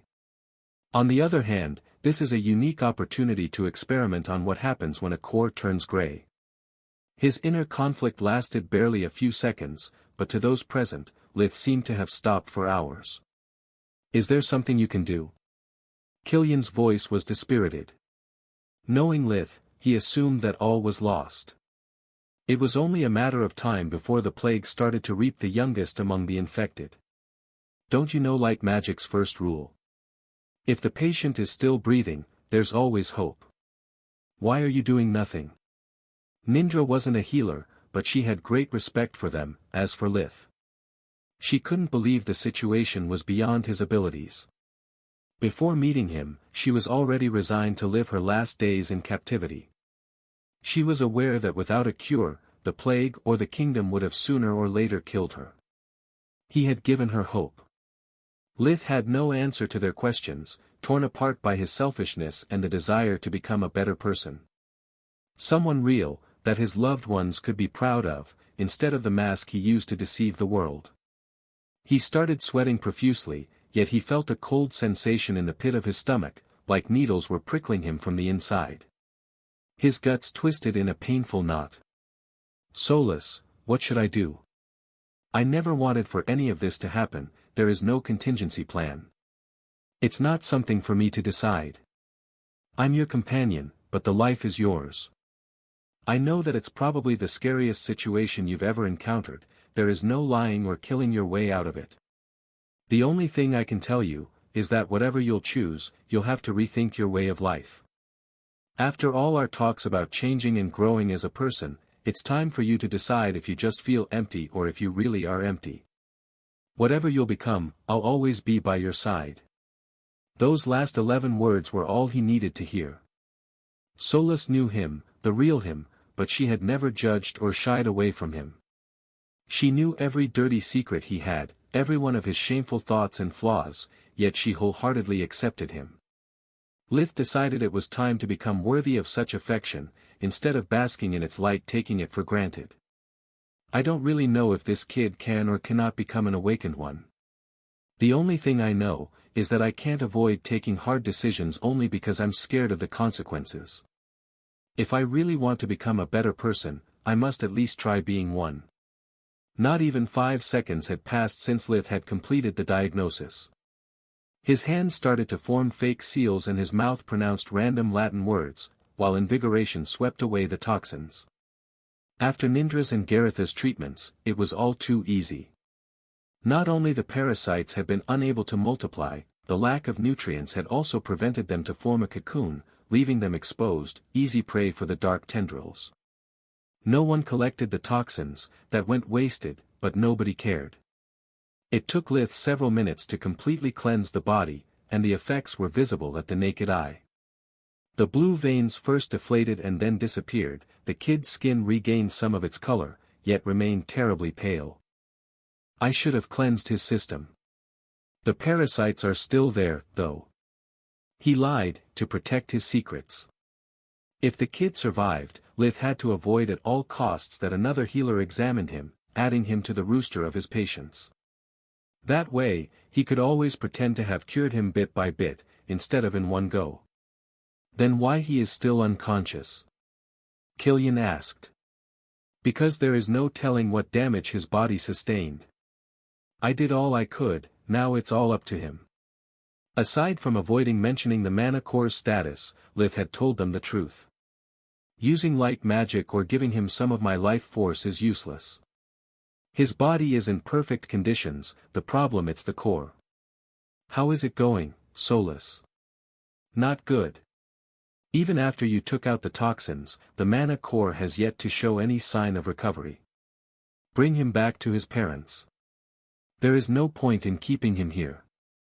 His parents aren't in the last tent, nor in any other. The soldier explained. We never managed to find them, they are either dead or have run away when everything started.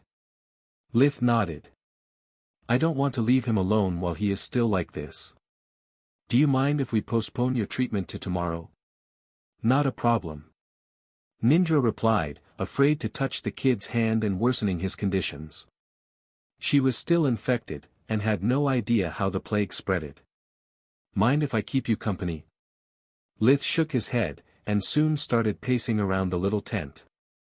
He spent every second racking his brain, searching for a way to infuse mana into the kid's core without harming him, but to no avail. Lith knew from experience that sending mana straight into the core was akin to poisoning it.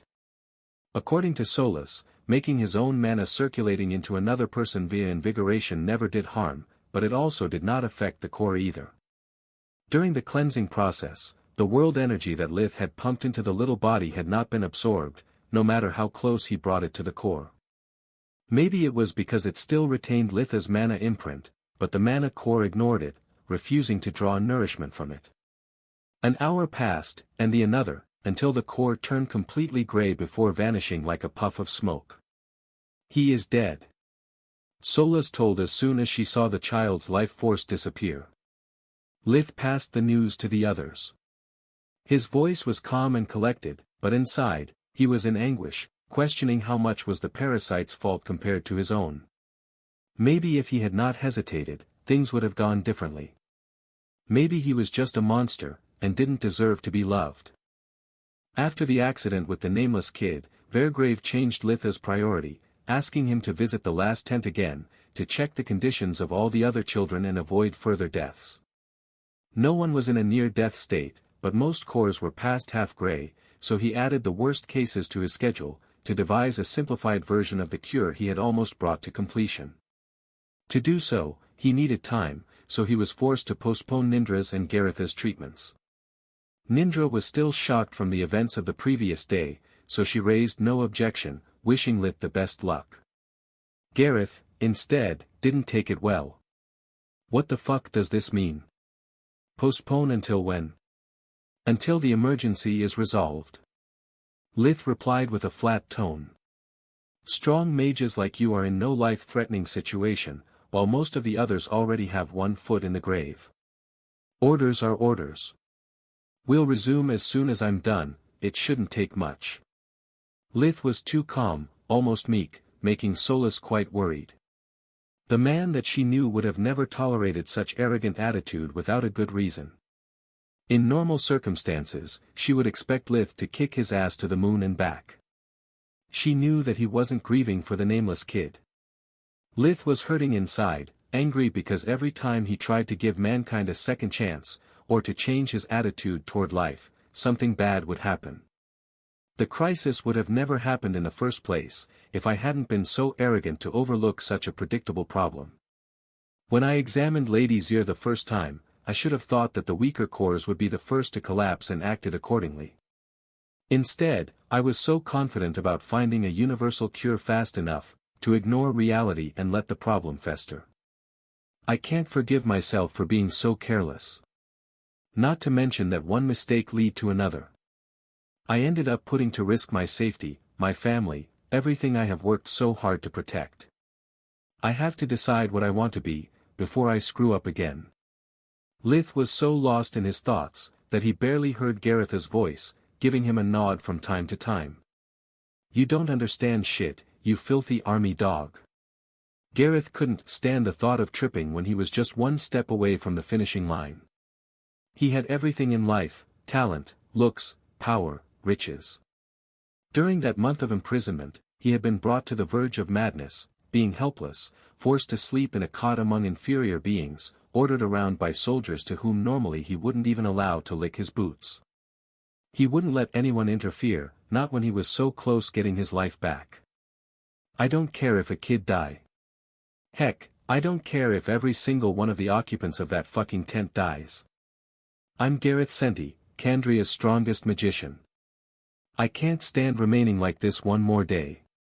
It's much better for scum to be almost dead than for me being almost cured. He jumped from his chair, grabbing Lith by the collar of his shirt before anyone could react. Either you cure me here and now, or I swear to the gods that I will find out who you are. Then I will find all the people and the things that you love, and will destroy them slowly in front of your eyes, before returning you to your miserable life. Gareth was 1.9 meters, 6 feet 3 inches, high, a whole head taller than Lith, and strong enough to lift and shake him like the kid he was. The guards and Killian were about to tackle Gareth, to kill him if necessary, when suddenly their bodies screamed in terror, all their hair standing up, forcing them to step back instead that forward. Lith's maniacal laughter was the only sound filling the tense air. Human. Monster. How could I have been so stupid, tormenting myself about semantics? If there's one thing that Earth and the New World have in common, is that most humans are monsters. There is no right or wrong, only power and how you wield it. Until I use my powers to protect myself and those that I love, I'll be a human. When I'll let my ego become my reason for being, and start hurting others for no reason but my sick pleasure, then I'll become just another human-faced monster. Lith didn't need to use spirit or dark magic to force Gareth to let him go. The killing intent he was radiating was so intense that both the guards and Killian were paralyzed by fear. Gareth, instead, that was the target of that murderous aura, soon lost all his strength. His knees touched the ground, while his trembling hands were incapable of moving. They were up and close, so Gareth was the only one capable of seeing that their breath was steaming. It's impossible. Water magic is sealed. How can he lower the temperature to such degree without it? He tried to warn the others, but his mouth refused to open. Once I told you that I would have healed you for last, hence you had no reason to protest. Lith's voice was a hiss, yet everyone in the tent could hear him clearly. Now, you dare to threaten me? You have forgotten I'm a healer, not a saint. As much he wanted to rip Gareth's head, he couldn't do it in front of witnesses, so he drew the knife from the belt, slitting Gareth's throat left and right, in one fluid motion, forming a bloody V from ear to ear. Only with Gareth's death the killing intent disappeared, allowing the others to move. When Killian regained his cool, he noticed that his back was against the tent's walls. What in the gods' names is that kid? How many steps back did I take? The guards shared similar thoughts, finding themselves outside the tent. He assaulted and threatened me. It was self-defense. Lith's voice was calm, like they were discussing the weather. Don't worry, sir. If you didn't kill him so fast, we would have done it in your stead. Killian said, perfectly hiding his surprise. Our orders are to eliminate any threat to your safety, sir. Said one of the guards with an apologetic tone, bowing. Please, forgive our incompetence. Thank the gods you are a great expert. Lith shrugged, the matter was of little importance compared to his renewed peace of mind. Clean the tent, please. I have patients to attend. After having Solus check his memories, Lith remembered that the first time he had expelled impurities, was when he managed to refine his mana core from orange to yellow. Until that moment, except when using invigoration to check its status, he had never noticed a breakthrough, not even when promoting the core to the next level. Hence, he decided to use the same method he was using on Nindra, cleansing only the abdomen and leaving all the other parasites. Between the low number of worms and the core's weakness, even Lith himself considered his therapy overly cautious, but he wasn't the type to take unnecessary risks, no matter how low the chances. His new specimen was Lady Zir, the kind noble he had visited first while studying the mana-blocking parasite. She had a yellow core, almost downgraded to orange. If the cure worked on her, then Lith could safely let all the non-mages get treated. The procedure went without a hitch. Lady Zir's core took less than a day to return to full power. The cheerful noble had fallen for Litha's apparent kindness from the day they had met, so when she heard he may be able to cure her for good, her admiration turned into blind veneration. She wouldn't hide any detail, telling him how she would feel itchy and hot after every treatment. Both symptoms had nothing to do with awakening, they were the side effects of the cleansing process. All those he had treated, regardless the nature of the parasite, experienced the same thing.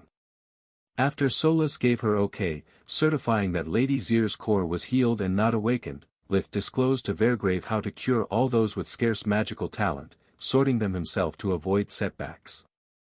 Vergrave, in turn, imparted the method on all the other healers. It worked only on those too weak and hence incapable of awakening, yet in just a couple of days dozens of lives were saved. Aside from the mana-blocking parasites, all the others had been exterminated, leaving none alive in Candria's region. Vergrave kept only samples of their toxins for future research. Whatever the army's upper echelons decide, I will not let the plague spread anymore. The last thing the king ordered me was to wipe them out, and that's what I'll do. The only upside of being a dead man walking is that I don't have to worry about the consequences. When those foolish generals learn what has happened here, it will be too late. With 3 out of 4 parasites wiped out, the camp had been further divided into 3 blocks instead of 2. The third new one was for those that had been cured, to make it easier to check on their conditions in case the treatments had short-term side effects. The second block now consisted only by a few tents, allowing the security to be further increased, since the second one was low maintenance. The survivors were in high spirits, finally free to get out of their beds. Pain was no longer a big part of their days. After Garitha's death, Lith was urgently summoned in Vergrave's tent. Based on what Killian had told him, Garith was one of Candria's great powers. Killing him like that, in front of witnesses after a small provocation, could have been a mistake. But it was one Lith would be happy to repeat, if necessity arose. He had never liked Garith Sendi, and the fact that he had been willing to assault the only one that could cure him, was a testament of how dangerous he was. Lith had never left an enemy alive, it would mean to give him the possibility to bite his back. Thanks to his mask and uniform, only 2 people in the whole camp knew his identity. Even if the guards took a bribe and told Candria's mercenary guild what had happened to their leader, they wouldn't know where to look. The only problem was Vergrave, being a sucker for rules, he probably wanted to reprimand him. Lith wasn't worried, though, he was playing a much bigger role in the crisis than everyone would have expected, even him. If push came to the shove, he could simply ask to add a full pardon to his reward. The kingdom owned him, and he wouldn't let his services come cheap. Reality, though, was different. Lith, thank the gods you are all right. The colonel was so eager to check his health, to not even wait for Lith to remove mask and gloves. I'm really sorry for what happened. Those soldiers are supposed to be elite, yet reacted too slowly. I'll make sure they will be heavily reprimanded, and their lack of judgment noted on their personal file.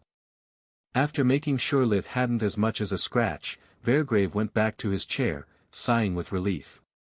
There is no need for that, it is all my fault. Lith replied. I should have anticipated his reaction, given his character and the nature of the news I had to inform him. He had always behaved properly before, so we all lowered our guard. The soldiers simply followed my instructions, leaving me space to freely move when I'm around my patients. I really appreciate your understanding. Vergrave nodded. But you are a healer, and you are doing your job magnificently, so such a slip-up is understandable on your side. The men I assigned to your detail, instead, are professionals, their only job was to ensure your safety, and they failed. Even if they got accustomed to the routine, even if given the most boring task, they should always be on their toes. They need to be disciplined. Next time, they couldn't be so lucky. If anything happened, I would have demanded their heads, as the crown mine. Vergrave glanced to Killian for a second, with a mix of scolding and worry.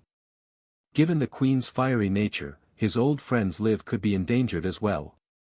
If the guards were at fault, Killian's situation was even worse, being their supervisor. Will there be consequences for me killing a guild master? Lith was a bit baffled by Vergrave care. Heavens, no. Attacking a military officer in a zone under martial law alone is a crime punished with the capital punishment. Considering your role, he had it too easy. We would have tortured him before the execution for a few hours, minimum. Then what was the urgency for this meeting? The Crown wants to personally hear your report. Vergrave stood up, setting the blue communication gemstone above his desk, before stepping away and kneeling, promptly followed by both Lith and Killian. The gemstone activated shortly afterwards, projecting again the image of the throne hall. This time, only the king and the queen were present. Please, tell me you have good news, Mage Lith. It was worded as a request, but King Marone's voice was stern, making it sound as an order. I do. Aside from the last parasite, the situation is resolved with minimum losses. I am confident to have devised a treatment that will take care of that too. It's already in final testing phase. Once I'm sure there are no side effects, it can be passed to Professor Marth for him to assemble it in a single spell. I'm sorry it's taking so long, but my capabilities are limited, and I need time to double-check every step. Lith lied.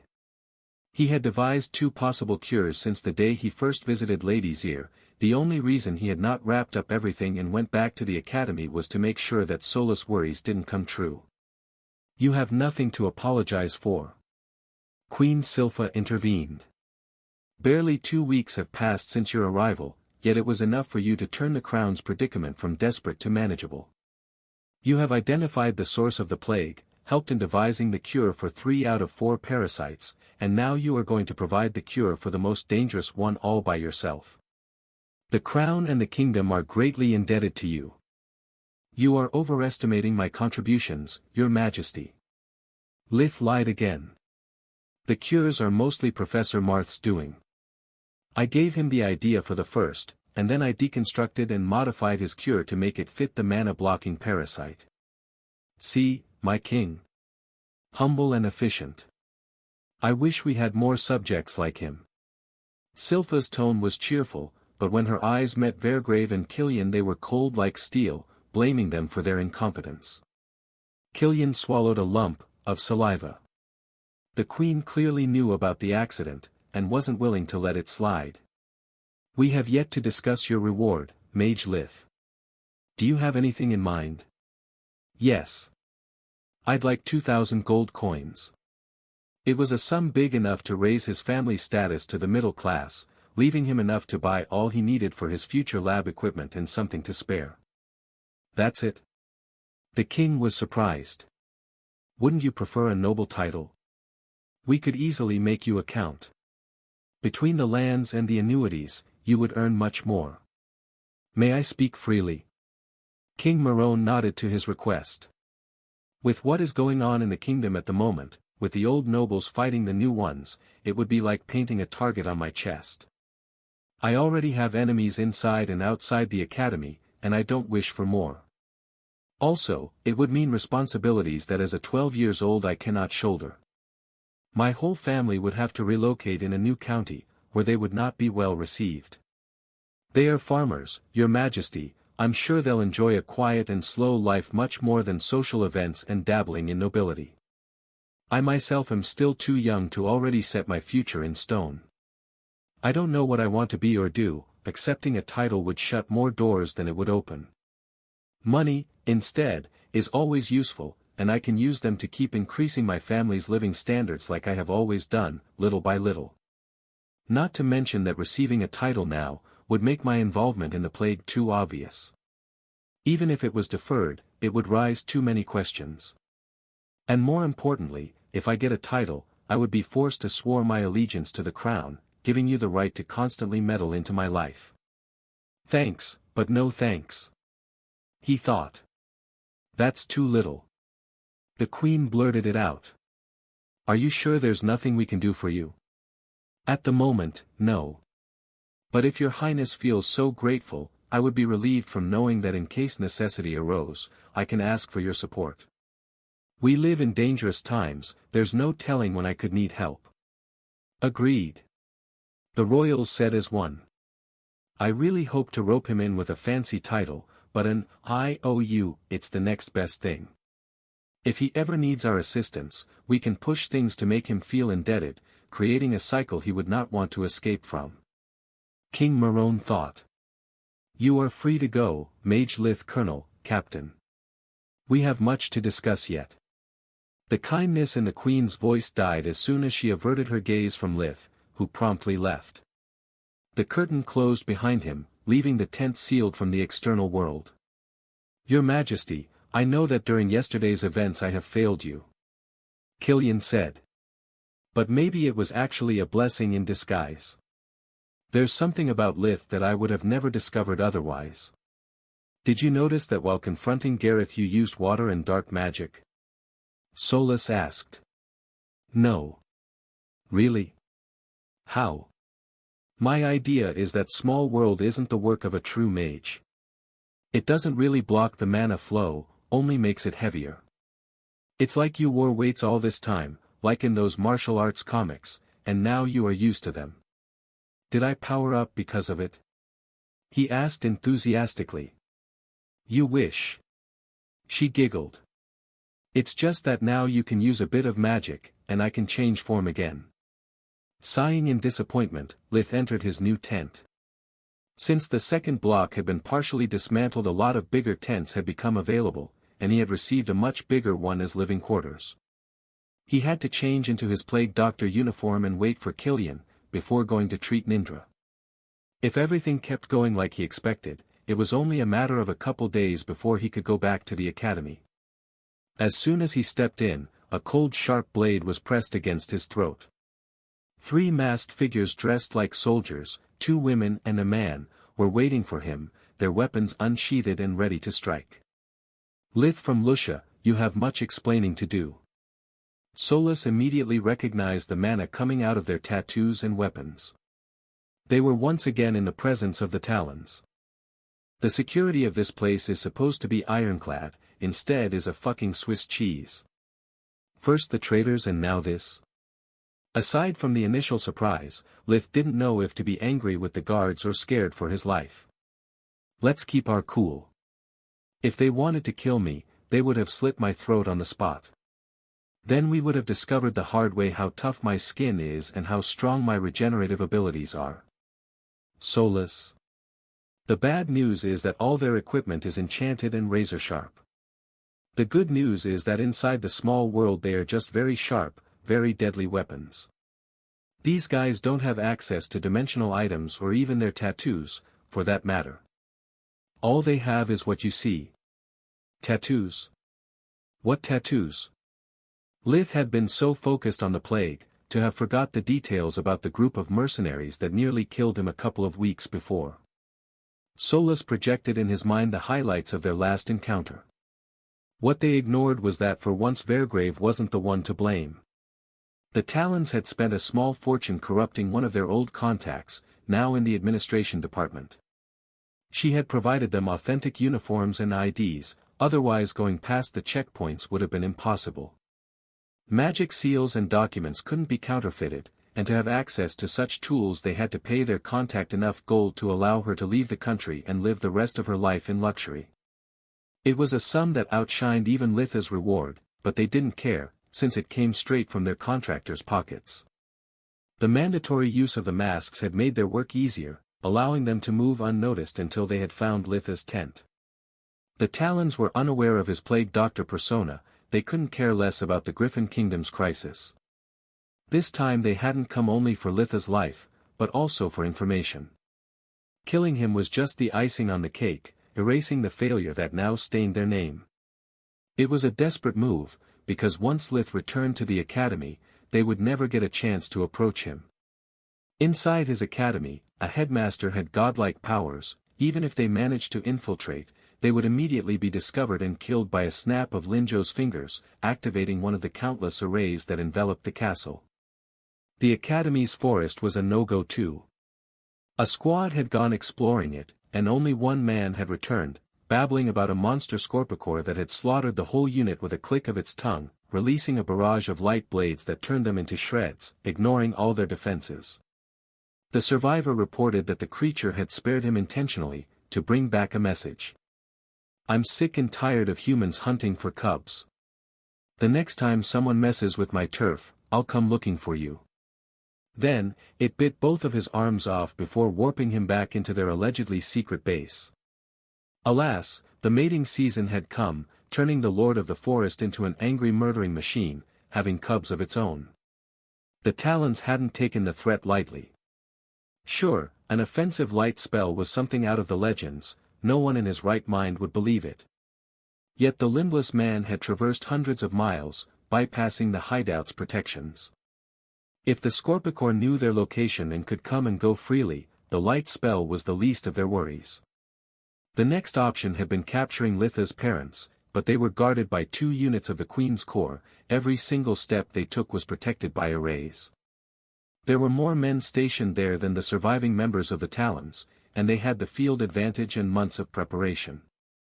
As absurd it sounded, the quarantine zone was their only viable option, with a very tight time window. Soon the disappearance of their contact would get noticed, and all her work would be subjected to scrutiny, blowing their cover. "About 2 weeks ago, you were supposed to die during an ambush on your way here, yet you survived. Who saved you? What happened to your detail and your aggressors?" The knife was pressed against Lith's throat, but it only managed to shave his few facial hairs. The skin was harder than leather, yet elastic. The woman needed to use the tip to spill some blood and make her point. "Damn, this array is more dangerous than we thought. It can also make non-military weapons lose their edge." It was the only explanation she could think of, so she informed her teammates of the discovery through their hand-signed secret code. Lith saw the other 2 switching their heavily enchanted knives and short swords for less powerful ones of the same kind. Both their actions and their questions made no sense to him. In that moment, though, he was more than happy to indulge their curiosity and stall for time. These guys are persistent. Just killing them would be useless, others may come. I need to find out who they are and what they want. Despite Small World wasn't capable of blocking spirit magic, the arrays were still able to slow down its effects. Unlike elemental magic, pure mana had no effect by itself. It could be used as a form of telekinesis, but it required for the mana to reach and envelop its target. Small World made the invisible mana flowing out of Lith's body spread like a fog, instead that like a river. Hence Lith's needed some time to wrap them up and take full control of the situation. In such close space, with the weapons already close to his vitals, even his speed wasn't of much help. "The men and women of the Queen's Corps saved me. They fought bravely until the end, despite the cowardly trap laid by the assailants." The mask covering his face prevented the Talons to see his grin spread, as the spirit magic did the same. "The Queen's Corps." The woman holding the knife was about to spit in disgust. "We kill those losers regularly. It's impossible for 6 stooges to defeat more than half of the Talon Corps. Quit lying, kid. Tell us the truth, and I'll grant you a peaceful death. First of all, that's my line. Second, more than half you say. This means that once the 3 of you are dead, this so-called Talon's Corps is extinct." Lith's sudden spunk enraged the 3 mercenaries, mostly because he was right. They had never stopped cursing the day they had accepted Archmage Luckhart's mission. Between those killed in the failed ambush and the ones butchered by the Scorpicore, only a handful remained. They needed the money to cut their losses and rebuild from scratch. As long as their success rate was flawless, no matter the price they asked, people would pay, just like Lockhart did. You'd better not waste my time, kid. Otherwise. Otherwise what? Lith scoffed, moving away from the knife. They reacted instantly, or better, they tried. The mana around them was so thick and strong it was like moving through molten steel. With a flick of the wrist, Lith ripped the masks off their faces with spirit magic, destroying them immediately with a burst of dark energy. Even if you manage to escape, I'm afraid you'll die because of the plague. Litha's voice was stone cold. Now tell me how many of you are left and who sent you. He unsheathed his knife, pointing it to the eye of the nearest Talon. Believe me, compared to the plague, I'm merciful. Everything was going according to Litha's plan, yet Solus felt restless. This is the first time since we entered the small world that he is using so much mana. Necromancy was fine, since dark magic is not blocked. I hope this artifact doesn't have any more surprises in store for us. Otherwise the situation could turn volatile in the blink of an eye. The Talons refused to speak, so Lith started cutting their faces, only to heal them and start over again. The mercenaries felt cornered, not only they couldn't react but not even scream. If any noise came out of the tent, their death would be assured, but until they kept silent, there was still a hope to escape from the deadly trap. Luck shined on them, thanks to their tenacity. The use of spirit magic was normally perceived by small world like a fluctuation of energy, a harmless magical peak. Its prolonged use on such scale, though, was interpreted by the system like an anomaly, hence it provided to remove it. Through her mana sense, Solus saw a myriad of runes flowing into the tent, suppressing the magical restraints so fast that she barely managed to warn Lith of the impending danger. But it was too late. As soon as the woman was free, she swept Lith with a kick, grabbing the knife at her feet, all in a single fluid movement. Lith was taken by surprise, losing the knife while trying to adjust the fall without offering his back. He was completely disarmed when the Talon struck towards his left eye, aiming to pierce his brain. Cursing his bad luck, Lith attempted to block with his left forearm. The knife passed from side to side, giving him the feeling a hot iron was branding his inner flesh. Lith wasn't new to pain, he needed just to grit his teeth to bear it. His right fist struck fast as a snake, but thanks to her superior training and rich battle experience, the Talon managed to dodge it in the nick of time. Litha's knuckles still managed to graze her chin, the impact made her feel dizzy, forcing her to switch from a dodge to a roll. The Talon's view was blurry from the near hit, without that last-second adjustment she would have collapsed on the floor, incapable of standing. Lith jumped back on his feet to finish her, but the other two were already on him, aiming for his vitals. Damn, with no magic nor weapons, I can only block with my body. Solus, help me withstand the pain in case I lose some fingers. Not on my watch. She mind-yelled. Lith wasn't the only one that had been training to explore the limits of his new body. Ever since their almost clash with the Scorpicore, she had made several experiments about her shape-shifting abilities. After being in the small world for so long, she was able to overcome some of its restraints, if she put enough effort to it. Her ring form expanded covering Litha's right hand, forming a stone gauntlet. This new form was silver in color, with runes of power glowing all over its surface. She had no idea how to sync again her mana core with Litha's, but at least she could offer him some protection. Lith was surprised as much as his two assailants, but none of them hesitated, keeping their emotions in check. The gloved hand supported by air and fire fusion, deflected all the strikes that could kill or incapacitate him, while Lith tanked the others with earth fusion. Between his natural toughness and the magical hardening effect, the wounds he sustained were shallow enough to ignore them. They would only bleed a bit before starting to heal without him even needing to cast a spell. There was a creepy sensation in the pith of the Talon's stomach, telling them they were facing the thing that had killed their comrades. Every one of Litha's blocks would make their blades vibrate like they had clashed with a charging bull. Their hands were getting number with each strike, making increasingly harder to keep the grip on their weapons. What the fuck is he? Magical items are supposed to not work. What in the God's name is that gauntlet? How can a kid be so strong and fast? His movements are all over the place, but he manages to keep up with us. If only we could use our tattoos. The Talon's tattoos were another one of Corin Haytorn's masterpieces. Despite not being a true mage, she had found a way to inject her potions directly in the client's skin, making it possible to activate them with a thought thanks to the imprinting process. With Haytorn gone, they would be conservative in using them, since there was no way to replenish the tattoos. But in the face of death, they would have gladly spent them all. Actually, their situation wasn't as desperate as it seemed. Careful.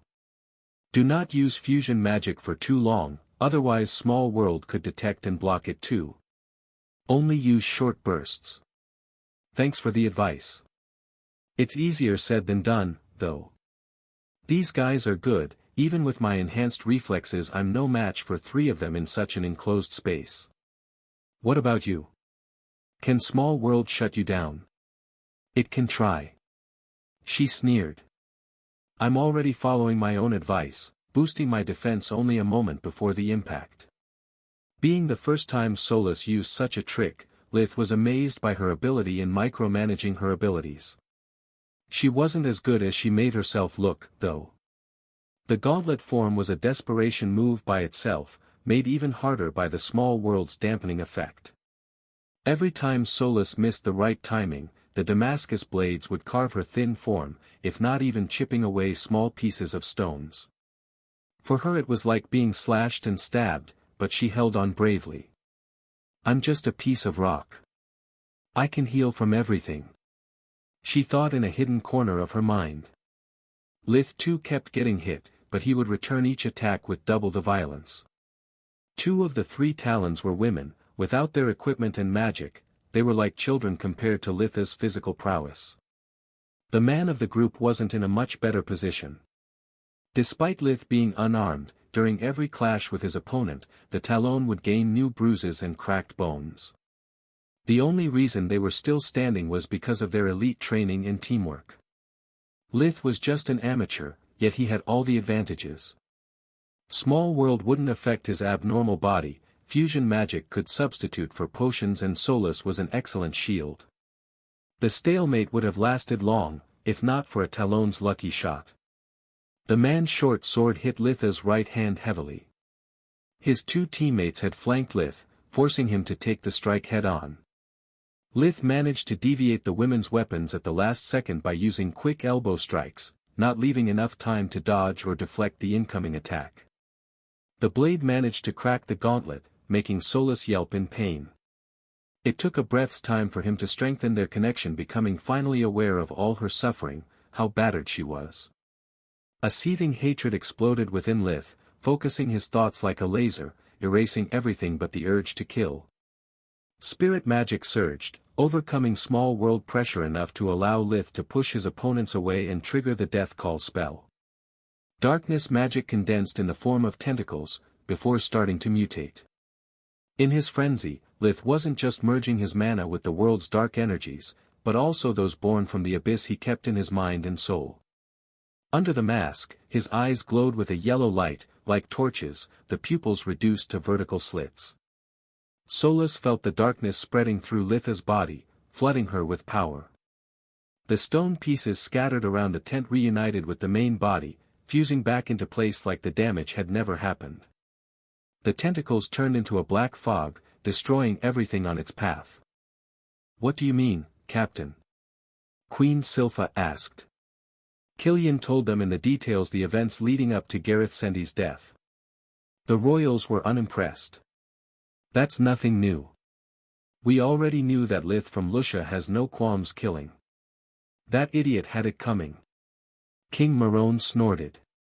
That's your great discovery? Yes, it is. Killian was baffled by their blindness. Sure, great mages and soldiers intimidating an enemy with just their aura is a common occurrence. But here we aren't talking about an expert, but about a kid, and a healer at that. Yet he managed to scare the leader of the mercenary guild enough to make him kneel. The pressure his mana exerted made me and the soldiers take several steps back without even realizing it. There was no greenhorn in that tent, yet we acted as such. Also, I could swear that the temperature dropped by several degrees. Those presents were already skeptical about Killian's words. After the last phrase, they started doubting his sanity. Vergrave couldn't believe his old friend coming up with such a childish excuse. His failure wasn't so big, after all.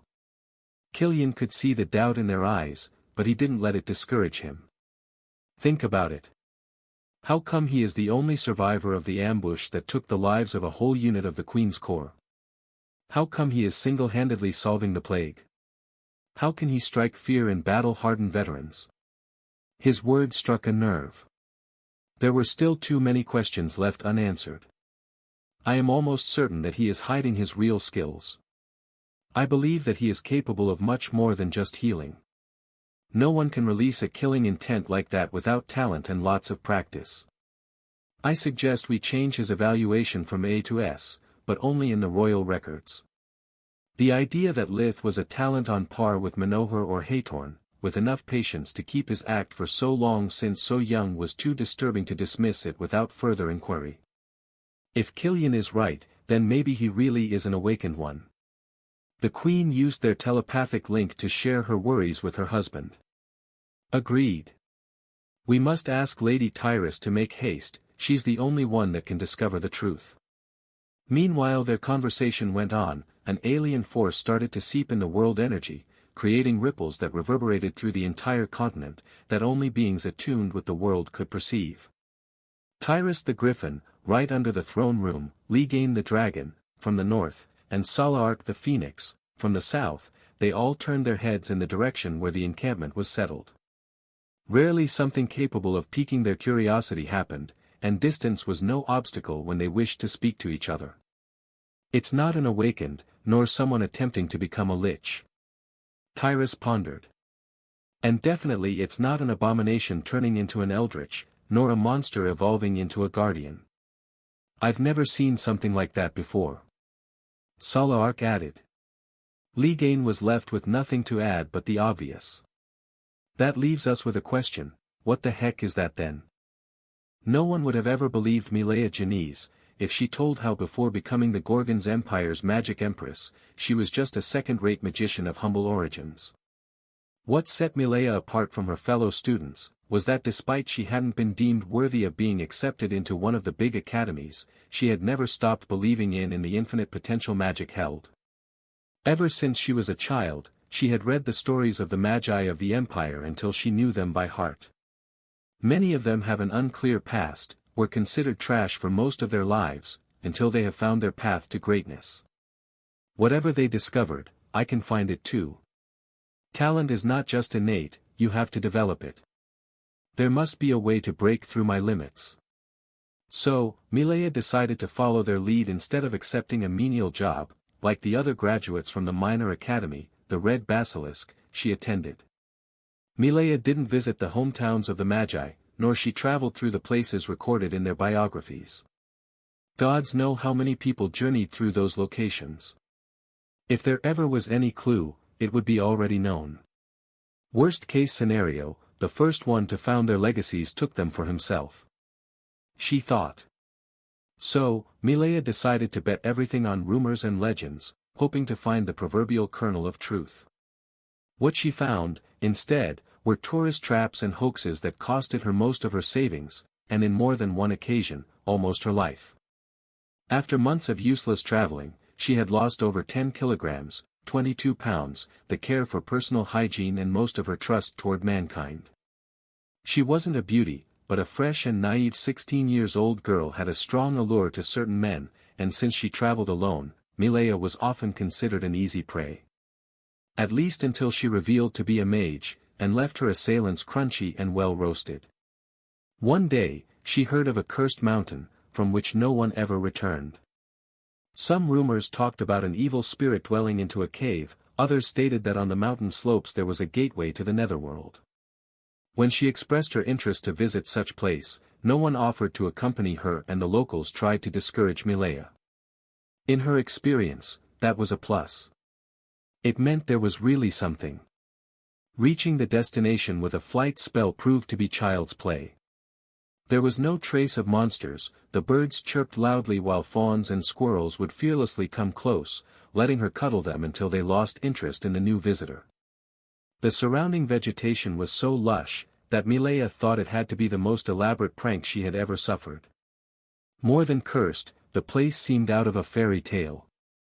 The cave was in plain sight, the trail leading to it was clear from weeds, as it was often used. Once she got closer, a shiver went down her spine. The cave was perfectly arched, while the walls and the pavement were too smooth to be natural. Curiosity got the better of her, so after activating a spell to light the way, Milea went in. The corridor wasn't high, around 2 meters, 6 feet 7 inches, high, and so narrow that only one person at a time could pass. She took note of those details to calm herself down. Whoever lived there couldn't be too big, and in case she was forced to escape, being outnumbered or surrounded wasn't a problem in such enclosed space. The tunnel stretched downwards for several hundred meters, and when she finally reached the end, she couldn't believe her eyes. Milea was in a library bigger than her hometown. It was a single circular room, with bookshelves extending on multiple floors, connected by stairs and enchanted elevators. The library's dome had a glass ceiling, from which Milea could see the sun, as the first floor had glass doors leading outside into a wood. The whole thing made no sense, she was supposed to be underground. Milea cast her doubts away, using her flight spell to explore the library. Tomes and scrolls were orderly arranged by topic. Among them she found ancient books written in unknown languages, legendary grimoires that were supposed to be lost in history, and even recent ones like her academy's textbooks. Then, her eyes met a book spine with the inscription, Magus Lacra Silverwing's Grimoire, carved in golden letters. She took it out, opening a random page and discovering that it wasn't written in code. She spent the next hours sitting on one of the many couches, trying to learn from her most beloved Magus, the foremother of modern magic. Yet the only thing she understood, was that despite all her studies and the centuries of magical progresses after Silverwing's death, the Magus wisdom was still beyond Milea's reach. Milea was really tempted to take the few books as souvenirs. Even if I prove to be incapable to step up my magical abilities, I can always sell them and settle for life. Just one of these books is probably worth more than the entire Red Basilisk Academy. In the end, though, she decided to put the grimoire back and leave empty-handed. Even if I managed to sell them, instead of getting killed, those poor books would just become the trophy of some pompous idiot. Here, instead, they can help someone like me, but with more talent, to achieve her dreams. Well thought, human. Before she could turn around to discover the owner of that voice, the space around Milea blurred, blinking her in front of the master of the house. The new room was as big as the previous one, but instead of bookshelves it was filled to the brim with gold, platinum and gemstones, the smallest of which was as big as her fist. Ingots, coins and jewels were piled up randomly, forming small hills, surrounding a literal mountain of treasures, atop which there was the biggest creature she had ever seen. Ligane's form was so huge it was impossible for Milea to see its entire body. The dragon's black scales were bigger and thicker than a tower shield. Milea's whole body was barely the size of one of its claws.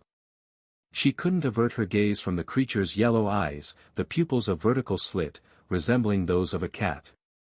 Its heartbeat was deafening, while the simple act of breathing produced gales strong enough to force her to seek shelter behind a gold pile.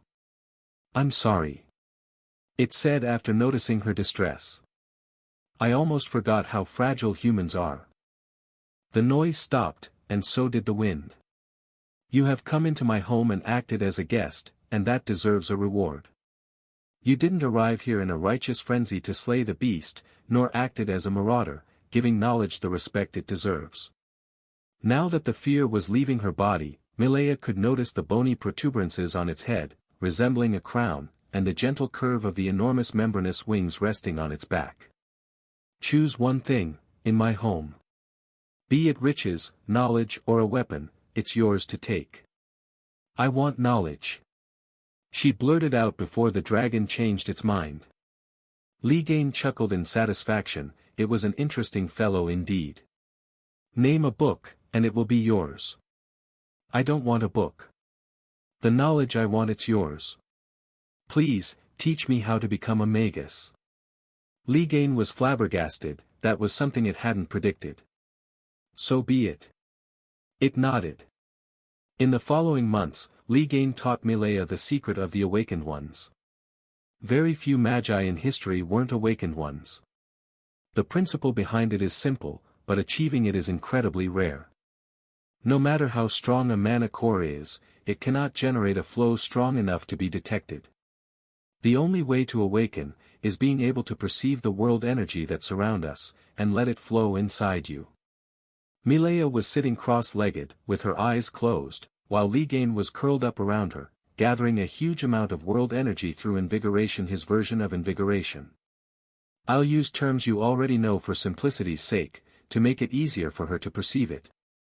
There are only two ways of becoming an awakened one. He kept explaining, his tone giving Milea a rhythm to follow during her breathing. The first is to feel the world energy by yourself. The event is very unlikely, unless you reach a state of enlightenment, find a place much more abundant than normal of world energy, or you are a newborn. Newborns are empty things. The mother gives them life, the world gives them mana. If only they could be taught, creating an awakened one would be easy. The second way, is to be awakened by a guardian like me. That's how my old friends Tyrus and Soloark create their new toys, giving them power but not knowledge. I'm different from them. I don't care about any country anymore. They betrayed me, so I abandoned them in return. Milea really wanted to know what was Li Gain talking about, but she was afraid to lose her focus. The Gorgon Empire can go die in a fire for what I care. I will not set it ablaze, but I will not extinguish it either. But I digress. An awakened only enemies are other awakened ones, be they humans, evolved from magical beasts, or even worse abominations. Just like us, abominations come in all kinds and forms. The same way a guardian is born, so they can grow into eldritchs. The most dangerous abominations are those that manage to possess a suitable body, be it bestial or human. Here is what you have to be wary of. Abominations are creatures mostly born out of greed, when someone pushes his body beyond its limits, destroying it. Unlike what most creatures think, abominations aren't only awakened ones gone wrong. I have fought and destroyed abominations that spoke only gibberish, others that had no idea what had happened to them, having no concept of the mana core or world energy. They were simply born like that. What I do know for certain, is that once an abomination is born, there are three possible outcomes. The most common, is that the abomination dies, either because of a prolonged lack of nourishment or because it gets killed. They cause too much damage to go unnoticed, so humans or beasts usually hunt them down before they can learn to control their abilities. The second possibility is for the abomination to seize enough world energy to stabilize its form and regain part of its senses. They are called empowered abominations, and are much more dangerous than their younglings. They can use magic properly, control their hunger to a degree and live forever, or at least until they get destroyed. Their greatest weakness is the lack of a physical body, which makes them impossible to blend in. They have to hide to survive, yet they manage to do great harm to the world, draining its mana to keep living. The last and rarest outcome, is for an abomination to find a proper host, becoming able of permanently stabilizing its form and getting full control over the hunger. They are called puppeteer abominations, and are the most dangerous ones. They usually prey someone of their same species, so a beast will target beasts, a plant another plant. The ideal body is freshly dead, in mint condition, and stronger than the one the abomination previously had. A dead body has no mana core, making it easier for the abominations to settle in. It's possible to possess a living body, but in such case, as long the host is alive, the two cores will fight for control, making it impossible to use magic. The body's conditions and strength are related to the need for it to be able to contain the puppeteer. Without these requisites, it would be ripped apart by the chaotic energies, just like the old one. As long a puppeteer is able to control its urges, it goes unnoticed. The only way to identify them is to use invigoration and check for the presence of corrupt energies. They are hybrid in nature, allowing them to develop unique and unpredictable abilities. Both empowered and puppeteers can further evolve into eldritch abominations. Their powers are on the same level of the superior monsters, like scorpicores, wyverns or treants. Milea had become used hearing Ligane's voice every moment of the day, even now that she was showering. The dragon demanded from her to keep the breathing rhythm during her meals, reading time and bathroom pauses. Milea was avid for knowledge, the voice in her head had stopped bothering her after the first days spent together. Wait. I thought eldritchs were the guardian's corrupt counterpart. You know, good versus evil. Are you saying they are weaker than you? Ligane guffawed at such preposterous idea. Good. Evil. That's a human concept that the world never cared about and never will. And to be honest, neither you humans actually do.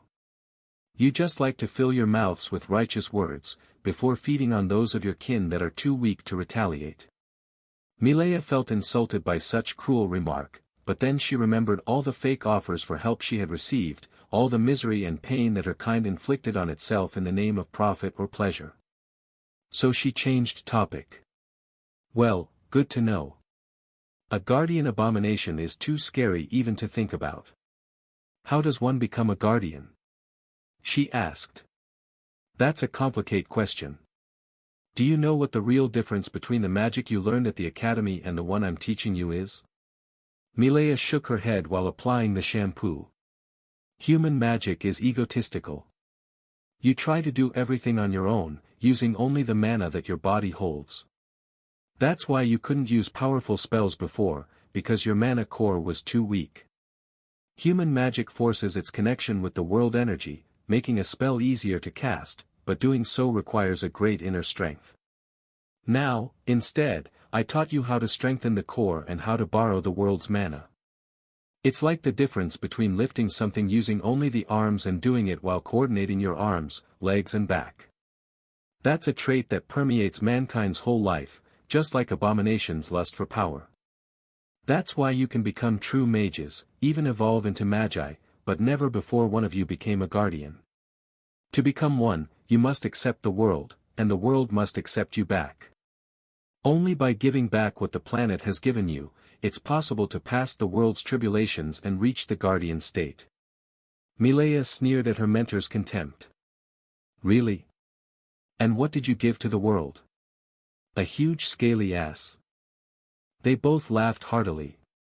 They were getting fonder of each other with each passing day. It's easier to show than to tell. Have you finished showering, or must I drain another waterfall?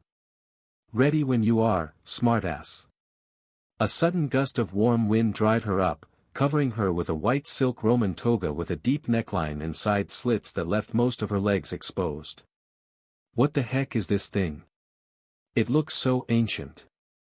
Milea had materialized in what seemed a grass field for the livestock. Ligane's lair had countless rooms, some so big that it seemed to be in a world of its own. The dragon's mastery of dimensional magic allowed him to stretch the mountain cave into a continent. Back in the day, when people believed me a god, and I let them worship me, this was the standard dress of my priestesses. It feels nostalgic seeing it worn by a beautiful young girl again. Thanks to the constant refinement of her mana core, the cleansing of the impurities and Ligane home cooking, Milea's looks had improved by leap and bounds.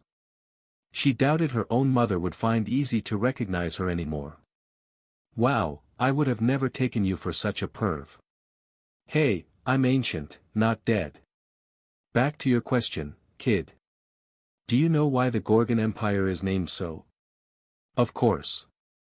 She nodded. Gorgons were a violent race of monsters, that plagued our lands, turning the living into stone. Then, before the empire was unified, our forefathers discovered that their skin and bones were made of adamant, one of the strongest metals. After slaying the beasts, they forged what later became known as the Empire's arsenal. Without those weapons and armors, the Gorgon Empire would have never been born. The Gorgon Empire's foundations are the Gorgon's flesh and bones. Ligain clicked its tongue in disgust.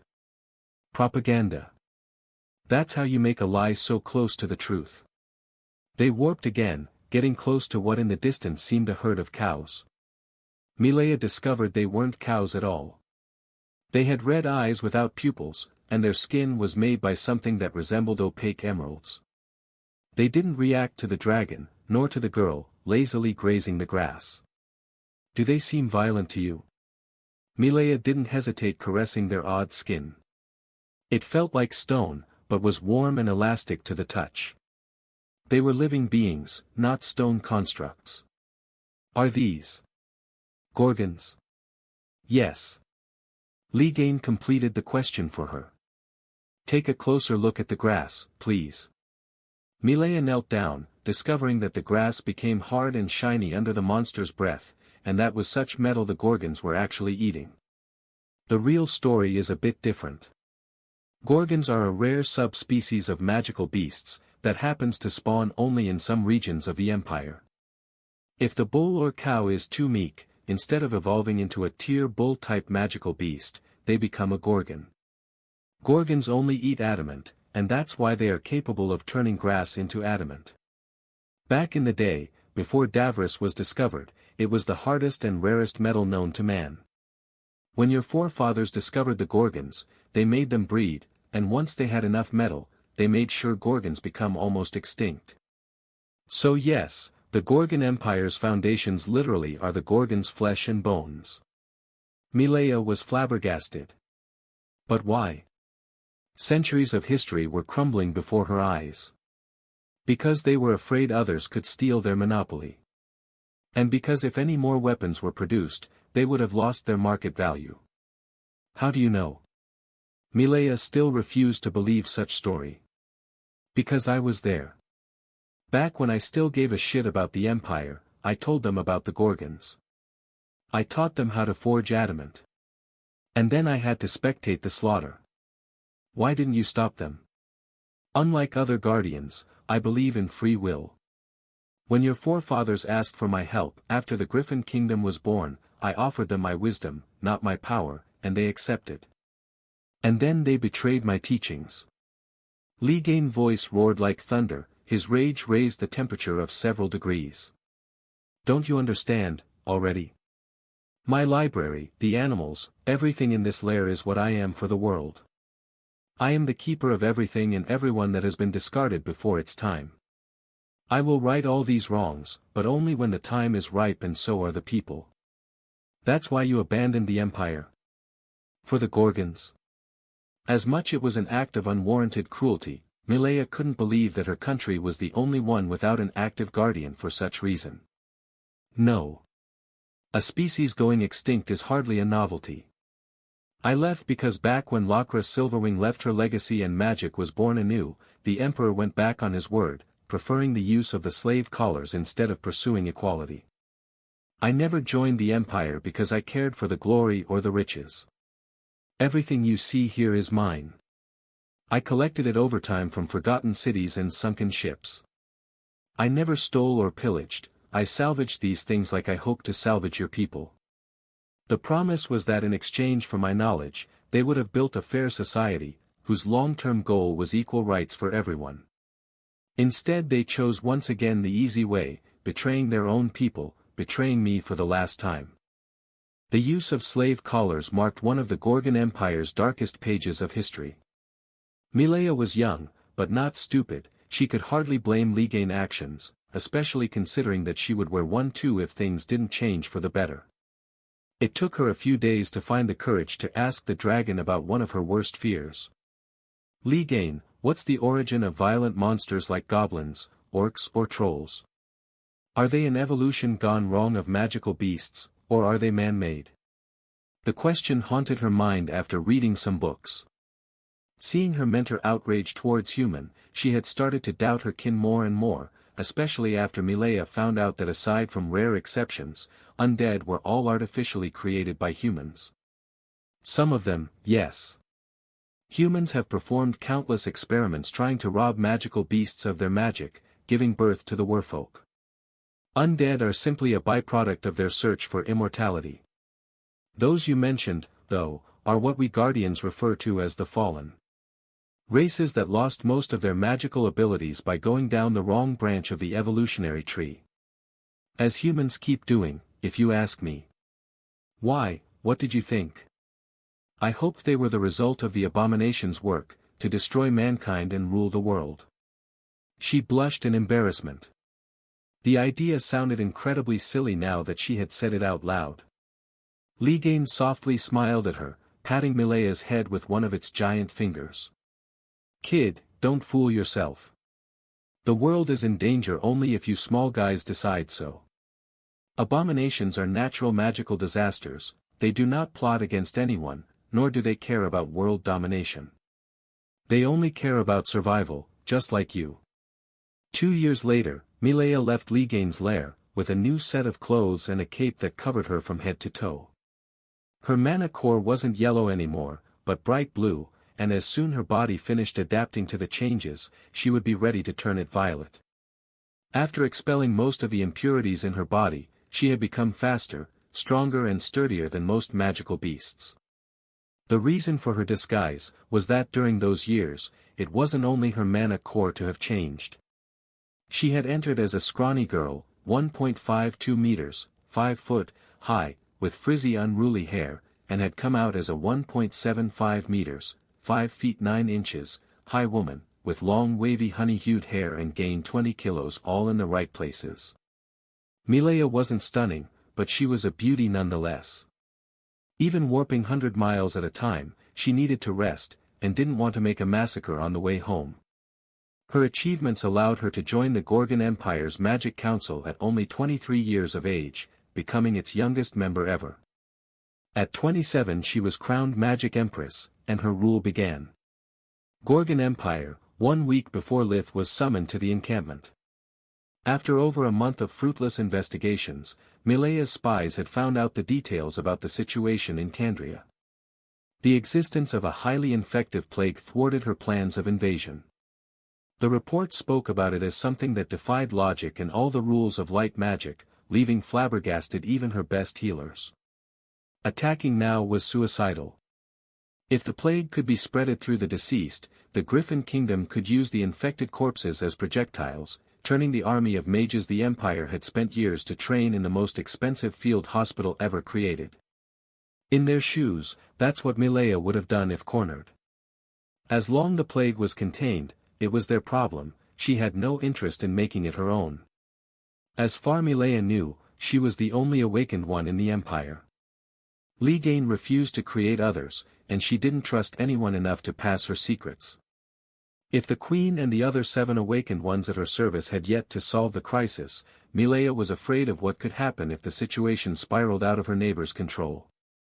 She was confident about finding a cure, her mentor had trained her well.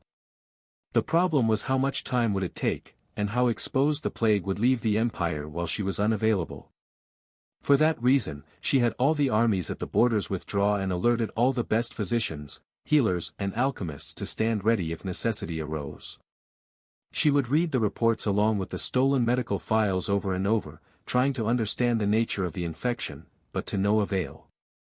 Fake mages were unreliable sources, the only way to find out the truth was to examine one of the infected herself. That, or get hold on the one that engineered that whole mess. Your Majesty, the prisoner is ready to be delivered to you any time you wish.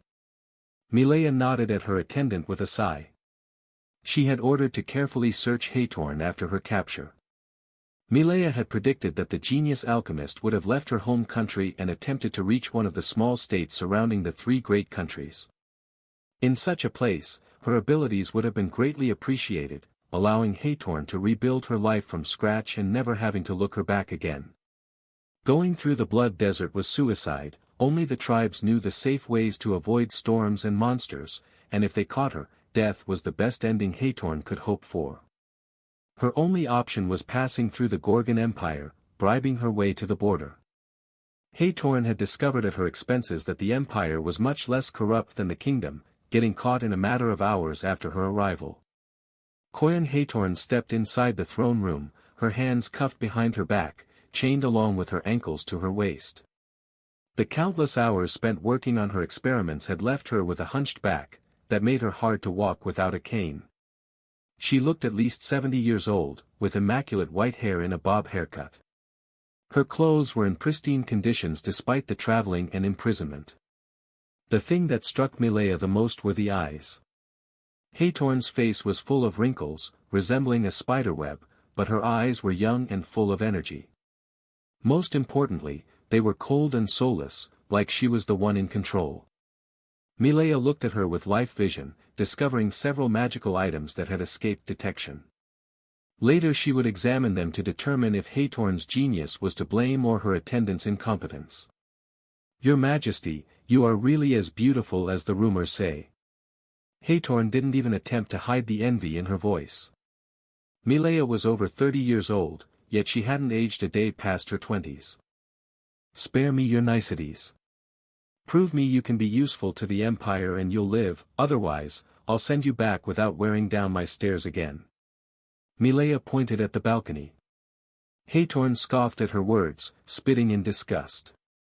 "You can't possibly be that stupid, if you manage to reach the status of Empress, child. What you already know should be enough to grant me safe passage through your empire 100 times, if not for you to be begging me to remain here." Milea snapped her fingers, lifting Hathorn like a ragdoll with spirit magic and making her get close to the balcony at walking speed.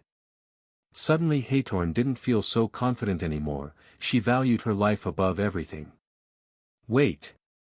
I can give you potions that can break any man's will, parasites that turn the most powerful mage into a lump of meat, hidden weapons that cannot be detected. Isn't that enough?" Another snap and Hathorn stopped moving.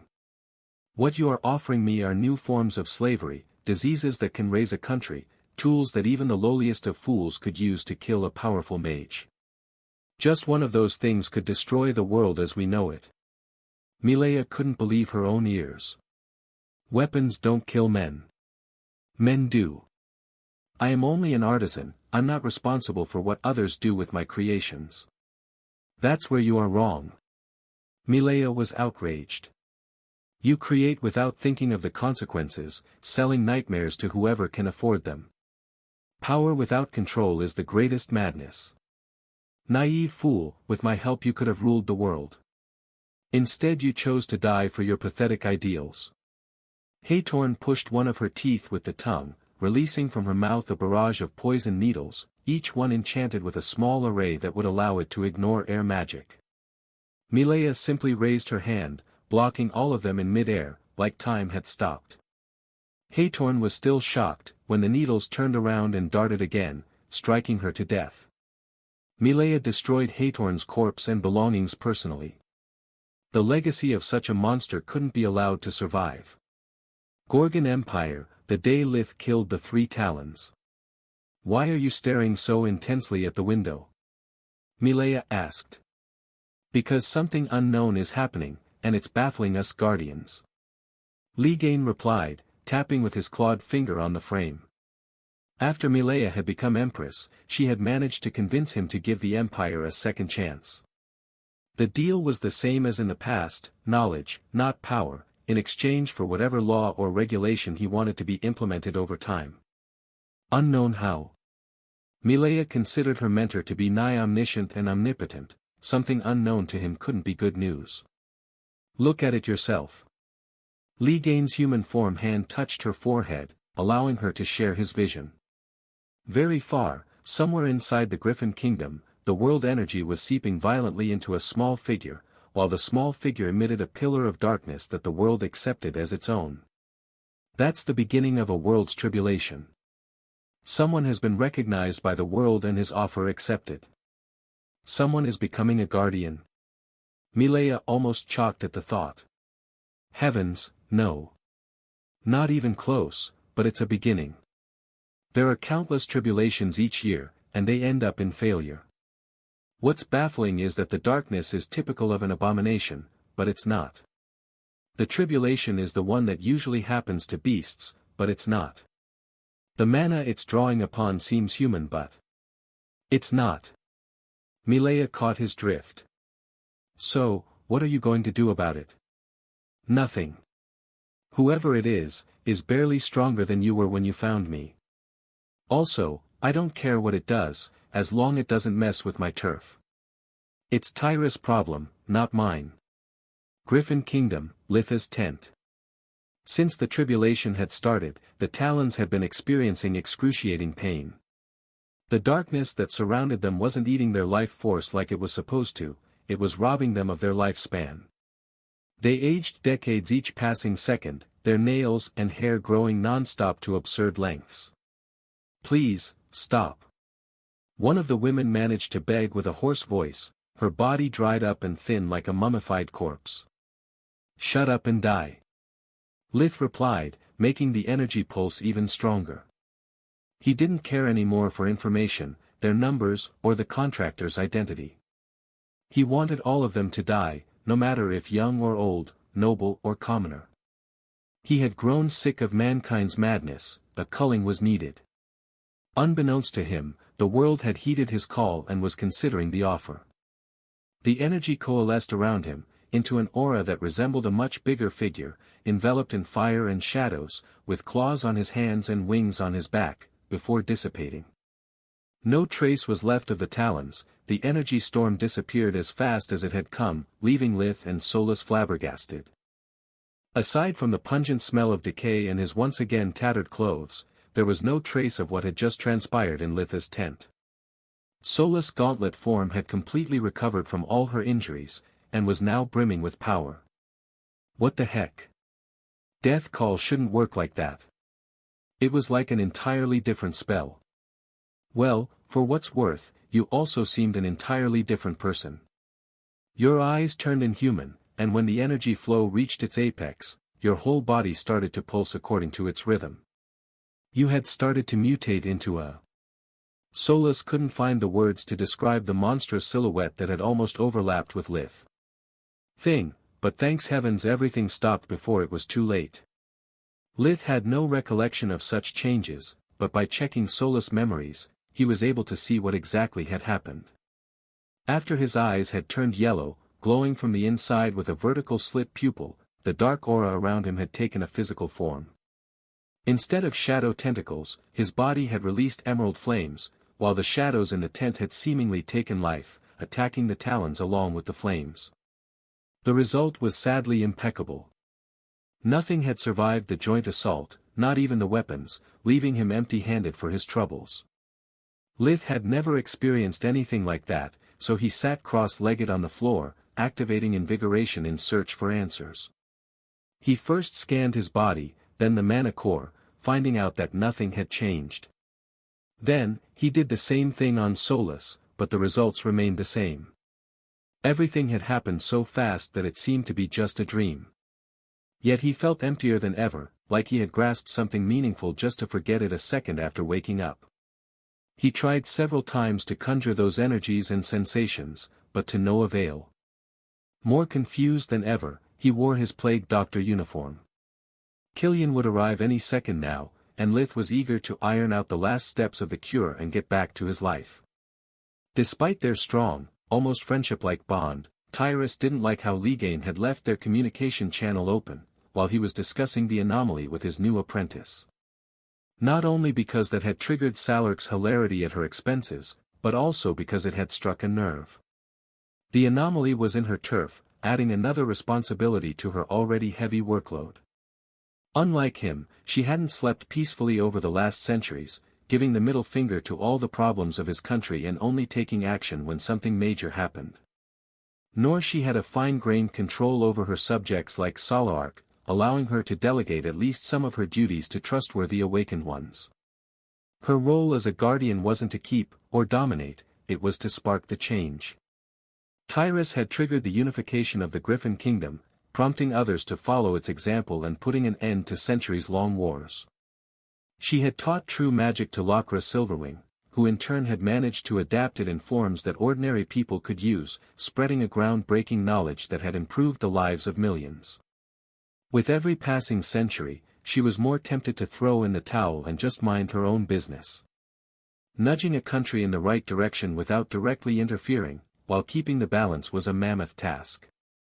The plague itself was proof of how desperate her situation was. She hadn't taken care of it personally, not because she didn't care, but because her plate was already full. In the recent years, Tyrus had noticed an increase in the number of abominations appearing in the Griffin Kingdom. Normally they were rarer than awakened ones, but now they were popping out like mushrooms, 2 or even 3 each year, too fast for the phenomenon to be a natural occurrence.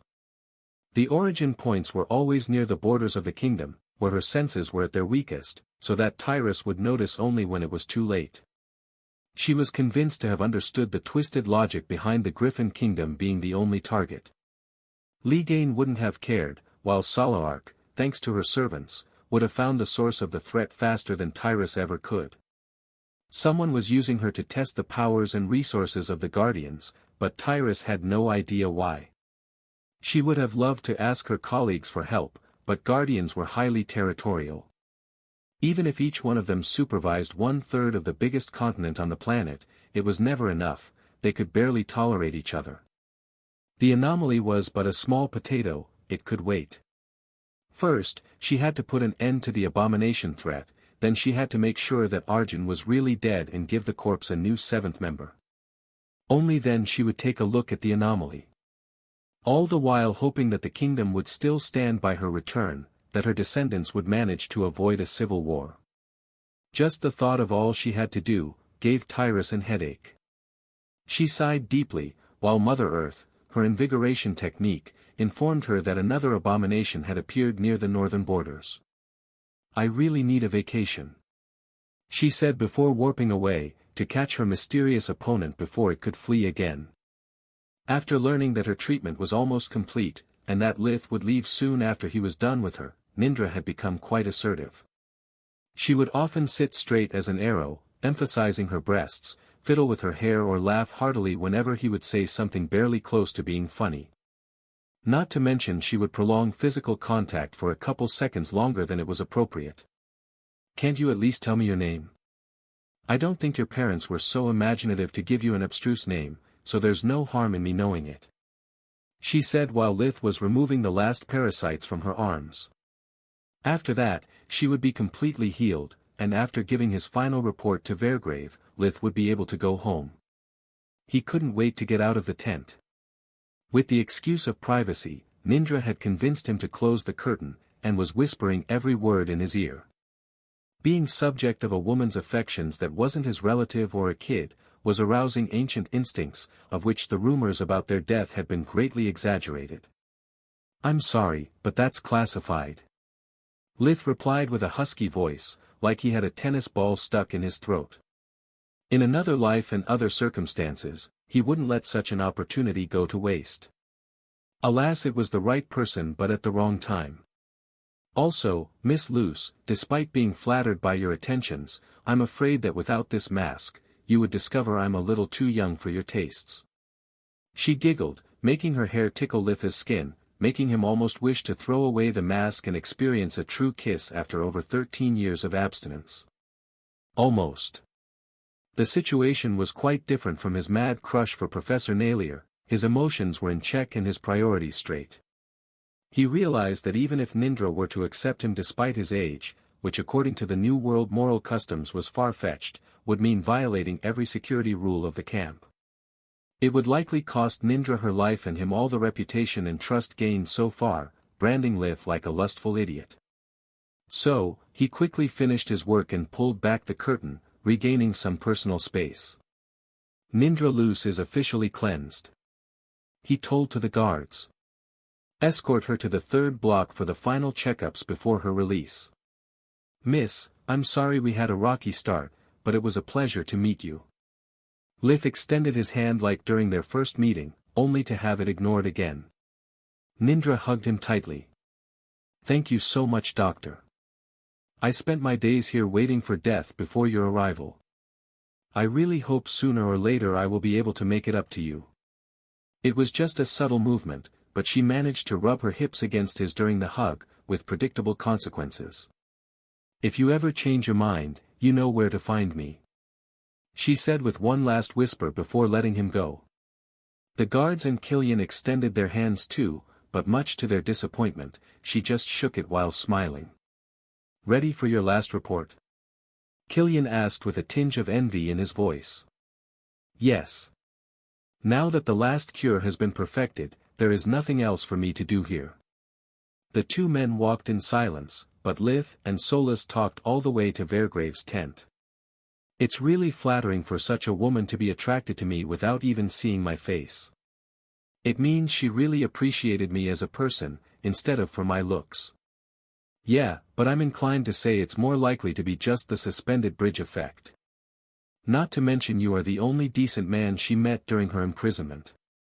Loneliness is a cruel beast." "I know it well," Solus replied. "Aren't you being a little sour with jealousy on top?" Lith sent a soft-minded smile in her direction. "Well, duh. Of course I'm jealous. She has everything I dream of." Solus sighed, her life in stone form was getting too little for her by the day. "Can you imagine what would have happened if I took off the mask?" Lith changed topic, trying to cheer her up. "Of course I do." Solus projected the image of a closed door, and a voice screaming, "Open up! FBI!" before busting it open and make them both chuckle. After their arrival, Vergrave used the blue gemstone, opening the channel with the kingdom's royals. Lith gave them the good news, explaining how to cure the mana-blocking parasite in the details. They weren't as happy as he had expected to, though. Killian's words were still ringing in their heads. The idea of Lith hiding his skills was reinforced by his masterful analysis. "It's of the utmost importance to start the process from the abdomen, letting the patient rest for at least 3 days before continue the treatments. Nindra's core was the strongest among the last infected, and only needed a day and a half to completely recover. Lith extended the timeframe to remain on the safe side. I have noticed that all the patients affected by the mana-blocking parasites have an erratic behavior, probably caused by the toxins messing with their minds. To avoid withdrawal syndrome after the cure, liver and kidneys must first recover their full capacity. Otherwise they may turn violent, harming themselves or others, like it happened to Gareth Senti. His death taught me better to not underestimate the problem." Lith was really pleased with the excuse he had come out with. Professor Marth was already stressing out the idea of fusing medicine and healing magic. Gareth's death was the final push he needed. "Outstanding work, Mage Lith," King Marone said. "The Griffin Kingdom is indebted to you. If there is anything you wish for, before leaving, feel free to ask." Lith needed not to be told twice. "I'd like to ask for leniency in the matter of Colonel Vergrave. He was grief-stricken at the time, but he is a good man, and a loyal servant of the crown. After this experience, I am thinking of following my brother's lead, and perform the voluntary military service. I would love to serve under an officer that I know and respect. More importantly, under someone that owes me big time. Having someone in the military could always prove useful in the future, whatever I actually decide to do." The king was so happy at those words that he needed his sheer willpower to prevent himself from openly gloating. He didn't want to lose someone of Vergrave's caliber, but as too often happened, his wife was right. Showing leniency after a major blunder in times of crisis, would be regarded as another sign of weakness from the crown. Unless of course they had a good reason for it. That good reason had just been served to King Marone on a silver platter. "Seems that I have lost a battle, but in the end, I have won the war, dear Silpha." He rejoiced via their mind link. "We cannot deny our Savior's request. It would be impolite beyond reason." Silpha mind grunted. She had been looking forward to Vergrave's execution. "I don't think there is nothing to be happy about. Peace after war is good, prolonged peace is great on paper, but it's turning out to be a venomous snake in the grass. The upper echelons of the kingdom have forgotten that discipline and loyalty are key to survival.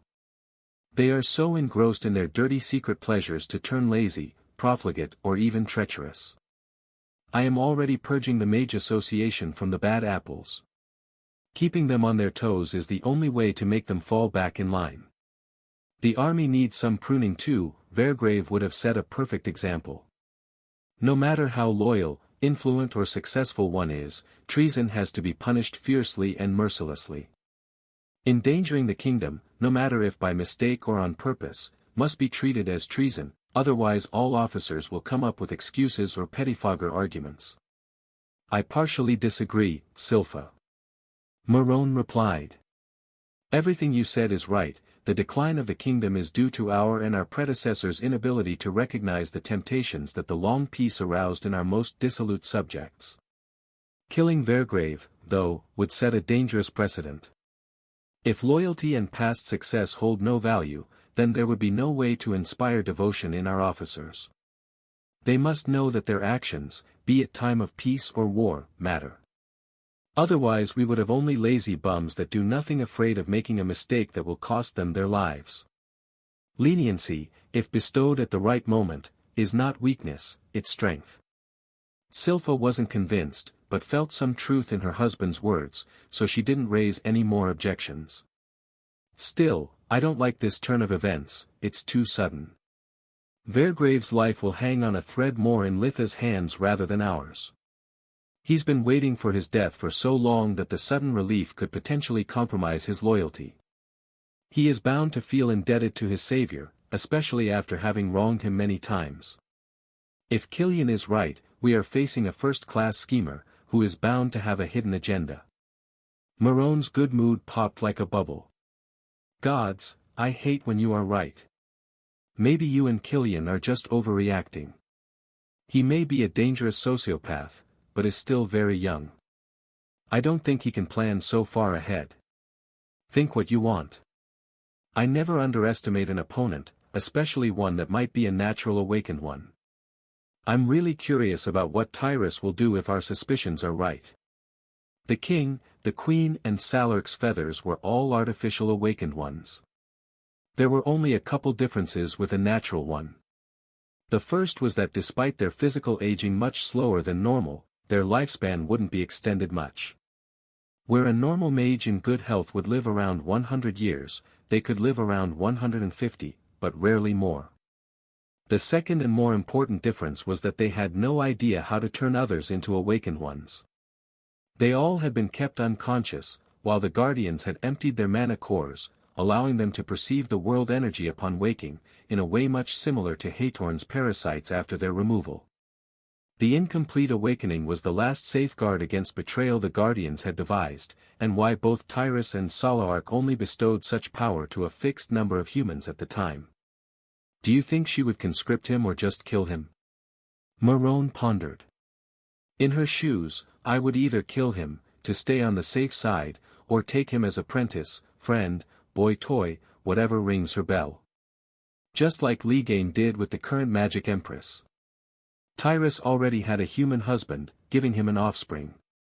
If it happened once, it can happen twice.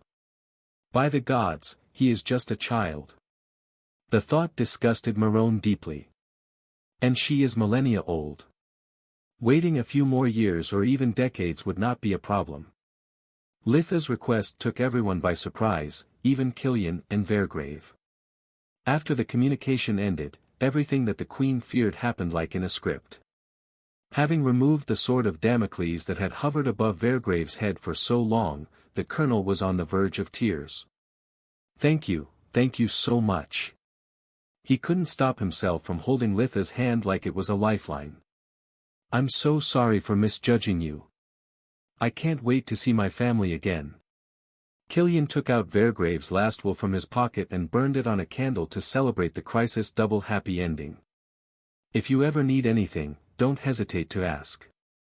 Lith and Vergrave linked their communication amulets. Surprisingly, Killian did the same. Sorry if I barge in, but I want you to know you have my gratitude too, Lith. Also, I have a family too. If something bad ever happens, you are the best healer I know, and I'd really love to have you on my speed dial. Having someone in the Queen's Corps and the Mage Association was an unexpected bonus, but Lith wasn't the type to look a gift horse in the mouth. Are you really going to join the military? Or was it just an excuse to pursue an angle? Solus was too used to Litha's web of deception to think he had helped Vergrave out of the goodness of his heart. I'm considering it, at least for a while. I will be able to travel freely only once I reach 16 years of age, and I am considered an adult. But even then, I would be nothing more than a nameless mage, at least outside the Marquis. I need some real training and a badge, if I want to have free access to the information I need. The Mage Association would ask me for favors and knowledge in exchange for what I want, and I don't want to waste time bartering for every single piece of information. According to what Killian told me, as a full-fledged mage, I'd have access to special corps, like the Rangers, that would allow me to move freely inside the kingdom and act solo. Sure, I'd have to complete missions and obey orders, but thanks to Vergrave, I can skip a few ranks and get the freedom of movement that I need. Instead of traveling as a nameless adventurer who has to comply with idiotic requests, it is much better to move with the crown watching my back, with a badge that both nobles and mages have to obey to. Also, I can gain more merits and be paid for it. Many birds with one stone. Killian and his unit personally escorted him outside the camp and opened a warp steps to Dirios, the capital of the Marquis. According to Professor Marth's prediction, it would take at least another week to wipe out the last remnants of the plague and return back to the academy. Lith could afford going back home for a couple days, at least to make sure everything was fine. He wanted to reassure his parents about his well-being. The few times they had talked, he could see how worried they were. Now that he was outside the small world, he could finally use the communication amulet and check how the others were doing. House of Uriel Dyrus, 2 days after Lith had left the academy. The lessons being suspended, most students had returned back home either because of nostalgia or forced by their parents. Even with the information blackout, the news of the problems in Candria had spread like wildfire after all the academies had been shut down. The 6 big academies were like small countries, following their own rules. Even in times of war, they were supposed to continue their activities. The only exception in the past had been when the country was invaded, hence all hands were needed on deck. The situation was so serious that many noble families had packed their things and left the kingdom with most of their wealth. As soon as the crown had noticed the rats abandoning the sinking ship, it exploited the opportunity to take out some trash. A decree had been issued, that whoever left the kingdom in times of need, would be considered a deserter, losing his noble title, the lands and having all their assets frozen and confiscated by the crown. Many of the old nobles' faction, discovered to have become homeless commoners while they were still traveling past the borders, to reach their distant relatives in the Gorgon Empire. Uriel was discussing with his father, Archmage Dyrus, the opportunity to expand their lands by reclaiming the title their neighbors had relinquished due to their escape, bringing into their Grand Duchy another of the 6 big academies. Their lands accommodated the Fire Griffin Academy already. With the Black Griffin they would have a major role in the Mage Association's business, achieving an authority on par with the Distar Marquis. Great minds think alike, my son. Velan said, puffing his chest with pride. Unlike his useless siblings that did nothing but drink, gamble and have sex all day, Uriel was being recognized by the White Griffin Academy thanks to his hard work. He was also demonstrating a very practical and scheming mind, exploiting every opportunity he had at hand. Maybe the Dyrus household wasn't doomed, after all. If even Uriel turned out to be like the rest of his children, Velan would have been forced to adopt. But it will not be easy. With a title of Grand Duke we already have too much land and money. By getting more, we could be considered a threat to the crown. But that's ridiculous. Uriel was outraged. The Dyrus household never had any political ambition, we have always served the kingdom, improving the lives of our subjects. Velan sighed. You are still too naive, my son. I know it, you know it. The king doesn't, though, and would be stupid of him not thinking of the consequences of letting a single individual get his hands on so much power. We need something big, and I think I have just what we need.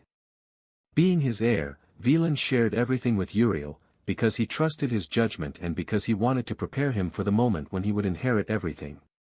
Since Luckard attacked you, I have started to suppress his assets. Remember, attacking someone's life is a crime, but bringing down a rival's business empire is perfectly legal. It also hits that pompous bastard where it hurts the most, his wallet. Velan took out several papers, filled with numbers, places, names and dates. I know he is behind all this Civil War bullshit, and I bet my magic that he is also behind Kandria's problems. He showed Uriel a stolen document bearing the Lookert's emblem, that reported several massive payments from the household to Corin Haytorn. Always follow the money, son. Now, this Haytorn is already one of the kingdom's top most wanted. Guess where one of his main labs was? Kandria. Uriel had a greedy light in his eyes, matching the one in his father's. Exactly. Ever since the Kandria incident started, this insignificant piece of paper has become my beacon. I'm digging all that I can from banks and credit institutions, investing a fortune bribing underpaid clerks to get things like this, and you know why?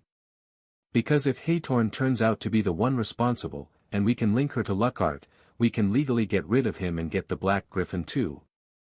House of Floria Ernaz, a week after Lith had left the academy. After Headmaster Linjos gave the announcement about all the academy's activities being suspended, the students were left with two alternatives. Remain in the castle and self-study, or return to their homes.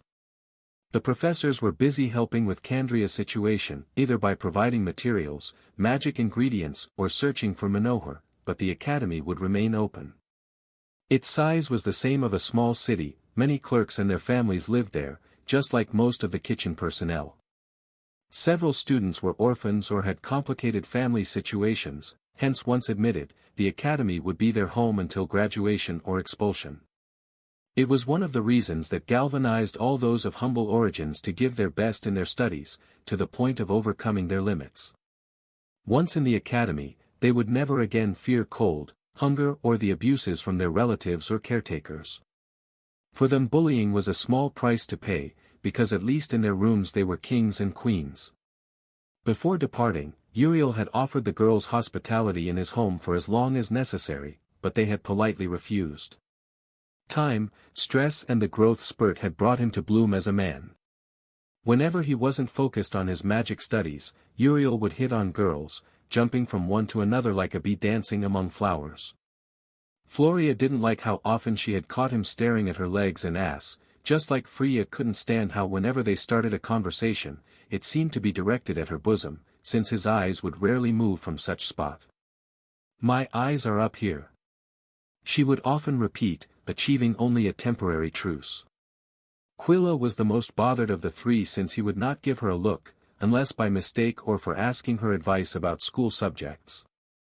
She had stopped liking Uriel in a romantic way months ago, but his behavior was aggravating nonetheless.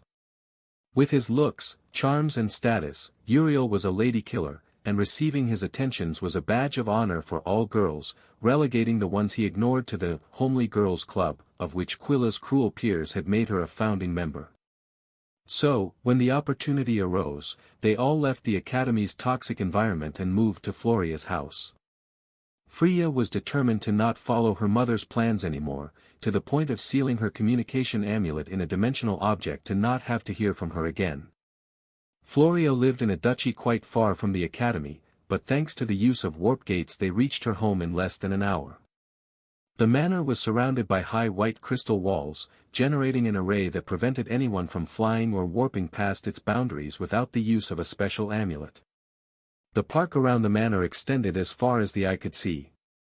The air smelled of freshly cut grass, flower beds adorned the cobblestone paths that went across the front gardens. Trees and bushes were all artistically trimmed to resemble mythical beasts, like unicorns and griffins.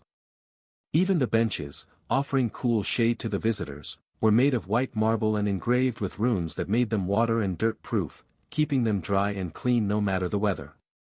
The manor itself was bigger than Quilla's whole village, cultivated fields included. It extended for at least 3,000 square meters, 3,588 square yards, divided into a main building, a left and a right wing forming a reversed U-shape. It wasn't anything special for Freya, her house was even bigger, but for Quilla it was akin to the royal palace she had dreamed about as a kid. It took her a couple of days to recover from the shock of being served night and day, and being called young miss. The academy was a Spartan environment. Despite even a single one of its stones being more expensive than the whole park, in the White Griffin everything was designed without pomp. Looks held no significance for the Academy's buildings, only practicality did. Hence, despite being full of magical wonders, it resembled more a military boot camp rather than a mystical place where dreams could come true. Quilla felt like a beggar suddenly admitted at the king's court. Aside for her uniform, she had no other dress. The problem was quickly solved, since both the noble girls had plenty of unused clothes that, just like the uniform, were capable of shrinking to fit the wearer. To make things worse, she had no notion of etiquette, so every meal was a nightmare. There were so many plates and silverware, which she had never seen before, that made picking the right one for each dish harder than opening a warped steps. When she was first offered a bowl of water and lemon juice, a noble's tradition for washing hands before a meal, she asked what kind of soup it was, making even the highly professional staff smirk for a split second at her blunder. After that, they only consumed their meals in Floria's quarters, to avoid Quilla's further embarrassment and to teach her the basics. Floria provided them amulets, allowing the girls to spend most of their days practicing dimensional magic. With nothing to worry about and the mansion's relaxed environment, Quilla managed to teach her friends how to open a warp gate in less than a week. The last thing they needed to pass Professor Rudd's class with flying colors was learning how to blink. During their stay, the girls were completely isolated from the outside world. Floria would often receive dispatches, often getting pale after reading them and always burning them afterwards. She refused to discuss their contents, no matter how her friends insisted. Between the rumors about a world-ending plague, the slithering civil war and now the decree that allowed the confiscation of everything from runaway nobles, unrest was growing in the kingdom. No one had predicted such a move from the crown, crippling the old nobles' faction in one fell swoop. Along with their mansions and estates, the royal police had acquired many incriminating evidences, that was triggering a domino effect. The noble faction was losing ground and influence fast, forcing their hand. They had to either speed up their plans or give up and submit, before it was too late to do either. Floria didn't want to alarm the others. In her mind, it was only a matter of time before they were conscripted and sent to the battlefront. There was no reason to spoil their last carefree days with such news. Their peace was broken the day that Floria's mother suddenly returned home. Their relationship wasn't good to begin with, so Floria had her friends dress up for the occasion, to not give a bad first impression to her demanding parent.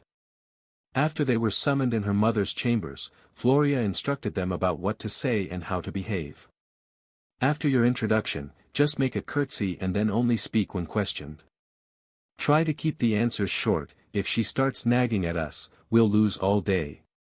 Lady Journey Ernest was a petite woman, barely 1.52 meters, 5 feet, high, with blonde hair and sapphire blue eyes. Despite being at home, she wore a beautiful light blue day dress worthy of the court, her hair was perfectly curled, framing her face like she was out of a painting. The first thought Freya and Quilla had after seeing them together, was that Floria may have been adopted.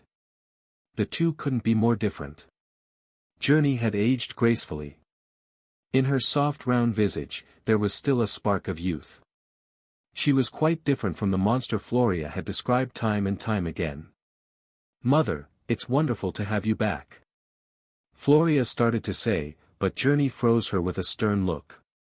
"Good gods, I swear on my children's life that wearing a skirt from time to time will not do any harm.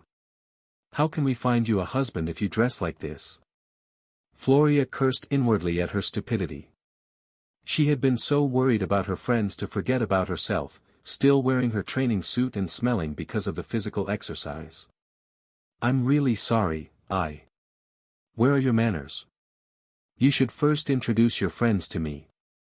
I'm so sorry, despite all my efforts, my daughter acts and behaves like she was raised by bears. I'm Duchess Ernest." She interrupted Floria again, giving her guest a curtsy. "Miss Quilla, Miss Solivar, it's a pleasure to make your acquaintance." The girls were so stunned by the exchange they could only return the curtsy and thank their host. "It's Lady Solivar, mother," Floria rebuked, happy to be able to return a hit. "Really? Didn't you hear?" A cruel smirk marred Journey's otherwise kind visage. "After several documents incriminating Duke Selimar, General Lizhark and Mage Fernath, your father and the royal constable went to interrogate them. Alas, they were found dead, but their assassin didn't have the time to erase all the evidences. The three of them were secretly in league with Duchess Solivar, who after being summoned for questioning, preferred to flee to the Blood Desert. The poor Duchess is now considered a traitor, and we hope to seize her lands for the Erna's household." There was no trace of pity in her voice, and Floria knew why. She was the royal constable. Countless people had fallen for her innocent and naive look, until the questioning began. Freya went pale, needing Quilla's help to not fall on her knees from the shock. "I'm so sorry, dear." Journey patted Freya's hands with an odd motherly tone. "I thought you already knew, otherwise I wouldn't have been so blunt." Floria didn't believe a word coming out of her mouth. "Not everything is lost, dear. The Erna's household is always looking for talents. Me and my husband would be more than happy to adopt you both." "What?" Floria blurted out, incapable of holding back anymore. "Are you crazy? How can you say something like that so abruptly?" Journey clicked her tongue in disapproval. "Because it's the perfect moment. Miss Quilla, despite her great talent, has no roots or backers. Our family is full of soldiers and no healers. I'd say it's a match made in heaven. She could carry on our name, even if not our blood, and will be much easier to marry compared to a certain tomboy." Her cold gaze made Floria swallow her reply. "As for Miss Solivar, having her in our family will make much easier for us to beat the competition for the Solivar's lands, while at the same time giving her a place to call home and avoid her mother's action ruining her future career. With a figure and talent like hers, finding suitors will be a snap. It's a win-win situation for everyone." Going back to Lucia from Dirios took Lith only half the usual time. Between his core's breakthrough and the constant practice of magic under Small World, Lith felt the mana flow with unprecedented clarity, enhancing all his spells. Crap. If only I had the time to practice dimensional magic, by now I would be able to blink. I bet everyone else is at least able to open warp steps. For once, his pessimism was right. On his way home, he was flying over the village when his heightened hearing perceived a familiar voice screaming. Tista was suffering once again from Garth's unwanted attentions. He was the son of the richest merchant of the village, which made him feel entitled to do whatever he wanted. He had courted her for over a year, obtaining only rejections and spite in return. Since Tista had always said no but never roasted his A*S, his father had convinced Garth that her no meant yes, and that it was time for a more manly approach. "Garth Rankin, let go of my arm immediately, or I swear that." "Or what? Without your gestures and gibberish, you are just a woman like any other. If even your mentor does not step in to stop me, who do you think will?" From her office, Nana was sighing, face-palming herself every time Garth spoke and Tista didn't kick him in the nuts or hit him with chore magic like she had instructed her countless times. "Why are you doing nothing?" said Alina, Tista's mother, holding an axe and barely resisting the temptation to split Garth's skull in half. "Because your daughter is too kind. This is a learning experience. Sometimes violence is necessary, words aren't going to stop all the idiots out there. She needs to learn to stand up for herself before it's too late. I mean, look. She saved half the passers-by's lives, helped the other half being born and no one is doing anything. Too much kindness will make her die young." Since Garth was dragging her away and Tista still refused to act, Nana decided to step in, before Alina turned into a murderer, the street into a mess, and then she would be forced to clean everything up. She was about to open the door and give the youngster the beating of a lifetime, when suddenly the sky went dark, the temperature dropped by several degrees, and a thunder roared in the distance. It was like the shadow of death was befalling Lucia. "I swear, I was willing to take care of him," Nana said in an apologetic tone to Alina. "But it seems that the shadow of death has returned home." The members of the Queen's Court tasked to protect Tista were pissed off beyond reason. Most of them had a family back home, with one or more kids around Tista's age. In their files, they had classified Garth Rankin as an insufferable pompous ass, but a harmless one. This time, by acting as a troll in heat, he had crossed the line.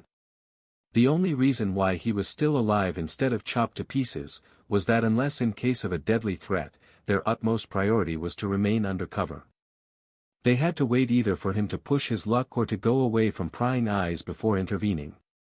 To make things worse, the passive attitude of the bystanders, that aside from whispering and commenting were doing nothing, made more than one officer ponder setting the village ablaze after the situation was resolved.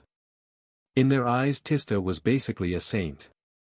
The only things she did were helping her family and providing magical care, sometimes even for free, behind Nana's back, to those who couldn't afford it or were going through a rough patch. Seeing such a person harassed by a pig-brained man amid public indifference was too much to bear. Gods, as soon that idiot goes back home, I'm going to rip his balls off, said a member of the unit in her communication earpiece. Get in line, Tomon, replied her captain. I called dibs on the left one since he grabbed her arm. And I on the right one, added a second voice. Fine.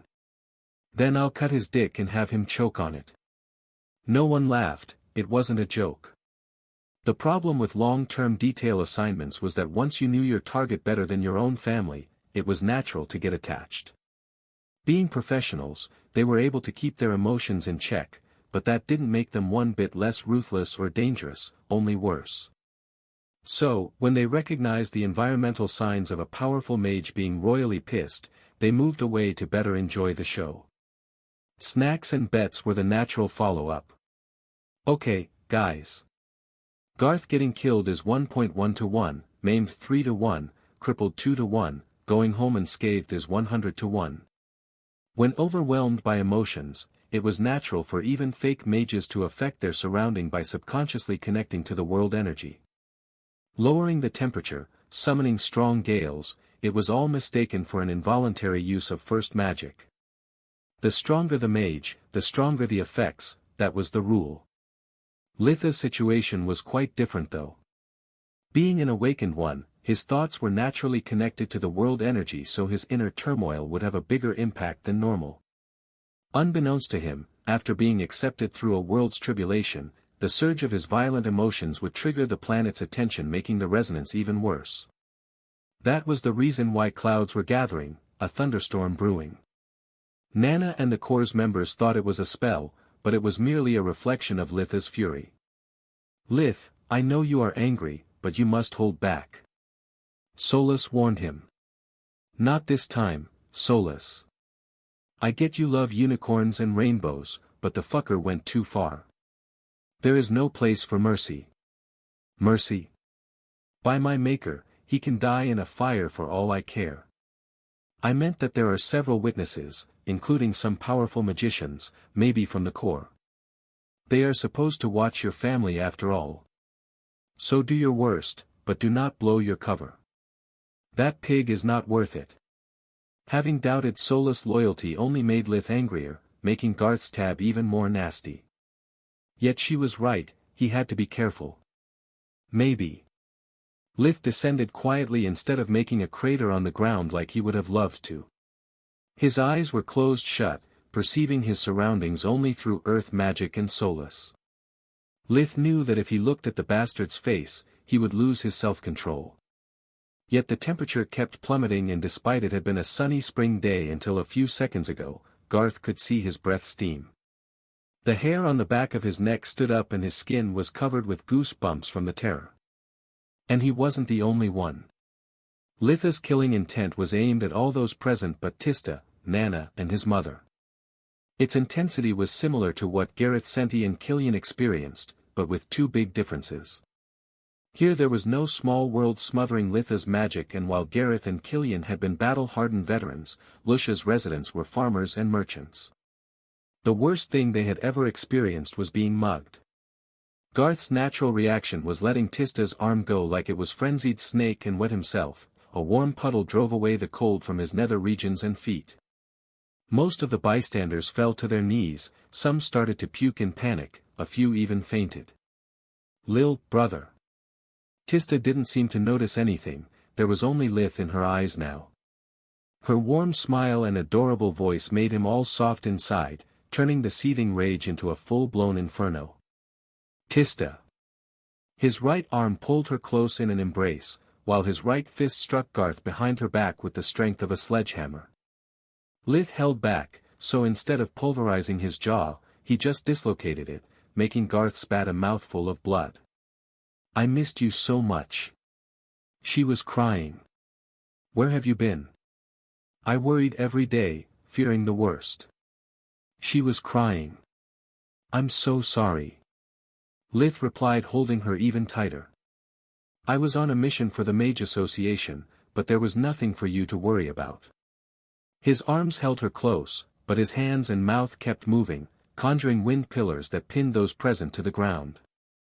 Lith mentioning the Mage Association turned fear into terror, but for Garth there was only horror.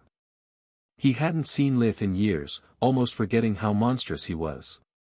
Garth was the only one not pinned, Lith was taunting him to run away. She was crying. Lith brought Tista back to Nana's house. I'll be back soon. Whatever happens, do not watch. Lith wiped her tears while caressing her face before closing the door and casting the hush spell all around the house. Then he opened his eyes, causing another bolt of lightning to come down, closer than the previous one. The flash drew everyone's attention away. When they looked back, Lith was straight in front of Garth, having crossed dozens of meters in less than a second. How did? Garth managed to ask despite the maddening terror. You blinked. Lith replied like it explained everything. After that, he grabbed Garth's right dominant arm, twisting it like it was just a twig. Is this the hand you used to touch her? A magic word and his fingers dancing in the air was enough to turn the limb into a block of ice.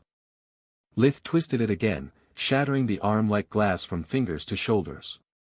Garth wanted to scream, the pain was crushing, but so was Litha's right hand around his throat. Is this the mouth with which you dared to speak her name?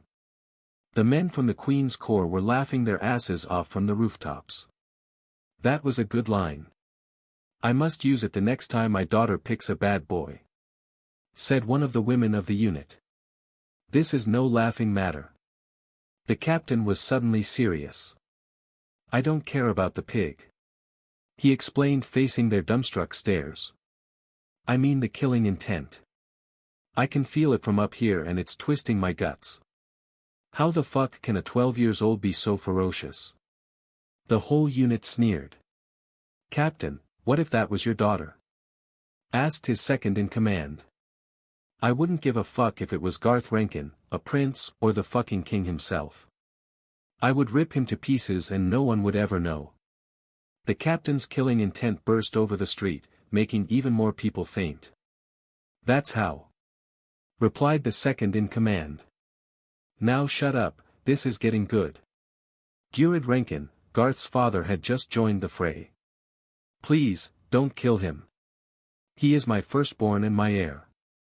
He will never bother you again. Gurid kneeled down, banging his head on the ground. That's a given. Lith sneered, while ice started to cover Garth's face, turning each breath into an agony. I beg you. It's all my fault. I told him that rebellious women like to be tamed. Take it out on me, not him. Litha's right kick crushed Gurid's ribcage, puncturing his lungs at the same time. Yet it was also infused with light magic, healing the injuries as soon as they formed. Lith didn't want for him to die so fast.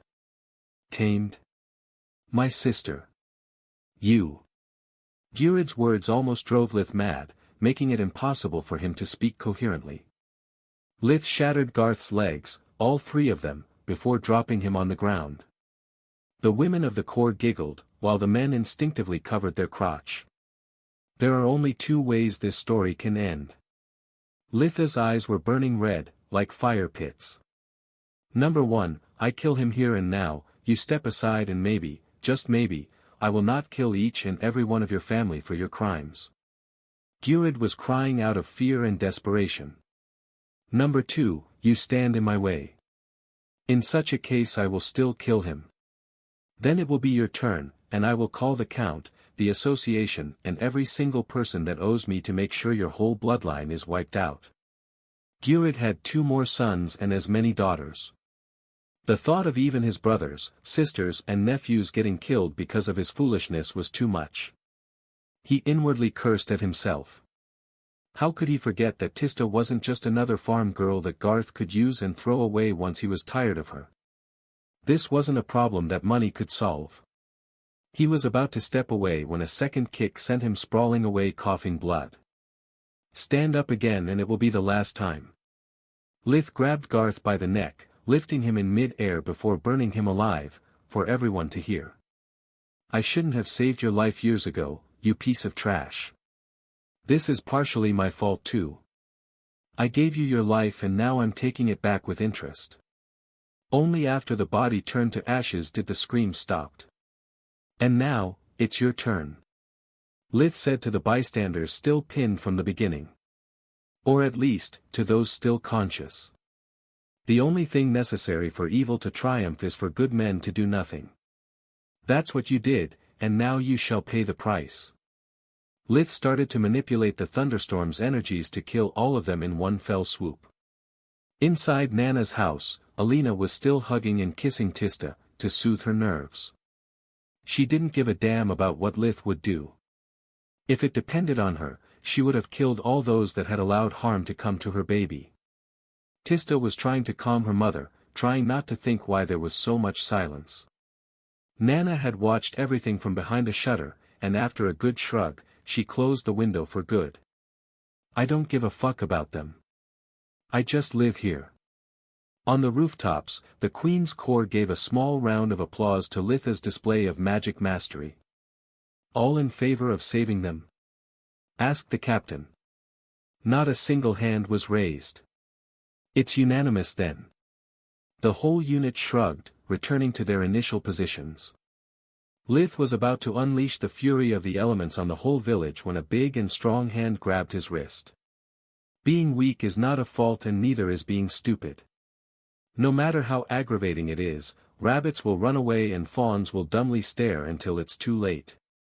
The voice was strong and wise, but more importantly, it was a familiar one. You already killed the one that attempted to harm your cub. You can kill his pack, if you want, but that's cruel and unnecessary, just like killing other innocent cubs. Brother Scourge, do not ruin our reunion by forcing me to pray for so many souls. The man in front of him was a barbarian, at least 2.1 meters, 7 foot, high, wearing a hunter set made of deer skin with boots bigger than a bucket.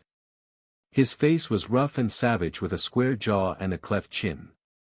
His long hair and his stubble were flaming red having never been groomed.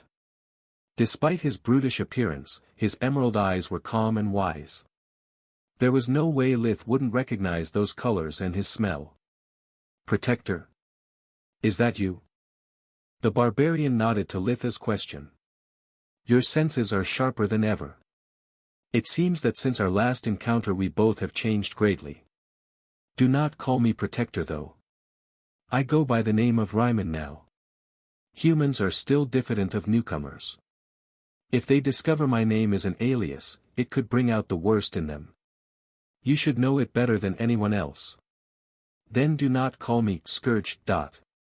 Lith replied, freeing his wrist from Ryman's grasp. My name is Lith. The piece of news left Ryman quite baffled.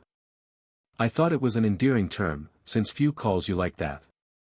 You have many names, like Scourge, Young Spirit, Little B** starred and others I will not repeat because they make me want to bite heads off.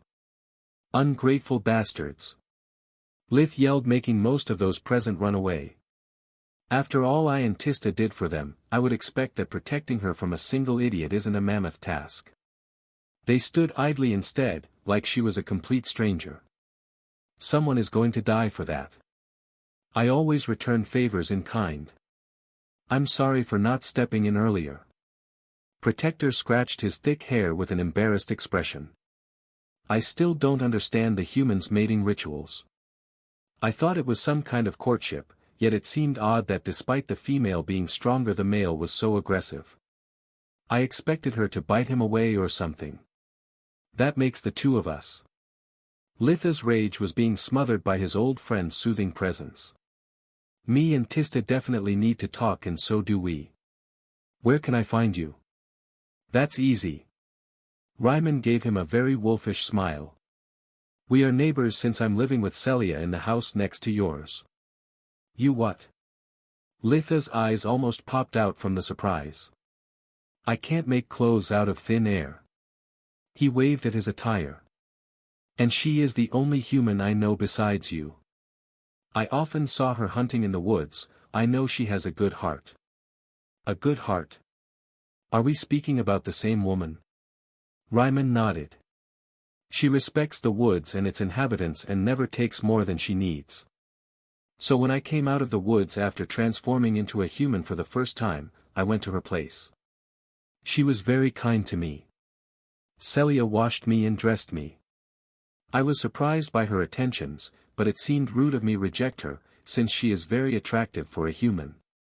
Your females are incredibly aggressive in mating and quite flexible. Celia is. Too much information, dude. Spare me the details, I beg of you. Litha's head was spinning. First the idiots threatening Tista, then the villagers' betrayal, and now his wolf friend was human and living with his old mentor. That was too much for a single day. She is practically an aunt to me. The image of you two having sex together will haunt me for days. There's nothing wrong with that. Don't your parents have sex too? They must be pretty vigorous to have many offspring. Litha's words didn't make sense to protect her. Yes, they do, but not in front of me, and absolutely they do not share any detail. It's a human thing. Lith decided to cut the conversation short. See you later. I want to know everything about your transformation. Ryman nodded and then went to buy the groceries Celia had requested. Lith went back to Nana's house, bowing to his old mentor before hugging her. Master, why you did not intervene? He asked with a tinge of pain in the voice. I'm sorry, young spirit. I hope to do some good. Nana caressed Litha's cheek gently. Is the idiot taken care of? Permanently. Litha's tone was stone cold. This is all on you, child. Nana was scolding Tista for the first time since she had started to work with her. You can't always depend on me or your brother. Being good and being stupid are two different things. A mage as powerful as you acting as a damsel in distress is an affront to all those poor girls that are actually helpless. If you had kicked his ass earlier, none of this would have happened. Far be it from me to put the blame on the victim, he was a lustful fool that would have died anyway, sooner or later, but you could have prevented things from escalating. Why do you think your mother has my firewood axe? Why do you think your brother was so furious? You need to learn to stand up for yourself and fight your battles, otherwise someone else will and blood will be spilled anyway. Tista blushed with shame, staring at the floor while fiddling with her hair. Seeing her mother and brother react like that had been a shock for her. Tista had never thought to be in real danger, she considered the whole village like her extended family. When she had realized how aggressive Garth was and no one, not even Nana, had intervened, Tista had panicked, completely forgetting about chore magic. Once back at home, the whole family, Rena included, first hugged Tista and after checking she was unscathed, they scolded her in turns until she started crying uncontrollably, forcing them to stop. Dad, something feels off. Our village was never full of saints and geniuses, but assaulting Tista in broad daylight is too much. Also, our community is quite tight-knitted, why no one did move a finger to help her? Lith asked. Raz sighed, hiding his face in his hands. It's actually my fault. Now that all you kids are independent, and with the money you and Tista give to the family, I had the time and the resources to develop the family business. Right now, our farm is Lucia's biggest. No offense, Dad, but that's not a big deal. How are the two things related? Because for a month now, rumors about an impending illness are becoming more and more frequent. At the start people considered them just a bad joke, but over time they started panicking. In times of crisis, only two things really matter: long-lasting food for survival and weapons to protect yourself and the food. The blacksmith, despite raising his prices, has sold out everything weeks ago. While he is waiting for new supplies, people bring him their tools to turn them into weapons. You can't rush food, though, nor make it appear out of thin air. Our barn is filled to the brim, but unlike some of our neighbors, I refuse to restrict supply and raise prices. That angered those that hoped to profit off the mass hysteria and Rankin in particular. He offered to buy supplies from me in bulk, to hide them away while waiting for their value to hit the roof and make a fortune. My answer was always no. First, because I'm not so foolish to make money in the short term just to starve later. Second, because I didn't want so many people, good people, that I know and have respect from years to become poor because I exploited their fears. If the rumors turn out to be just rumors, half the village would have spent all their saving for nothing. Lith whistled with admiration for his father's adamant morals, wondering if he would be capable of doing the same. So, you are the reason why farmers and merchants cannot speculate on the food's price. Raz nodded. Exactly. Because of that, some of our neighbors resent me. They hope to get rich by selling their provisions at inflated prices. As for Rankin, when he understood I wouldn't budge, he sent his son to do the dirty work. Rena is untouchable, being the blacksmith's daughter-in-law. Durid probably thought that you being away and with Tista's meek attitude, he could force his way into the family and change my mind. Dad, you are a true hero. I'm proud of you. Lith put his hand on Raz's shoulder. The kingdom should award more people like you. And less like me. He inwardly added. With your actions, you have saved countless lives from low-life vultures. Those who resent you were never your friends in the first place, they were just snakes in the grass. As for the others, they'll be grateful once they find out it was all a lie. There is no such thing as an illness threatening the kingdom. Not anymore. Solus giggled. Really? Are you sure? Litha's words lifted a huge emotional burden from Raz's conscience. Of course I am. Until this morning I was working as an assistant for Professor Marth at the White Griffin. He lied through his teeth so easily that it made him feel guilty. Lith hated playing with their feelings, but it was the only way he had to keep them safe. He had been tasked to verify these rumors and he personally told me there is nothing to worry about. I can't wait to share the good news with the others. Sorry to burst your bubble, but no one will believe you. I am just a student and you are already considered a party pooper, do not make things worse. Wait for the official announcement to be made before gloating. Lith and his family spent the time until after lunch to make up for the lost time, forcing him to lie about everything that had happened to Lith in the last 2 weeks. After the meal, he went to find Protector telling him the background behind Tista's harassment. So it wasn't courting. The male's father risked his own pup's life for pieces of metal. Even in his human form, Ryman managed to snarl. Humans sure have a talent for disappointment. Never mind that, tell me how did you manage to change so much in less than 3 months? Yep, from Re to humanoid and from a bright cyan mana core to a deep blue one is a huge step. Solus pointed out. Soon after you left, a Scorpicore came to the Tron Woods. She was looking for a scourge and she had learned that it was the title of the king in the west. She. That thing, it's a female. Lith was flabbergasted. That's very rude of you. Ryman snorted. Why it? We are not things, we are living, intelligent beings, just like you, young pup. She is stronger and older than us both and most importantly, wiser.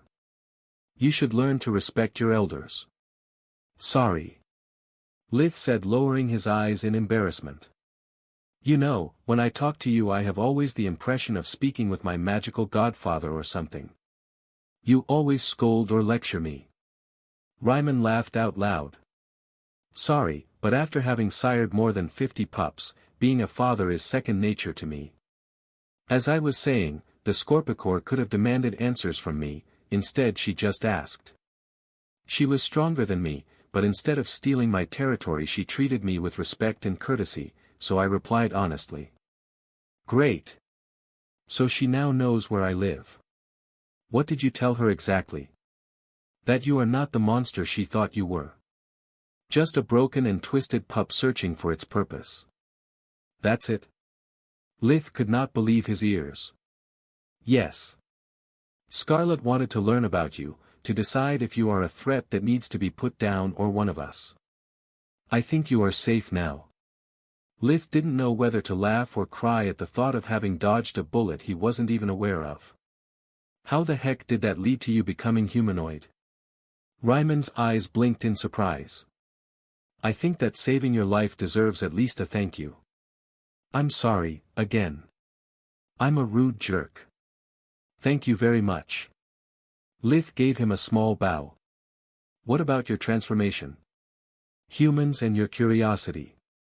Ryman snorted, then proceeded to tell him the whole story.